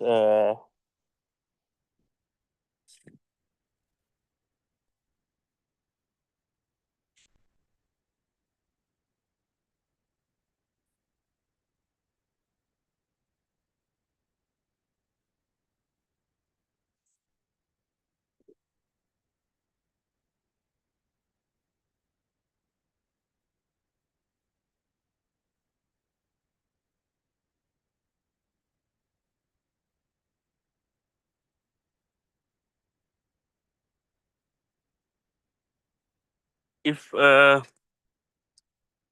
anyone is get that because of our thought, will creation is our real world, no? Is but they think about that is real world, but it's not a real. Then real world means after understand that through them. Otherwise, they cannot experience that real world. But who is that Putajana people means they think about this is the real world. I am in here.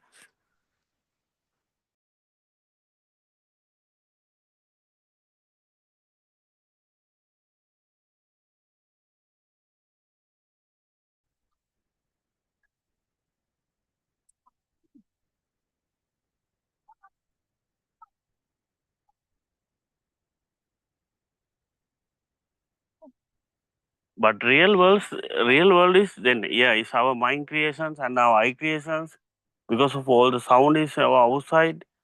Uh, because it's in our sensor is very 100% working means then uh, it can be created for our real world. It's like a type of real world. But we everyone is every people and every animals and all the ev- anybody they cannot think about that without that true Dhamma. This is not a real world because its creation is 100% clear. It's not uh, it's not any it's not any time difference and example when I touch that metal, when we touch together that two metals, then it will be create some sound. It suddenly it same suddenly it will be we can hear the sound. That is the other point. That's why it's very difficult to understand this way. uh, for us also is we also and confusing and more because of when we touch the any equipment with or using some metal or something, it will create sound.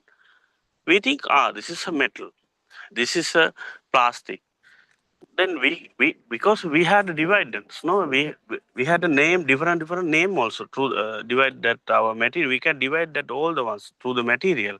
Yes, material is okay, but we think about that sound creation is material wise also.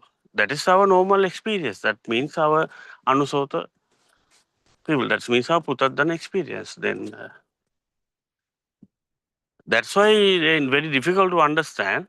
When we wake up the morning, it's when the sun lit up, then it will be think there is a light. Sun is like a flower, like a fire. Then light will be come through our world, and we can say about our and we can look at our all the environment. But this is the but I is not there. Then I means then it's our creations. That means the light creations. Otherwise, we don't have a light experience. Then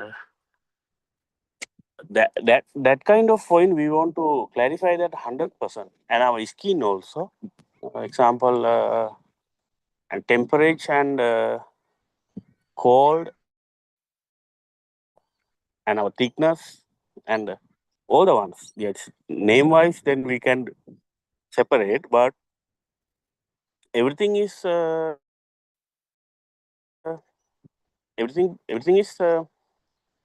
creations. That's why then I don't want to say he explanation is very well means some animals they like to stay with hot place. because they attend that place. Then, but we cannot live with that kind of temperature because we doesn't like, because our senses is not catch that kind of, is not absorb this more temperature because of his creation is there. Then, but his temperature not outside because of sensor will be create that all the temperatures and cold and all the and width and thicks and all the things. That's why then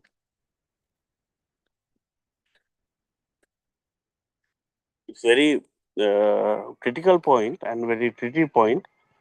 Uh,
yeah, we want to if anyone they had a more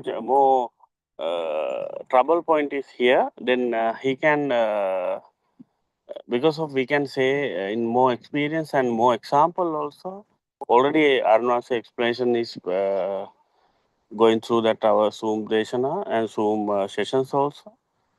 But I like to inform, then we can join for that all the ones, then we can sharing our all the experience also. But yes, but someone they don't want to going through that science sessions, then they don't want to think about that science path, but it can be understanding uh, very normally than some people. But anybody they had the knowledge means they had more engineering knowledge or they had more scientific knowledge, they had more questions because they have arguments already, because they know everything. That's a creation, that also creations. That means it will be get more, it will be get more time also, but it don't want to become unhappiness, but it will, yeah, that is the pattern then. Uh, in our sorrowness is there, and our sorrow means also dukkha. We feel about that. What is the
Yes, today also we discuss small details in that through Dhamma, but if we have chance to in discussion period, but it will be very because for our personal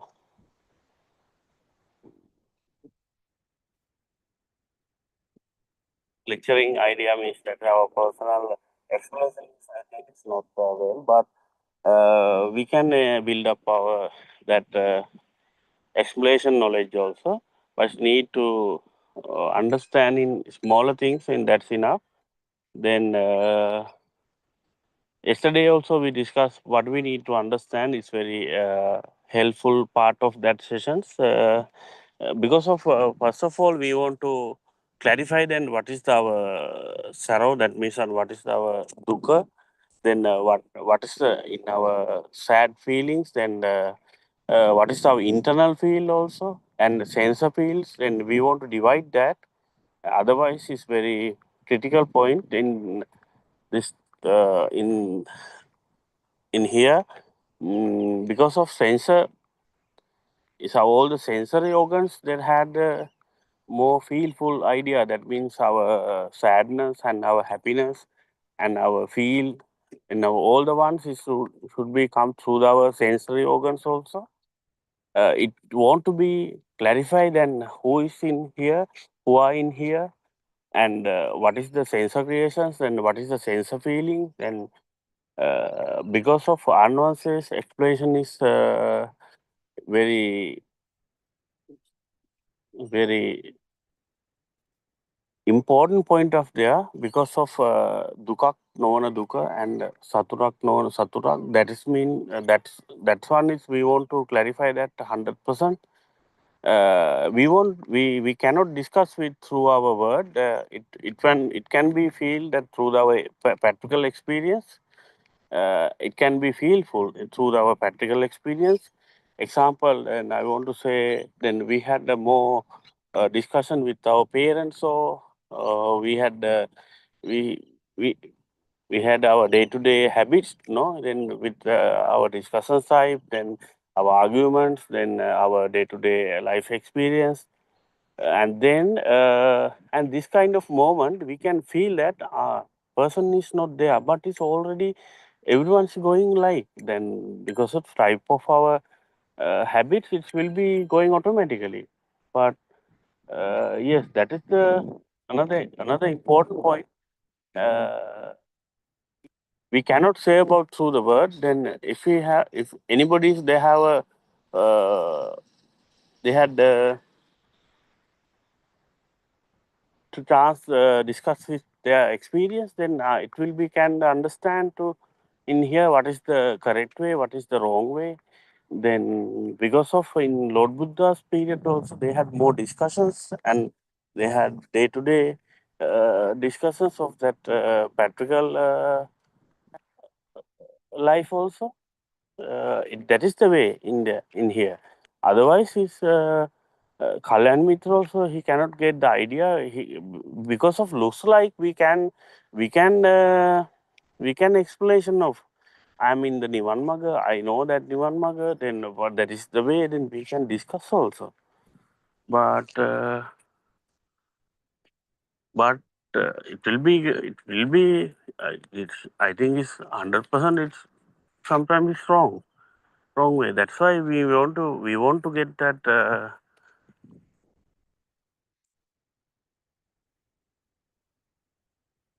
more ideas, and we want to get that more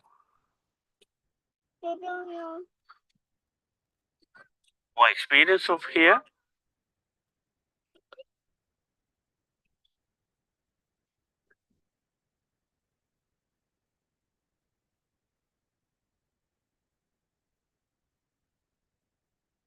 Otherwise, people will be get the wrong idea. Means it's very sad moment. Then that's why then who want to get that clear idea. Then he don't want to get scared. He don't want to get the rush.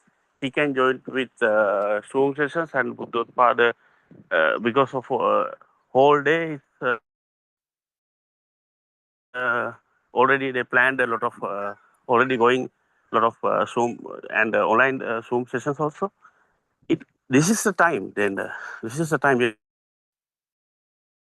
If real time is this already is they build up, and once he understanding.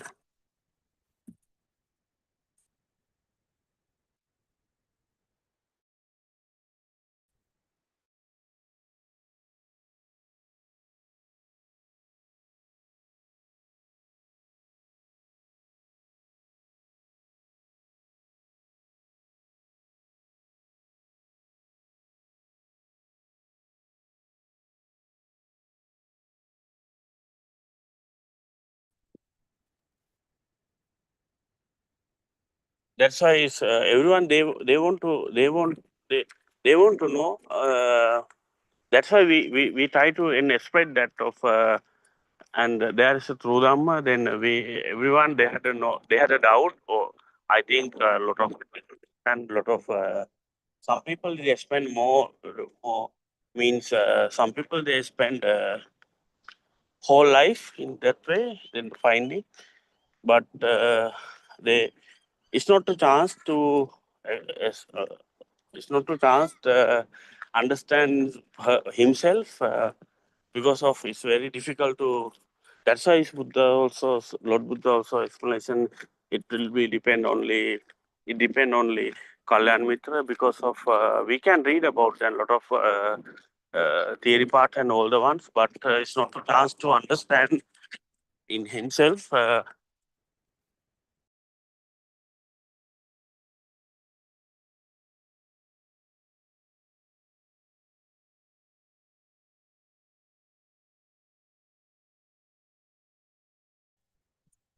That's why it's need to join that Zoom session. It's very important period of all the peoples in all over the world. I think next time we will plan to. We also need to be ready to explain this very well. Then we try that in day by day. But yes, it's very important for us also because of in our knowledge also it will be developed in the today. Today also I'm going to stop in my sessions and I want to give that mic for the next paper. But I want to thankful that all the technical Dharma friend and I want to worship in Arvans also. Thank you very much, my all the Dharma friends, and I want to worship in again Arvans. Tervan Sarna everyone. Tervan Sarna everyone.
Therefore, of this meditation researched, just researched, not discussed anywhere, not discussed at all anywhere.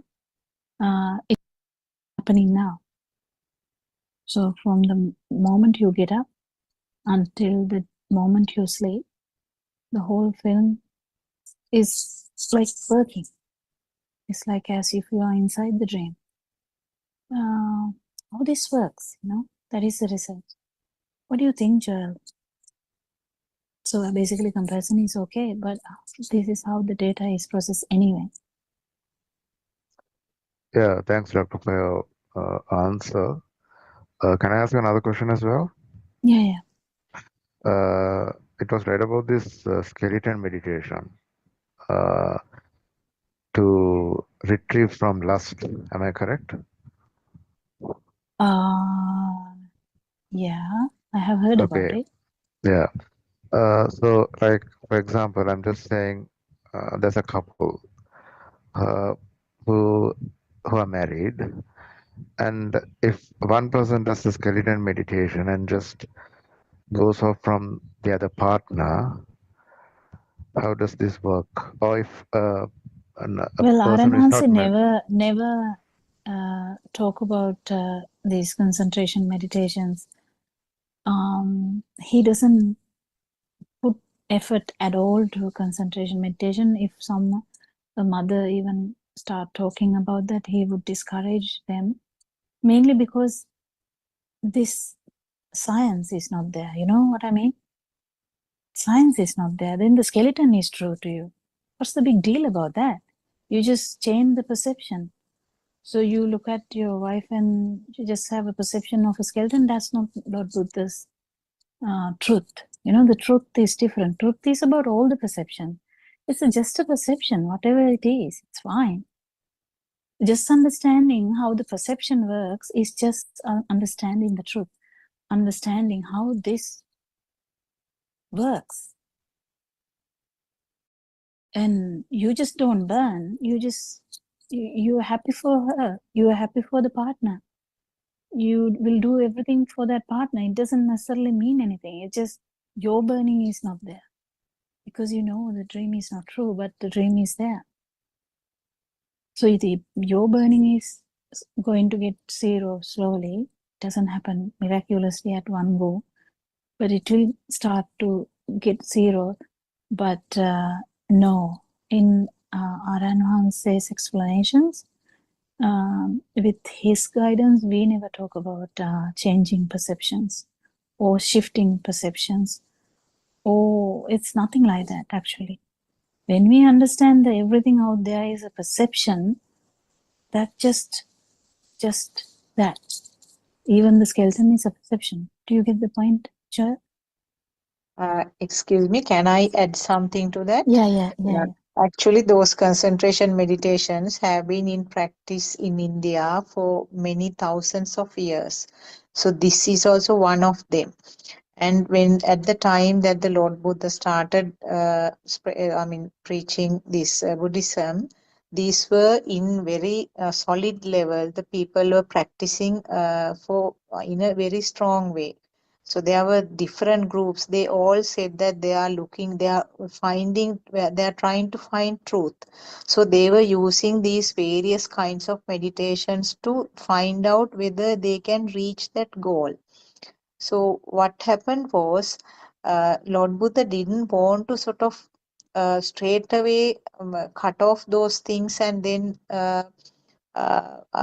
give completely a new concept to the people. What he did was, he didn't sort of reject or straightforward refuse them, but he tried to use some of them so that these people will have a change. These people will understand that concentration meditation alone is not the path to find the truth. So this meditation is one of them. Actually, they have been used even in Sri Lankan monasteries, the jungle type of places where the priests are mainly doing meditation. So they have been using these skeletons to keep their sort of emotions and keep their feelings into the very low level where they will be able to concentrate on what they want to do.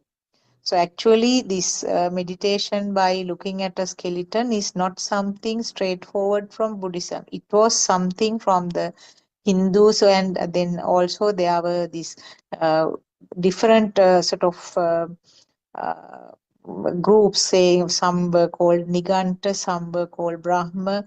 So there were so many faculties like that.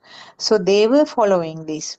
So what happened was Lord Buddha was more tactful because he didn't want to refuse those things, because he knew that people were looking for the comfort. They were trying to get rid of the sorrow by using all sorts of meditations. So that is how it came here, because it was mentioned in the book. I just briefed on that. So it's not something that you should practice, on a person who is living with you in the house or your family. So I don't know whether the way I explained gave a sort of wrong impression, Joel. Okay, there was a night. Yeah, thank you for adding that, Dr. Sakuntala. Yeah, true.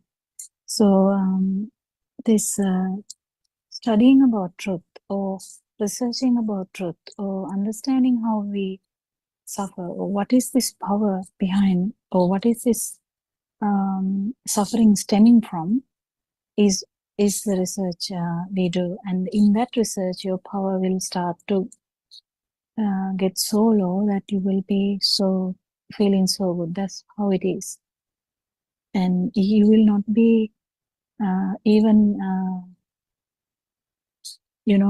going towards even that feeling good sensation, because you know that it is kind of temporary too, and you know it is there until your respiration is there. You feel the mind sensor, you feel the body sensor, you feel the eye, you feel the hearing. That's all, So it's okay. Anything is okay. Everything is okay. So is that a sufficient answer, Josh? Yeah, thank you, doctors. Thank you. Yeah. So even in Sri Lanka, there's so many concentration meditation practices. So it's okay. I mean, if someone is very happy to do that, that's fine. But if they're thinking it is leading to Nibbana, and Nibbana is directly through the research, directly through the understanding of how this suffering works, how this life will comes, and why we think it is kind of a person here, and that self-thought, how it intensifies you to even kill someone or harm someone or lose anything in that sense, or crave for something which will lead to everything. So the understanding the truth is the most important thing. So without understanding the truth, whatever the meditative state is okay, it is good. I mean, we can't say it's bad, it's good, but it's not going to last forever because it's conditional. Anything else, Surangika? Can you add something? Yeah, Theruvan Samayana on my friends. Yeah, I mean, I think like Dr. Sakuntala said, this concentration meditation has been around for a long, long time. And the Buddha didn't want to go completely contrary to society, because there was a way he was diplomatically trying to almost corral them towards a way of thinking, because he realized that all these various types of concentration meditation was only just touching the surface, scratching the surface really. And that was what he himself discovered after a 6-year-long search, that all these various rituals and different types of meditation was only going to a particular point, but not really addressing the core issue of this whole existence. And because if there is existence, there is suffering. And whilst everybody knew there is suffering, they couldn't really put their finger on the truth, the source of the suffering, which was why they were, I mean, there were quite a lot of intellectual people at that age as well.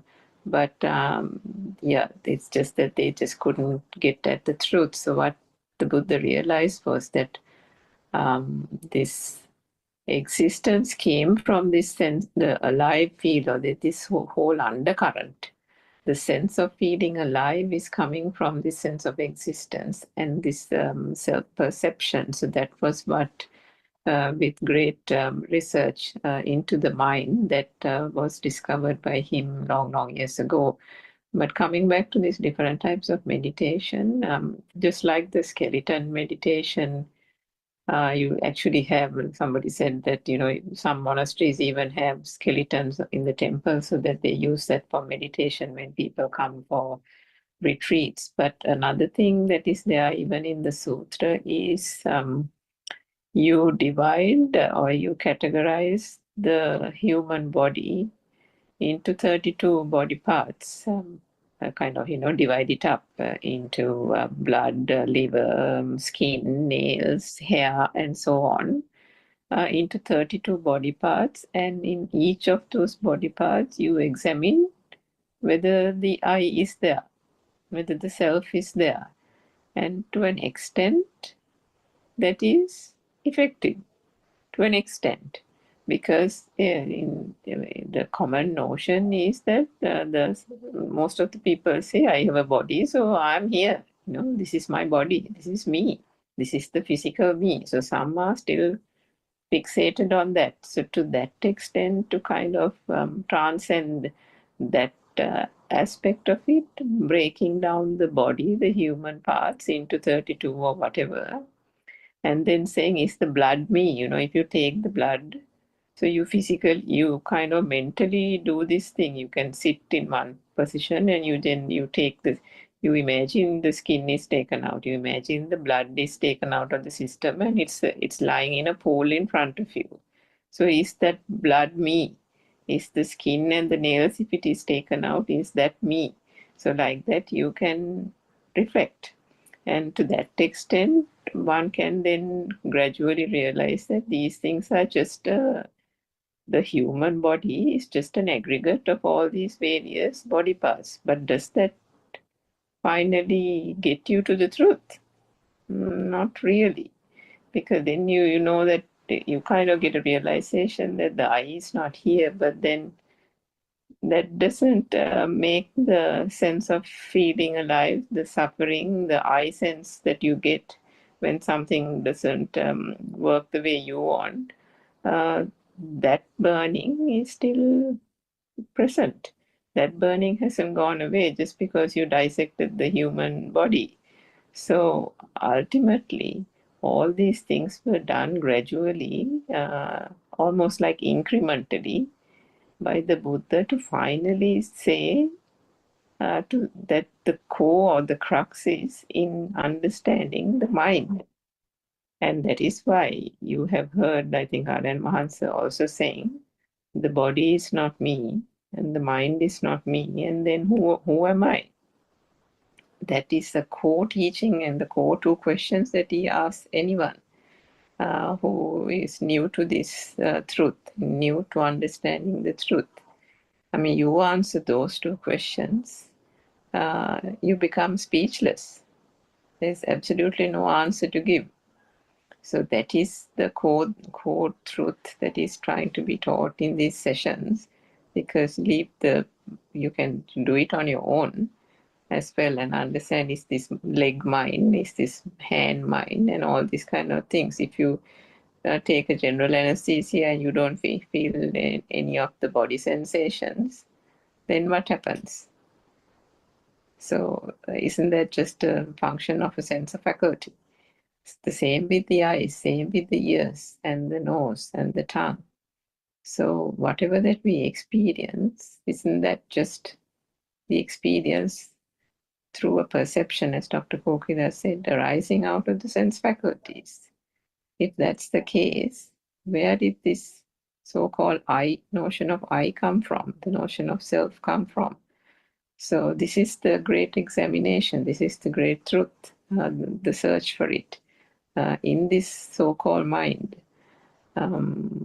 Yeah, Dr. Kokila, so it's amazing, isn't it? All this concentration, meditation is just a halfway house to finding the truth, which is why R.N. Mahansa doesn't recommend going down those paths. You can go and you can get stuck halfway, and then you might spend 20, 30 years just doing that meditation, because there is a certain sense of calmness, some tranquility that you can gain out of it. There is no denying it. You can. But is that the end? Or are you just, just kind of languishing in a spot when when the burning is still there and the suffering is there? And if one is really curious, if one really wants to get to the core of eradicating the suffering, then one must be brave enough, courageous enough to say, I know I'm feeling very calm and tranquil, and that meditation is like really giving me a good feeling, but hang on, I still have these cravings. I don't like that person, or if somebody says something to me, I'm getting this burning sensation. I'm never satisfied, or something or the other. So why is this? Is the meditation not working in that case? So one needs to be able to be brave, be able to be frank and honest, and see that is that working, or is that then not the truth? So that search and the honesty and the frankness of one's own search for the truth, I think, is very important. Yes, Dr. Gopilan. Yeah, it's a very beautiful to understand the whole thing, understand, and I would say it is very good to know the truth, isn't it? It's we talk about human rights. I think the biggest human right is to understand how this system works. But that is not a concern to many. Only few people might think about that. Or someone will get dragged to this understanding just because the burning is so much that person feels so restless, so difficult to live, and they might seek some solace, some kind of happiness. So they might come for temporary happiness, but if they get into this understanding, they know it is going to be permanent. It is going to be permanent because you understand that there is no self. You understand as well as one day you will feel it. That's the most important aspect of it. So the beautiful truth. So the R.N. Mahansa has actually talked about all these aspects here. He has so much, some discussions before that. He has done so much just sermons. Then he started over the phone. People were asking questions, and he put them to the YouTube as well. So that's how this whole thing has started.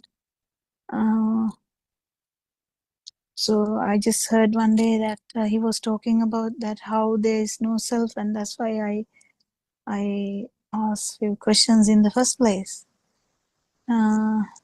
It just I wanted to know how he is telling that, because out of the interest, so that is how the interest began.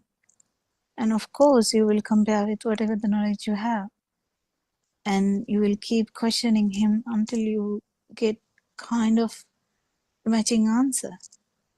But then it's we still keep understanding. how deep this is going to be, even if you understand Dhamma and even if you feel it also randomly. If you haven't become like that completely, there's always a small gap.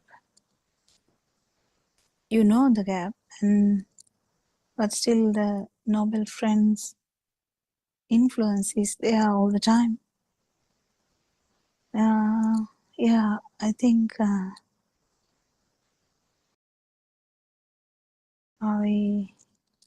we have much time actually. So what are the other things we can talk about? Joel, do you have any other question? The other question is like in Buddhism they talk about rebirth, right? After death. If you are in the action and course, yes. If you are in this no self dhamma, that is what is. So it is different, like yes, they talk about that. Yes, 100%. Yeah. So why didn't Buddha be reborn? Buddha? Yeah. Why didn't he have a rebirth? Because there's no self vibration. So that's the thing you understand. So imagine a person is dying. What is dying? Dying means the system stops. So why there's some power left is the question. Why a child is born and is telling about the past birth, and they match exactly how he hit the train and how and actually when you go back to that place, there was that person and exact same thing which a child can't imagine. Child can't imagine, child can't read, child can't listen to radio, but he's talking about something which happened years ago. How come that happened? There are so many researchers in the world, also in European countries, in abroad also. There's so many researches happening about this near-death experiences and the rebirth, and there's always a thing that people directly can't tell because they can't sort of get it. The thing here is, if you are in if the body system shuts down and everything should shut down, isn't it? Then why not is the problem. Then there's additional power there. That additional power of the last thought, it is synchronizing to another zygote. So how does that happen? How come that happens? It can be human, it can be any animal, it can be anything.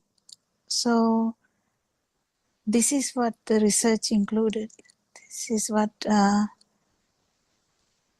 research went on and on.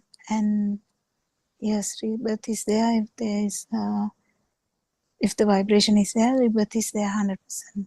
But if the vibration here is not there, and you completely understand this Dhamma and your vibration dies, in the sense get zero, your system will stop.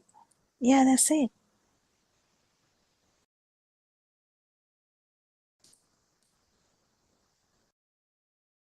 Can Surangika also add something to that? As a yeah, Dr. Kokila, I think the say vibration dwell there. What it's meant is I think Dr. Kokila explained about the stimulus. So the vibration is basically as long as there is a belief that there is an external world, which is basically almost the entirety of mundane society, the conventional world, the society that we live in, right? Everyone virtually believes that, there is an external world, there are objects, persons, things, and then there is me here experiencing all this, witnessing all this. I have a family, there is a world, there are countries, there's wars being fought in various parts of the world. There's Sri Lanka and all these kind of things. When all the these, kind of duality, isn't it? yeah, The the duality is subject-object there. thing. So all this is stimuli. These are the things that are constantly passing. Good understanding of these stimuli or the perceptions are the things that are considered to be real. No one thinks about them as perceptions. The word perception in the English language is a very superficial way. I mean, you kind of talk about perception means I perceive someone to be like this, meaning it's your way of perspective of looking at things, type of, that kind of interpretation is given to the word perception in the, general English language. But in the sense of explaining the truth, perception itself is the stimuli, the sanya. If we talk about it in Sinhalese, it's the sanya, which is arising only out of these light sensor, the ear, the sound sensor, and then touch, taste, and smell coming together is the stimuli, which is then transforming into what we call a mind object, otherwise known as a thought. So it is this, and those are also just, there's nothing in it. I think a few days ago or a week ago, we spoke about the apple. And then, when there is no apple in sight, if someone calls you when you're on the road and your mother calls you and says, well, can you bring some apples when you are coming back, when you're passing the supermarket? All she said was apple on the phone, and yet in a flash, you got the picture of the apple, the taste of the apple, what apples you're going to buy, which one you like most. All that came into play in the mind, right? So how did the green appear in the mind? How did the taste of the apple appear? How did you even get the sensation of the taste of the apple? So then wasn't all that perceptions, right? There is the taste that you thought you had when you when you bit into the apple. Was it actually from the apple, or was that a perception of a taste? So was there a taste even in the perception? I'm not going to go into detail again. I think you may recall that discussion some time ago. So these are all that are being experienced are perceptions, and there is actually nothing. It is the greatest of all illusions. And that is the magic that is being unraveled here in this beautiful true Dhamma. And what Dr. Kokila said about the vibration jewel is that as long as one thinks that at least one, there are millions and billions of stimuli that is being associated through this mind formation as a human being or any living being lives. As long as there is breath in the body, the association is only with perceptions, aka stimuli, and all that is arising out of a vibration. And if even a single stimuli is believed to be true and it exists, and then because of that the I exists on this side, the sense of existence is there, and the sense of alive feel is there, the self-perception is there, and if the self-perception is there, the self-vibration is definitely there.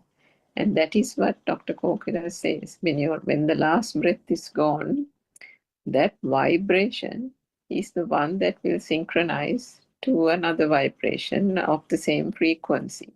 Now, that example that she gave of a child who will recollect a past accident from another birth, maybe Dr. Sakuntala can elaborate on that as well, because don't get the misunderstanding that this is the same person moving from birth to birth. Now, the Hindus have also another notion or concept where they say that it is the same consciousness that is moving from birth to birth. Now, that is not what the Buddha said as part of this whole truth. It is that vibration. You can't say that person, or it's not a person. It's the vibration, isn't it, Dr. Kokila? Maybe that can be explained a little further, because otherwise we might give the impression that it's a person moving from birth to birth. Yeah, actually, yes, but in small words, actually, I think just understanding truth, simply understanding truth is much better. I think when we understand this truth, we don't have to change. We don't have to change. You go to church, you go to do things, just keep doing that. If your burning goes down, you will be doing the things in the church beautifully. You will go and ring the bell or whatever the things that you do. You do the chanting, you do the chanting. Just imagine a traditional Buddhist, what they do do the similar things. So just keep doing them. That's not a big issue. If you are a person who goes to a temple once a month, just go. It's fine. If you are a person who goes to a church, you go to the church. If you're a person who goes nowhere, yeah, okay, don't go anywhere. It's fine. Imagine a person that nowadays there's all the kids in the sense literally these English speaking countries, all the kids, most of them, they don't specifically believe in anything. They just don't. They just do things according to their parents. That's fine. Imagine someone is Hindu. Yeah, they just keep doing the traditional paths that they go to the Kovil and they do the I have gone to churches, I have gone to Kovils, I have gone to kind of everywhere where their rituals are so beautiful. So that is not the problem here. Problem is how we understand how this burning comes. Burning comes because the stimuli is taken for granted or taken as real. And if we understand the perception, whatever the perception, it doesn't matter whether it's a light, whether it's a sound, whether it's a bird, whether it's whatever, it doesn't matter. So Joel, the basic message is actually just flow with your life. Just flow with your life. Whatever the flow, whatever you do, it doesn't matter. Keep doing whatever you're doing. You do daily ritual, whatever daily ritual, there should be a daily pattern of things. And the pattern is going to continue even if you understand Dhamma. The pattern is not going to change. The burning is going to die down. Did you get the point, Joel? Yes, doctor, like go with the flow, life flow, Yeah. but your vibrations and your burnings will just calm down as it is. And one day it will come to zero. That's the most important aspect of it. But you don't have to predict about that. You don't have to look for it. You just keep understanding that whatever the system is, this human system has a system. If you go into scientific part of it, you know that it has a system, the sensory system. You feel, you see, you hear, you think. That's all you do. So whatever the activities, they are just the outcome of that system. Whatever the words you talk is the outcome of that system. So you keep understanding this system. It's a system. It's fine. So whatever the activities you do, it doesn't matter. You go to the church and pray. It's so beautiful. You the beautiful they do so much beautiful lightings. And yeah, if you go to a the different cultural weddings, you can understand so much about their cultures. So there's no problem there. Buddhism anyway has no place in telling that the other religions are wrong or other religions are right. The actual Buddhist philosophy has nothing to do with that. Actual Buddhist philosophy is about truth, that's all. And if you know that, and if your burning is coming down, that's what it matters. You will be the human being who has least suffering inside you, and you might start to feel everybody else is suffering, and you will help them whatever the way you can help. You will love them without yourself. You would look after them whatever the way you can. It's just the flow of life. So the pattern of life is just part of this dream. It's fine. Nothing to be upset about and change it. Even Aranwanse has never, we have had so many people calling him from different parts of the world.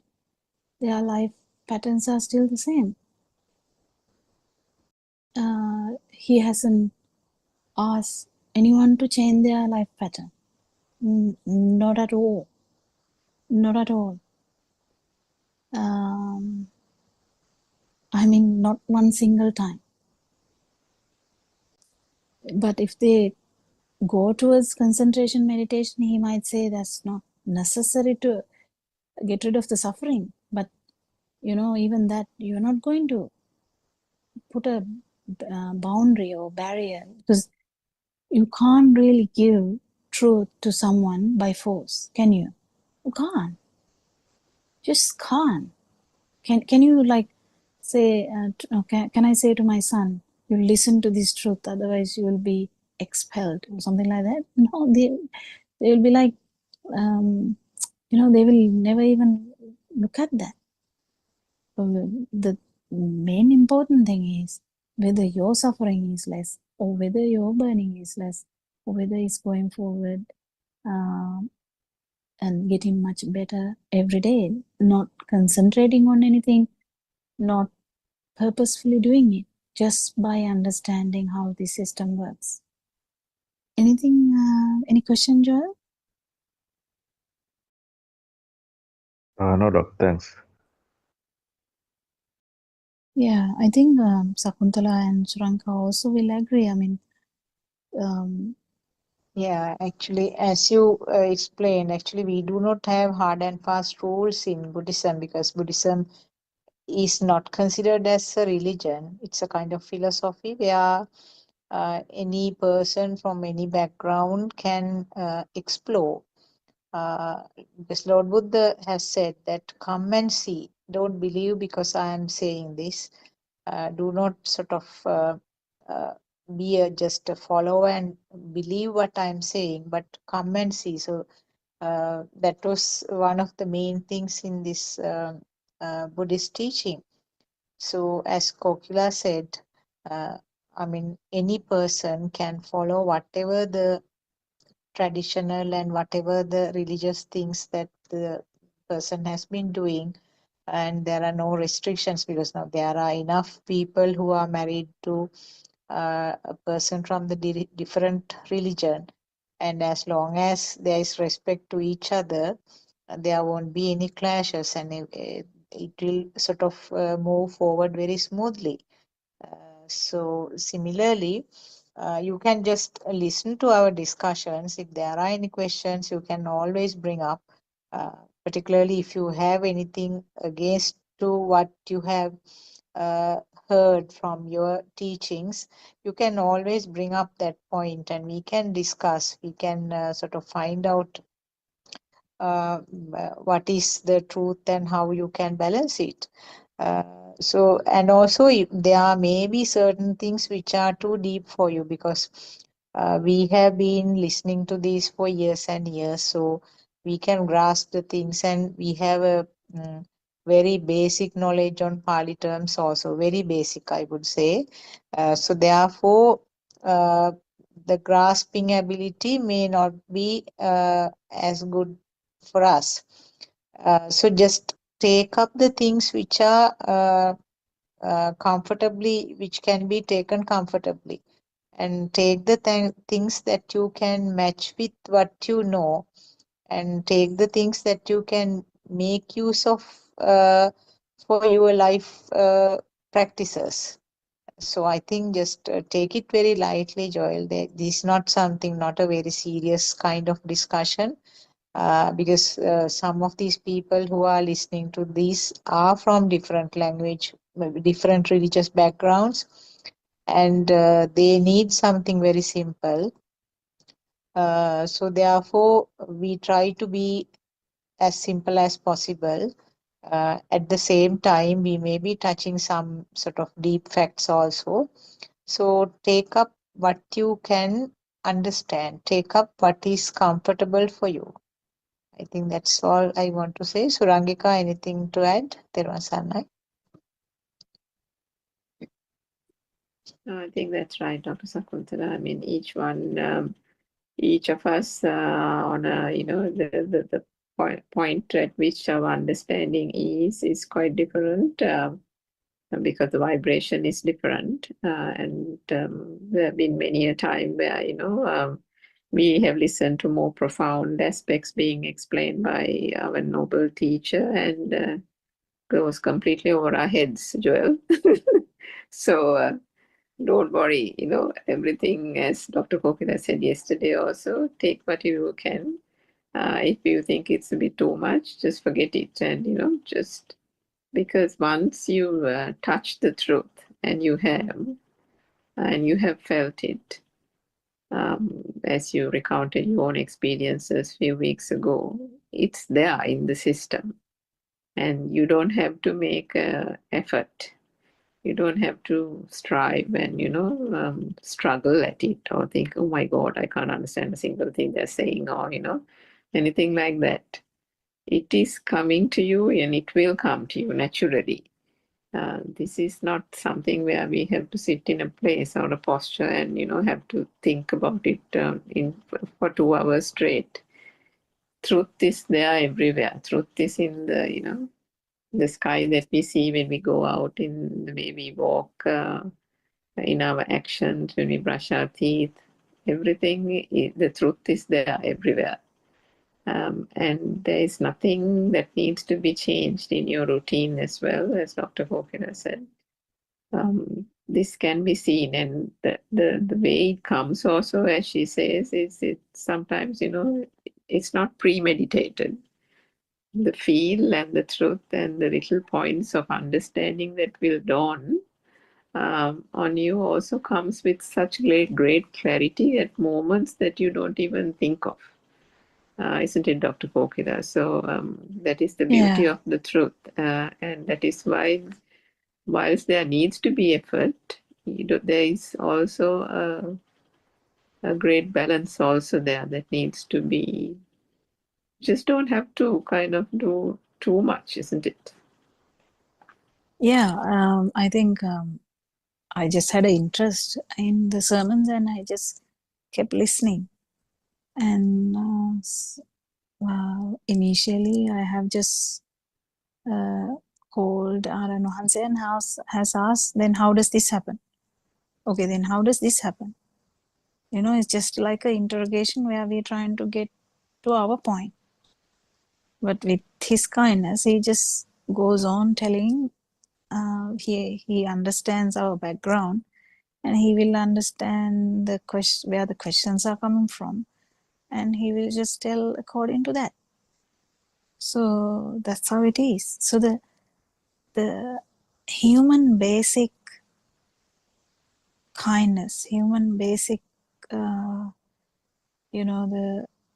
the basic goodness in humans which will be cherished. But understanding truth is will never spoil that goodness, never spoil anything in that sense, it will just augment it into the level of it will be super kindness actually. It will be super awareness. It will be, you feel everything. And you feel kindness beyond your limits. You feel them basically. So yeah, that's it. And one day Joel might just help a person without even uttering one single word of these in your own way. And well, it's just the nature.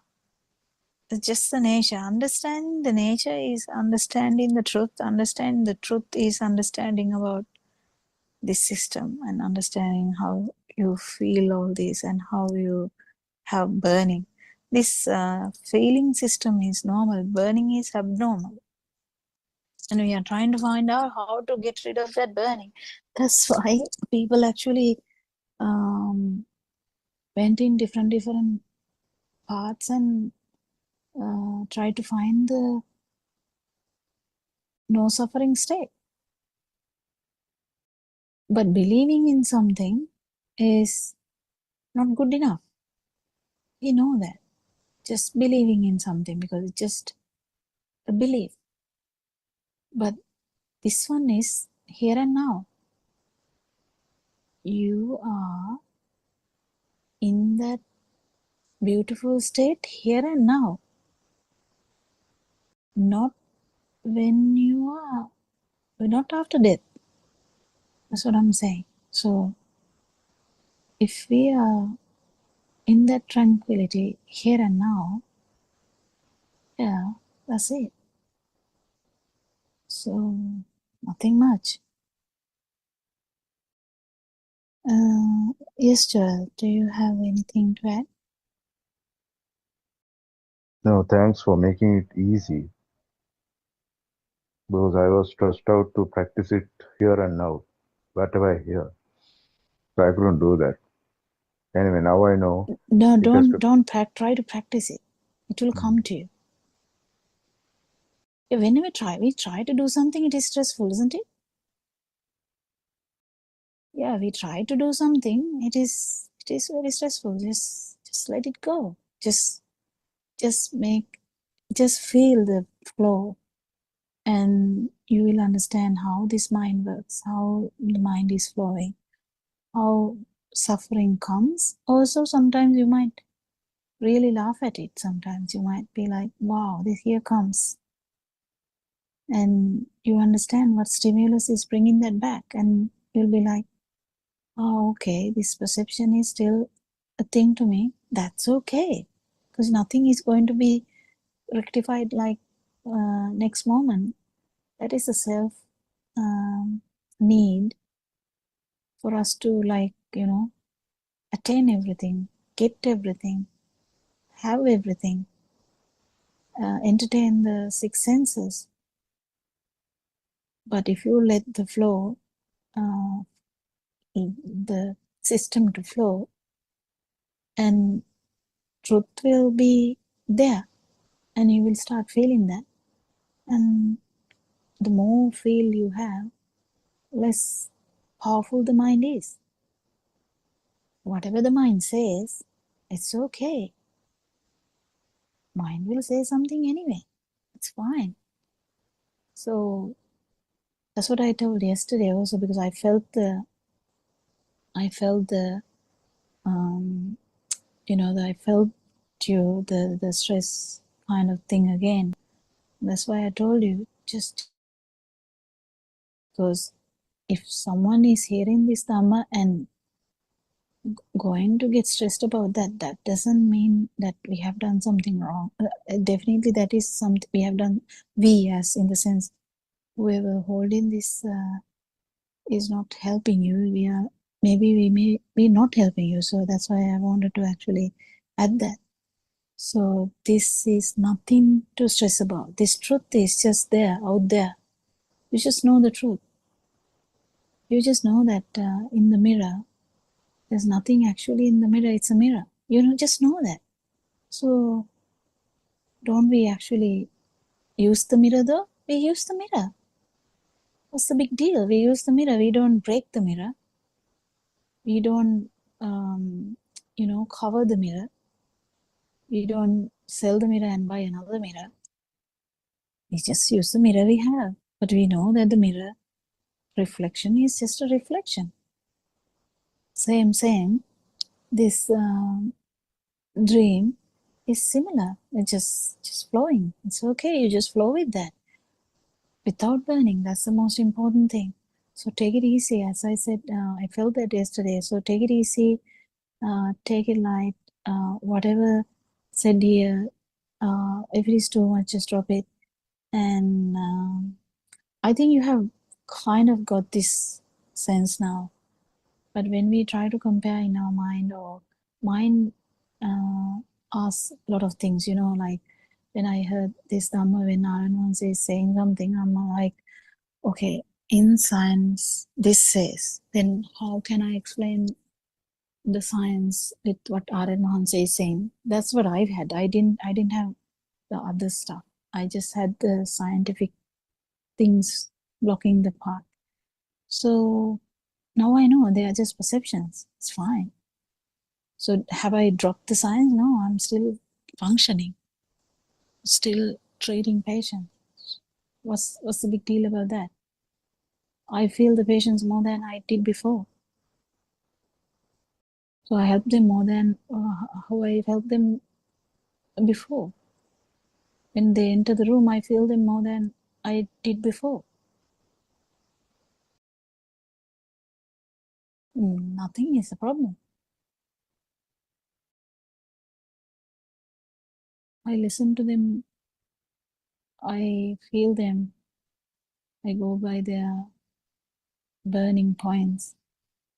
No single word of Dhamma. Nothing at all. I talk only in these Zoom discussions. I don't talk anything at all out of this Zoom. Not inside the house, nothing.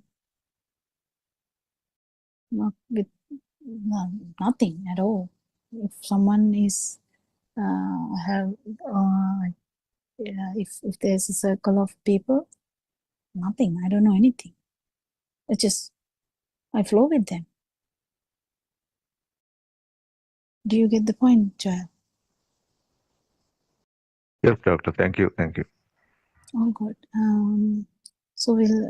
I think we are running out of time, so we'll stop the Zoom discussion for today. We worship Paranonse for giving this noble friendship with so much, truth about the self and the suffering. Thank you all, Dhamma friends. We'll hand over the Zoom to the next Zoom discussion. Thank you. Therwan Saranai, all Thank you, Dhamma. Dr. Gopinath. Therwan Saranai, Dhamma friends.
Teruvan Saranai.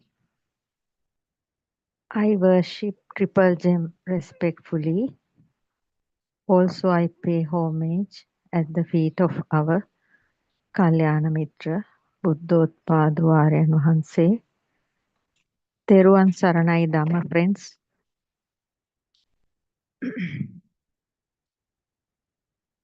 This is the time to talk about true Buddhist philosophy.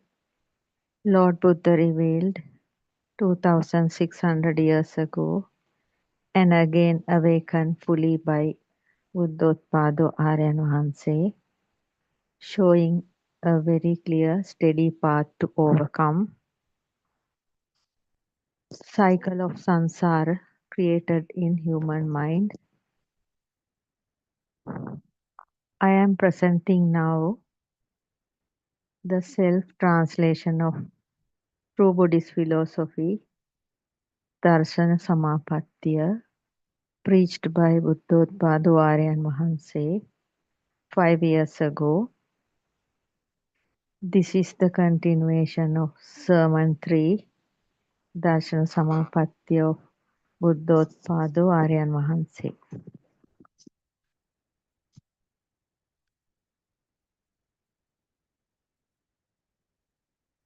According to the Satara Satipatthana Sutra,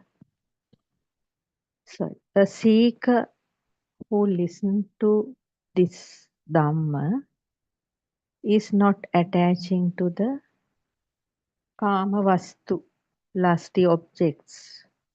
He is going to rest his mind. This outside world is not true for him anymore. That means viragi, removed lust, not attaching to this world. Shraddha, faith is occurring in his mind. Who has fulfilled Shraddha, faith, is having virtue. He sees the objective thoughts appearing from eyes, ears, nose, tongue, body and mind, 6 senses, through wisdom, and redeeming from them. Who is having sati sampajanya, awareness and mindfulness, is trying to overcome pancha nivarana, kamachanda, attaching to lusty objectives, vyapada, hatred, tinamidda, sleepiness, laziness, uddhacha kukkucca, scattering mind, vichikicha, doubt. This seeker likes aloneness,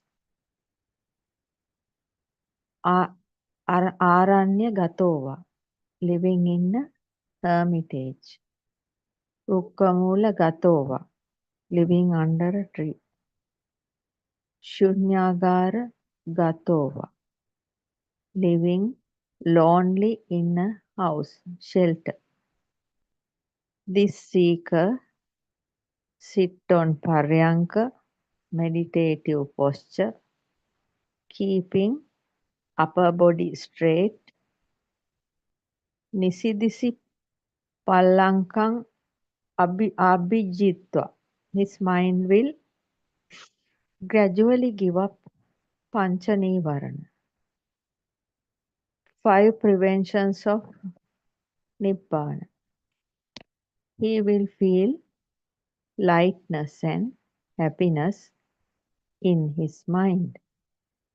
Now, his mind is gradually redeeming from the fire of suffering and occurring priti pramodaya, joy and happiness.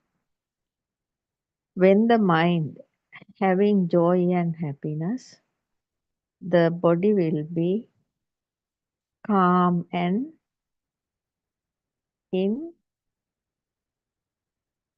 insight. Passaddhi means calming body.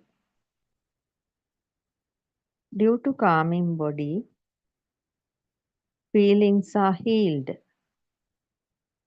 Then the mind will be calm and quiet. This will help very much in the path to Nibbana. Now, the seeker is practicing Dhamma.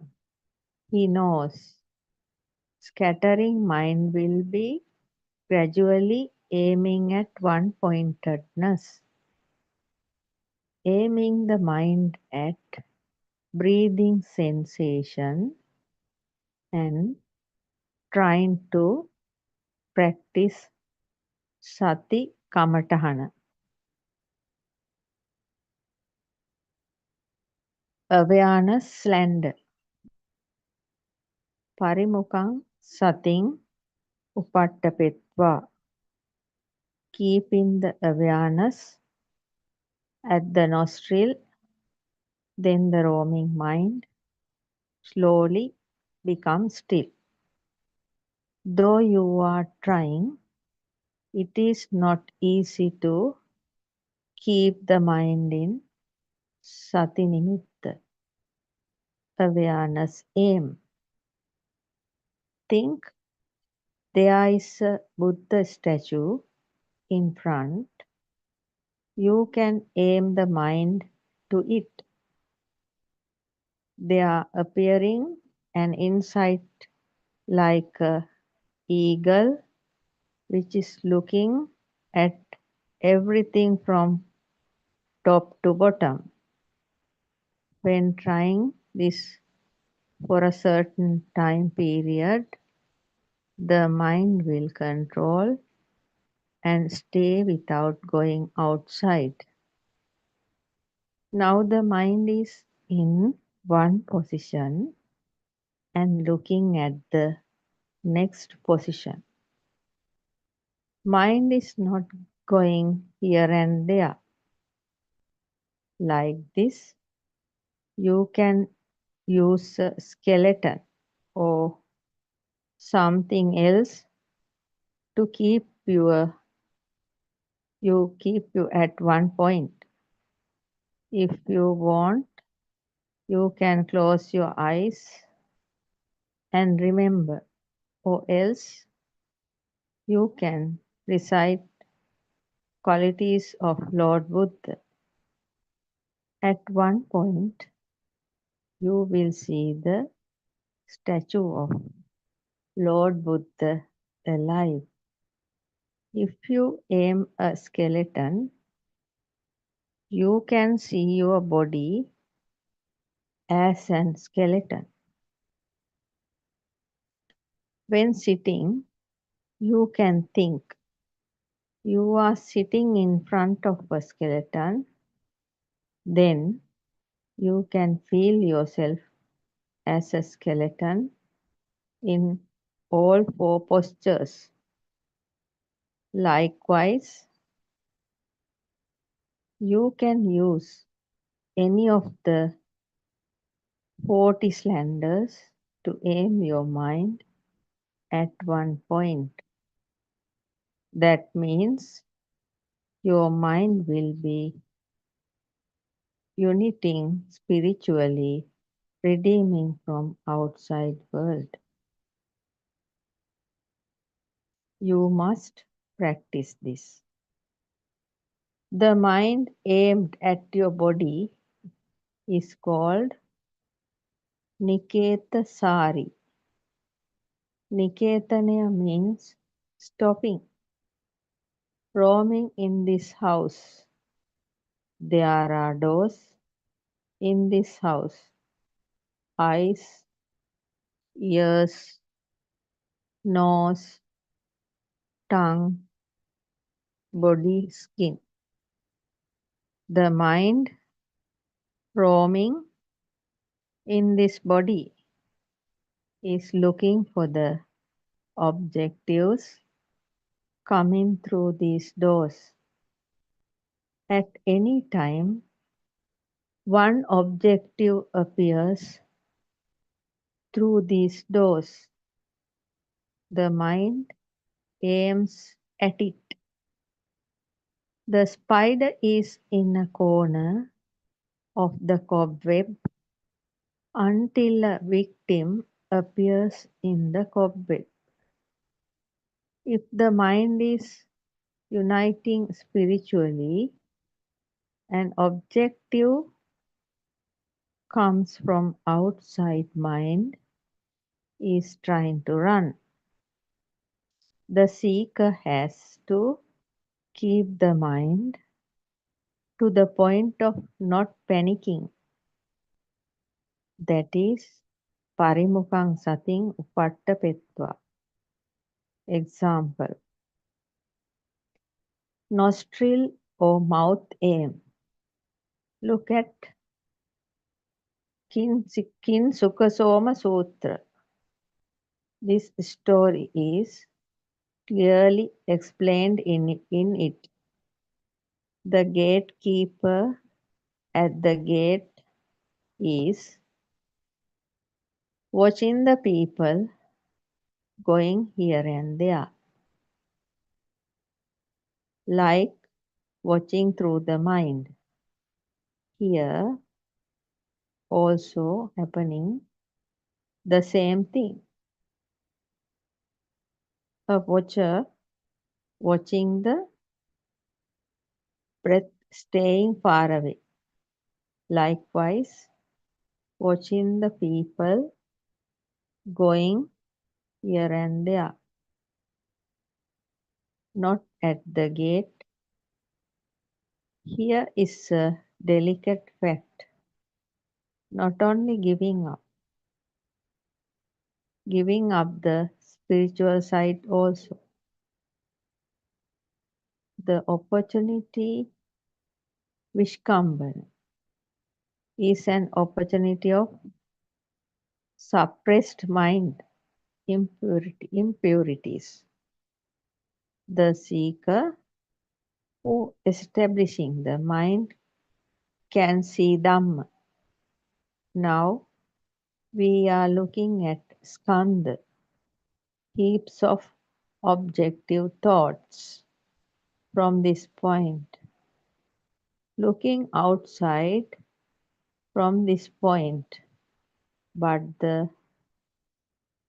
who reached this point must give up outside.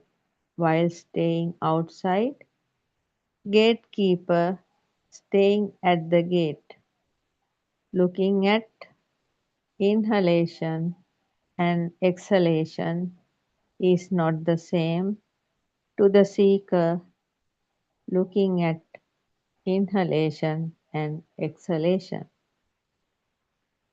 Mouth aim. There are two sides, two cut-off points. So, there is a feeling at the nostril or tip of the lip.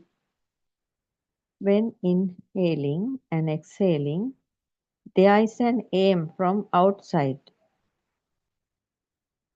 This is the side of the Rupa image. Hardness. The other side, Nama, name. There is a inhalation signal. To know by reasoning, Ashvasa Sati Sanyava. To know by reasoning, the side of Nama, name, shape, created at the tip of the lip. That shape will only a lip signal to the mind.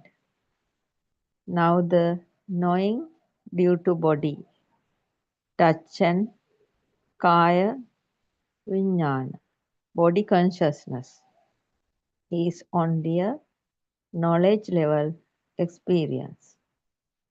This is only a sanya, signal to the mind. Shape is not belongs to the body. Touch, touch of kaya vijnana, body consciousness.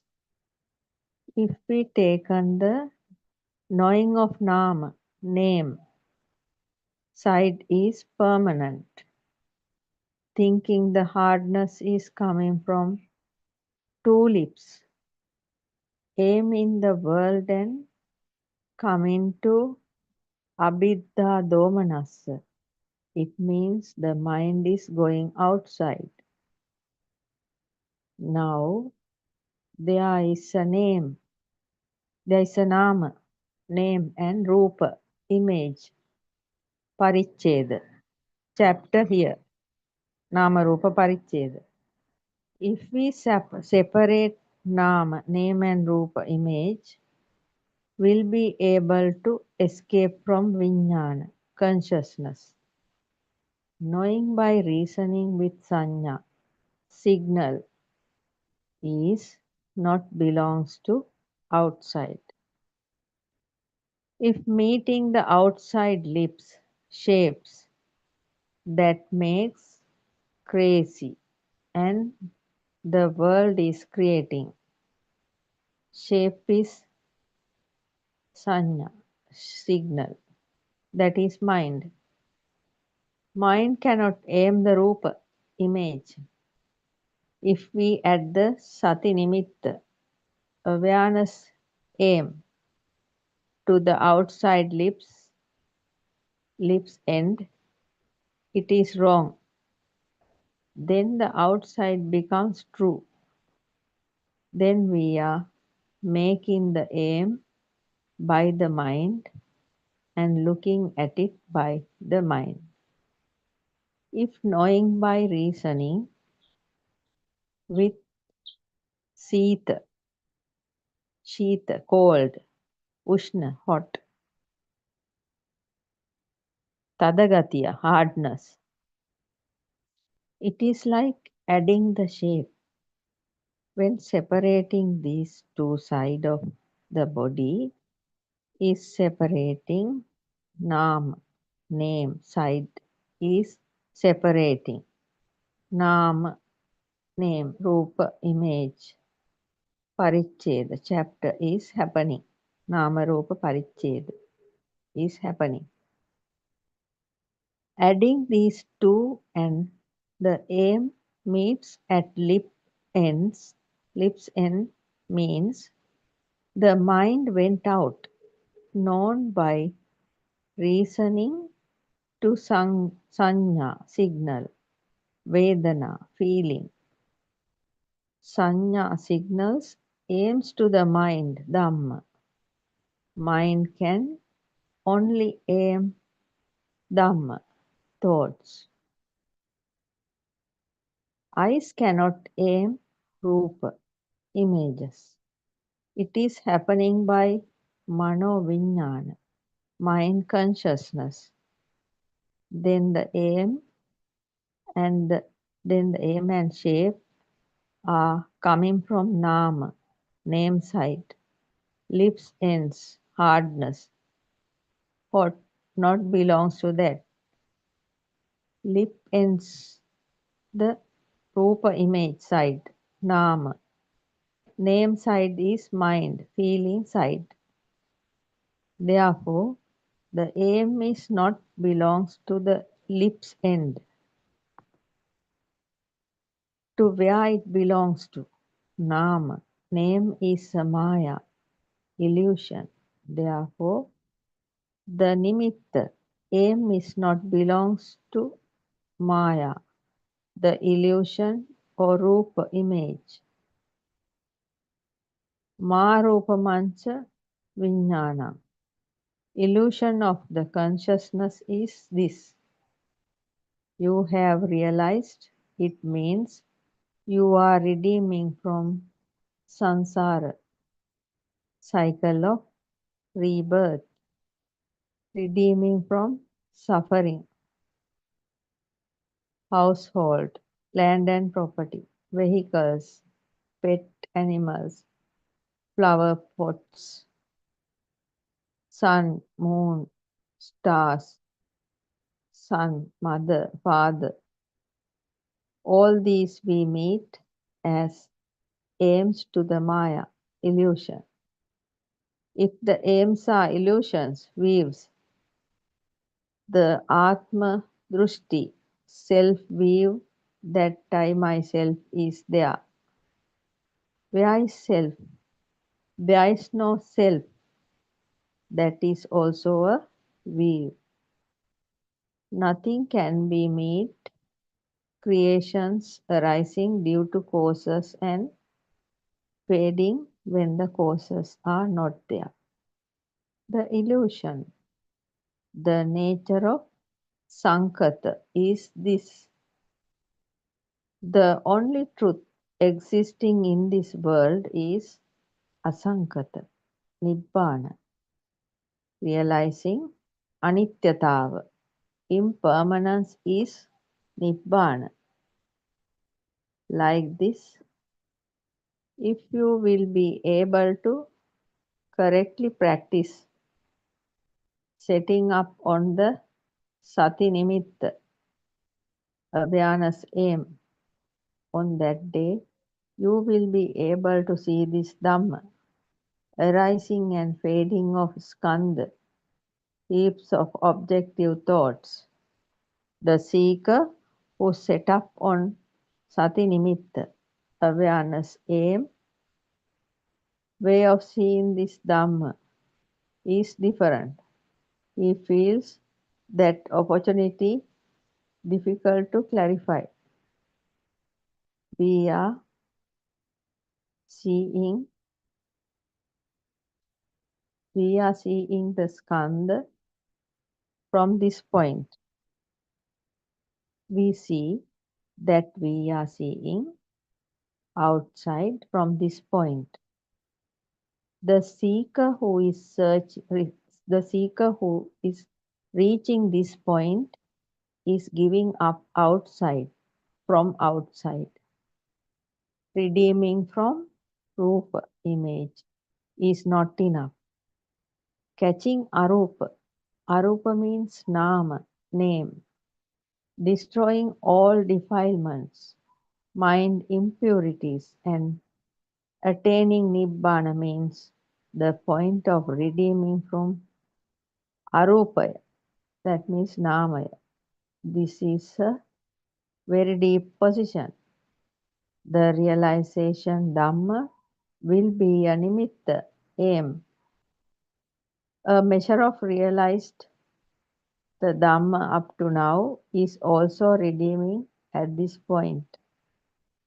The Arahant is redeeming from this world and redeemed from the other world.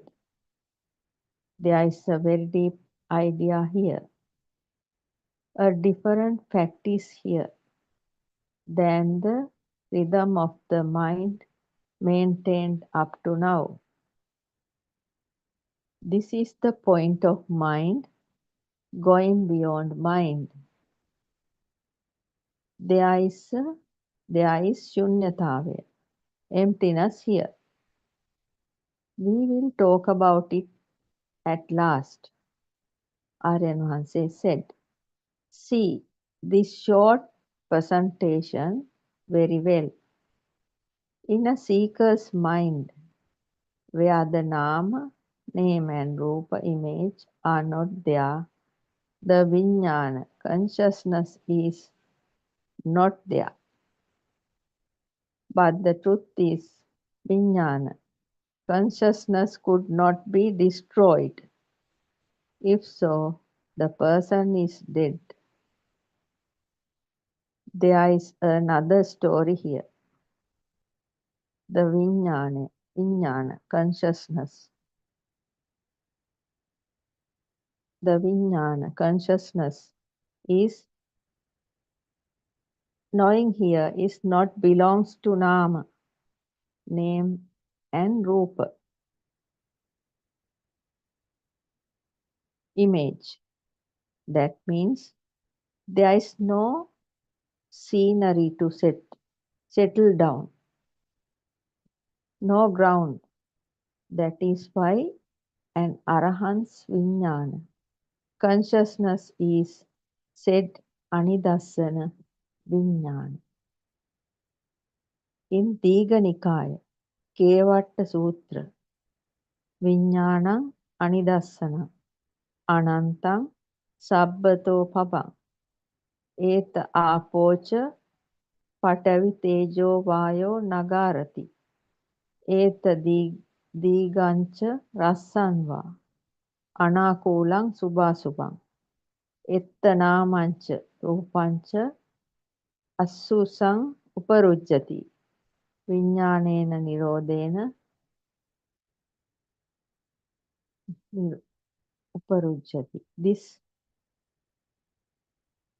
Pratama Nibbana Sutra is very important.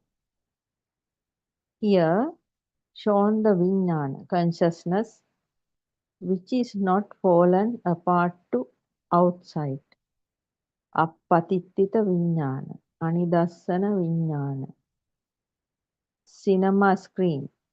If there's no cinema screen, there's no sight. Like that, in Anidassana Vijnana, all the doors of cinema screen is closed. If open, the light comes. If open, the light comes, but no cinema. Like that, Anantang Sabbato Pabang, knowing of Vijnana, consciousness. Maya, illusion, not meeting from outside. That means not meeting Satara Mahabhuta, Patavi, hardness, Apo, flowing, Tejo, fire, and Vayo, gas. Long, short, thin, fat, small, large, lucky, unlucky. Conventions must see through wisdom. This is the end of the third sermon of Darshana Samapattiya. And now, starting the fourth sermon of Darshana Samapatti.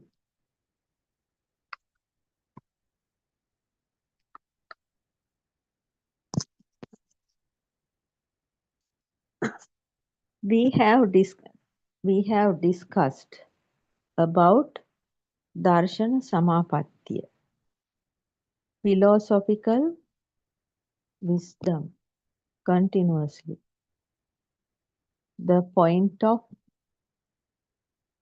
which Nama, name and Rupa, image, are not tie knots, and that is the point of redeeming from Nama, name and Rupa, image. Is the point we enter into the Arya Bhumi. This point of entering in the otherworldly land, point of redeeming from outside, where we meet Buddhist doctrine. The same thing we are describing in different ways, Aryan Mahansi said.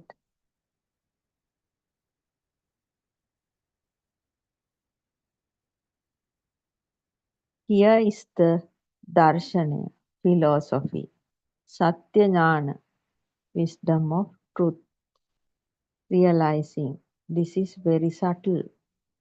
We can say deep, subtle, but not clearly seen.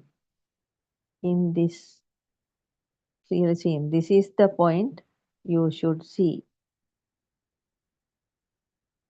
This this knowing of language is worldly. We can know it, we can talk about it, but keep your mind there and see this through your mind, through your life, while practically redeeming from that truth which is not belongs to nama, name or rupa, image.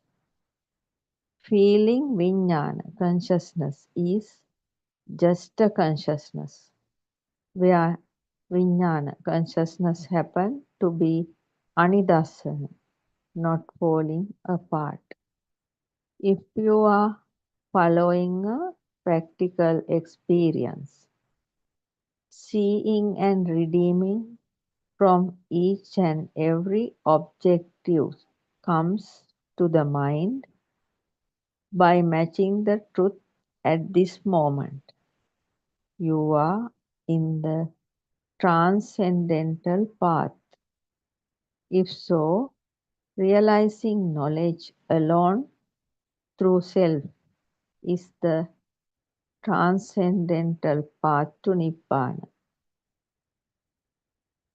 Knowledge, thinking, intentions means sankhara, thoughts, are in the worldly land. You may think this story is finished. No, this is the start of the transcendental path to Nibbana. You have find out the turning point of the beginning in transcendental path to Nibbana. That is a special place for a seeker who practice this path to Nibbana.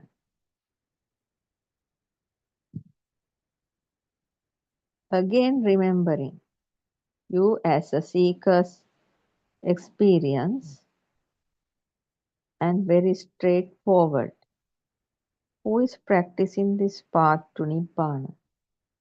You should see all those through wisdom and the point of meeting Kriyasita, action mind, meeting only this process where the wisdom sees this vijnana, consciousness, at here. We talked about redeeming from vijnana, consciousness. Aryan Vahanse said, Anidassana vijnana, consciousness not falling apart. How it happens. Knowing through negotiating to the wisdom is happening naturally. Cannot prevent. If the skandha, heaps of objective thoughts, means vindhim, feelings, handhinim, identification, and danaganim, knowing. This is happening. This skandha process happening to arahant also. Therefore, the sankhara, intentions, understanding the cause of thought created by not creating thoughts, seeing the truth of intentions through correct intentions is the way of realizing vijnana, consciousness. Prajna bhave tabba, vijnanam parinyaya. If you fix any object outside, tie not to outside, you are deceived to the illusion. Sanya, signal is an illusion. Tie not by imagining sanya, signal is outside. The illusion, tie not to the illusion. Atapi sampajano satima, redeeming by awareness. knowing through wisdom. Intention to overcome mind impurities, defilements, is also prepared here.